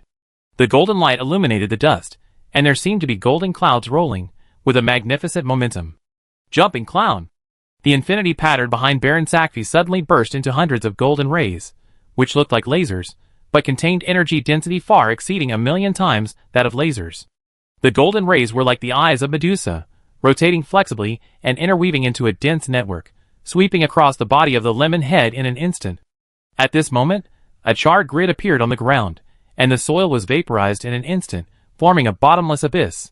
The green lemon head dodged in the crisscrossing golden light with amazing flexibility and speed. Although he himself was not hurt, the wooden stick in his hand was cut off continuously in an unavoidable state, and finally only less than 3 centimeters was left, and it was almost invisible in his hand. You want to defeat the great executioner with a stick? You are mocking and blaspheming me. You must pay the most painful price. Executioner Baron Sackvey raised his head, and the huge infinity behind him turned into a tool called a rock crusher in the mother planet. It was huge and made of golden light. It was similar to the catapult in ancient human civilization. It was like a golden pendulum, like a hill, forming a shadow with a diameter of several meters, smashing down from the sky. Boom! The earth trembled, and Aji was hit. The land around him cracked, and his body sank deep into the soil. Then the golden rock crusher turned into a golden drill with a height of 10 meters and high-speed rotation. The tip was as sharp as a needle tip and drilled directly into Aji's head. The sound of breaking sounded, and blood splashed. The whole ground collapsed at this moment, and the place where Aji was located turned into a huge abyss. Everyone at the scene fell into an ice cave in an instant. The executioner's methods were unpredictable, and his seemingly ordinary attacks had amazing energy levels behind them, far beyond the drinker's cognition. At this time, 3 figures suddenly appeared in the distant sky. They were 3 bright and majestic figures, and 3 extremely handsome figures. They wore sharp silver armor, and rode 3 mechanical Pegasus. They reflected silver light, and the Pegasus stepped into the air, shining brightly. They came to the near sky, and the 3 of them did not wear helmets. Their skin was blue, but their faces were resolute and heroic. "Respected executioner," one of the knights shouted from afar, "we are here to help you capture the 3 princesses." Loyal Knight Lance on the ground stared at the sky, took a step forward, and trembled with anger. "Knight of Justice, Knight of Light, and Holy Knight Captain. You 3 traitors. You are the leaders of the rebels of the Bailanning civilization." Chapter 542. "Lance, I didn't expect you to cause so much trouble for Lord Executioner. We are ashamed of you." 3 mechanical Pegasus were suspended in the air, looking down from above. Loyal Knight clenched his fists. 3 guys who broke their oaths, betrayed the Emperor and the people. You even abandoned the spirit of chivalry and rode on mechanical horses. Lance, you are too corrupt. And the oath is a kind of shackle. The 3 knights in the sky slowly drew out the swords at their waists. It was not the fine steel sword of the past, but an energy sword flashing with blue arcs. Loyal Knight's chest rose and fell violently.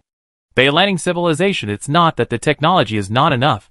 It's not that it can't develop mechanical Pegasus and energy swords. It's that the Emperor is deliberately controlling the application of lethal weapons. Because of bloodline, there are always conflicting forces in civilization.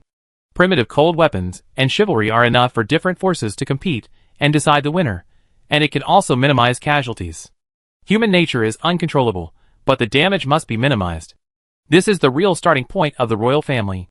The 4 holy knights in civilization are the spokespersons of cold weapons and chivalry.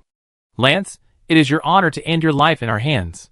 The 3 mechanical Pegasus in the air suddenly swooped down, and the 3 pseudo-knights raised their energy swords and roared fiercely. Loyal Knight Lance had no horse, no weapons, and could not resist at all.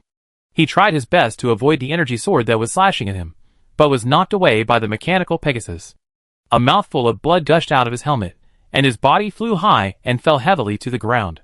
The mechanical Pegasus's hooves were raised, and the weight of 1,000 pounds kept trampling on the chest of the loyal knight. His shining silver armor was dented and deformed, and the inside of the armor made a sound of bones shattering. His helmet also fell off. It turned out to be just a blue-skinned boy with a face of only 18 or 19 years old. Broken internal organs mixed with a lot of blood spurted out of his mouth.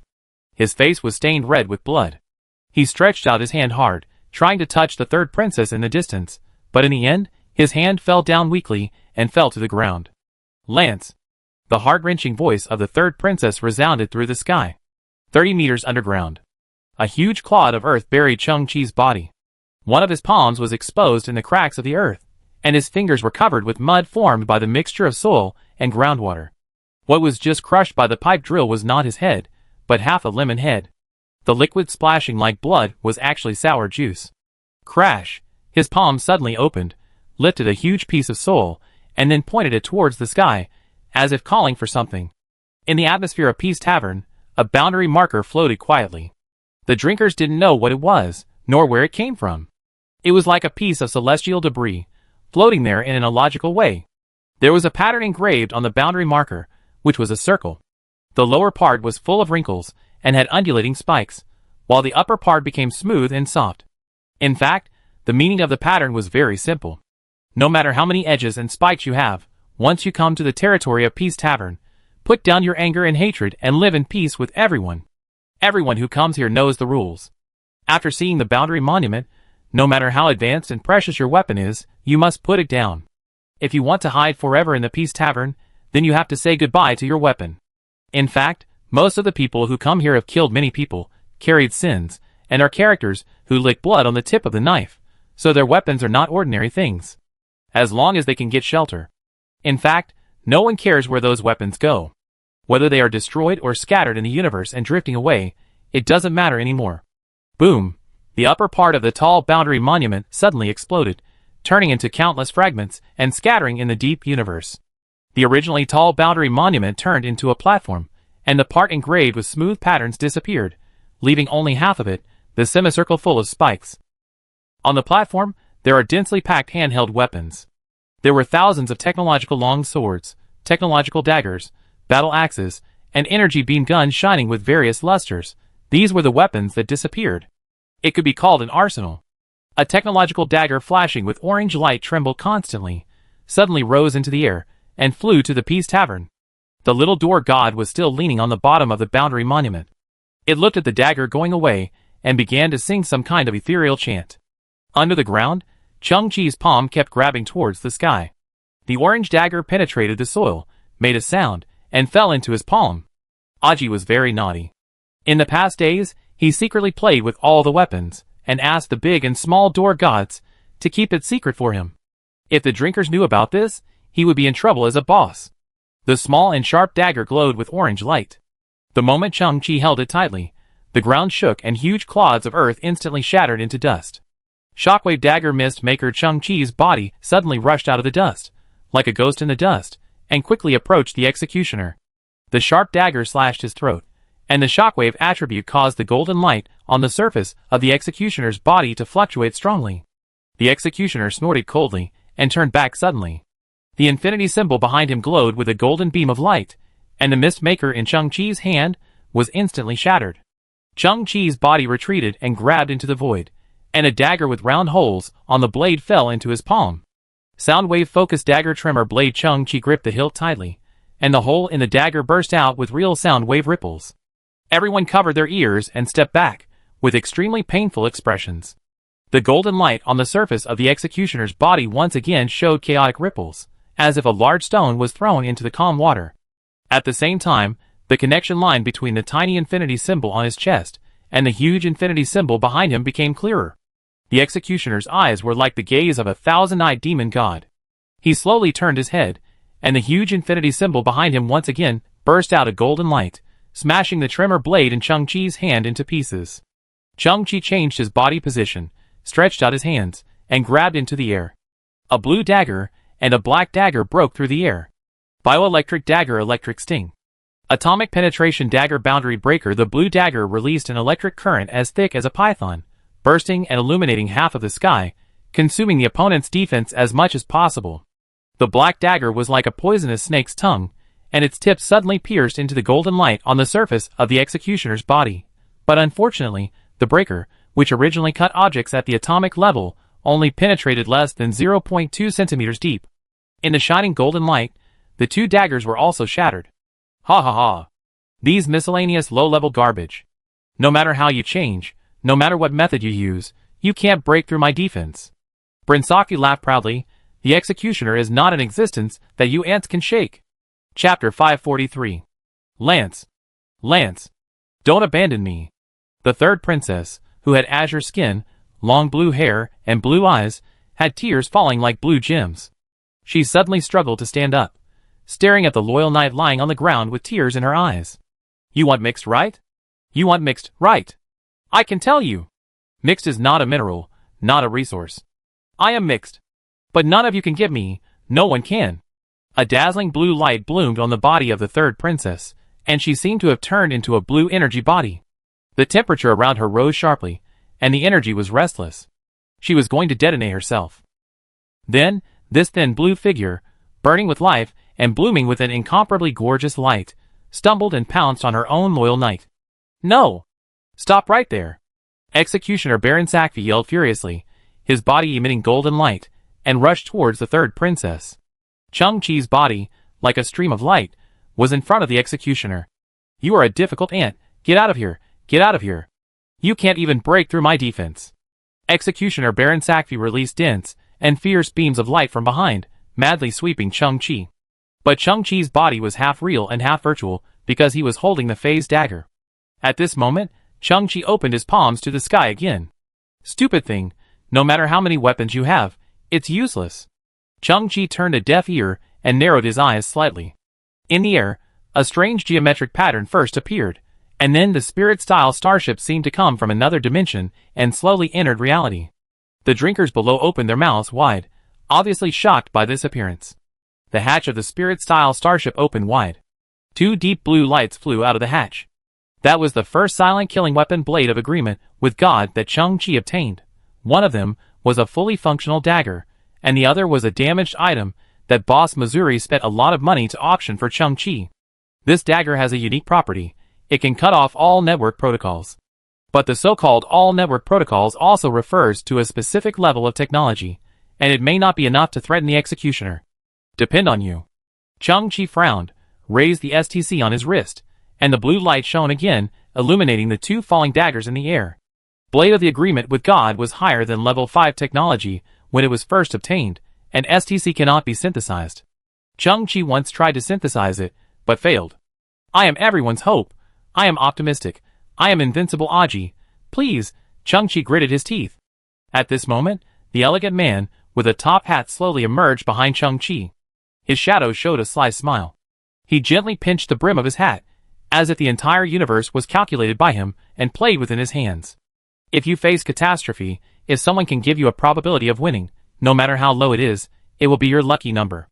Similar technological creation detected. Successful level crossing 0.0002%. Synthesis successful. True blade of agreement with God *1. A blue dagger that seemed to have no mass, and was extremely mediocre fell into Chang-Chi's palm. Chang-Chi's eyes shone brightly, and his blood and chi surged. His super speed instantly soared to the limit, and he rushed towards the executioner like a residual image. The blue light cut around the executioner's body at a high speed, leaving a series of cuts that looked like cracks in space. Stupid guy, it's useless. I can't even feel your attack. No. Executioner Baron Sackfield suddenly froze, his pupils suddenly contracted, and he heard the sound of breaking around his body, which seemed to resound in his soul, and it was as if his nerve fibers were cut off one by one. Then, Executioner Baron Sackfield felt the power in his body fading, and the strong sense of security and excellence were also rapidly fading. He was shocked. He then realized that Chang-Chi did not cut his body at all, but was cutting the signal wire bundle released by the infinite symbol on his chest. And this wire bundle is the channel for him to control the infinite warship, and it is also the core hub. At this time, the energy warship has been separated from the body, and it is the huge infinite symbol behind Baron Sackvey. The two are connected by the invisible signal wire bundle. Crack! Crack! Chang-Chi accurately cut off hundreds of thousands of energy wire bundles in an instant. The reason why he judged so accurately was that through several previous attacks, these wire bundles were visualized, and then their positions were firmly remembered. Stop! What are you doing?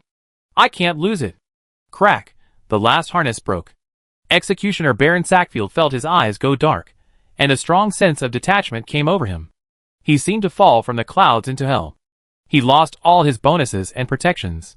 The huge infinity behind him suddenly shattered into a sky full of golden light.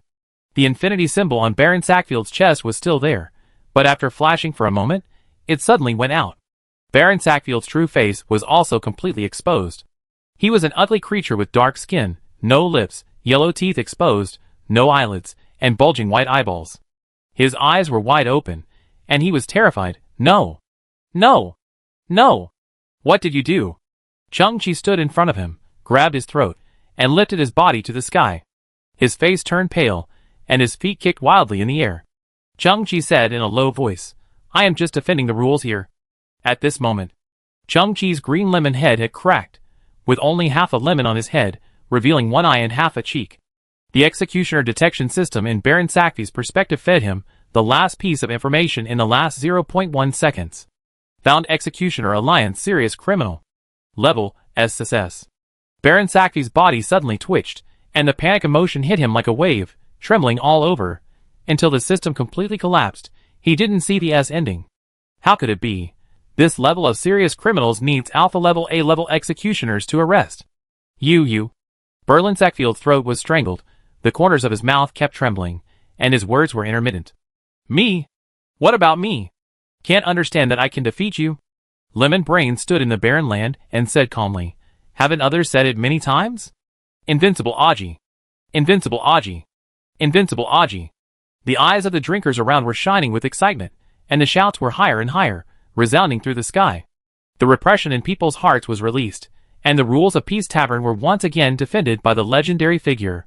Berlin Sackfield's face became even paler. Chung-Chi put more force on his fingers and squinted his eyes.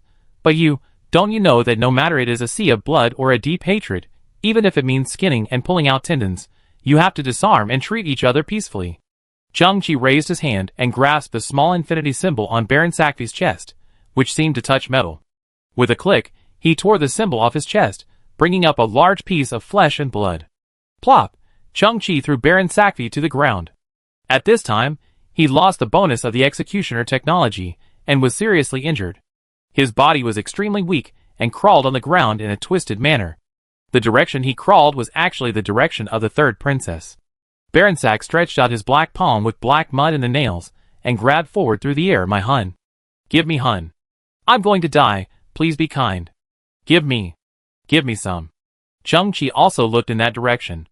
At this time, the third princess turned into a pure blue energy body. She fell into the arms of the loyal knight, and pressed her cheek against his chest as she did before, but he no longer had a heartbeat. An incredible scene happened. After the riot reached its peak, the blue energy on the third princess did not explode, but began to flow like liquid, constantly converging towards the body of the loyal knight, and the twisted and deformed body of the loyal knight absorbed all the blue energy like an unlimited sponge. Then, a hand covered with silver armor was placed on the back of the third duke. A young voice came after removing the disguise, "Third princess, don't be afraid, it seems that everything has changed." The loyal knight was resurrected by some magical power. He suddenly stood up, and also picked up the third princess with his broad arms, and put her aside. At this time, because the third princess released all the impurity in her body, her long blue hair turned snow white, her blue skin turned snow white, and her pupils turned into silver white ice crystals. She was like a Snow White. She widened her crystal eyes, and looked at her loyal knight in disbelief. The tall loyal knight Lance spoke in a gentle tone, "My respected highness, I just discovered the true function of Hun. It is not to stimulate people's desires, but to infinitely magnify people's qualities. My name is Lance. I am your loyal knight. My qualities are loyalty and fearlessness." At this moment, Lance turned around and looked at the other three pseudo-knights in the air. He glared, and a blazing blue light burst out of his pupils. Hun gave him unparalleled power. Chung-Chi also smiled and waved in the air. In the boundary monument, an ordinary fine steel sword flipped out and fell into the hands of the loyal knight. That was also the sword he left outside to abide by the rules. Loyal knight also slowly turned his head, put his palm on his chest, and nodded to Chung-Chi. That was the highest etiquette of a knight. Then, he held the sword in one hand, put 2 fingers of the other hand into his mouth, and blew a loud slogan. A snow-white Pegasus with 2 huge white wings flew out from outside the atmosphere with a neigh. It was the Lan Ning Pegasus that loyal knight left in the outside world, and was once given to him by the third princess. The Pegasus landed, and loyal knight turned over and rode on the horse's back. The handsome Pegasus raised its front hooves high and neighed loudly. Loyal knight pointed his sword forward, and the silver armor once again bloomed with the noble knight's light. Tongue, the Lan Ning Pegasus, and the sword also bloomed with dazzling blue light. Loyal knight roared with a long suppressed roar. "Long live the glory of the knight! Long live Bei Lan Ning! Kill!" The Pegasus jumped into the air. The other 3 pseudo-knights were already frightened by the loyal knight, and retreated one after another.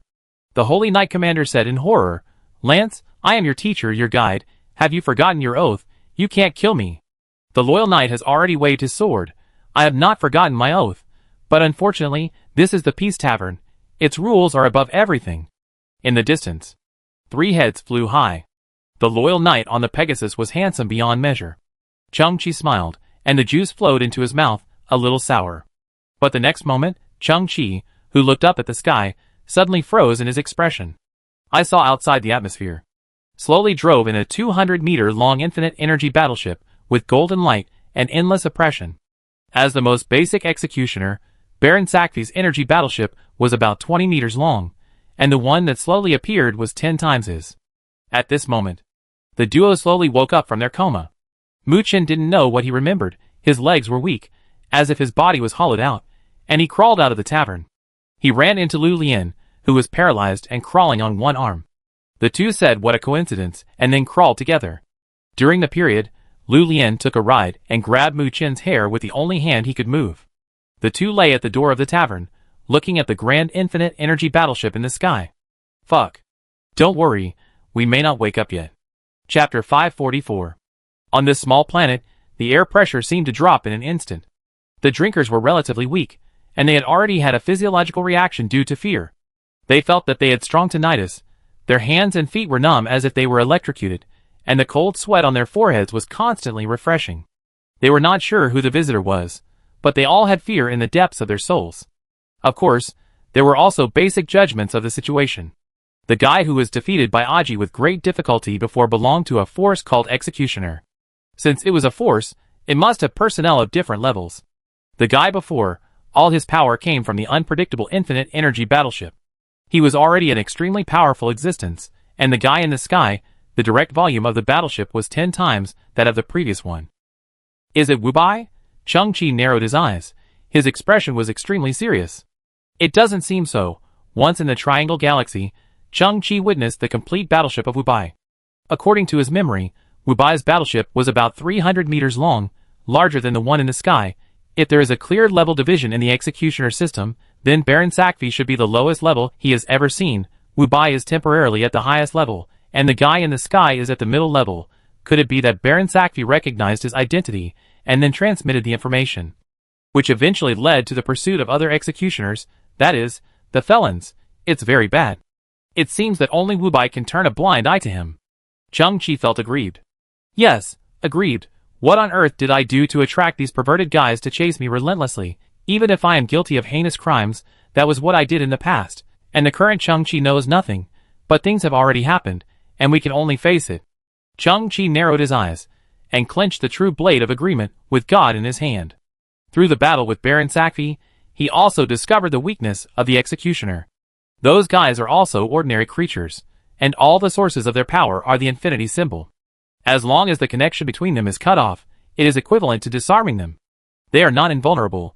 At this moment, a deeper vibration came from the sky, as if a horn from ancient times with divine power was blown from outside the atmosphere. In the northern sky, the red atmosphere was disturbed, and the layers of stacked clouds began to roll, and then were pierced by a ray of golden light. Then, the second infinite energy battleship appeared in the northern sky, still 200 meters long. Chang-Chi's eyes twitched too. The vibration between heaven and earth was still intensifying, and the red atmosphere of Peace Tavern seemed to be boiling, and the air pressure had become chaotic. In the west and east, 2 infinite energy battleships appeared, piercing through the clouds, both 200 meters long. Chang-Chi circled the sky. The 4 directions were completely blocked. Everyone in Peace Tavern had become a turtle in a jar. At this moment, the sand on the ground began to tremble, and began to roll in all directions, because there was a strong sense of oppression above everyone's head, and even stirred up the actual airflow, blowing down from the top of the head. The Pegasus of the loyal knight in the air became agitated, neighing at the sky, and began to fall continuously. And many weak drinkers could not stand up. Their knees began to bend, and there was a tendency to kneel down. The sun rose, and the vast golden light illuminated the entire planet.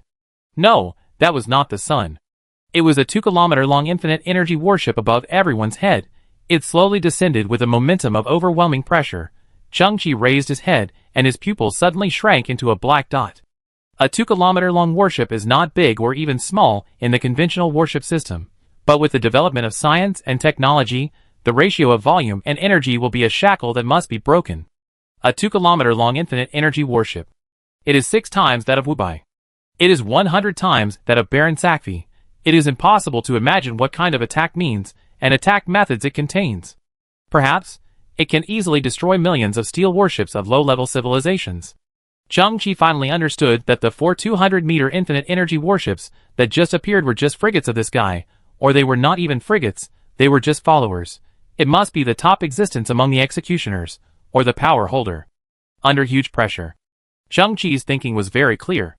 If it was a battle, he would have no chance of winning.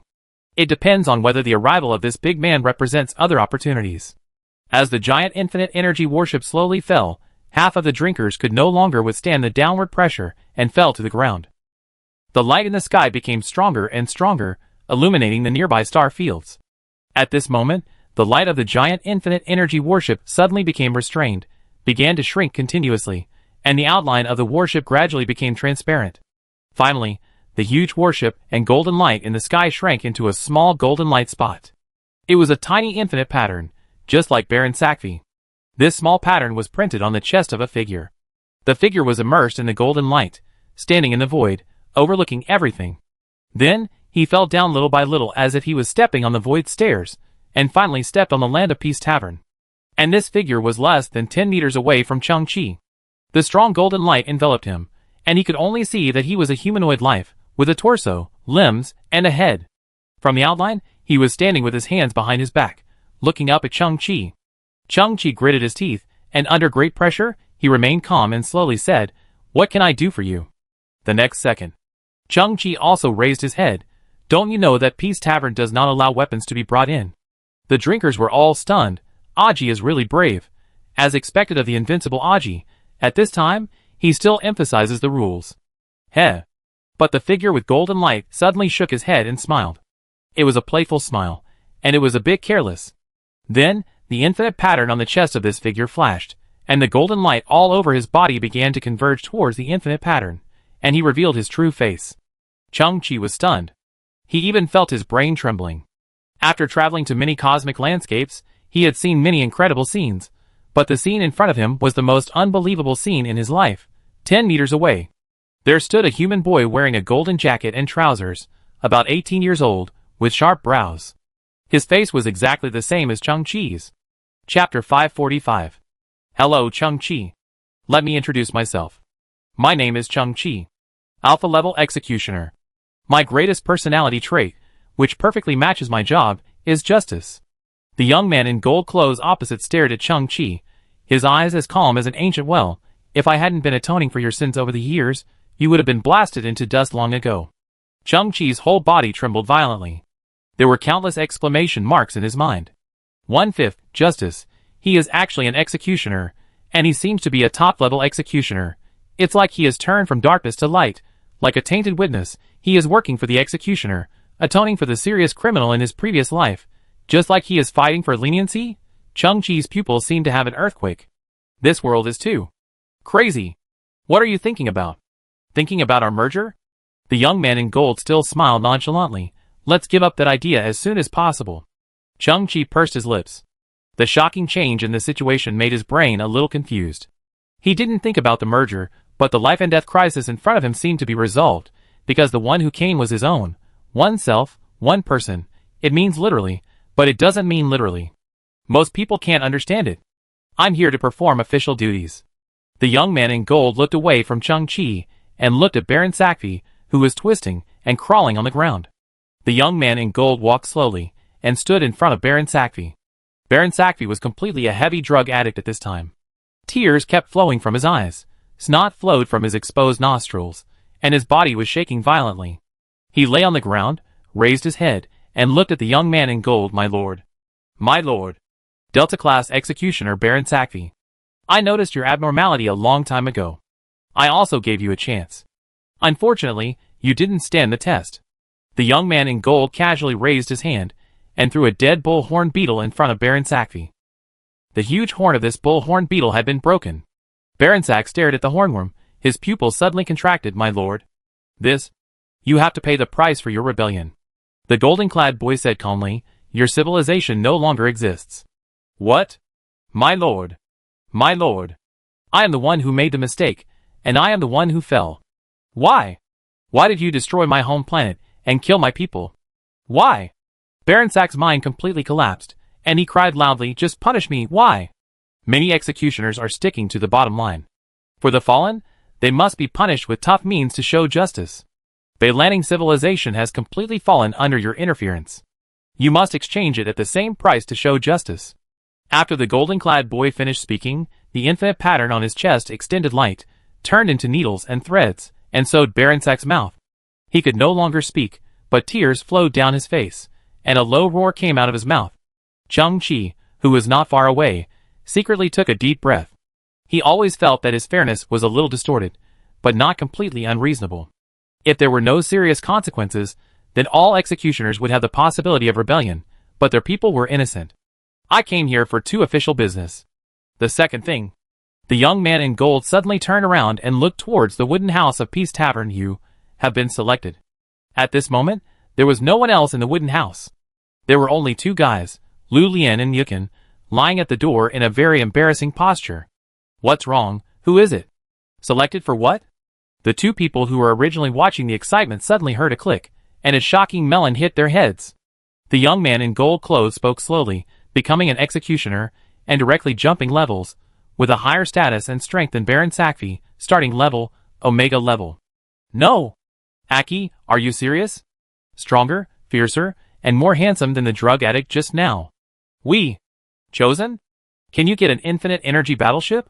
Can you get that extremely cool infinite energy battleship that can travel in space, turn into armor, and strengthen itself tens of thousands of times? The 2 looked at each other, eyes wide open, all kinds of shock. Although the guy named Baron Sakfi was a villain, the identity of the executioner was not. It was simply too cool and awesome. Since they met Wu Bai, the executioner was the ceiling in their eyes. However, they envied him, but they never thought that they could become the executioner one day. Lu Lian's eyes widened. If I become the executioner, can I really compete with Chung-Chi? Not just a competition, I can beat him to a pulp. What kind of driving method is the infinite energy warship? Mu-Chen has already had infinite associations, and can't wait to study his own warship. The next moment, both of them woke up from ecstasy. No, that Chung-Chi means that only one person is selected. Mu-Chen glanced at Lu Lian, raised his foot, and hit his crotch, pushing Lu Lian half a meter in.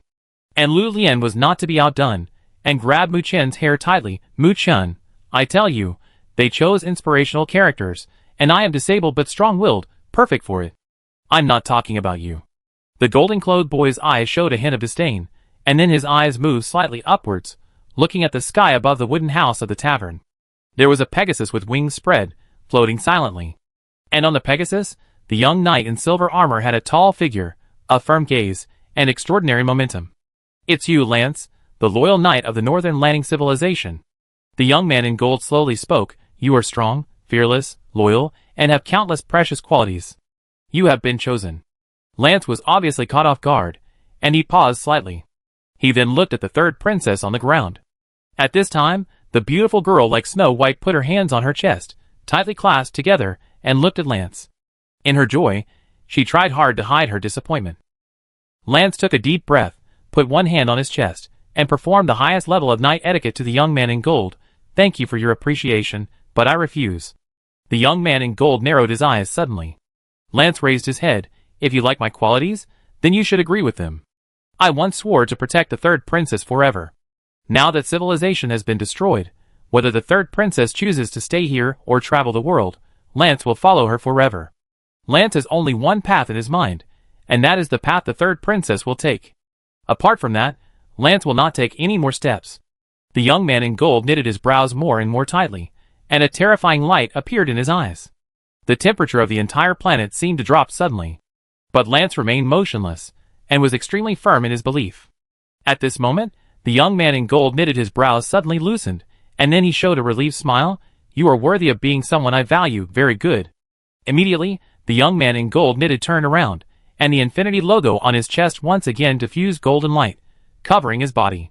He walked slowly towards the sky as if he was walking on a void staircase, while Baron Sakfi was bound by golden energy and hung behind him. The young man in gold knitted his back and said, Lance, I can make a promise to you. The quota for the Omega level executioner will always be reserved for you. If you change your mind one day, I will show up again. At this moment, the golden light on the young man in gold knitted was so strong that the whole sky was illuminated by the golden light. The 2-kilometer-long infinite energy warship reappeared, and then the whole world seemed to have a strong tremor. The large warship and the small warships in the 4 directions left the scene at a speed close to the speed of light, leaving only a faint golden dust on the spot. Lu Lian and Mukin's mentality collapsed directly, and the huge gap made them dumbfounded. It's really performing official duties, not dragging at all. Chang-Chi stood there, his mind buzzing. This short meeting caused a huge impact on his mind. He became more curious about his own 5 equal parts. Fairness? Can serious criminal have such a positive personality? In fact, there was a thin layer of sweat on Chang-Chi's forehead, because after the golden-clothed boy entered the scene, Chang-Chi was like a gambler, completing an extremely thrilling bet in his heart. This feeling is like crawling on an extremely steep cliff, with the purpose of picking precious snow lotus on the cliff. If you lose your footing, you will be crushed to pieces, but if you succeed, you will get amazing rewards. At this moment, Chang-Chi felt like he had gained.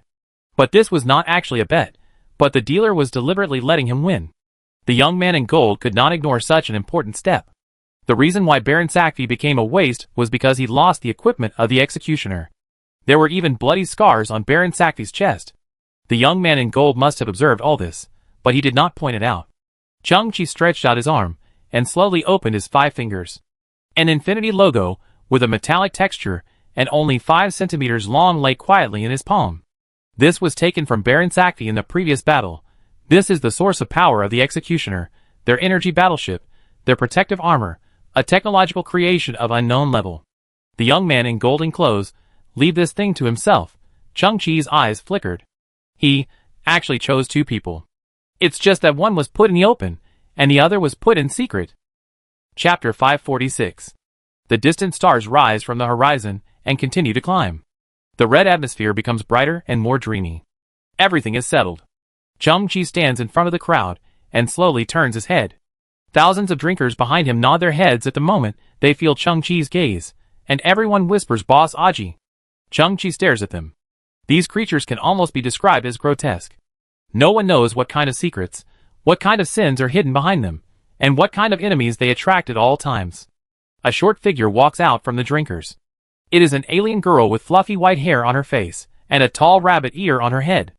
It stands in front of Chang-Chi, a little shy and embarrassed, slowly lifts a wooden sculpture over its head, and hands it to Chang-Chi. Chang-Chi takes the very rough sculpture, which is a root sculpture, which cleverly uses the original shape of the tree root. The shape of this root carving is a figure with a thin trunk and limbs, but his head is a horizontal oval lemon with 2 petal eyes carved on it. This is Aji, the Aji mentioned by Miss Hong. The little girl with rabbit ears has obviously been heard many times. It also knows that its parents have committed crimes, and come here to seek refuge. Its fate is like a ship that rises and falls with the waves. Although it is ignorant, it has to drift with the wind. It also knows that the reason why its home is still there, and the reason why its parents can give birth to it is because of Aji's protection. Chang-Chi tilted his head, and saw that there were many young lives among the drinkers, many of them hiding behind their parents' thighs, revealing half of their heads. Chang-Chi reached out, and touched the head of the little girl with rabbit ears, then raised his head and said loudly, "Peace Tavern, continue to operate." Okay. Excited and warm cheers rang out at the scene, and the drinkers jumped up. The stable life can continue. Chang-Chi turned around and came to Miss Hong. She fell to the ground, like a big red rose spreading out. He squatted down and stretched out his arms to help Miss Hong up. "Boss Aji, don't move." A fat figure walked out quickly in the middle of the drinkers. It took off its hood while walking. It turned out to be a pig-headed man with a fat head and big ears. It weighed more than 500 kilograms. The pig-headed man said, "My nickname is Galaxy Veterinarian. I was hunted because I accidentally sat on our president's 2 flea pets to death, but my veterinary skills are invincible. Miss Hong has a broken spine, and I can help her heal." Chang-Chi looked at the pig in a daze. But the pig-headed man slowly raised his hands, and there were 10 slender nails on his fingers, pure white, crystal clear, like scalpels of different sizes. "Boss Aji, don't look at me like that. Humans are also animals. There is no difference. It only takes one operation, and I guarantee that Miss Hong will recover as before. If you can't do it, you can stew me into braised pork." At this time, there were dry red blood spots on Miss Hong's white and beautiful cheeks. Her long eyelashes trembled, and she slowly opened her eyes, looking at Chang-Chi's cheek, and then looked at the Aji sculpture in Chang-Chi's hand. Miss Hong's red lips trembled slightly. "Are you him?" The green lemon on Chang-Chi's head was broken in the battle. The whole head was still a lemon head, but a hole had been broken in the front, revealing half of Chang-Chi's cheek and one eye. Miss Hong had never seen Aji's true face, because Aji had no head since they met. After Chang-Chi appeared in the tavern, Miss Hong had a feeling in her heart that this was the person she wanted to kill, for no reason, inexplicably. At the same time, Miss Hong also felt a sense of familiarity. Chang-Chi's figure and some subtle movements were very similar to Aji. But Chang-Chi didn't recognize himself, as if he had lost his memory. So Miss Hong went against her inner wishes and prepared extreme heaven for him. Chang-Chi took a deep breath. I am. Miss Hong frowned, always feeling something was wrong. Some blood flowed from the corner of her mouth again, and she insisted, You? Are you him? Miss Hong. The pig-headed man was a little anxious. He is invincible. He must be the boss. You better stop talking. Let's hurry up and prepare for the operation. Miss Hong's eyes flickered, staring at Chang-Chi. Tears faintly appeared. Are you him? Chang-Chi blinked. The eye that was exposed suddenly stood up, held the two ends of the lemon head with both hands, and suddenly rotated the lemon head. The lemon peel on the back of the head was not broken, so after the rotation was completed, it was a complete lemon head from the front. Chang-Chi fumbled in his pocket for a while, took out two yellow fireflies, and stuck them on the eyes. Then, Chang-Chi raised his hand and pressed the petals at the corner of his eye with the back of his hand. The boy stood on the ground, with a lemon head on his head, and the ragged scavenger's cloak danced in the wind. A muffled voice came, I am Aji. Miss Hong tilted her head, the breeze blew her hair, and the petals on the lemon head. Her lips trembled, and she wanted to say something, but she was exhausted and fainted. Boom! The injured little door god jumped down from the sky and knelt beside the body of the door god. The turbid yellow one-eyed man looked at the sky and wailed sadly. Chang-Chi frowned, feeling a little bitter. Experimental subject 25EG6, the door god of Peace Tavern. He defended the rules. The pig-headed man picked up Miss Hong, a little sad, pursed his lips. Boss Aji, I can cure Miss Hong, but the door god's heart has been crushed by the guy before. Even if the gods come, he has no chance of revival. The pork man's voice just fell. However, the body of the gate god made a crackling sound of bones, and then he stood up crookedly, but his shoulders were crooked, his arms were drooping weakly, his feet were also inward-facing, and his whole body was shaking, like a zombie. The most frightening thing was that there was a hole as big as a bowl in the heart area of his chest, which had been penetrated, and even the red sky behind him could be seen. The pork man's face twitched. I have never seen this situation. The gate god actually slowly raised his head and looked at Chang-Chi weakly, and said, Wuss has a habit. It will shift the hearts of all experimental subjects, and put them in the buttocks. Then, the gate god patted his buttocks. My heart is okay, but I need someone to rescue it. After that, the gate god's eyes went black, and the whole person fell backwards, but was caught by the little gate god, and at this time, the little gate god made a joyful cry, and his big single eye was shining. The pig-headed man nodded blankly. Boss Aji, don't worry, the gate god can also recover, otherwise you will stew me into braised pork. Chang-Chi also smiled, and suddenly felt that the dark cloud in his heart dissipated. But the next second, he also felt something was wrong. He merged with Dumb Killer, and then he obtained the abnormal physical fitness of Dumb Killer, and possessed the style of Invincible Aji. In other words, his physiological structure, such as muscles, bones, etc., should also become similar to Dumb Killer. And Dumb Killer is Wuxi's masterpiece. So, Chang-Chi pinched his butt with his backhand. My heart? Chapter 547. Swish, boom, in the valley behind Peace Tavern. A black shadow was moving at high speed, leaving a series of black line-like afterimages in the air every time it passed by. And every time the shadow touched a huge rock, the rock would instantly break into pieces. Swish, at this moment, the black shadow stopped moving and the whole person became concrete. It was Chang-Chi, who was breathing steadily, and in his hand, he was holding a tree branch he picked up at random.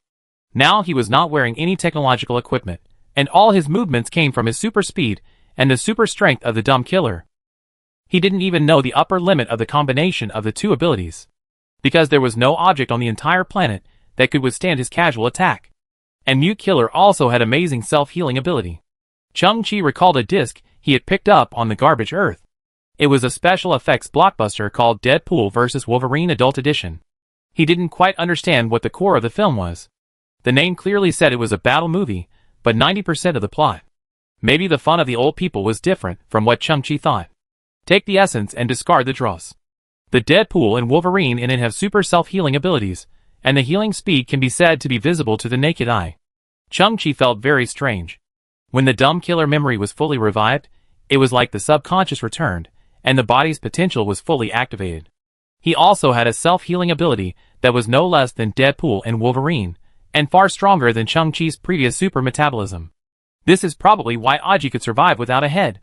It must be said that the level of biological Taylor Wuxi is still very amazing.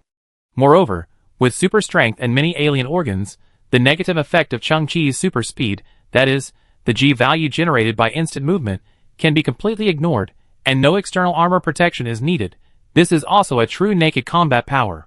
Chang-Chi scanned himself with the Viku ring. Under rough observation, his own function value has exceeded 30 million.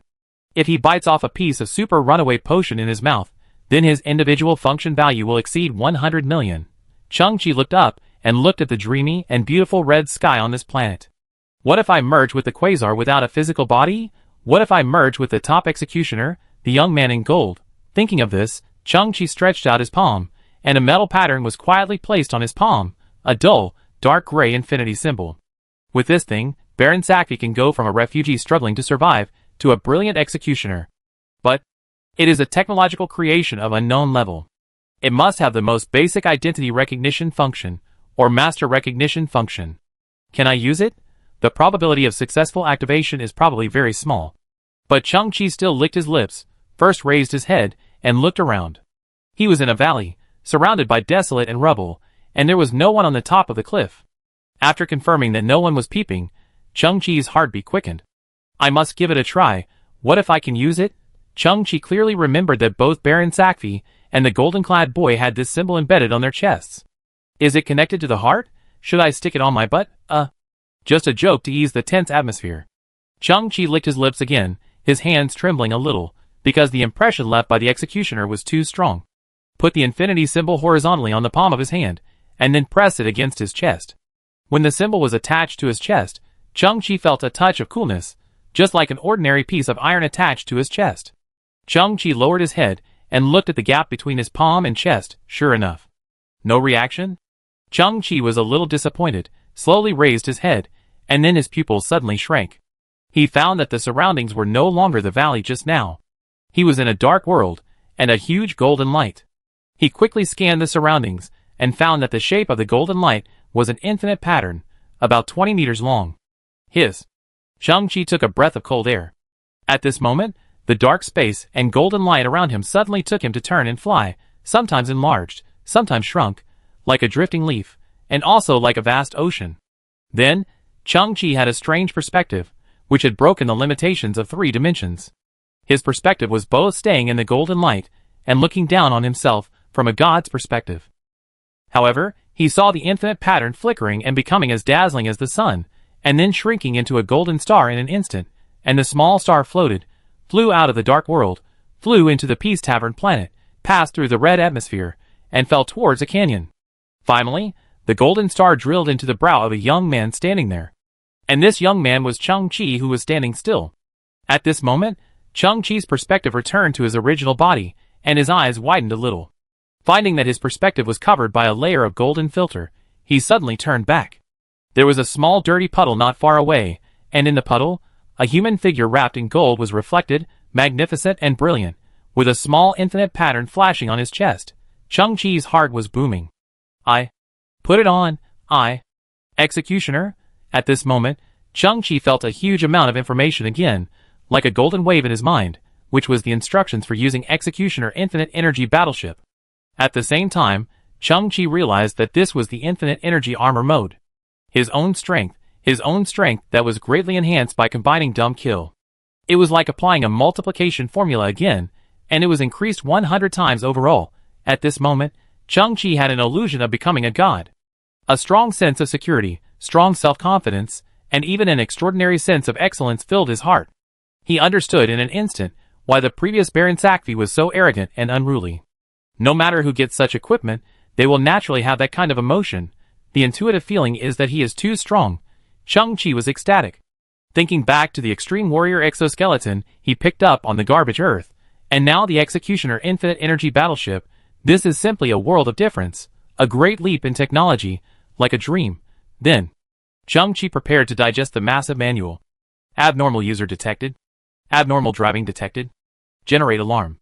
Establish communication with the executioner headquarters. Warning, you are using equipment that is not allowed to belong to you. You must wait on the spot for inspection.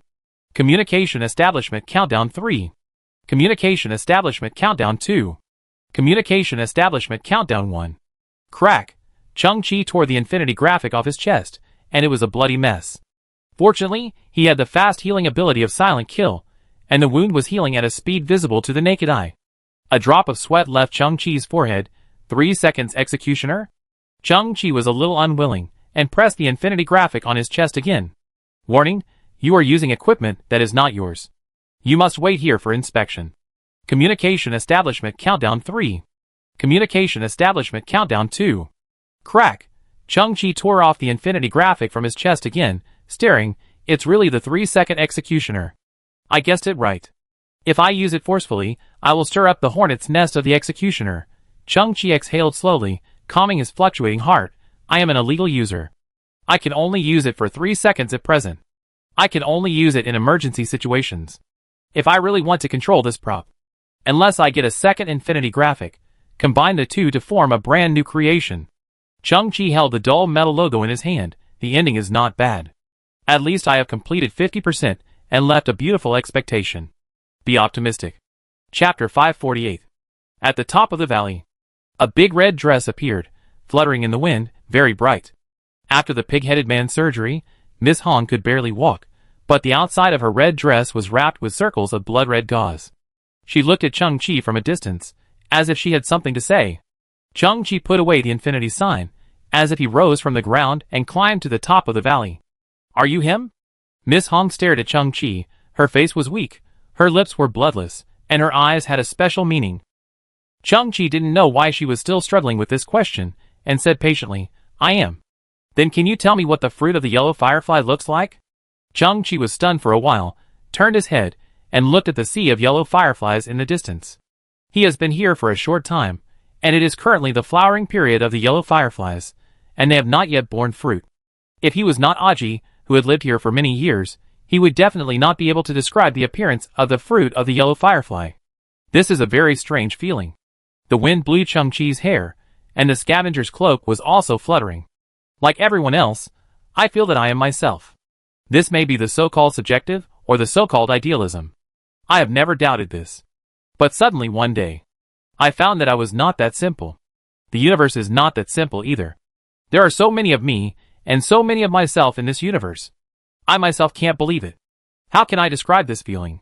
Familiar and strange. Chang-Chi pondered. When I saw them, the first thing that appeared was a huge sense of alienation, just like seeing my long-lost twin brothers, even a little disgusted, and it was as if someone was carrying the same limited edition backpack as me. Why did he do that? But when I synthesized with him, I felt a blood relationship, a brotherhood. Well, these two words are not accurate. To be precise, I felt that I completed a part of myself that I had lost. Well, it was lost and completed. That was me, just like I fell, and suddenly remembered my childhood. I am cold and fierce. If anyone touches me, I will kill him. I am also carefree, calm and longing for peace. I can remember the feeling of having a lemon head around my neck, and the feeling of holding a branch in my hand. I even remember the beaver. I once gave it a name in my heart, called Beaver. Miss Hong heard this and turned her head slowly. What? The beaver's name is Beaver. Chang-Chi shrugged. Don't embarrass Aji, he has no brains. Miss Hong's hair fluttered in the air. Chang-Chi looked into the distance. I remember everything now. I am Aji, and Aji is me. There is no barrier. That was my past life, vivid and real. Miss Hong shook her head. I'm still not sure. I don't know if my efforts are worth it. Chang-Chi tilted his head. What efforts? Miss Hong's eyes showed a trace of sadness and regret, which finally turned into relief. I tell you a truth. The firefly flower will not bear fruit. It only has a flowering period. When the flower falls, it will begin to wither. Just like the answer I want, there will be no result in the end. And I violated what I had to achieve.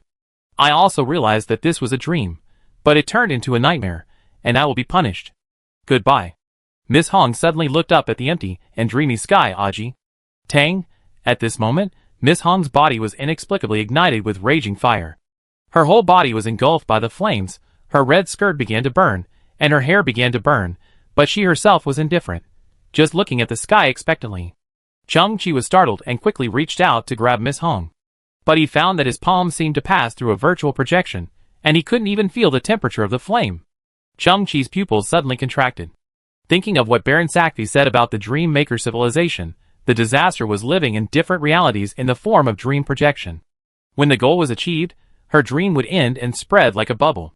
At this time, Miss Hong did not complete her mission, and the ending of the dream turned into a nightmare, and she was burned by the flames. Miss Hong. At some point, a large number of drinkers appeared in the distance, as well as many marmot waiters and door gods. The drinkers knelt on the ground, crying bitterly, "Thank you, Miss Hong, for your care." Chang-Chi's heart was pounding, with mixed feelings. Miss Hong will end in tragedy. At this moment, an ugly frog came to Chang-Chi's side, hopping. Chang-Chi bent down and grabbed the frog in his hand. There was a small bulge on its belly like a bunch of grapes. After thinking for a moment, Chang-Chi pressed the small bulge on the frog's belly with his fingers, and the frog made different tones of calls, which formed a string of barely understandable language. "I'm lazy. Whether you're researching pine nut wine or hemp leaf wine, or whether the big and small door gods are panting to build a tavern, I'm always playing. Sometimes I collect the straightest branches. Sometimes I go to the sea of yellow fireflies to watch the flowers fall. I found that after the yellow firefly has gone through 7 years and fallen 7 times, it will bear fruit. I name that fruit fruit. Remember, you once let the big door god taste your pine nut wine and hemp leaf wine, which caused his tongue to be paralyzed, and he couldn't breathe for 4 days. Can talk. But suddenly one day, you found a kind of yellow fluorescent fruit in the bar. You added the juice of this fruit to the hemp leaf wine. Later, it no longer paralyzed other people's tongues, and the wine became extremely delicious. Those are the yellow firefly fruits I collected for you. I am Aji. Aji is me. Hong, the yellow firefly will bear fruit for 7 years, and I look forward to meeting you again." Chang-Chi's eyes left the frog's belly, raised his head, and looked at Miss Hong in the flames. At this time, Hong's lower body had been burned by the fire, but her eyes were clear and moving. She looked at Chang-Chi with tears. "Aji is Chang-Chi, Chang-Chi is Aji. It's worth it." Finally, Hong's body and her voice turned into black ash all over the sky, flew from the top of the mountain, and floated towards the beautiful red sky. The drinkers cried in unison, "Miss Hong." That's it. In that dream, I didn't complete my mission. Because I don't want to kill Chang-Chi. And the punishment is that I was burned to ashes by the fire. The woman in a red dress stood in the office tea room and mixed a beautiful cocktail with common alcohol and juice, and then handed it to Xiao Wu, who was listening to the story attentively. Xiao Wu suddenly wiped away tears. "Sister, this story is so touching. I like Miss Hong so much. She resisted her own fate for Aji." Soon, Xiao Wu took a sip of the cocktail in his hand, and his beautiful eyes suddenly widened. "Hey, it tastes so good, sister. When did you learn to mix cocktails?" Huishui was also a little confused. "I learned it unconsciously, maybe because of Miss Hong?" Xiao Wu nodded quietly. "Sister, you are really a legend.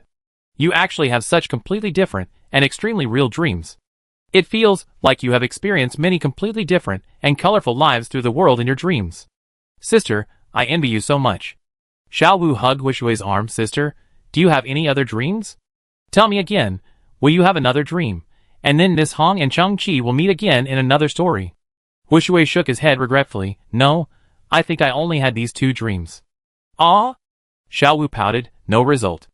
At this moment, a beautiful woman in a white coat walked into the room. "Sister Huishui, Xiao Wu, our first mass-produced version of the muon engine is off the assembly line." Huishui and Xiao Wu's eyes lit up. Dreams are just dreams, and they are ultimately unrealistic. But today in reality is an important day. Based on Professor Hua Linzhong's muon research and his promise to Chang-Chi, Huishui has been working hard to develop myosin technology for a long time. It will be a new form of energy and a hope for the improvement of human civilization. Finally, myosin engine is mass-produced. Xiao Wu found a clue. "Lan Ling, why do you look a little flustered?" The beautiful woman in a white coat was indeed very flustered, and there was no joy at all, because the effect of that engine is completely different from what we thought. Huishui, Xiao Wu, and engineer Lan Ling shuttled quickly in the corridor. Finally arrived at the manufacturing workshop. The first mass-produced myosin engine in front of him is like a huge turbine, and also like a huge blue gyroscope. Because it has just come off the production line, part of the shell has not been assembled yet, and many lines are exposed. But it can already run, and the whole body is blooming with blue light. I have made a prototype before. Huishui stared at his achievements. Why is there a deviation in the results after mass production? Engineer Lanling said, it may be that the power was insufficient before. Huishui frowned. Where is the problem? Is the energy output rate insufficient? Engineer Lanling shook his head in horror. I show you. Then, Engineer Lanling found a rotten and moldy apple. In the eyes of Huishui and Xiaowu, who were seriously puzzled, Engineer Lanling placed the apple in the center of the myosin engine. Then, Engineer Lanling pressed the start button on the machine. The huge myosin engine roared and released a strong blue light. There was even an unknown wind at the scene, blowing Huishui's white coat. Buzz!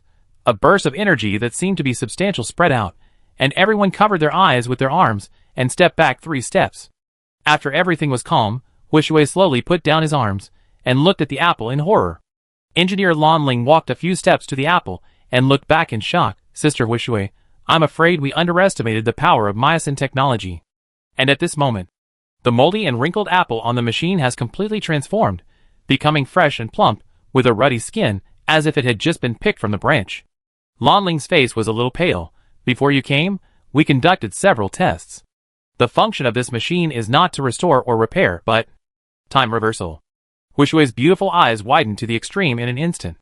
Lanling trembled again and said, Sister, you have achieved even more amazing results. In human history, only one person has created a machine that can interfere with time. That was the former father of Stargate. However, when he first tested the time machine, an accident occurred and the project was banned. You have surpassed him. Time machine. Huishui was extremely shocked and walked forward slowly. She knew that Mio's technology had unlimited potential, but she never thought that Mio's was already powerful enough to interfere with time. Huishui's white and slender palm gently touched the huge machine, and her pupils trembled. I finally fulfilled my lifelong wish and finally promoted Mio's technology. I created a time machine. It was also at this moment. Huishui's expression suddenly froze. She tilted her head in disbelief and suddenly found that her palm touching the machine became empty and then turned into beautiful colorful bubbles. Then, Huishui found that his body and the time machine he touched had turned into beautiful colorful bubbles, and then these bubbles began to burst and disappear. It was like a beautiful dream, which ended in a very fantastic way. This is... Am I also a projection? Huishui realized something belatedly, and his beautiful eyes reflected a colorful luster, and then he also turned into beautiful bubbles, burst and disappeared. Sister! Xiaowu was shocked, and rushed towards Huishui with tears in his eyes, but he rushed to nothing. She stood in a daze where Huishui had just stood, looking at the empty assembly line. The story of the dream that her sister told her emerged in her mind. There was a part that she thought was the most ridiculous, that is, the weird dream maker civilization. They controlled her sister's dreams, making her become all kinds of people, and complete all kinds of tasks. Sister! Xiaowu's cry was heartbreaking. Chapter 549. This is like a scene under a microscope. On the green base, 2 translucent cells with clear cell walls and nuclei, like moving L's, are constantly approaching each other under the guidance of chemotaxis. The cell membranes begin to contact, and the 2 cells begin to dehydrate at the same time, and the cell membranes change. Then, a cell bridge is formed. The continuity of the cell membrane is broken in the contact area, and then reconnected to form a structure spanning 2 cells. Then, the cytoplasm begins to mix. Afterwards, the cell nuclei begin to fuse, forming a multinucleated heterokaryon.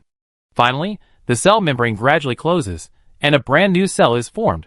This cell is very strange, emitting a golden light similar to that of a newborn, and has a layer of endoplasmic reticulum flashing blue light inside, which is gorgeous and magical, like a structure that only some advanced life can have.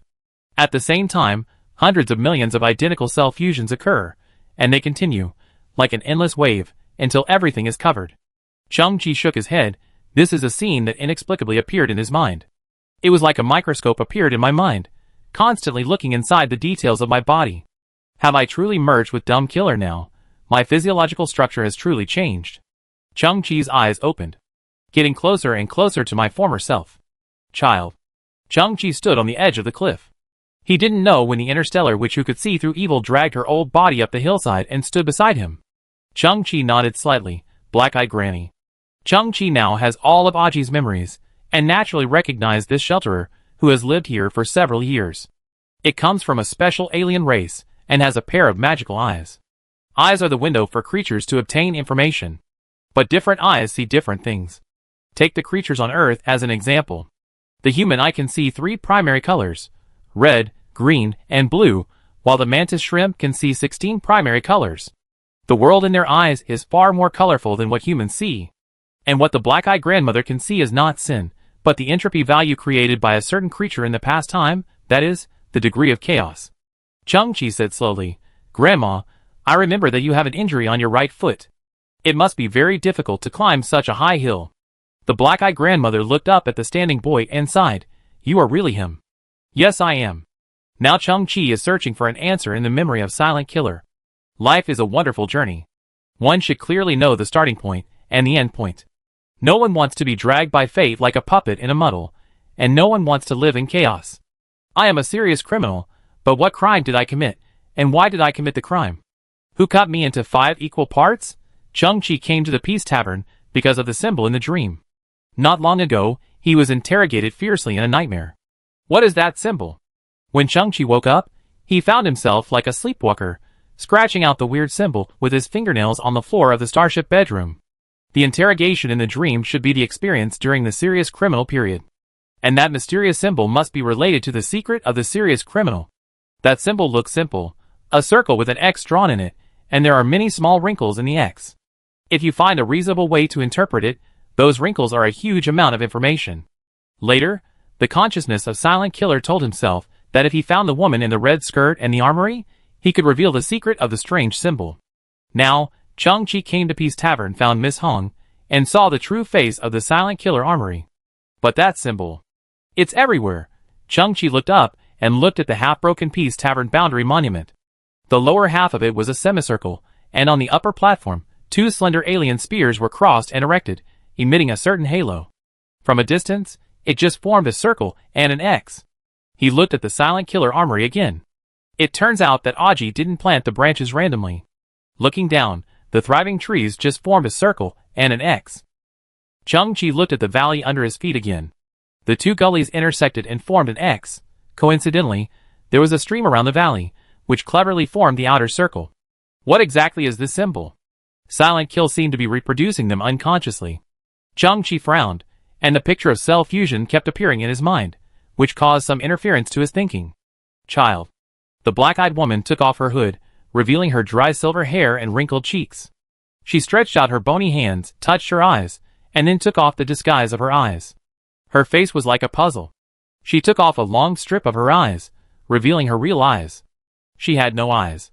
There were 2 slightly rotating black holes above her nose, with a little purple starlight inside, slowly rotating, full of mystery. That was not a real black hole, because it had no gravity at all. It was just the unique visual organ of the black-eyed woman. I can see a lot of things that others can't see. I'm old, and I've experienced a lot of incredible events. The black-eyed woman completely regarded Chung-Chi as her own person, even as her junior. Let me tell you a story. Chung-Chi paused slightly. Do you know the meaning of that symbol? It was a long, long time ago. The black-eyed woman faced the direction of the dumb killing weapon, and looked at the grove swaying slightly in the wind. There is a god-level civilization in the universe. They are very powerful and unique. You know the definition of a god-level civilization, right? They may not be the existence with the highest technological level, but their technological level must have reached level 10, and they have subversively mastered a basic rule of the universe, which may be a physical rule or a natural rule. When other ordinary civilizations are still struggling to survive within the rules, these civilizations outside the rules are called god-level civilizations. And the civilization I am talking about is already very powerful.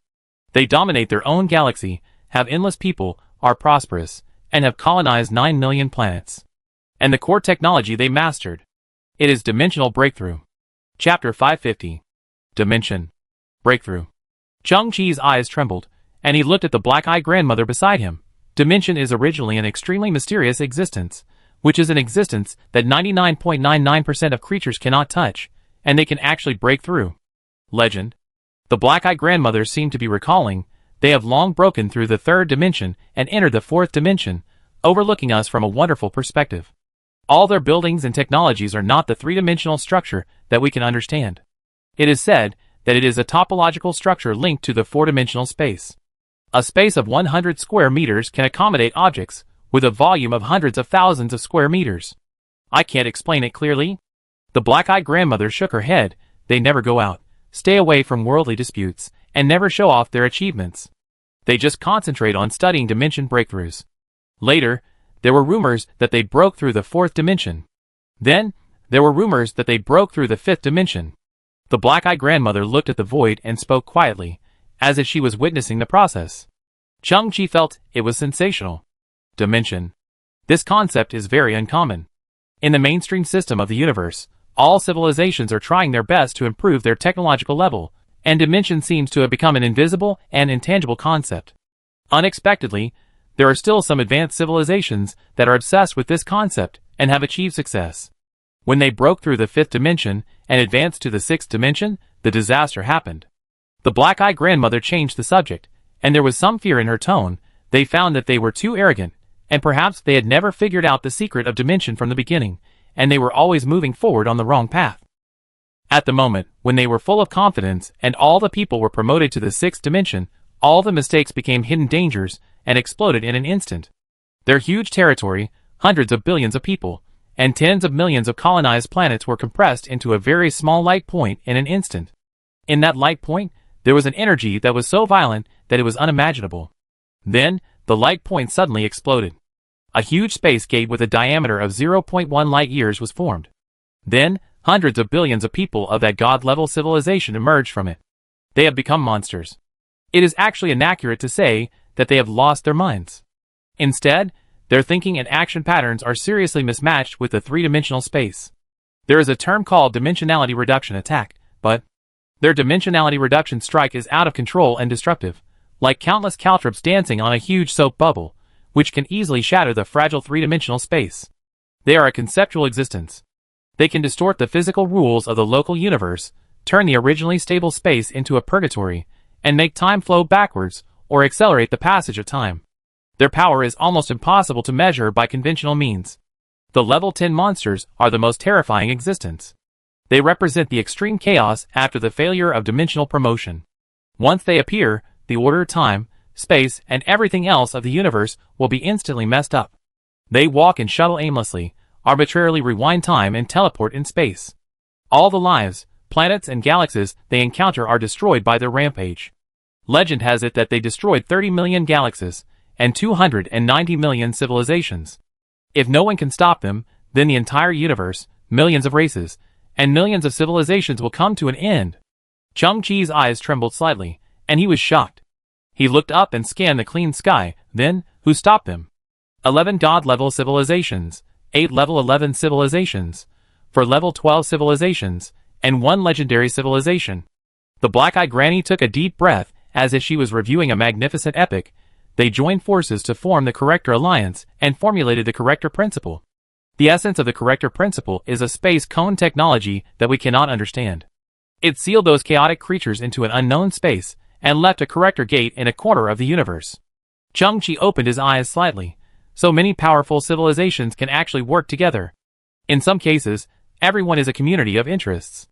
The black-eyed granny continued, but the Correction Gate has a disadvantage. Just like all doors in the world, there must be a key if there is a door, and the name of the key is door structure, which is a graphic that integrates a lot of information. All of the above are legends I have heard. Just like the legends in your civilization that you have been exposed to since childhood, such as the creation of the world, the formation of the sun, etc. The black-eyed granny's tone is deep, but there are indeed many forces in the universe that are searching for the Correction Gate and the door structure.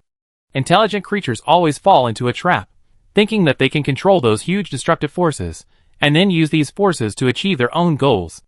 In other words, the guys behind the Correction Gate are the most ideal chaos army in many people's minds. Hearing this, Chung-Chi narrowed his eyes, and thought of the interrogation in the dream. The faceless but extremely vicious voice kept asking about the appearance of the symbol. Its purpose was actually to control the Chaos Army. But sadly, a long time ago, someone really found the Correction Gate and the door structure and released those dimensional monsters. A trace of confusion flashed in the eyes of the black-eyed grandmother about this part. I know very little. I don't know who that person is, and I don't know where the Correction Gate is. On the green base, Countless cells are merging in pairs. That represents Dumb Killer and Chung-Chi. It's like two pieces of a puzzle, finally spliced together, although it doesn't form a complete serious criminal. But the progress has really progressed by 2/5, and Chung-Chi has finally recovered some past memories. Some memory fragments struck Chung-Chi's brain like lightning. The past he had been searching for was finally revealed. It was a long time ago. In the dark and unknown universe, a huge round door, like the eye of a demon, stood quietly. In the door, there was a black vertical pupil in the shape of a date pit. It was like the eye of a demon, roaring and opening. And in front of this huge door, there was a human figure. It was a young man, wearing black tight pants on his lower body, and his upper body was completely naked, revealing muscle lines like a knife and an axe. He had long black hair that was over his shoulders, and his long hair was flying freely in the chaotic airflow. His naked upper body was covered with dense black tattoos. Those tattoos were made up of messy figures, none of which were conventional patterns. The figure of the boy was like an endless mystery. Most of the tattoos were dim and silent. Only one tattoo was flashing a blazing white light, and the pattern of this tattoo was a circle with a wrinkled X inside. And this pattern was the door structure. And the boy standing in front of the giant door, like a strange ghost, opening the door of the devil, was Chung-Chi.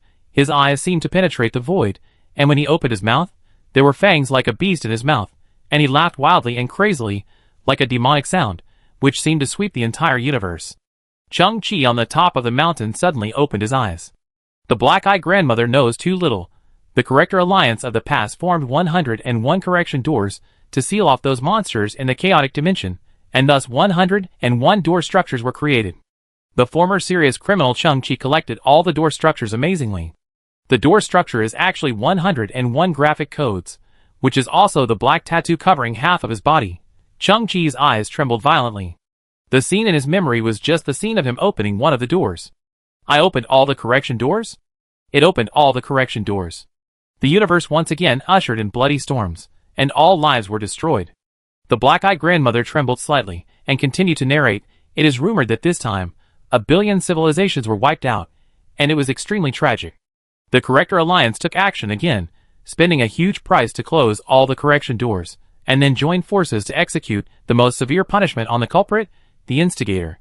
No. No. No! Chung-Chi suddenly became excited, clenching his fists tightly. His memory was constantly resurrecting. He gritted his teeth and said, "It's not like that, I was wronged. There is someone else who wants to open the correction gate and release all the monsters in all dimensions. What I wanted to do at that time was to stop him. I'm not a serious criminal. I'm not. I'm not." Chung-Chi's forehead was trembling with blue veins. This is a long plan frame-up. On the green bottom plate, the cells were constantly merging. The memory became clearer and clearer. Red bloodshot appeared in Chung-Chi's eyes, some of which burst under great pressure, and his eyes seemed to be stained with blood. At the same time, a figure emerged in Chung-Chi's mind. It was also a human boy, wearing a soft white robe, with a pair of eyes like pure sapphires, but he hid in the dark, with the corners of his mouth slightly raised. The junction of light and darkness. He raised his head. His expression was not sinister, but rather one of arrogant and ruthless disdain. Chapter 551. Child. The black-eyed grandmother stretched out her skinny hand, pressed it on Chung-Chi's shoulder, and then patted it gently. Chung-Chi bent his waist, staring at the ground, his body trembling with anger. He never thought that the memory of his previous life that he had just recovered would bring him such a huge mental shock. The 5 equal parts were still incomplete, so the memory was not comprehensive. But at this moment, the emotions he felt were very real. It was a bit like waking up from a nightmare. I don't remember the specific plot, but the fear in the dream was deeply imprinted in my mind. Even after waking up, I would still break out in a cold sweat again. This is how Chung-Chi feels now. He remembers that he was framed. He doesn't feel fear in his heart, but he is full of anger and grievances. He wants to roar out, he wants to tell the world, but he finds that he has nowhere to tell, and is powerless to tell. I didn't do it. I'm not an unforgivable person. He should be given the title of felon. Child, the entropy value that Grandma saw is real. You may be wronged, or not, but you have really created chaos, and that chaos is still growing and amplifying at the causal level, affecting the continuation of the entire universe. If the entropy value continues to increase and gradually moves towards a disordered state, the result can only be heat death. The so-called entropy value, entropy is uncertainty. If a clean and tidy room is compared to an independent system, then as more and more people use this room, there will be more and more garbage and more chaos in this room. If no one cleans and organizes it, it will eventually become abandoned or even destroyed. The universe is vast, all-encompassing, and accommodating all things and races. The reason why it can be eternal and immortal may be because it has its own regulation mechanism. The black-eyed grandmother said earnestly, and the self-regulation of the universe is likely to eliminate you, the source, and all the causes and effects you have created. At that time, what you face is countless times more terrible than death. Chung-Chi tilted his head, his eyes trembling. What is something countless times more terrible than death? Kill me, and destroy everything related to me? The black-eyed grandmother thought for a moment, but seemed to have no answer. Maybe, but I can't think of the specific form. I only know that the entropy value you create now has not reached the critical point. Child, these things are all related to you in the past, right? The heinous crimes I saw are not the you of now actions, but no matter what, that is you can't avoid it. The universe is anchored by the soul, not the body. You may not have destroyed any civilization, or even killed anyone yourself. But you created a lot of chaos, leading to inevitable results. Child, it's not too late now. Go figure everything out, find a way to reduce your own entropy, don't let the universe do it yourself. The black-eyed grandmother looked at Chung-Chi, who was still furious. I know you are angry and wronged, but these are meaningless. You don't have to do these things. You have a heavy burden.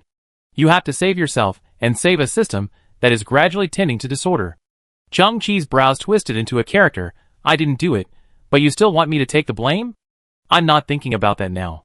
I just want to cut the guy who framed me into pieces. If only it were that simple. The black-eyed grandmother looked into the distance. I killed the high priest and the chief of the civilization because they violated my daughter. At that time, I thought revenge was the most reasonable thing in the universe. Later, I found that things were not that simple at all. It was actually a conspiracy from an alien race. The truth was layered, and I, ignorant, created more entropy in the process.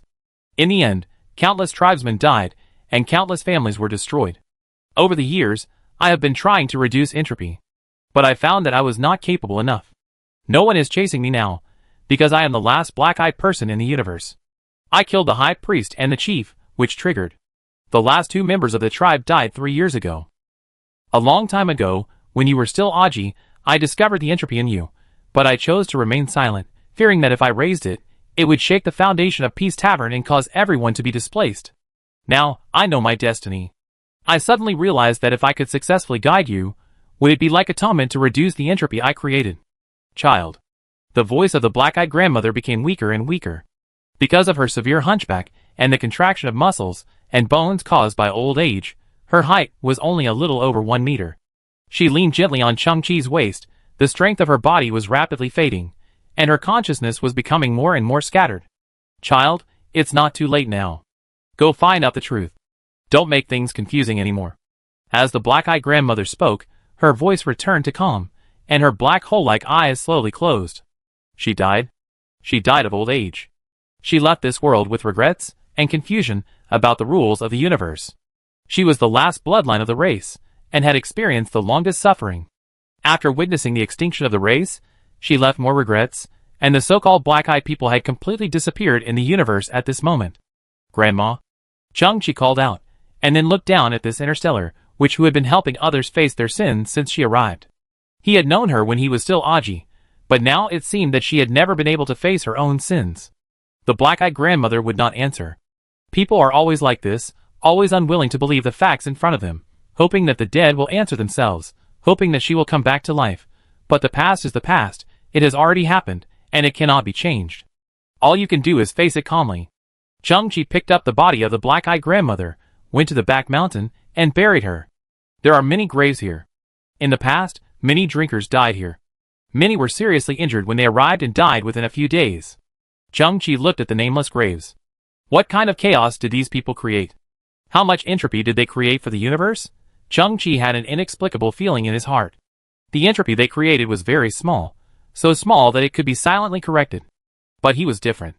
He was very strong, and the entropy involved was growing silently. Chapter 552. Peace Tavern is operating normally. But Miss Red died, and the tavern had no bartender. The drinkers gathered at the door, looking at the empty door, but no one walked into the tavern. There were still piles of oak barrels in the tavern, with enough butter beer in them. Even if there were no more, the marmot waiters had learned the brewing technology. It's not that there is no beer to drink, but the drinkers felt that something was missing. It was missing the charm of the big red figure walking down the wooden stairs, and the lazy eyes of the big red figure standing behind the bar. It was as if something that would never change was broken, and the days of the past were no longer there. Peace Tavern was incomplete. Alas! Some drinkers looked up, sniffed, smelled the aroma of hops in the air, just smacked their lips, did not take a step, and sighed. Some people have already had the idea of leaving in their hearts. Ding! Ding! Ding! The copper bell that was rung every time the restaurant opened was suddenly rung. The customers were startled. This was usually Miss Hong's job. Who is ringing the copper bell now? In the wooden window in the distance, a white and slender female hand stretched out and used a small wooden stick to knock the copper bell. Miss Hong? The customer's eyes widened. The next moment, a slender figure poked out of the wooden window. She was wearing a blue dress and smiling brightly. Everyone, from today on, I am the bartender of Peace Tavern. In the future, please take care of me. The third princess of the Beilanning civilization. Her civilization has been destroyed and she is homeless. She didn't want to wander around the world and live in the open air anymore. So, she decided to take over Miss Hong's job and become the bartender here. No matter how much time has passed or what changes have happened in the outside world, she didn't want to leave again. Behind the third princess, there was a tall boy with a cheerful smile. Loyal Knight Lance had taken off his silver armor and put on coarse cloth and apron. He would never break his promise. Wherever the third princess was, he would be there. Moreover, the spirit of chivalry was deeply rooted in his mind. The rules of Peace Tavern were also a spirit of contract. He respected all contracts and would defend all contracts. At this time, Lance held a frying pan in his left hand and a shovel in his right hand. He decided to fully tap his potential and challenge the position of chef in his spare time to provide some snacks such as fried fish or chips for the drinkers. Chung-Chi looked at Lance and scanned his data from a distance with the V-Library ring. After absorbing all the Hun, his body changed. He is a chef with a functional value of nearly 20 million. Everyone, as a newly appointed bartender, I have decided to offer a 20% discount on drinks today without the boss's permission. The third princess, who looked like Snow White, winked playfully. Peace Tavern has no profit at all. All employees are unpaid labor, and all brewing materials are picked and transported by the drinkers. Compared to pricing, she understands the boss's intentions better. As long as the place is lively and stable, it is Aji's greatest wish, because what he longs for is always peace. 20% off? What? Every table will get free snacks from the new chef? Oh, great! I want to drink to my heart's content. Go ahead, brothers. What the drinkers are looking forward to most is actually a reason to continue. But now it seems that the newcomers have replaced the old ones, and nothing has changed significantly. They swarmed up and squeezed towards the porch, just like old ladies fighting for eggs. Peace Tavern became lively again. Chung-Chi looked up and looked at the boundary marker in the air. The big door god and the small door god were both wrapped in bandages, but their postures were still the same as before. The small door god sat on the boundary marker, and the big door god sat on its shoulders. The big door god's expression was still the same as before, looking at the depths of the universe with a gloomy look in his eyes.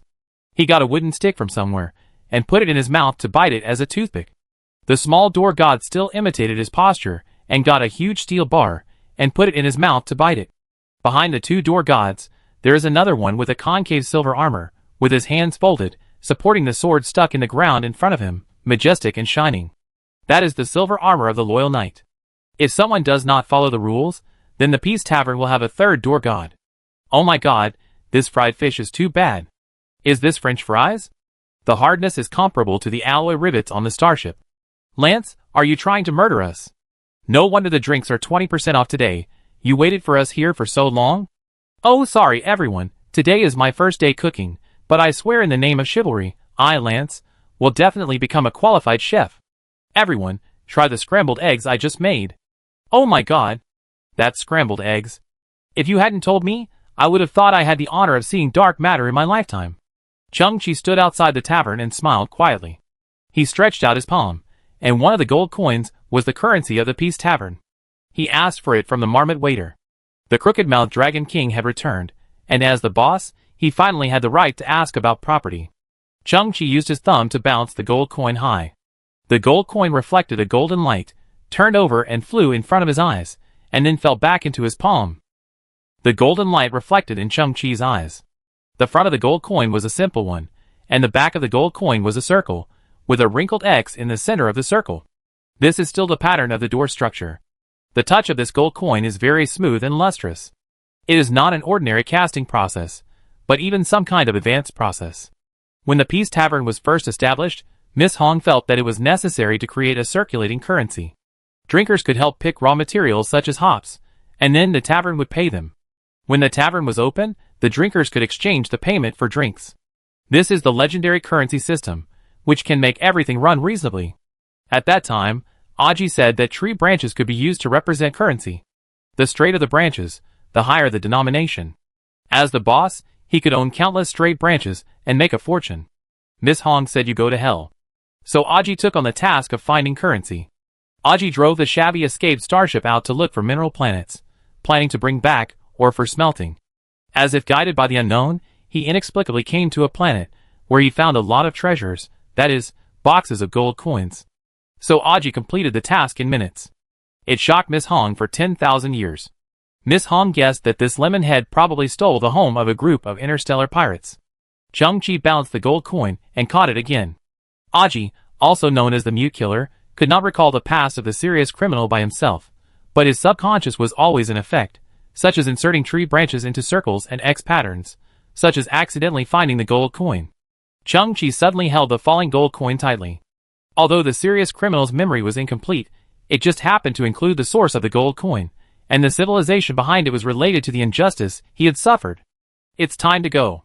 Chang-Chi took a deep breath, withdrew his gaze from the distant sky, and then turned his head and looked around. Where are my resentful brothers? Hey, Mukin, can you not imitate me? Lying on the ground and looking at Gu Yong, you are like a maggot. Do you think I want to imitate you? I recalled something, and my body reacted and softened. Something softened? Okay, it's just what you think. I recall the 294 girlfriends I had. Ah? Do you have any shame? Who made me such a talented, handsome and rich inventor? The duo lay in the corridor at the back of the tavern. Now everything is calm. The two faced the sky, admiring the strange and beautiful atmosphere, and it was a rare leisure time. Hey, Lu Lian, I can feel the pain of being paralyzed all over. I want to stand up, take a few steps, and run, but my brain has formed an order, but my body has no reaction. This is really a bit painful. Fortunately, we are safe now. If we encounter a crisis, it will be really embarrassing and embarrassing. Hey, Lu Lian, I am talking to you. I sympathize with you. Do you hear me? What are you doing? Mu Chen turned his head and saw Lu Lian stretching his neck, his eyes wide open, cold sweat on his forehead, struggling on the ground, like a maggot fighting against fate, and trying to stick his mouth behind him. Mu Chen also stretched his neck hard and looked behind Lu Lian, then his body trembled and was shocked. But he saw Yaya sticking out his bright red tongue and strolling in the corridor. This dog has been dominating here for many years, arrogant and arrogant. Who dares to stop it? As Yaya moved, the red circle around its body was also approaching Lu Lian and Mukin little by little. Oh my god, you. Don't come over here. Don't come over here. Be good, dog. Hey. The two of them were sweating madly, and Gu Yong was convulsing on the ground. Seeing me coming, you didn't dodge it the first time, but provoke me? Yaya retracted her tongue with a whoosh, and her left and right eyeballs suddenly became cross-eyed, entering a fighting state. Finally, Yaya's red circle overlapped with one of Mukin's feet. Buzz. Yaya turned into a small black whirlwind and rushed towards Mukin in an instant. Don't. Oh my god.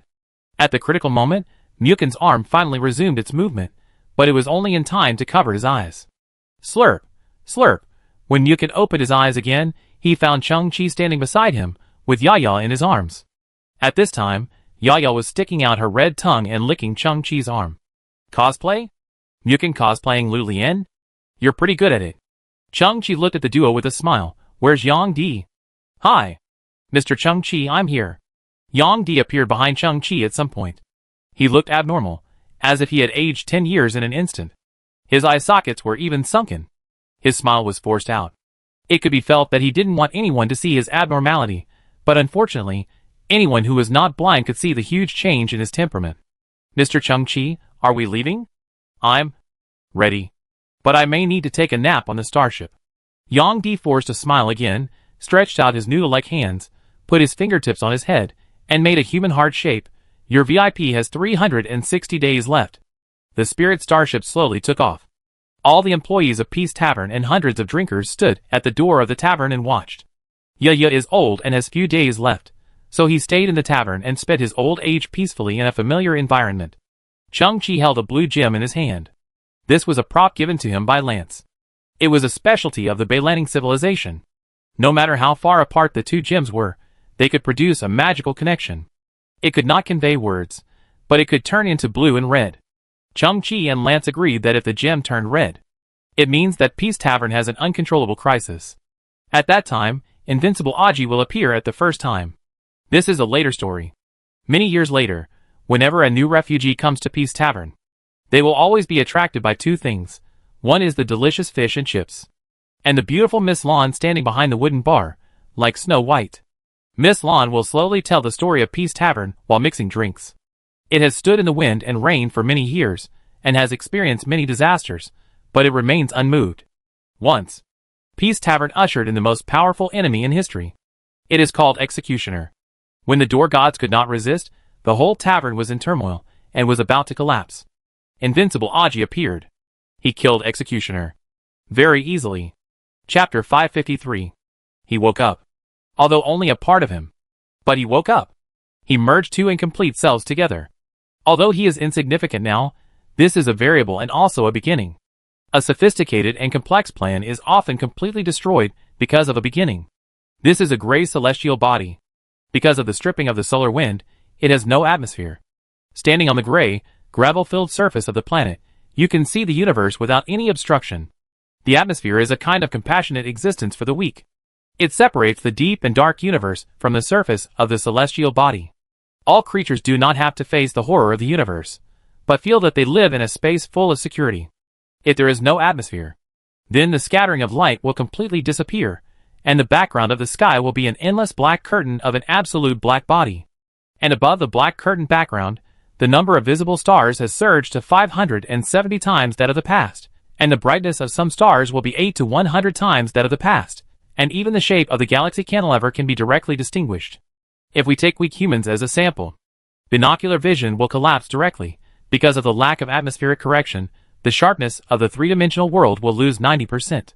Cosmic ray radiation directly bombards the retina, causing hallucinations, which in turn leads to sensory disorders throughout the body and loss of basic mobility. On such a great planet, a huge stone throne stands. A robot with a height of 100 meters and made of black unknown metal sits quietly on the throne, with the dark background of the universe and the bright stars behind it, magical and mysterious.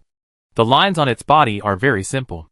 The body, arms, and legs are not overly shaped. It is just a simple cylinder. But its head is densely packed with countless electronic eyes in 360 degrees, and the head is still slowly rotating, like a visual radar, continuously collecting all the information around it. In front of this robot are the native organisms on this planet. They are like enlarged cells. In the center of the transparent outer membrane is a black nucleus with a diameter of nearly 1 meter. The shapes of the large cells are different.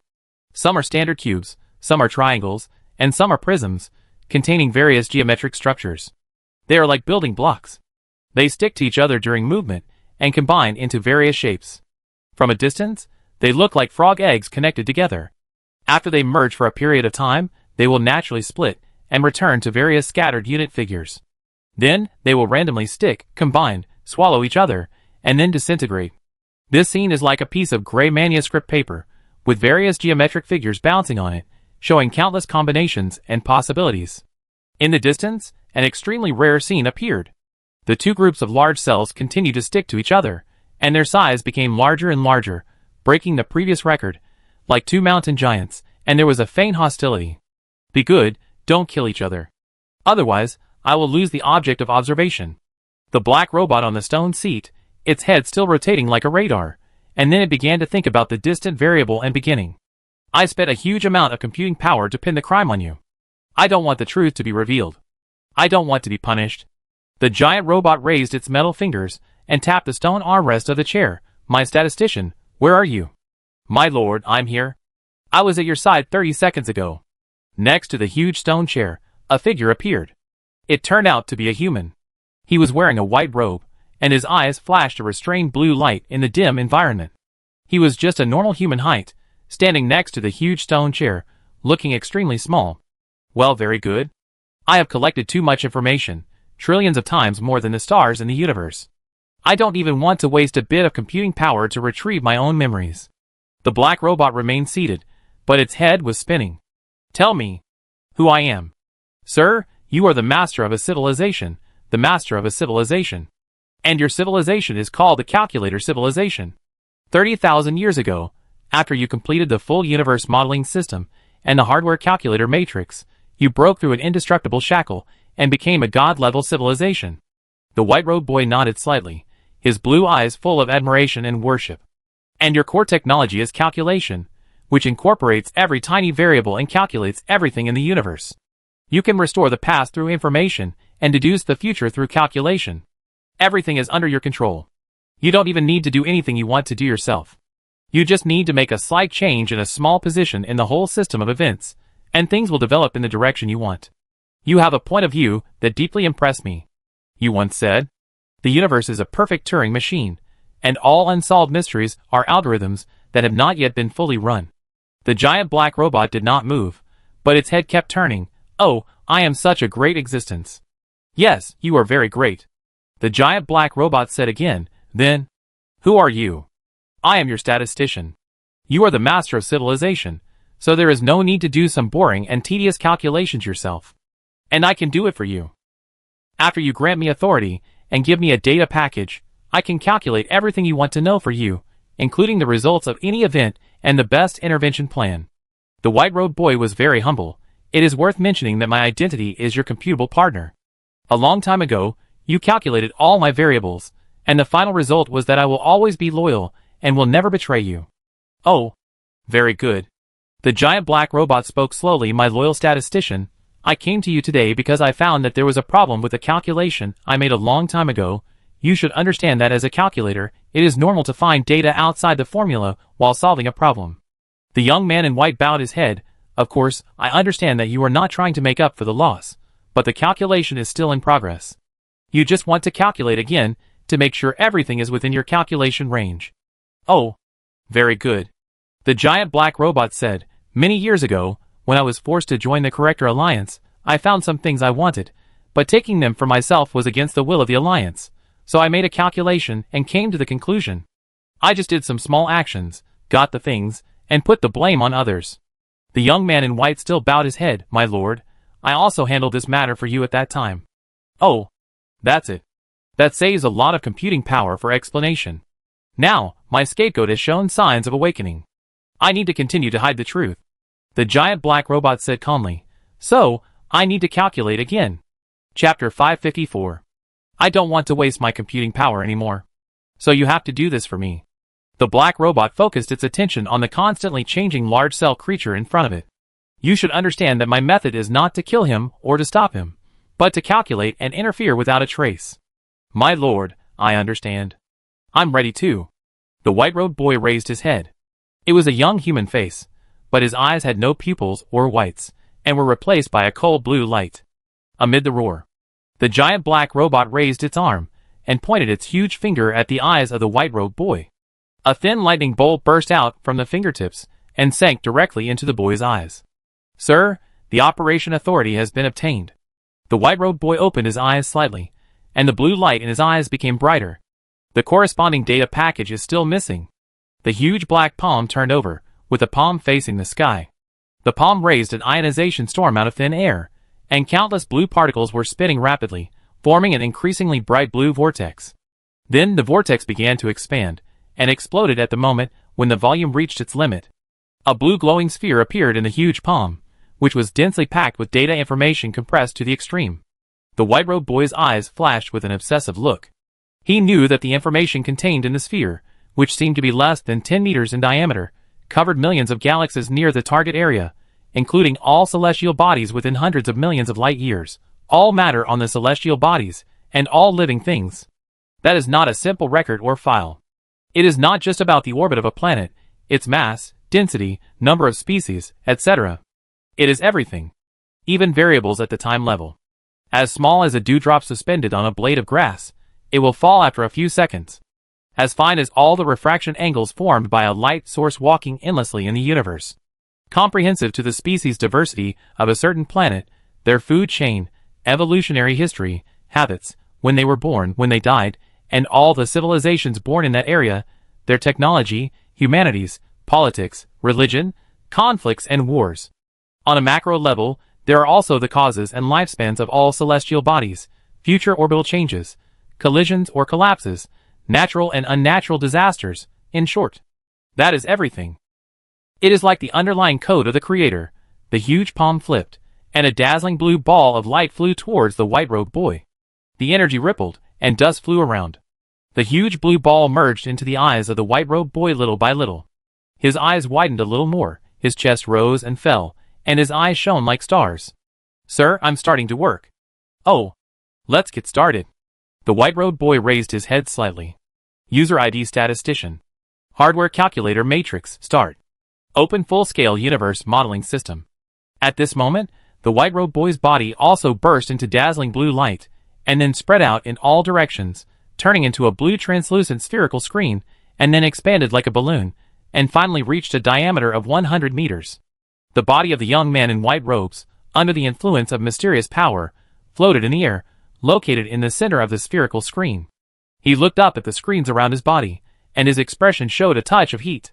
The huge spherical screen began to flash frequently, first flashing a large amount of data, like a storm, at an extremely fast speed. During this process, the pupils of the young man in white robes, like a high-speed camera, rotated at a very high frequency and with a small amplitude. He started from his feet, familiarizing himself with and sorting out all the information. Suddenly, he didn't know what he found, and his whole body paused. Then his body slowly descended, and after landing on the ground, he bent down, passed his arm through the virtual spherical screen, picked up a round stone the size of a watermelon on the ground, and weighed it in his hand. The moment he raised his hand, the spherical screen projected a holographic image on his body, which was a reference line formed based on his arm. Among them, hundreds of precise data were measured, including the length of his arm, the force of his muscles, the mechanical amplification principle of bone formation, the three-dimensional data of the stone, the influence of celestial gravity, etc. With the help of these data, the white-robed boy raised his arm, and threw the round stone on the ground a kilometer away. The stone rolled 25.3 times accurately as predicted, and then stopped on the dark gray ground. This seemed like a small test. The white-robed boy clapped his hands, floated in the air, and got to the point. Import precise data. Target person information, experience, thinking simulation, environmental information, environmental species, environmental conflicts, environmental variables. Calculate the slight changes in the initial conditions, and the long-term behavioral differences that can result. Combined with the law of conservation of energy and momentum, it provides a feasible boundary for intervention and ensures that the intervention energy does not violate the basic logic of the universe, shielding possible errors such as the cumulative effect of uncalculated probabilities and prediction distortion caused by observation echoes. The white-robed boy narrowed his eyes slightly and gently read out the target person's information during the system calculation. Chung Chi. 18 years old, human. Executioner, the highest level serious criminal in the system. Long time no see. He looked at the boy in the scavenger's cloak on the spherical screen and whispered, "You are really down and out now." The white-robed boy glanced at the giant black robot on the stone throne again. It is obsessed with observing those organisms similar to large cells, because those organisms are always full of simple and interesting changes. The black robot regards this as a game, and the way to win is to use the least computing power to find the rules in it. The white-robed boy took a breath slowly and focused his attention on the spherical screens around him. Speculate Chung Chi's mental state, predict his action goals, list all the encounters he will encounter next, and deduce all his possible results. The next second, like a volcano that has been silent for hundreds of millions of years, amazing data erupted instantly, and the entire spherical screen was filled with blue code, and it was refreshed rapidly at a frequency of nanoseconds. The spherical virtual screen seemed to have turned into an information ball, brighter than the stars in the sky. The white-robed boy danced with his hands, his arms were almost after images, and he kept grabbing information in the blue information ball and reintegrating it at an astonishing speed. Finally, the luster on the information ball gradually dimmed, and a large number of codes began to disappear rapidly. Finally, On the huge information ball, only a group of floating codes remained, shining brightly, indicating the final answer.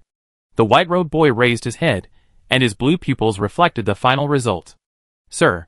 Complete calculation. The final result has appeared. The white-robed boy looked at the giant black robot. We don't need to interfere too much. Chang-Chi only needs to act according to his own will, and he will destroy himself within 14 days, 23 hours, 11 minutes and 23 seconds. Oh, that's it. The giant black robot still sat motionless, its head full of electronic eyes, like the sonar radar on a battleship, turning in circles. What's the accuracy rate? The white-robed boy looked serious. Metalogic 100%, causal locking value 100%, probability state 100%. The answer is absolute certainty, which is completely equivalent to future reality. Oh, very good. The giant black robot is still paying attention to the large cell organism in front, because there is a crisis there. At this time, the two abnormal large cells had already adhered to all the same kind visible to the naked eye, forming two huge monsters thousands of meters high. They had hostile thoughts, stepped on the ground, and made rumbling sounds. They were charging towards each other, as if they were going to fight to the death. Don't hurt each other. I still need to continue to observe you. The giant black robot raised its head slightly and issued orders like an emperor, but those large cells had no wisdom, and all actions were based on instinct. Suddenly, one of the large cell creatures stepped on a round object, and the whole body suddenly lost control and fell backwards. Their bodies were originally large cells that were temporarily glued together, and they were not strong. At the moment of falling to the ground, its body was torn into pieces and turned into large cells scattered all over the ground again. The other monster saw the opponent collapse and lost the focus of hostility. After standing still for a second, its body also collapsed. The large cells on the ground began to beat again, combining, sticking, and then disintegrating. And the round object was the stone that the white-robed boy picked up and threw casually when he just got the computing authority. The moment he got the right to use the system, he seemed to become a god, calculating everything in advance. With a casual move, he ensured that the black robot's observation game could continue. Oh, very good. The giant black robot still did not move, but slowly said, You are a very good statistician. Chapter 555. In the deep and quiet universe. The spiritual starship sailed silently, like a lone boat sailing through the Black Sea. In the bridge, there were a lot of fruits picked from the ecological planting platform. Swish, snap, slurp, the bridge was filled with various sounds of eating fruits, including chewing, breaking the crisp fruits, and sucking the juice.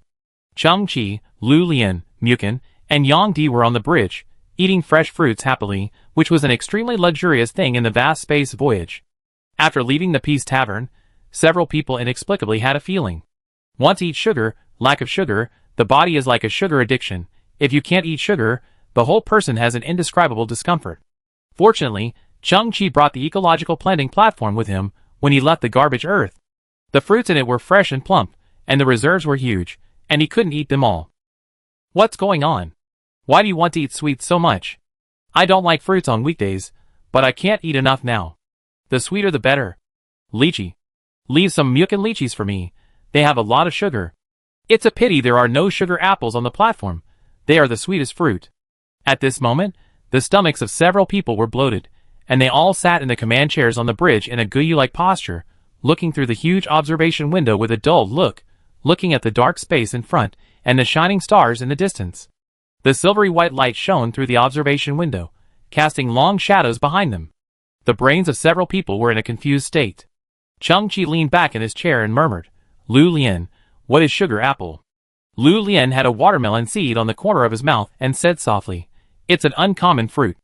I didn't like it before because it was too sweet, too sweet. Too sweet. Too sweet? The other people drooled when they heard this word. Why? Now I'm obviously bursting, but I still want to eat the sweet sugar apple. Brothers, it's a bit abnormal now. There's something wrong with our bodies. Are we infected? Some strange weapon. Crazy sugar-deficient bomb. Those affected want to eat sugar endlessly, and eventually suffer from diabetes. And death, killing people invisibly. You have a really big imagination.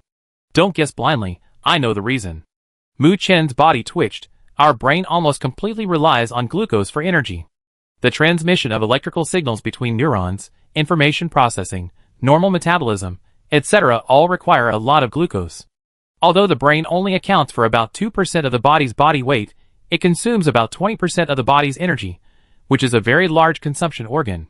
When our brain undertakes important tasks, such as long-term thinking, creativity, and deep memory, it will consume a lot of energy. When the energy storage in our body is exhausted, the brain will release a signal to us that we want to eat sweets. Depending on the preferences of different people, this signal may be transformed into a sudden desire for ice cream, a sudden desire for donuts, or a desire to drink cola. Our current situation is that our bodies are hollowed out, and our brains don't have enough energy.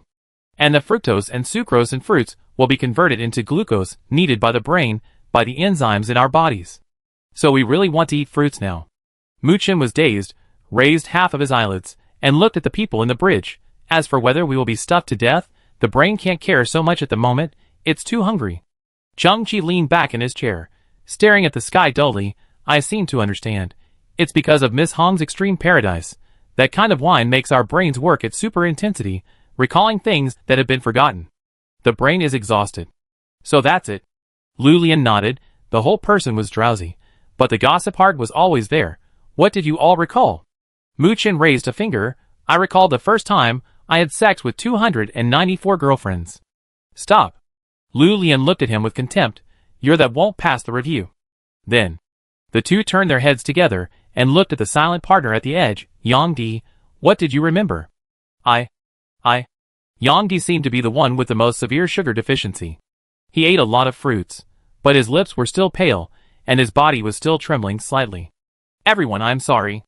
I'm dizzy now. I need to rest for a while. You guys chat. Yang Di forced a smile, then turned sideways, facing away from everyone, stopped talking, and pretended to be asleep. But in fact, his eyes were wide open, tears were rolling in his eye sockets, and deep in his eyes was a trace of fear that could not be concealed. The duo turned their heads and looked at Chang-Chi, opened their mouths, and said with their mouth shapes but no sound, he doesn't want to say. Chang-Chi looked at Yang Di's back. Thinking of the scene in the Peace Tavern where he confessed in the cage, Yang Di at that time showed great sins, and he tried his best to deny it, but now it seems to be another situation. Yang Di's inner beliefs were destroyed, because extreme heaven, he remembered the past, and he was really a sinner. Chang-Chi frowned. He has never walked out of the Milky Way in his life. He is just a young man whose family has fallen on hard times. Moreover, he is very kind, very persistent, and very honest. What kind of sin can he commit? What chance does he have to commit sin? What exactly did he recall that made the enthusiastic Yang Di become so autistic? He exhaled slowly. Chang-Chi thought of himself. Isn't he the same? He also has a past that he doesn't want to face. Yang Di, take a good rest. Chang-Chi's voice came. He fully understood Yang Di, and would not force him to do anything or ask questions. Thank you, Mr. Chung. Yang Di turned his back to everyone, and a trace of warmth surged in his heart, but tears still flowed out. But Chang-Chi rested his head on his hands, looking at the dark space of the universe. I can tell you what I remembered. The duo immediately pricked up their ears. This is a big melon. I remembered why I was a serious criminal. When Chang-Chi said this, the second group widened their eyes, and Yang Di, who pretended to be asleep, also held his breath. Because I killed 1 billion. The pupils of the duo trembled. You killed 1 billion people? Chang-Chi shook his head. I destroyed 1 billion civilizations. The two looked like clay sculptures and wooden sculptures, their pupils moving slightly, and they looked at each other. Chang-Chi, you know, good brothers are meant to play and fight together. If there was anything that offended you or made you unhappy before, please don't mind it. That's right. I always said show off the best before, but that was just a catchphrase. You don't take it seriously, do you?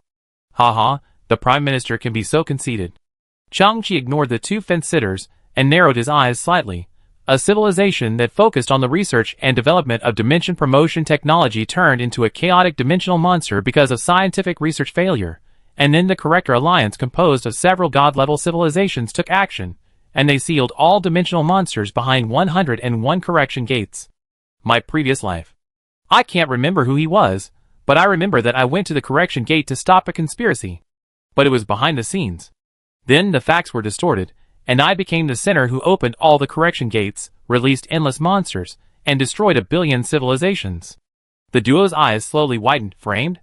Chang-Chi nodded, with a low and suppressed light flashing in his eyes. Yes, it's framed, framed, framed. Framed. Chang-Chi, don't get excited.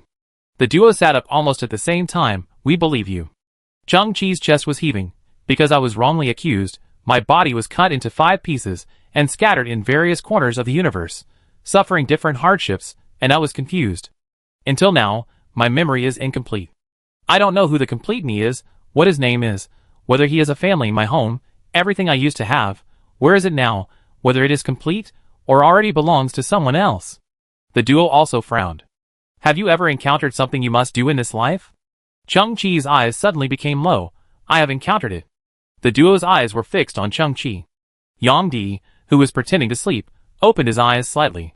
Chung-Chi's eyes showed a resolute and unshakable look. I want to prove that I am not a serious criminal. I have not committed a crime. It was not me who released the dimensional monster. I should not suffer such punishment.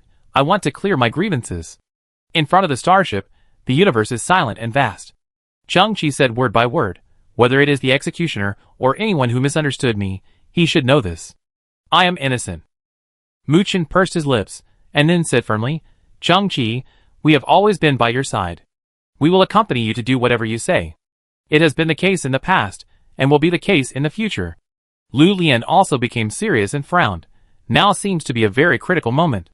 You have something that must be completed. This is more important than anything in the past. Yang Di turned his back, but suddenly said, Mr. Chung-Chi, it is a very lucky thing to have the opportunity to explain the misunderstanding. Do you have any clues?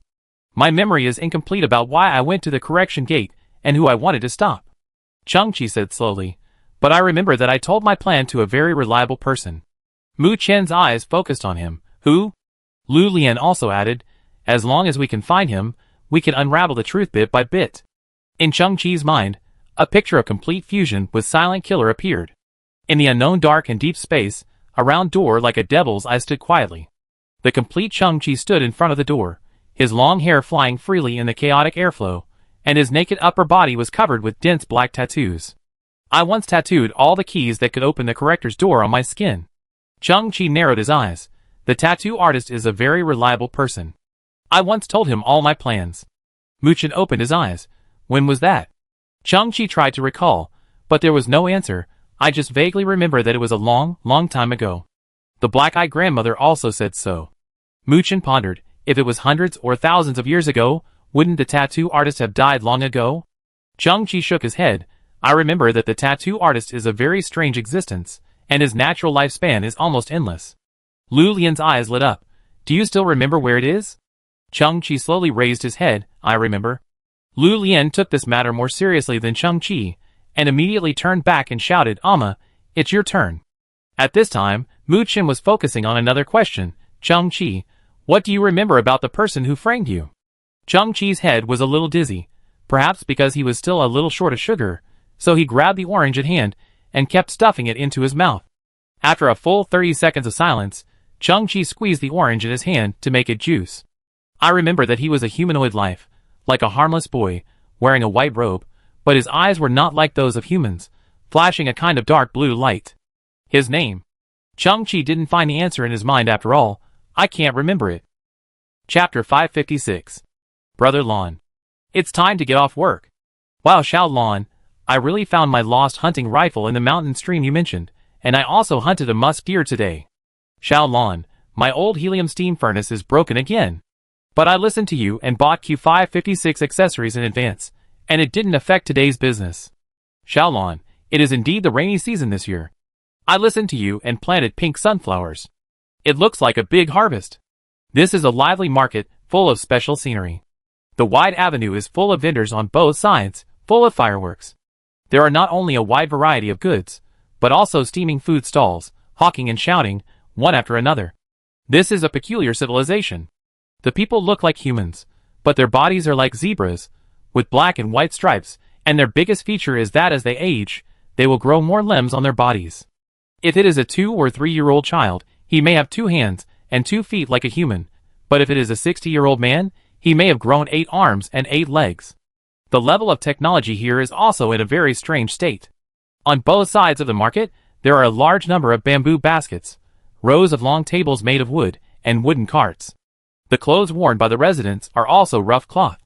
But the stove in their room is actually a steam stove driven by helium. The glittering tiles of the wooden pavilion in the distance are a highly efficient solar converter. The hunting rifles in their hands seem to have a patinated handle and a black barrel like cast iron, but they are a multi-valve electromagnetic transmitter. The simple life and the occasional technological creations form a clever fusion. The residents here don't seem to have any big ambitions. Technology is just a small auxiliary, and they prefer to use their own hands and hard-working mentality to create a quiet and peaceful life. The entrance of the market. A young man wearing a white robe, with a white face and a pair of blue eyes, walks slowly. Brother Xiaolan, are you hungry? A big man, with a hunting rifle and 6 arms appeared in front. The big man handed a fragrant oil paper bag to the boy. This is the best tasting musk deer leg meat. I marinated it for 2 hours, and then slowly roasted it over low heat. When it was almost out of the pot, I sprinkled basil leaves and smoked salt on it. Oh, the fragrance made more than 20,000 children cry. The white-robed boy smiled. Brother Kier, there is no need to be so polite. It's just a little effort. No way. The hunter man stuffed the paper bag oozing with sesame oil into the hands of the white-robed boy. If it weren't for you, I wouldn't be able to find a hunting rifle. If I can't find a hunting rifle, where would this deer come from? You must taste this meat. If you think it tastes good, tell me and I send it to you. Let's go! The white-robed boy looked at the hunter uncle's back, smiled, found the hemp rope on the oil paper bag, and then hung it on his finger. During this time, he smelled the oozing oil, which was indeed very fragrant. Xiaolan, here are the sugar balls I just steamed. Will 8 of them fill you up? An old lady in her 60s stuffed a large paper bag into the boy's hand. The bag was still scalding hot, and exuded the fragrance of grains and sweet flowers. The old woman said, if you hadn't reminded me to prepare the accessories in advance, I would definitely not be able to start my steamer today, and I would definitely not be able to do business. Don't be polite to the old woman. The young man in white robes smiled again. Grandma Bao, I said it's just a piece of cake. If you do this again, I won't come to the market in the future. You kid. If you don't come to the market, what will you eat and drink? You are so busy at work every day. As long as the boss has a request, you have to be on call. How can you have time to cook? Listen to Grandma and come to the market in the future. Come every day. As long as Grandma sets up the stall, you can eat as much snacks as you want. What? The young man in robes could only smile helplessly. Grandma Bao, I know. You should be careful when you close the stall and go home. Remember, I told you that the bearings of your cart must be replaced within 3 days. Brother Xiaolan, this is the pink sunflower wine I carefully brewed. I know you have to keep a clear mind and can't drink, but you are so kind, and I don't have anything to give you. Take it first. Next year, when the pink sunflower harvest is good, the first batch of flour will be given to you. The young man in white robes had another small jar in his hand. He looked at the pink sunflower farmers, who had run away, and his hands were full of things.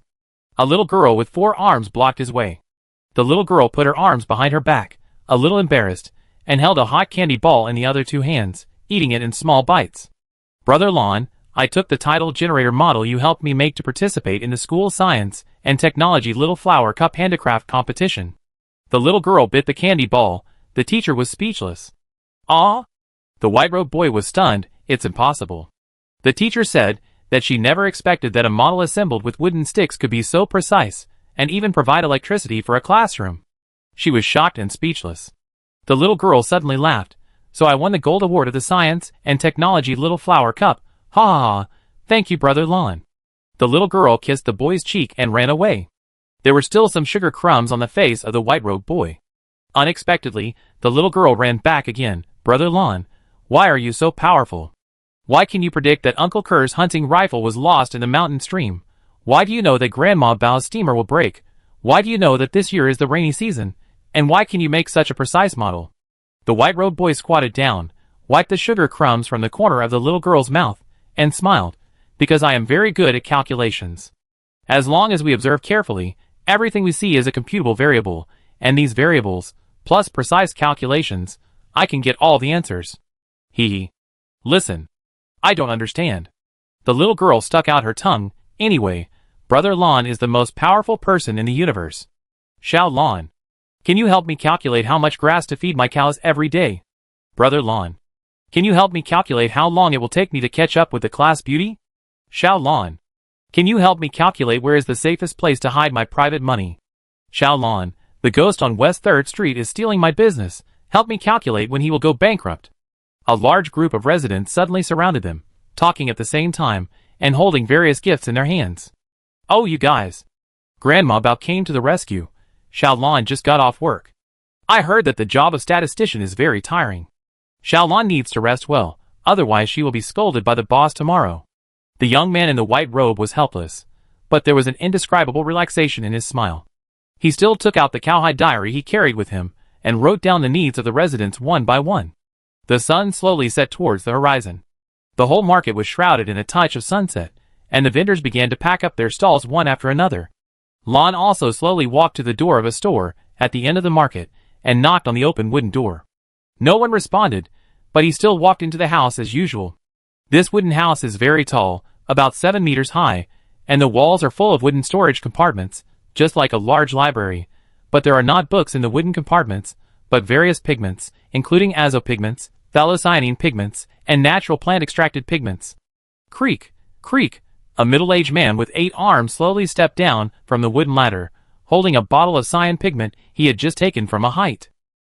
"Uncle One, I told you a long time ago that you shouldn't place these tattoo needles facing the sky, otherwise you'd be pierced by thousands of arrows if you fall off the ladder one day." The white-robed boy looked at the rows of tattoo gun heads standing on the table, and the tattoo needles on the heads flashed cold light. "Mind your own business. I have had this habit for hundreds of years, and I can't change it." The middle-aged man turned around. One of his arms placed the cyan pigment on the table, the other 3 arms quickly cleaned the table, and the rest of his arms pointed at the oil paper bag in the boy's hand. "You said 3 days ago that you would bring food and wine to drink and chat with me today." The high bulges of muscles on the 8 arms of the middle-aged man reflected the oily luster. "You are lucky. You know that as long as you enter the market, everyone will give you food. You are completely getting something for nothing." "What do you mean by getting something for nothing?" "This is called offering food to Buddha. I didn't steal or rob. I just accepted everyone's thanks." Lon put the food on the table and opened the packages one by one.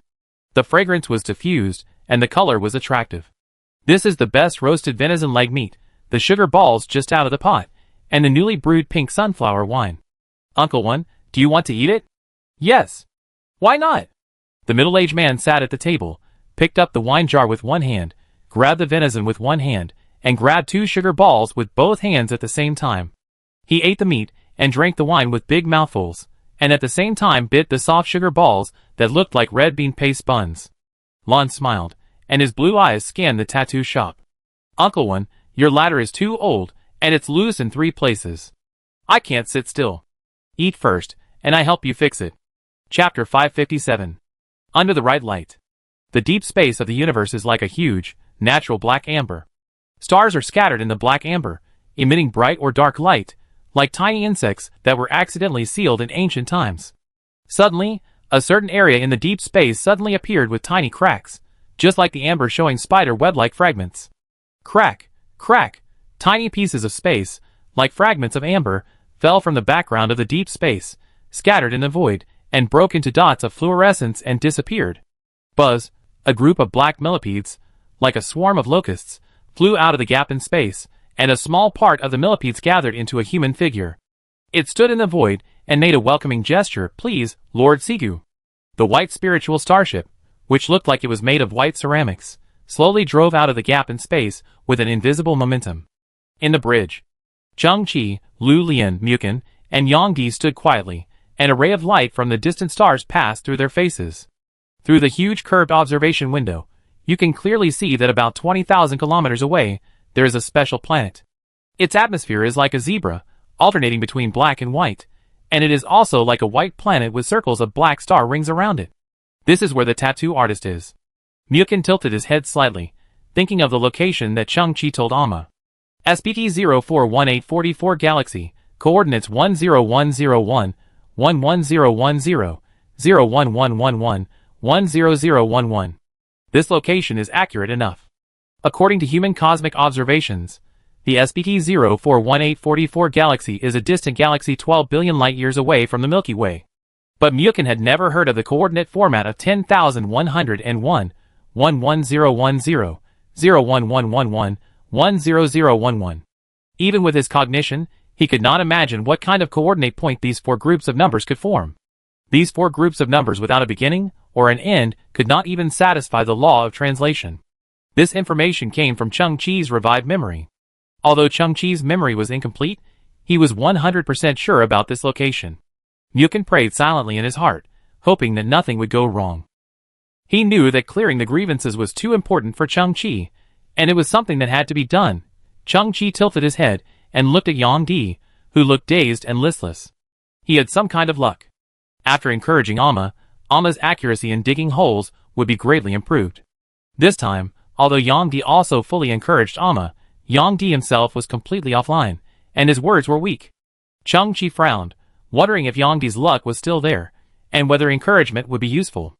The spirit starship slowly sailed into the black and white atmosphere in the fourth wall navigation state. Looking down from the sky, it was quiet and peaceful here, with scattered cities and crisscrossing streets. The level of technology here seemed to be not very developed, and all you could see were wooden houses with less than 5 floors. In the quiet wilderness, the spirit starship slowly landed, and the engine was not turned off.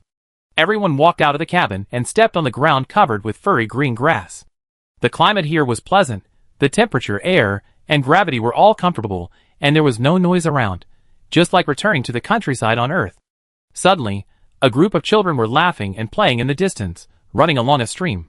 They were having fun and playing water fights in the stream. Suddenly, they saw Chang-Chi and his group, and all the children were stunned. Chang-Chi and his group looked at each other. The skin of those children was the same style as their atmosphere, black and white. And some of the older children actually had 4 arms.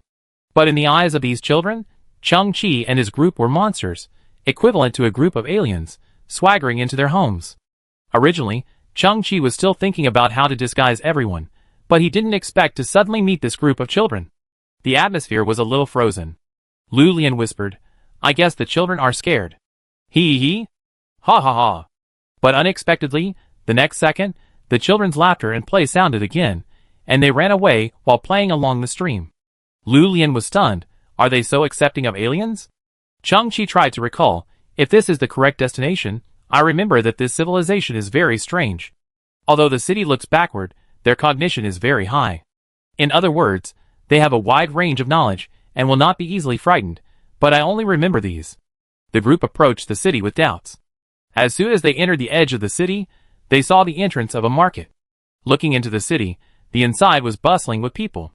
It seems to be here. Chang-Chi frowned slightly, and walked into the market first.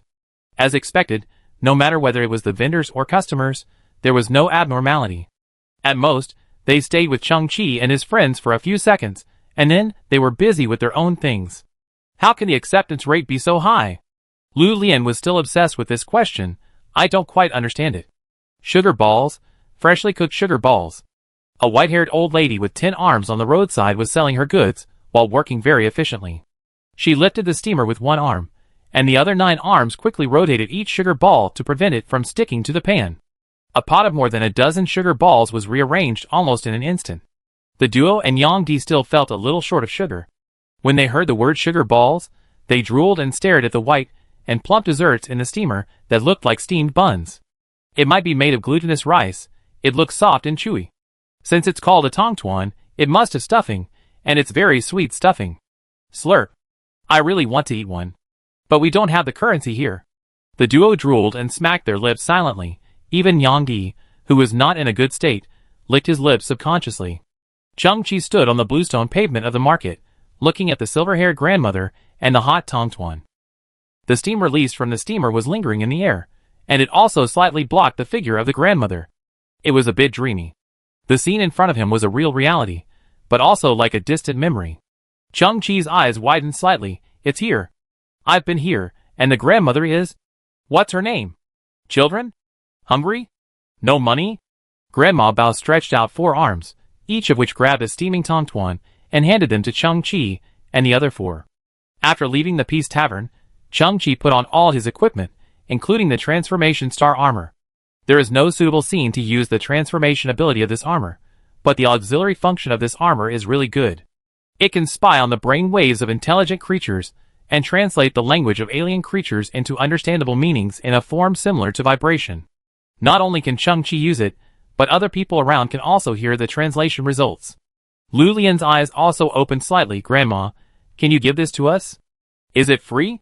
Grandma Bao didn't say anything, but with a kind smile on her face, She handed the fragrant candy ball forward again. Thank you. The duo smiled and grabbed the candy ball directly, not caring about the hot mouth, and bit it directly. Yongdi also nodded in thanks, and reached out to take the candy ball. Chang-Chi was a little dazed, holding the hot candy ball in his hand, his pupils trembling a little. I remembered, her name is Baopapa. She makes a living by selling sugar balls at the market. She is very kind. Sometimes, she gives away more sugar balls for free than she sells. It's really glutinous rice, or a grain similar to glutinous rice. It smells so good, soft and chewy. The skin is like rice cake. The aroma is so rich. The eyes of several people brightened up. For a long time of space travel, the food was relatively simple. It has been a long time since I have eaten such exquisite food. 3 or 5 mouthfuls, the sugar balls were swallowed. Several people were still not satisfied, but how could they have the nerve to reach out again? Chang-Chi also savored the sweetness in his mouth, thanked Baopapa again, then he turned and looked at the narrow and lively market. A sense of memory that could not be seen and grasped came to him again. Chapter 558. The candy balls just now were delicious. The only drawback is that the filling is not as sweet as expected. Our brains are now lacking sugar, so we feel that there is not enough sugar in everything we eat. I declare that it is the most delicious candy ball I have ever eaten in my life, although I have never eaten other candy balls. I don't know how long we will stay here, and whether we will have the opportunity to get some currency here, and then eat as many candy balls as we want. The mood became very good as they looked at the lively market around them. They had not experienced this kind of fireworks for a long time. Chang-Chi walked in silence. He observed every detail around him, trying to find fragments of memory, and trying to piece together a complete cognition. Suddenly, he saw a man who looked like a farmer in the distance. He had 6 arms, 4 legs, and was very strong. He carried 4 sacks on his back, and shipped them off at a stall. Purple things similar to sweet potatoes rolled out of them. Chang-Chi's pupils shrank again. That is pink sunflower, the main food crop of the residents, just like rice and noodles in human civilization. Although it looks like sweet potato, it is actually different from the carbohydrates defined by humans. If humans eat pink sunflower for a long time, they may not be able to survive, but the residents here can fully adapt. How do I know this? Could it be? Have I lived here? Or, is this my home planet? To be precise, my home planet before I was divided into 5 equal parts? As if driven by some kind of mysterious force, Chang-Chi walked through the bustling market with a clear purpose and came directly to the other end of the market. Chang-Chi looked up, and the last shop stood in front of him. This was also a wooden house, like an ancient 3-story building, with a tall wooden door closed. There was a plaque on the door, with a pattern similar to a pistol, but with a sharp needle at the front. Is this the kind of tool used for tattoos? Lu Lian's tone rose a few points, looking at Chang-Chi. Is the tattoo artist you mentioned here? Chang-Chi's eyes were also flickering silently. His name is Uncle One. Mu Chen breathed a sigh of relief and patted Yang Di's shoulder excitedly. You kid is really reliable. With your buff, Alma is always right. Yang Di finally smiled and scratched his head. I want to do something for Mr. Chung from the bottom of my heart. I'm not in a good state recently. I hope I won't affect everyone's mood. How could it be? Mu Chen hugged the short Yang Di in his arms. We are all brothers. Chang-Chi looked at the tattoo shop in front of him, his chest heaving a little. He went to the correction gate not to release the dimensional monsters, but for other purposes. He didn't know how those monsters escaped. He was innocent.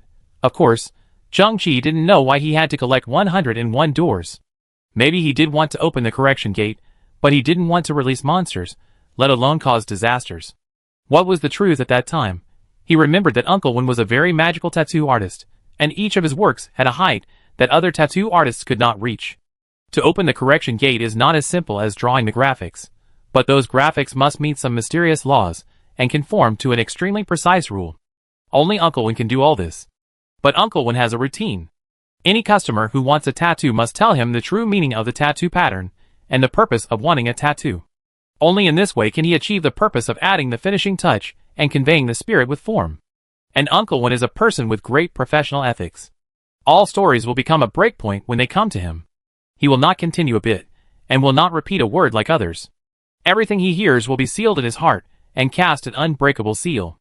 Chang-Chi once wanted to turn his body into the key of 101 flash correction gate. So he found Uncle Wen, and with a sharp tattoo needle, the black pigment was pierced into Chang-Chi's skin little by little. Chang-Chi also told Uncle Wen his story, his motivation, and all his plans. In that process, Uncle Wen did not even say a word, but just listened quietly, and turned all the stories into complex and precise black tattoos. Knock, knock, knock. Chung-Chi knocked on the closed wooden door. Uncle One? There was silence for a moment. No one responded. Knock, knock, knock. Chung-Chi knocked on the wooden door again and raised his voice. Uncle One, you should still remember me. Still no one responded. Chung-Chi frowned, exerted force on his hands, and pushed the half-closed wooden door open.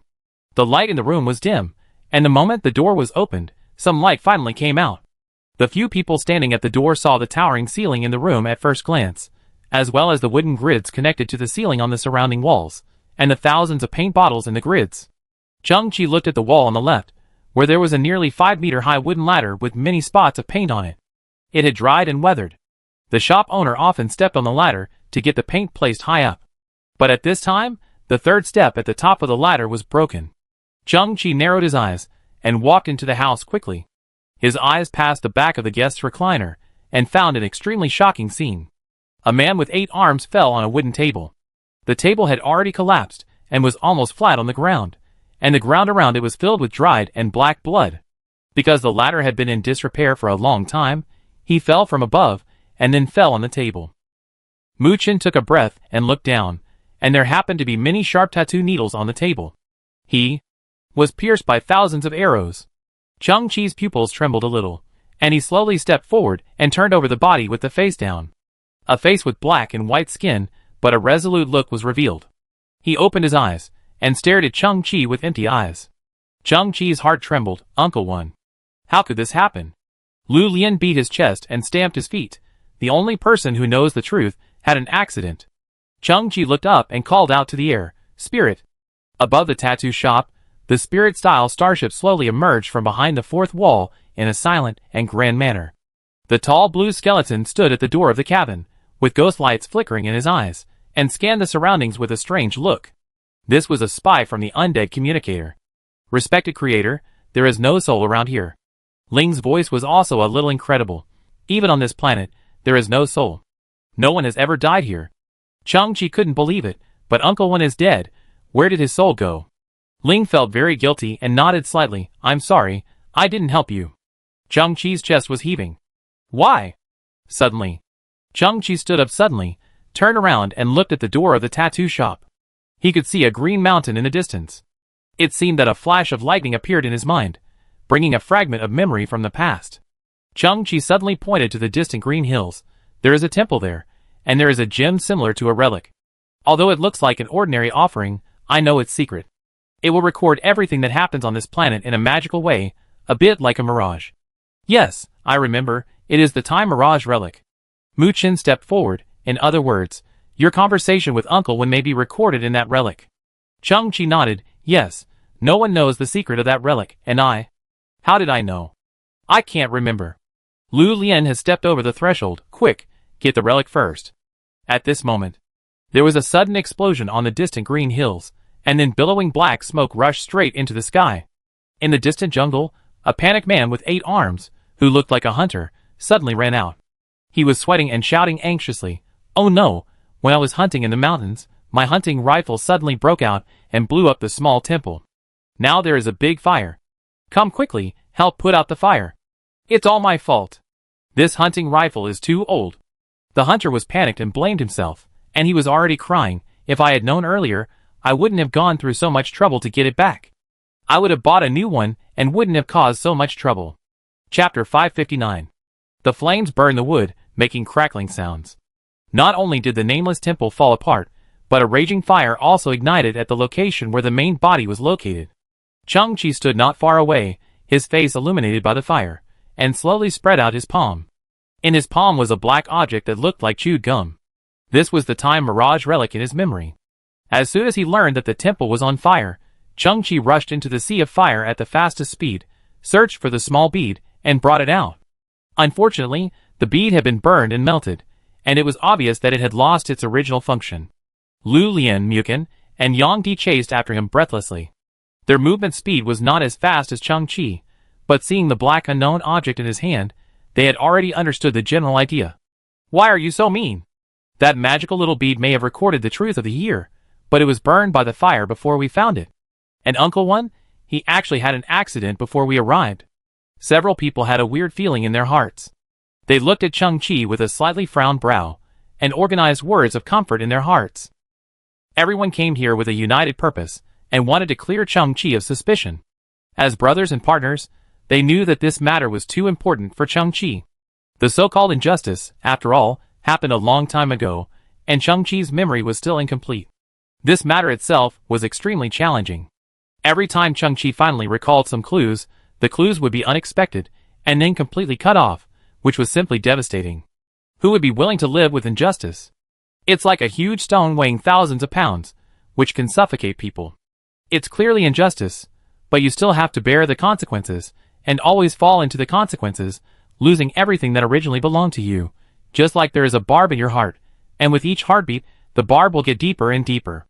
How can you be willing to do this? How could Chang-Chi not be anxious? Facing the situation in front of him, he would inevitably be frustrated and desperate. At this moment, Chang-Chi slowly turned his head and looked at the hunter in the distance. He held a shotgun that had exploded in his hand, and looked at the small temple that was gradually reduced to ashes with his eyes blank. Many residents around him also came, but the small temple no longer needed to be saved, and everyone could only sigh helplessly. What happened? The hunter patted his head in annoyance. My gun has always been very useful. How could it suddenly go off? I really didn't mean to do it, but now the gun has exploded, and the small temple is gone. I was the only one there at the time. I can't explain it clearly. Kier, don't blame yourself too much. Many things are hard to explain. A resident next to him comforted him. No one blames you. This small temple has been abandoned for a long time. Just burn it. Fortunately, it didn't cause a forest fire. The green tree canopy above his head was blown by the strong wind, and a ray of sunlight shone down, just shining on Chang-Chi's face. Chang-Chi squinted slightly, feeling that the sunlight was very dazzling. The flames in front were still burning. Chang-Chi inhaled the hot air and flying ashes, and felt a burning sensation in his nasal cavity and trachea. He was very uncomfortable, but he couldn't express it. The residents believed in the hunter Kerr, and Kerr did not cause any irreversible consequences. But he did not seem to be so lucky. The flames representing destruction and devouring illuminated Chang-Chi's face, and he suddenly felt his chest stuffy, hot, and had a clear tingling sensation. Am I so fragile? It's just that I encountered some obstacles, and I have physical pain? Chang-Chi opened his eyes slightly, tried to adjust his breathing, and at the same time pressed his chest with his backhand. In the chest, the Transformer star armor that turned into an ordinary protective suit surged, and the small props hidden in it were spit out. After Chang-Chi's palm left his chest, a small infinity badge appeared in his palm, which released a faint golden light and a strong burning sensation. The next moment, a golden filter appeared in Chang-Chi's perspective. A young man in gold appeared in the perspective out of thin air. Is it him? Chang-Chi frowned slightly. That was one of his 5 personalities, Justice, and also a senior member of the Executioner. At this time, the Infinity Badge seemed to have opened a long-distance communication. Chang-Chi. The Executioner is not a rigid and unchanging organization. Every once in a while, we will hold a review meeting internally. As the name suggests, it is to re-examine the crimes of the criminals. And the results include but are not limited to commutation of sentence, pardon, and declaration of innocence. Based on your understanding of time, we will hold the latest review meeting in 14 days and 20 hours. If you can collect enough evidence to prove the truth of your previous crimes, then you have a chance to remove the title of felon, and even if there is a misjudgment on you, you will be compensated. We are from the same roots. I will help you as much as possible under the premise of fairness. If you really do it, just give me the relevant evidence. The golden light in front of him dissipated, and the infinity badge in his hand no longer heated up, turning into a cold gray. Chang-Chi opened his eyes slightly. The young man in gold seemed to feel wronged, and he secretly left the Executioner badge to himself. One of the purposes was to facilitate communication, and the two could work together in secret. It is indeed as he said, we are from the same roots. Chang-Chi clenched the infinity badge, and the fire was reflected in his pupils. Now, there are his own relatives among the law enforcers, and the channel for appeal has been established, but evidence is still needed. Evidence. Evidence. The problem is that I can't find evidence. Chang-Chi frowned, thinking hard, recalling, but felt dizzy in his brain, a strong stiffness in the back of his head and neck, and a feeling of emptiness in his body, and the whole person was a little shaky. Mu Chen and the other two stepped forward and supported Chang-Chi's body. Lu Lian realized the key problem. He is still lacking sugar, his brain is in a weak state. Hurry back to the starship. Inside the cargo hold of the Linkshire starship, several people plunged directly into the ecological planting platform. At this time, this place was like a paradise, with fruit fragrance everywhere, and all kinds of ripe fruits hanging on the branches. Plants are like a magical converter. The chloroplasts in them can convert light energy into chemical energy. After a series of dark reactions, carbon dioxide is fixed and reduced, and gradually form sugars. These sugars will be transported to various parts of the fruit through the phloem, and continue to accumulate. Chang-Chi kept picking the freshest, fullest, and most sugary fruits from the branches, and kept stuffing them into his mouth. His stomach soon swelled up, but thanks to the branching ability of super speed, super metabolic rate, the fruit was quickly digested, and the body quickly absorbed a large amount of vitamins and sugars. Once on the garbage earth, when synthesizing SN11 ecological planting platform, Chang-Chi could never have imagined that this equipment could play a role that was almost like a life-saving straw at such a critical moment. After eating a large amount of fruit, the dizziness in Chang-Chi's brain gradually disappeared, and his thoughts became more and more agile and clear. I remember it. Chang-Chi suddenly opened his eyes wide. The ferryman. He is a highly skilled starship pilot. When I went to the correction gate, I took the ferryman's starship. He should know part of the truth, and even he may be a witness to that incident. The duo and Yang Di immediately surrounded him. Where is the ferryman? At this time, the spiritual starship did not go far, floating above the atmosphere of the previous planet. Chang-Chi looked at the hazy planet under his feet through the observation window. He is here, but in the north. Chapter 560. The city's skyline is like an exciting movement. Super high-rise buildings stand in a forest. Their shapes are strange and varied, but harmonious and unified. Some buildings are like huge crystal spires, piercing the sky, and some are like giant metal discs, placed horizontally in the air, with a very different slender bracket connected below, and the surface of the disc constantly changing its luster and texture. The height of these buildings far exceeds human imagination. They are symbols of the technology and wisdom of alien civilizations, and each one carries countless advanced technologies. Dong dong dong. Ferryman, I know you are at home. The huge metal hangar door, with 3 white letters similar to KVN, was knocked. A low and fine mechanical sound came, and the huge metal door slowly opened to both sides. The interior of the hangar is a huge space of tens of thousands of square meters, with rows of white light sources on the top. And in the center of the warehouse, a silver aircraft is quietly parked, about 60 meters long, like a compressed silver lightning. Its fuselage is a hyperbolic streamlined structure. All the edges and corners are as smooth as water drops, and 3 sets of honeycomb-shaped propulsion cores are exposed at the tail. The light from the light source on the top of the hangar is scattered like stars, and shining spots are reflected on the fuselage.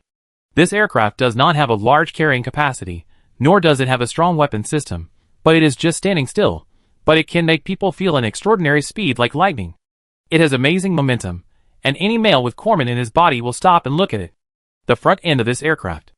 A man in a tight space suit stood there, with 6 arms behind his back.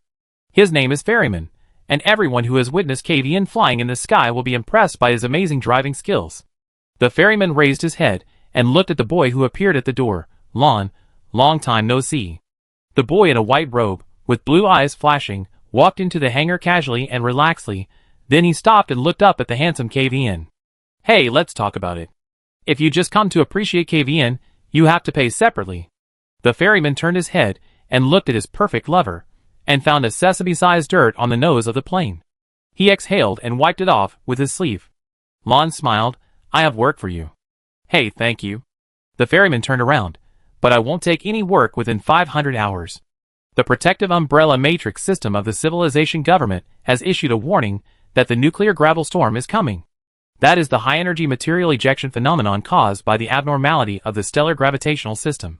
In essence, it is an aging energy star that is torn apart by the gravity of a multi-star system, forming countless sharp crystalline energy fragments, and in the distortion of space-time curvature, it is splashed around at sublight speed. That horrible phenomenon will happen around our planet. And all the starships that came into contact with it were beaten into sieves by invisible energy. If my KVN had even a scratch, I would be so heartbroken that I couldn't sleep, let alone ask me to do such an act that was equivalent to seeking death. The ferryman looked at his aircraft with a loving eye. For hundreds of years, the umbrella matrix system has relied on the top matrix server and the most advanced quaternary algorithm, and has never made a mistake. The disasters it predicted will definitely appear on time, so no matter what work you have, I won't take it. You are too cautious. Lon smiled. Nuclear gravel storm will appear in 220 hours, and will only last for 3 minutes and 20 seconds.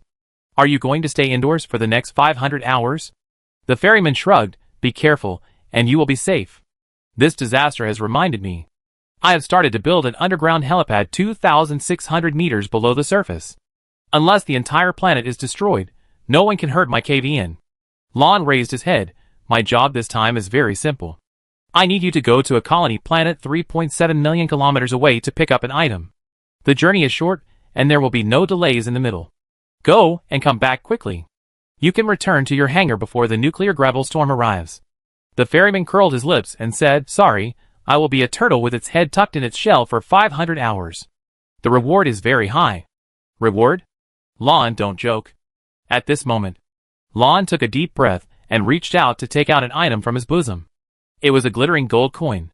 In this technologically advanced city, physical currency had long disappeared, not to mention the more backward and bulky gold coins. Lon flicked the gold coin with his thumb. The coin rolled several times in the air, fell into his hand, and then was flicked up again. The gold coin reflected a golden light, which was reflected in the ferryman's eyes. He clearly saw that the front of the gold coin was the number 1, and the back of the gold coin was a circle with a wrinkled X in the circle. Ding! Lon flicked the coin with force, and it drew a beautiful arc, flew through the air, and was caught by the ferryman.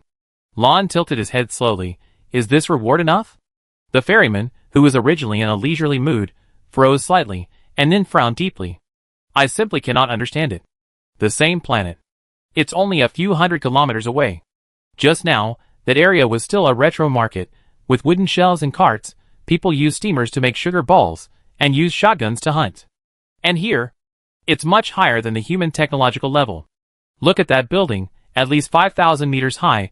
Whether it's material science or design system, it's incomprehensible to humans, and that disk building must involve anti-gravity technology. This is a pure alien advanced civilization city. It's like a science fiction movie. The residents are the same. The older they are, the more limbs they have, and their skin is also black and white. I feel like I'm splitting apart. Chung-Chi and his group stepped into the city where the ferryman was, but were shocked by everything they saw. Chung-Chi looked at everything around him, and felt an indescribable sense of familiarity, but his memory was not coherent. He also felt a strong sense of separation. It was obviously the same planet, and the same civilization, so why were there such big differences between different cities? But Wuxia didn't care about this, and the group sped up and headed towards the ferryman hangar in Chung-Chi's memory. Finally, they found the huge hangar in the corner of this sci-fi city. On the closed metal door in front, there were 3 letters similar to cave in. There was no doorbell or visitor communication device here.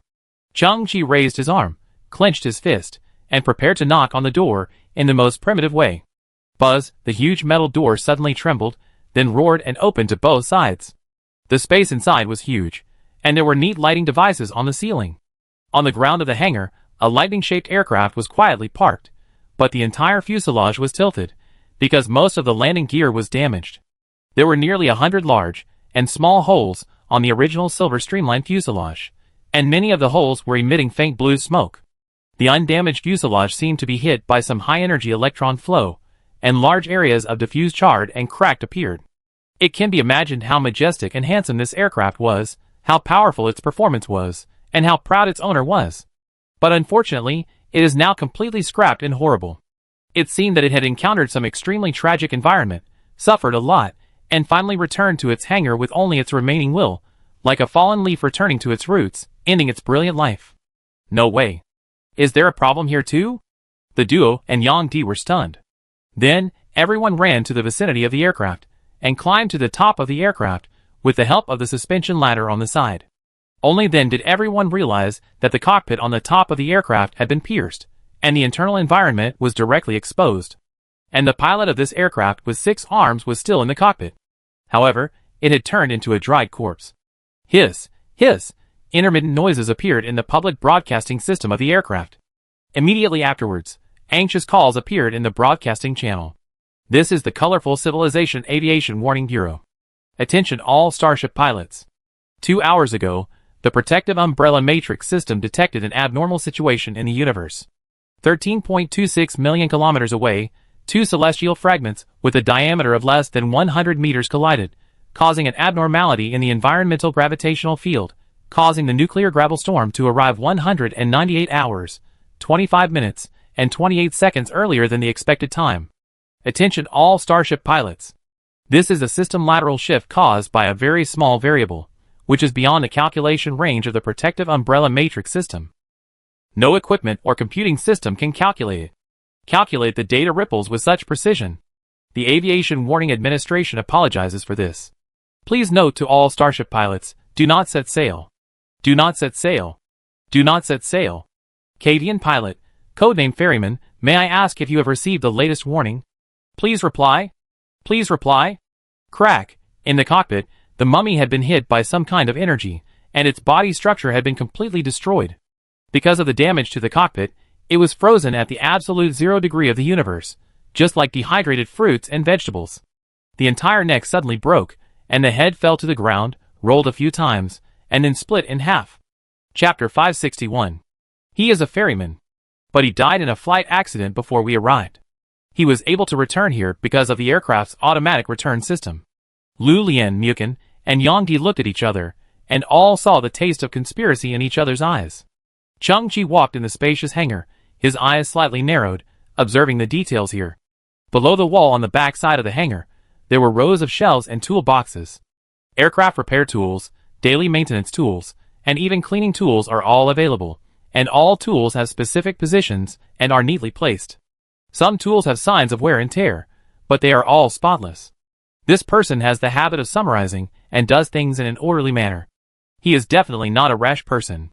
Cheng-Chi stood in front of a wall, and on the wall hung a series of holographic photo frames, in which there were photos of the ferryman with 6 arms and his lover Cavian aircraft, from various angles and locations, never tired of it, with a proud face. He cherishes his aircraft very much. Cheng-Chi thought, knowing that there will be a cosmic disaster in the near future, he chose to set sail regardless of everything. Attention all Starship pilots. This is a system lateral shift caused by a very small variable, which is beyond the calculation range of the protective umbrella matrix system. No equipment or computing system can calculate data ripples with such precision. The Aviation Warning Administration apologizes for this. The public broadcast system on the Cavian has been intermittent, and there is a lot of noise. After playing the last bulletin, it completely shut down. Cheng-Chi suddenly turned back, his eyes flickering slightly. The so-called no equipment can calculate data ripples with such precision. This is a false proposition centered on self-cognition, which can only prove that the technological level of this civilization is not enough. The duo and Yang Di approached. Muchen said, "You mean, someone calculated all this in advance?" Lu Lian said, "The reason why we are hitting a wall everywhere is that someone has destroyed all the evidence before us." Yang Di's voice trembled a little. Is it the real culprit? Maybe they are very good at calculations. Cheng-Chi found that on the tool table in front of him, a silver alloy wrench was slightly crooked, and it was unusually abrupt and conspicuous among the neatly arranged tools. Cheng-Chi subconsciously reached out and straightened the wrench. Unexpectedly, the alloy material on the surface of the wrench just reflected a touch of light, forming a spot of light, which shone on the smooth oil bottle on the shelf. The oil bottle then reflected the light and shone it on a crystal cup not far away. The crystal cup reflected the light again and shone it on the smooth floor. Then, the floor reflected the light again and shone it on the wall on the other side. On that wall, there were various honorary medals or certificates that the ferryman had won in his life, all of which were honors for driving skills. For example, the first place in a certain aerobatic competition, etc. And the light that had been reflected many times just fell on the surface of a holographic certificate. That was the center of the entire honor wall, the only second place among a lot of first place. The ferryman was indignant about this before his death, and seemed to want to use this failure to motivate himself, and wrote a word in the lower right corner, shame. Is this also calculated? Mu Chen's eyes widened. It's really uncomfortable to have someone clamp your neck. Cheng-Chi narrowed his eyes, and felt that the beam was a bit dazzling. At this moment, Cheng-Chi felt a slight dizziness in his brain again, and a numbness came from the back of his head. He was short of sugar again. Lu Lian had already made preparations. When he left the starship just now, he carried a large package on his back, put the package on the ground, opened the buckle, and found that it was full of high-sugar fruits. Thanks. Cheng-Chi didn't care about his image. He grabbed the fruit and kept stuffing it into his mouth. His brain was like a dry sponge, quickly absorbing sugar and replenishing energy.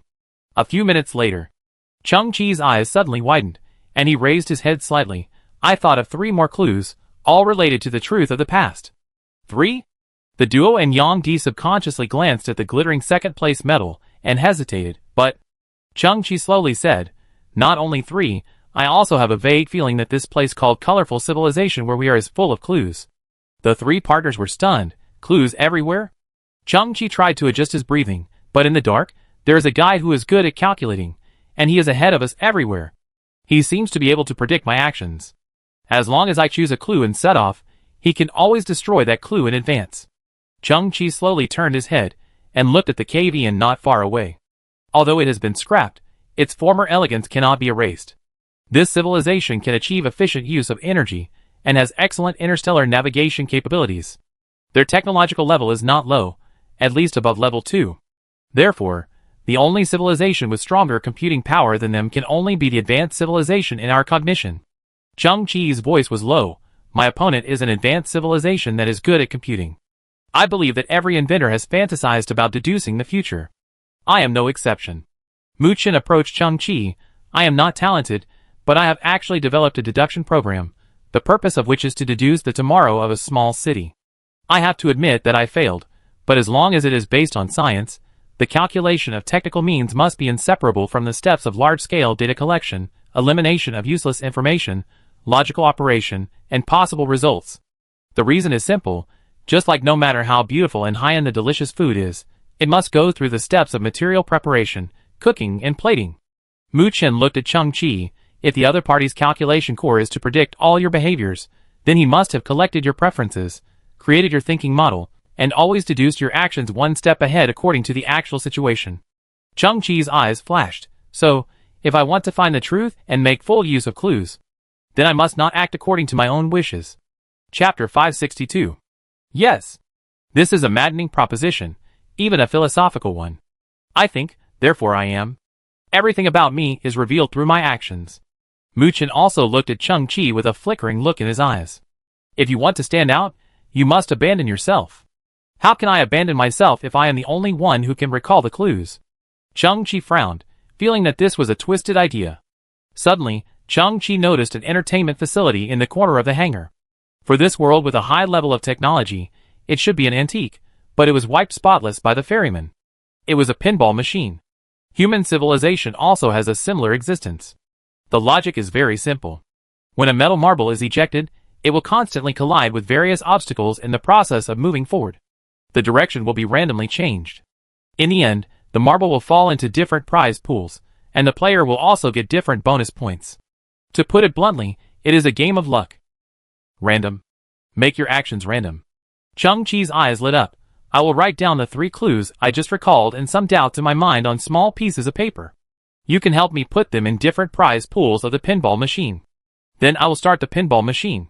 Wherever the pinball falls, we will investigate the internal movement on the corresponding piece of paper. Mu Chen nodded. This is a method, but Chung-Chi understood Mu Chen's concerns in seconds, but the probability is still limited and can be easily calculated. Mu Chen nodded, and then the air fell into silence.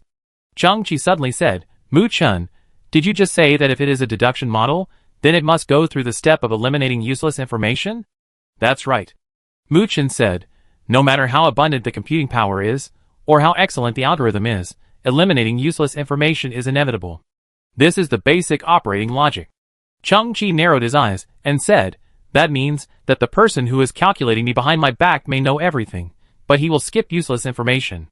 He will combine all situations to infer my next action, but will not consider the impact of useless information on me.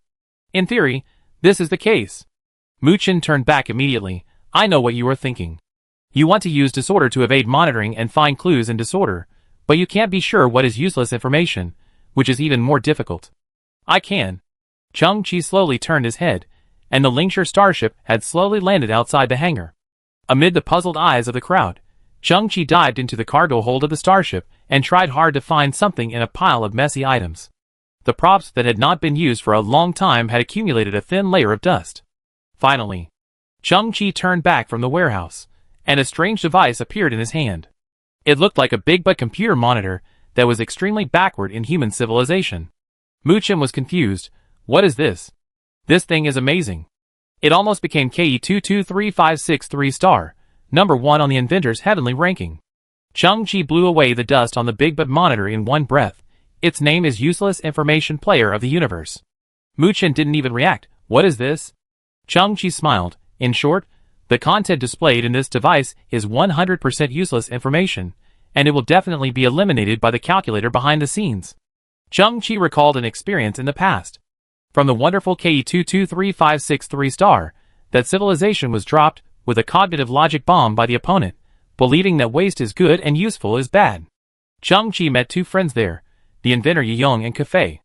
At that time, it was New Year's Eve, and Kafei, the only one who remembered this day, found Chang-Chi, said New Year's greetings to Chang-Chi, and gave Chang-Chi the useless universe information player as a New Year's gift.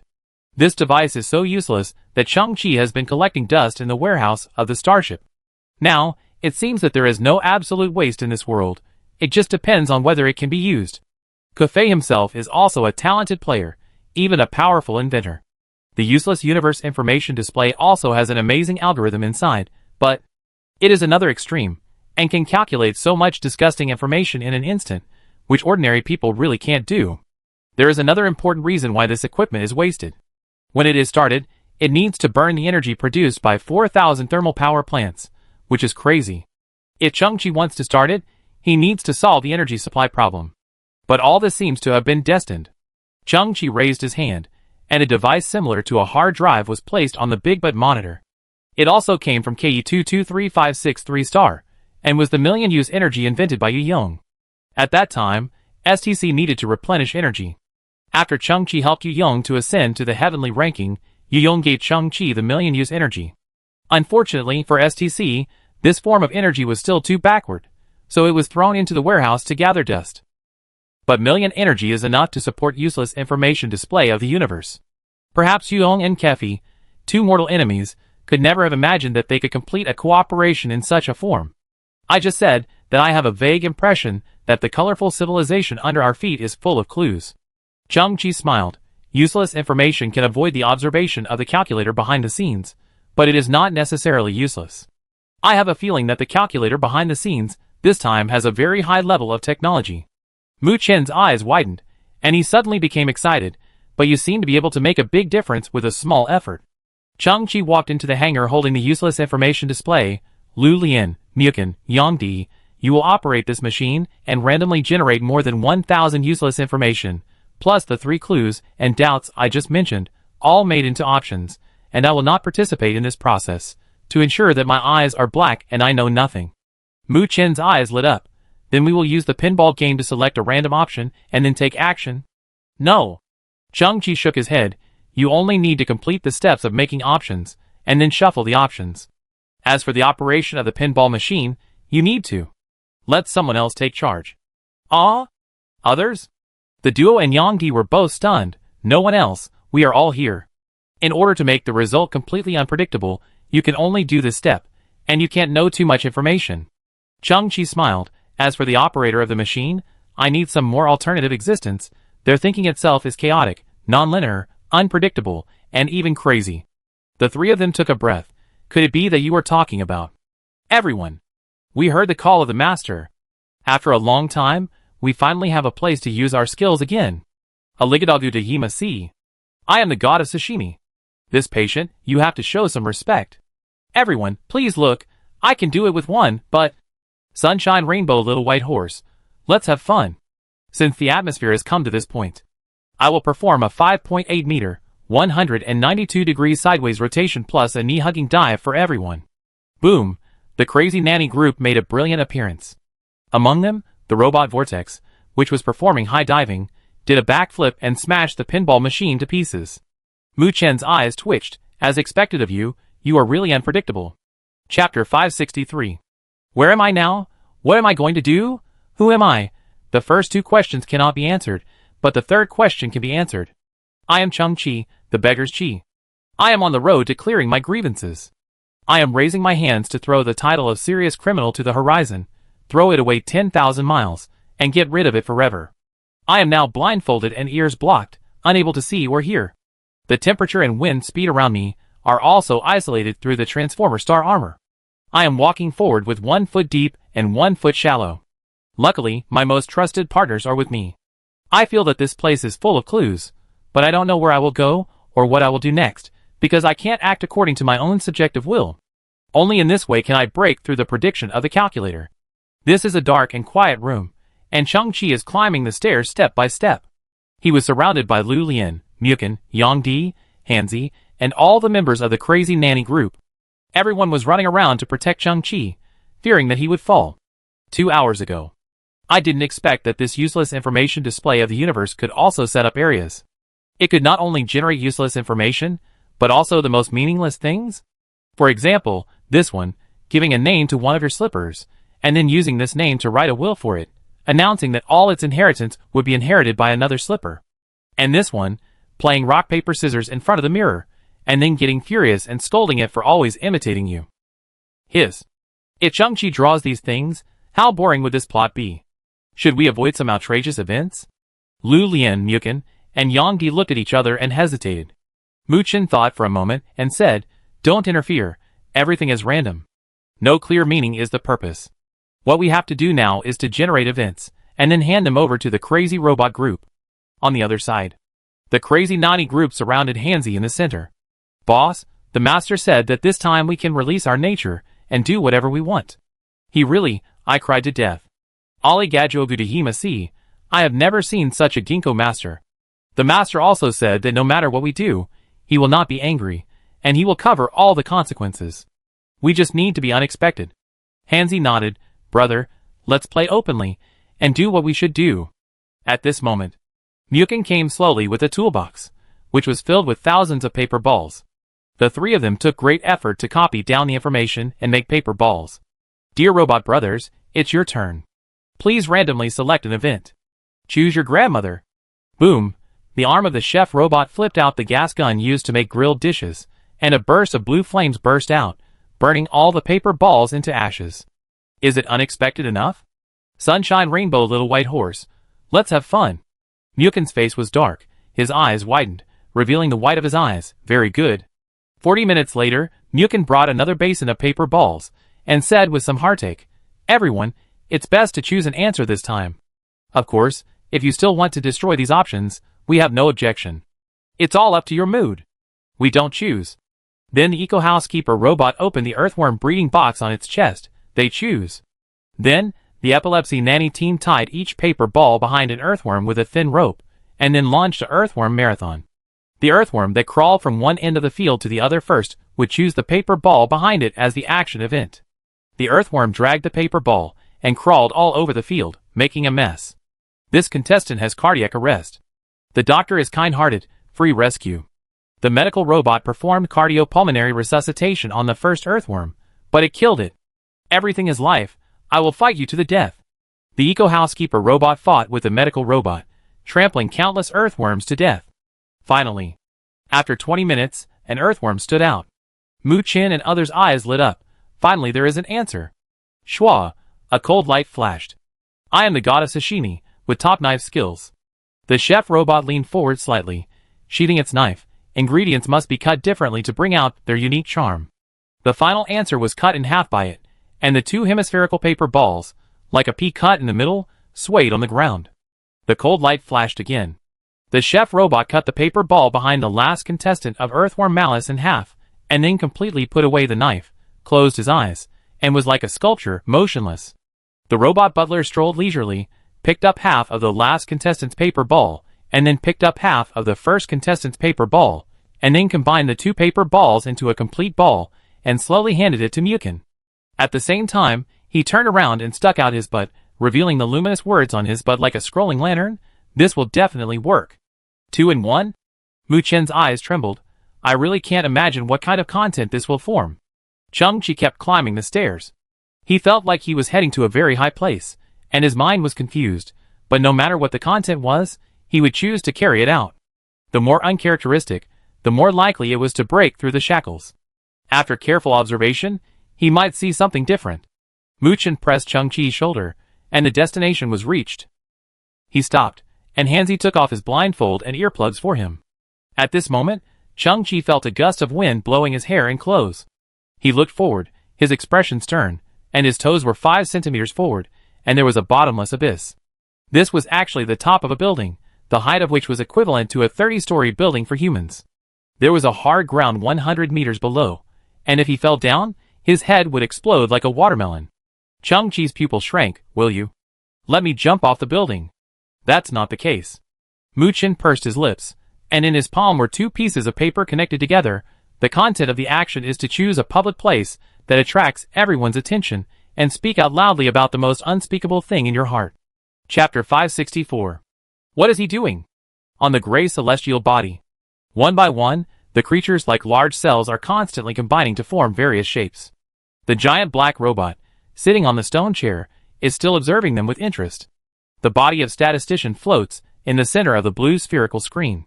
A large amount of data flashes rapidly on the 360-degree spherical screen. The target behavior is abnormal. Recalculate. Import accurate data. Target person information, experience, thinking simulation, environmental information, environmental species, environmental conflicts, environmental variables. Eliminate useless information. Calculate the slight changes in the initial conditions and the long-term behavioral differences that may result. The fingers of statistician move rapidly in the air, clicking, deleting, and cutting the massive data.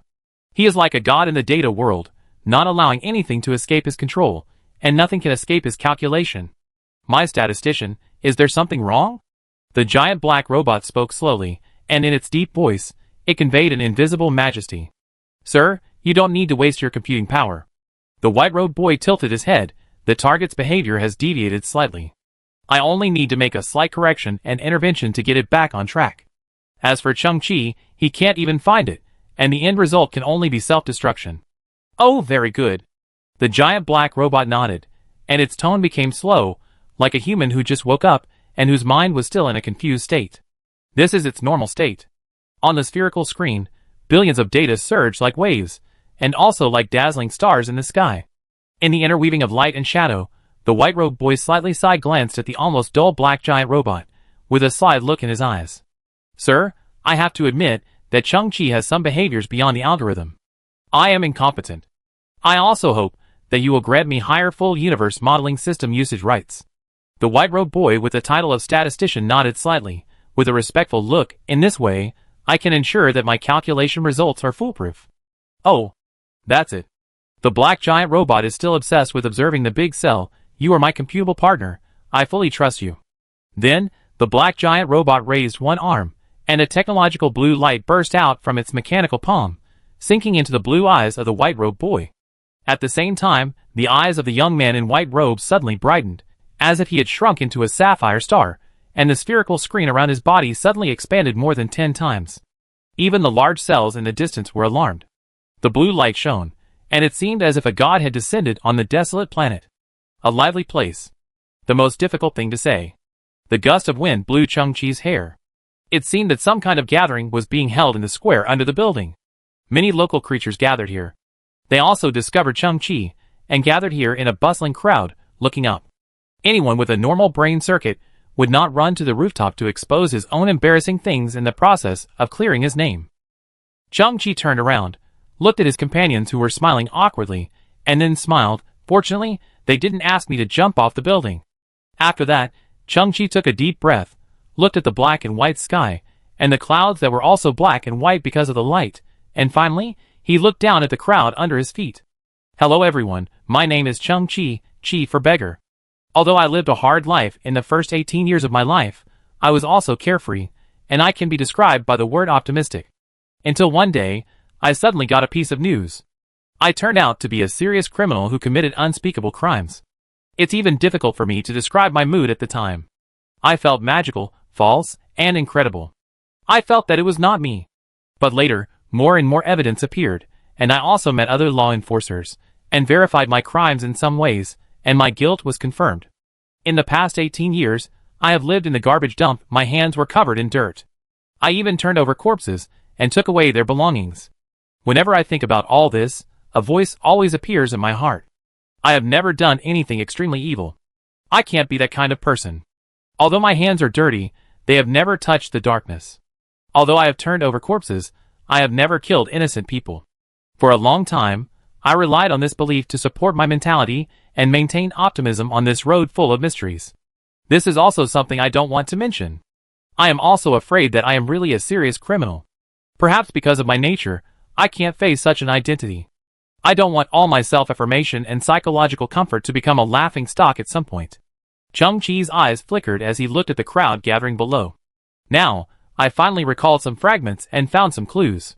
Hope has ignited in my heart because I have not done anything against my conscience. This is a complete frame-up. I will continue to pursue it.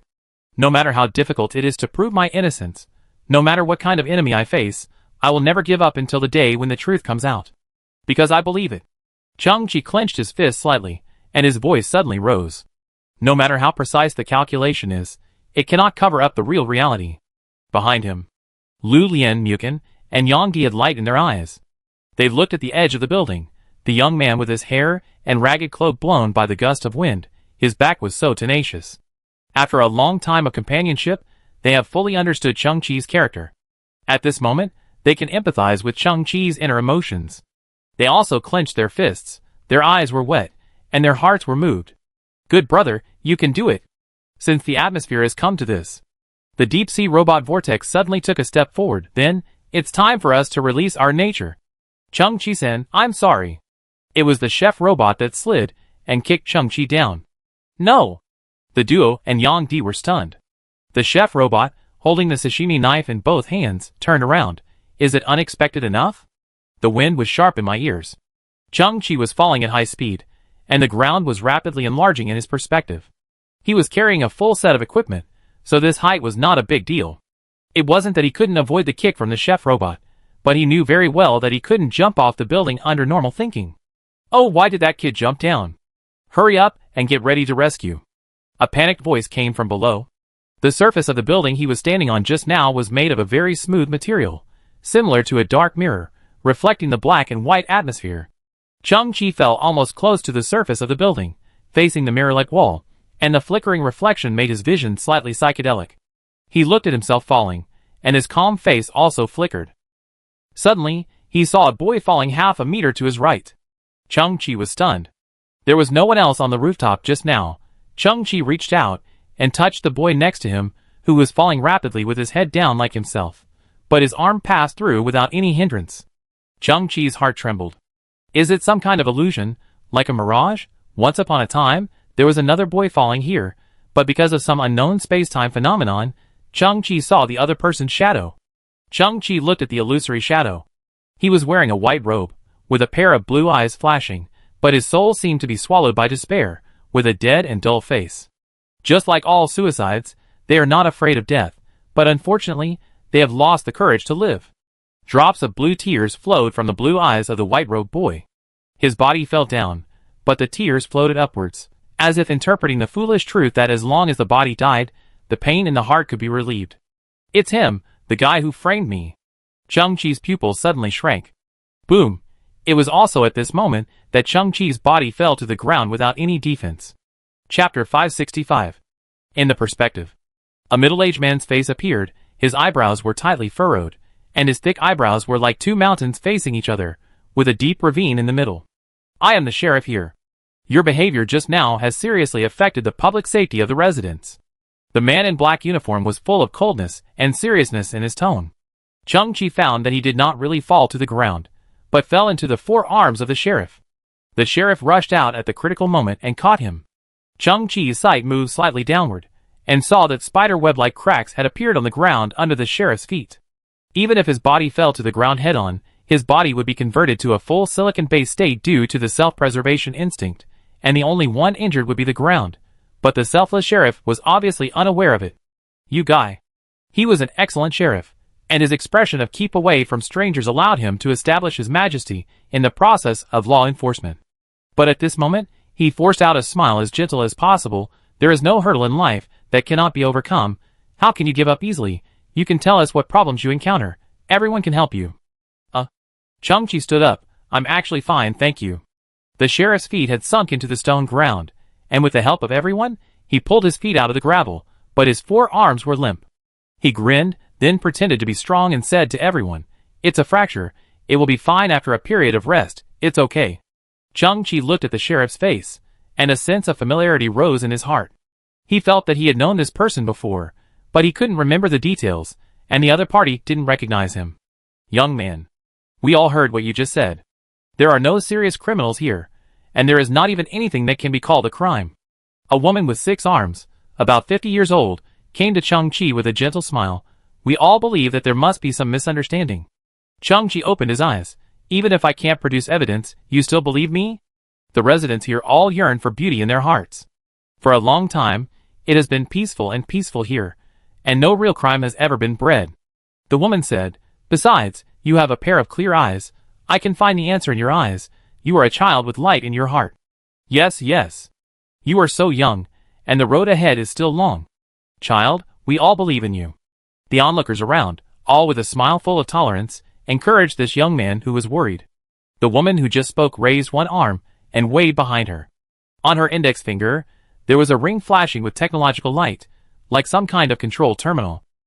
Not far away, a streamlined floating car slowly drove over, with mechanical sounds, and the hatch of the floating car opened, and a group of steam spread out. It turned out to be some kind of transparent technological steamer, and inside the steamer were white and plump cakes. The woman wrapped a piece of cake with a degradable packaging material, and then handed it to Chang-Chi. Come, eat something, and you will feel better. Chang-Chi looked at the steaming and fragrant food in front of him, a little absent-minded. It's a candy ball.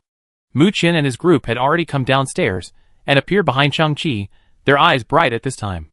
The gentle woman smiled, turned around and took out 3 candy balls, and sent them to Mu Chen and his group for free.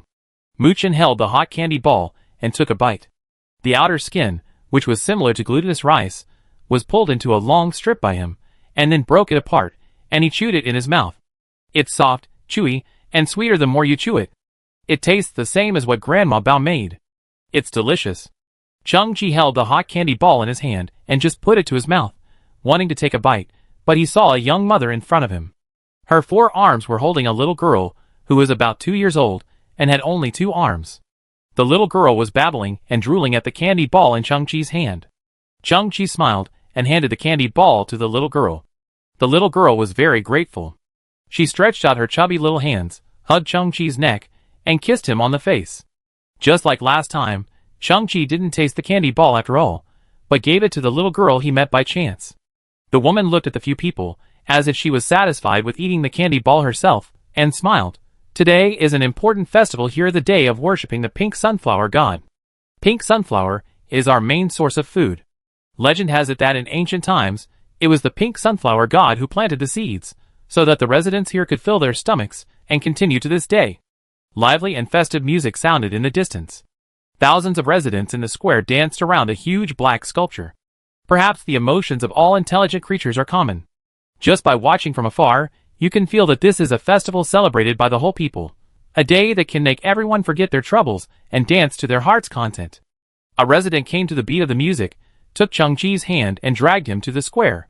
Lu Lian, Mukin, Yang Di, even Hanzi, and the Dianchi Nanny group were also led into the crowd by hand. Everyone held hands and formed circles, kicking their legs like some kind of ethnic minority dance, and kept turning around the huge sculpture. The laughter was like clear waves and warm spring breezes, blowing away all the unhappiness. Okay. Chang-Chi danced with everyone, and his mood gradually brightened. Inexplicably, he suddenly liked this place very much. The people here are very friendly, the society is calm and stable, they have their own cultural system, and their own beautiful aspirations in their hearts. Chang-Chi was just a passerby, and he didn't understand why he felt so comfortable. But a subconscious action made Chang-Chi realize the source of his emotions. He inadvertently raised the back of his hand, and gently touched the corner of his eye. That was Dumb Killer, and also Invincible Aji, who was strengthening his flower eyes. It turned out to be him, who appeared to be cold and murderous, but actually longed for peace in his heart. Chang-Chi had merged with him, and he became a part of Chang-Chi, so Chang-Chi's heart also longed for peace. Lu Lian met an interesting young man.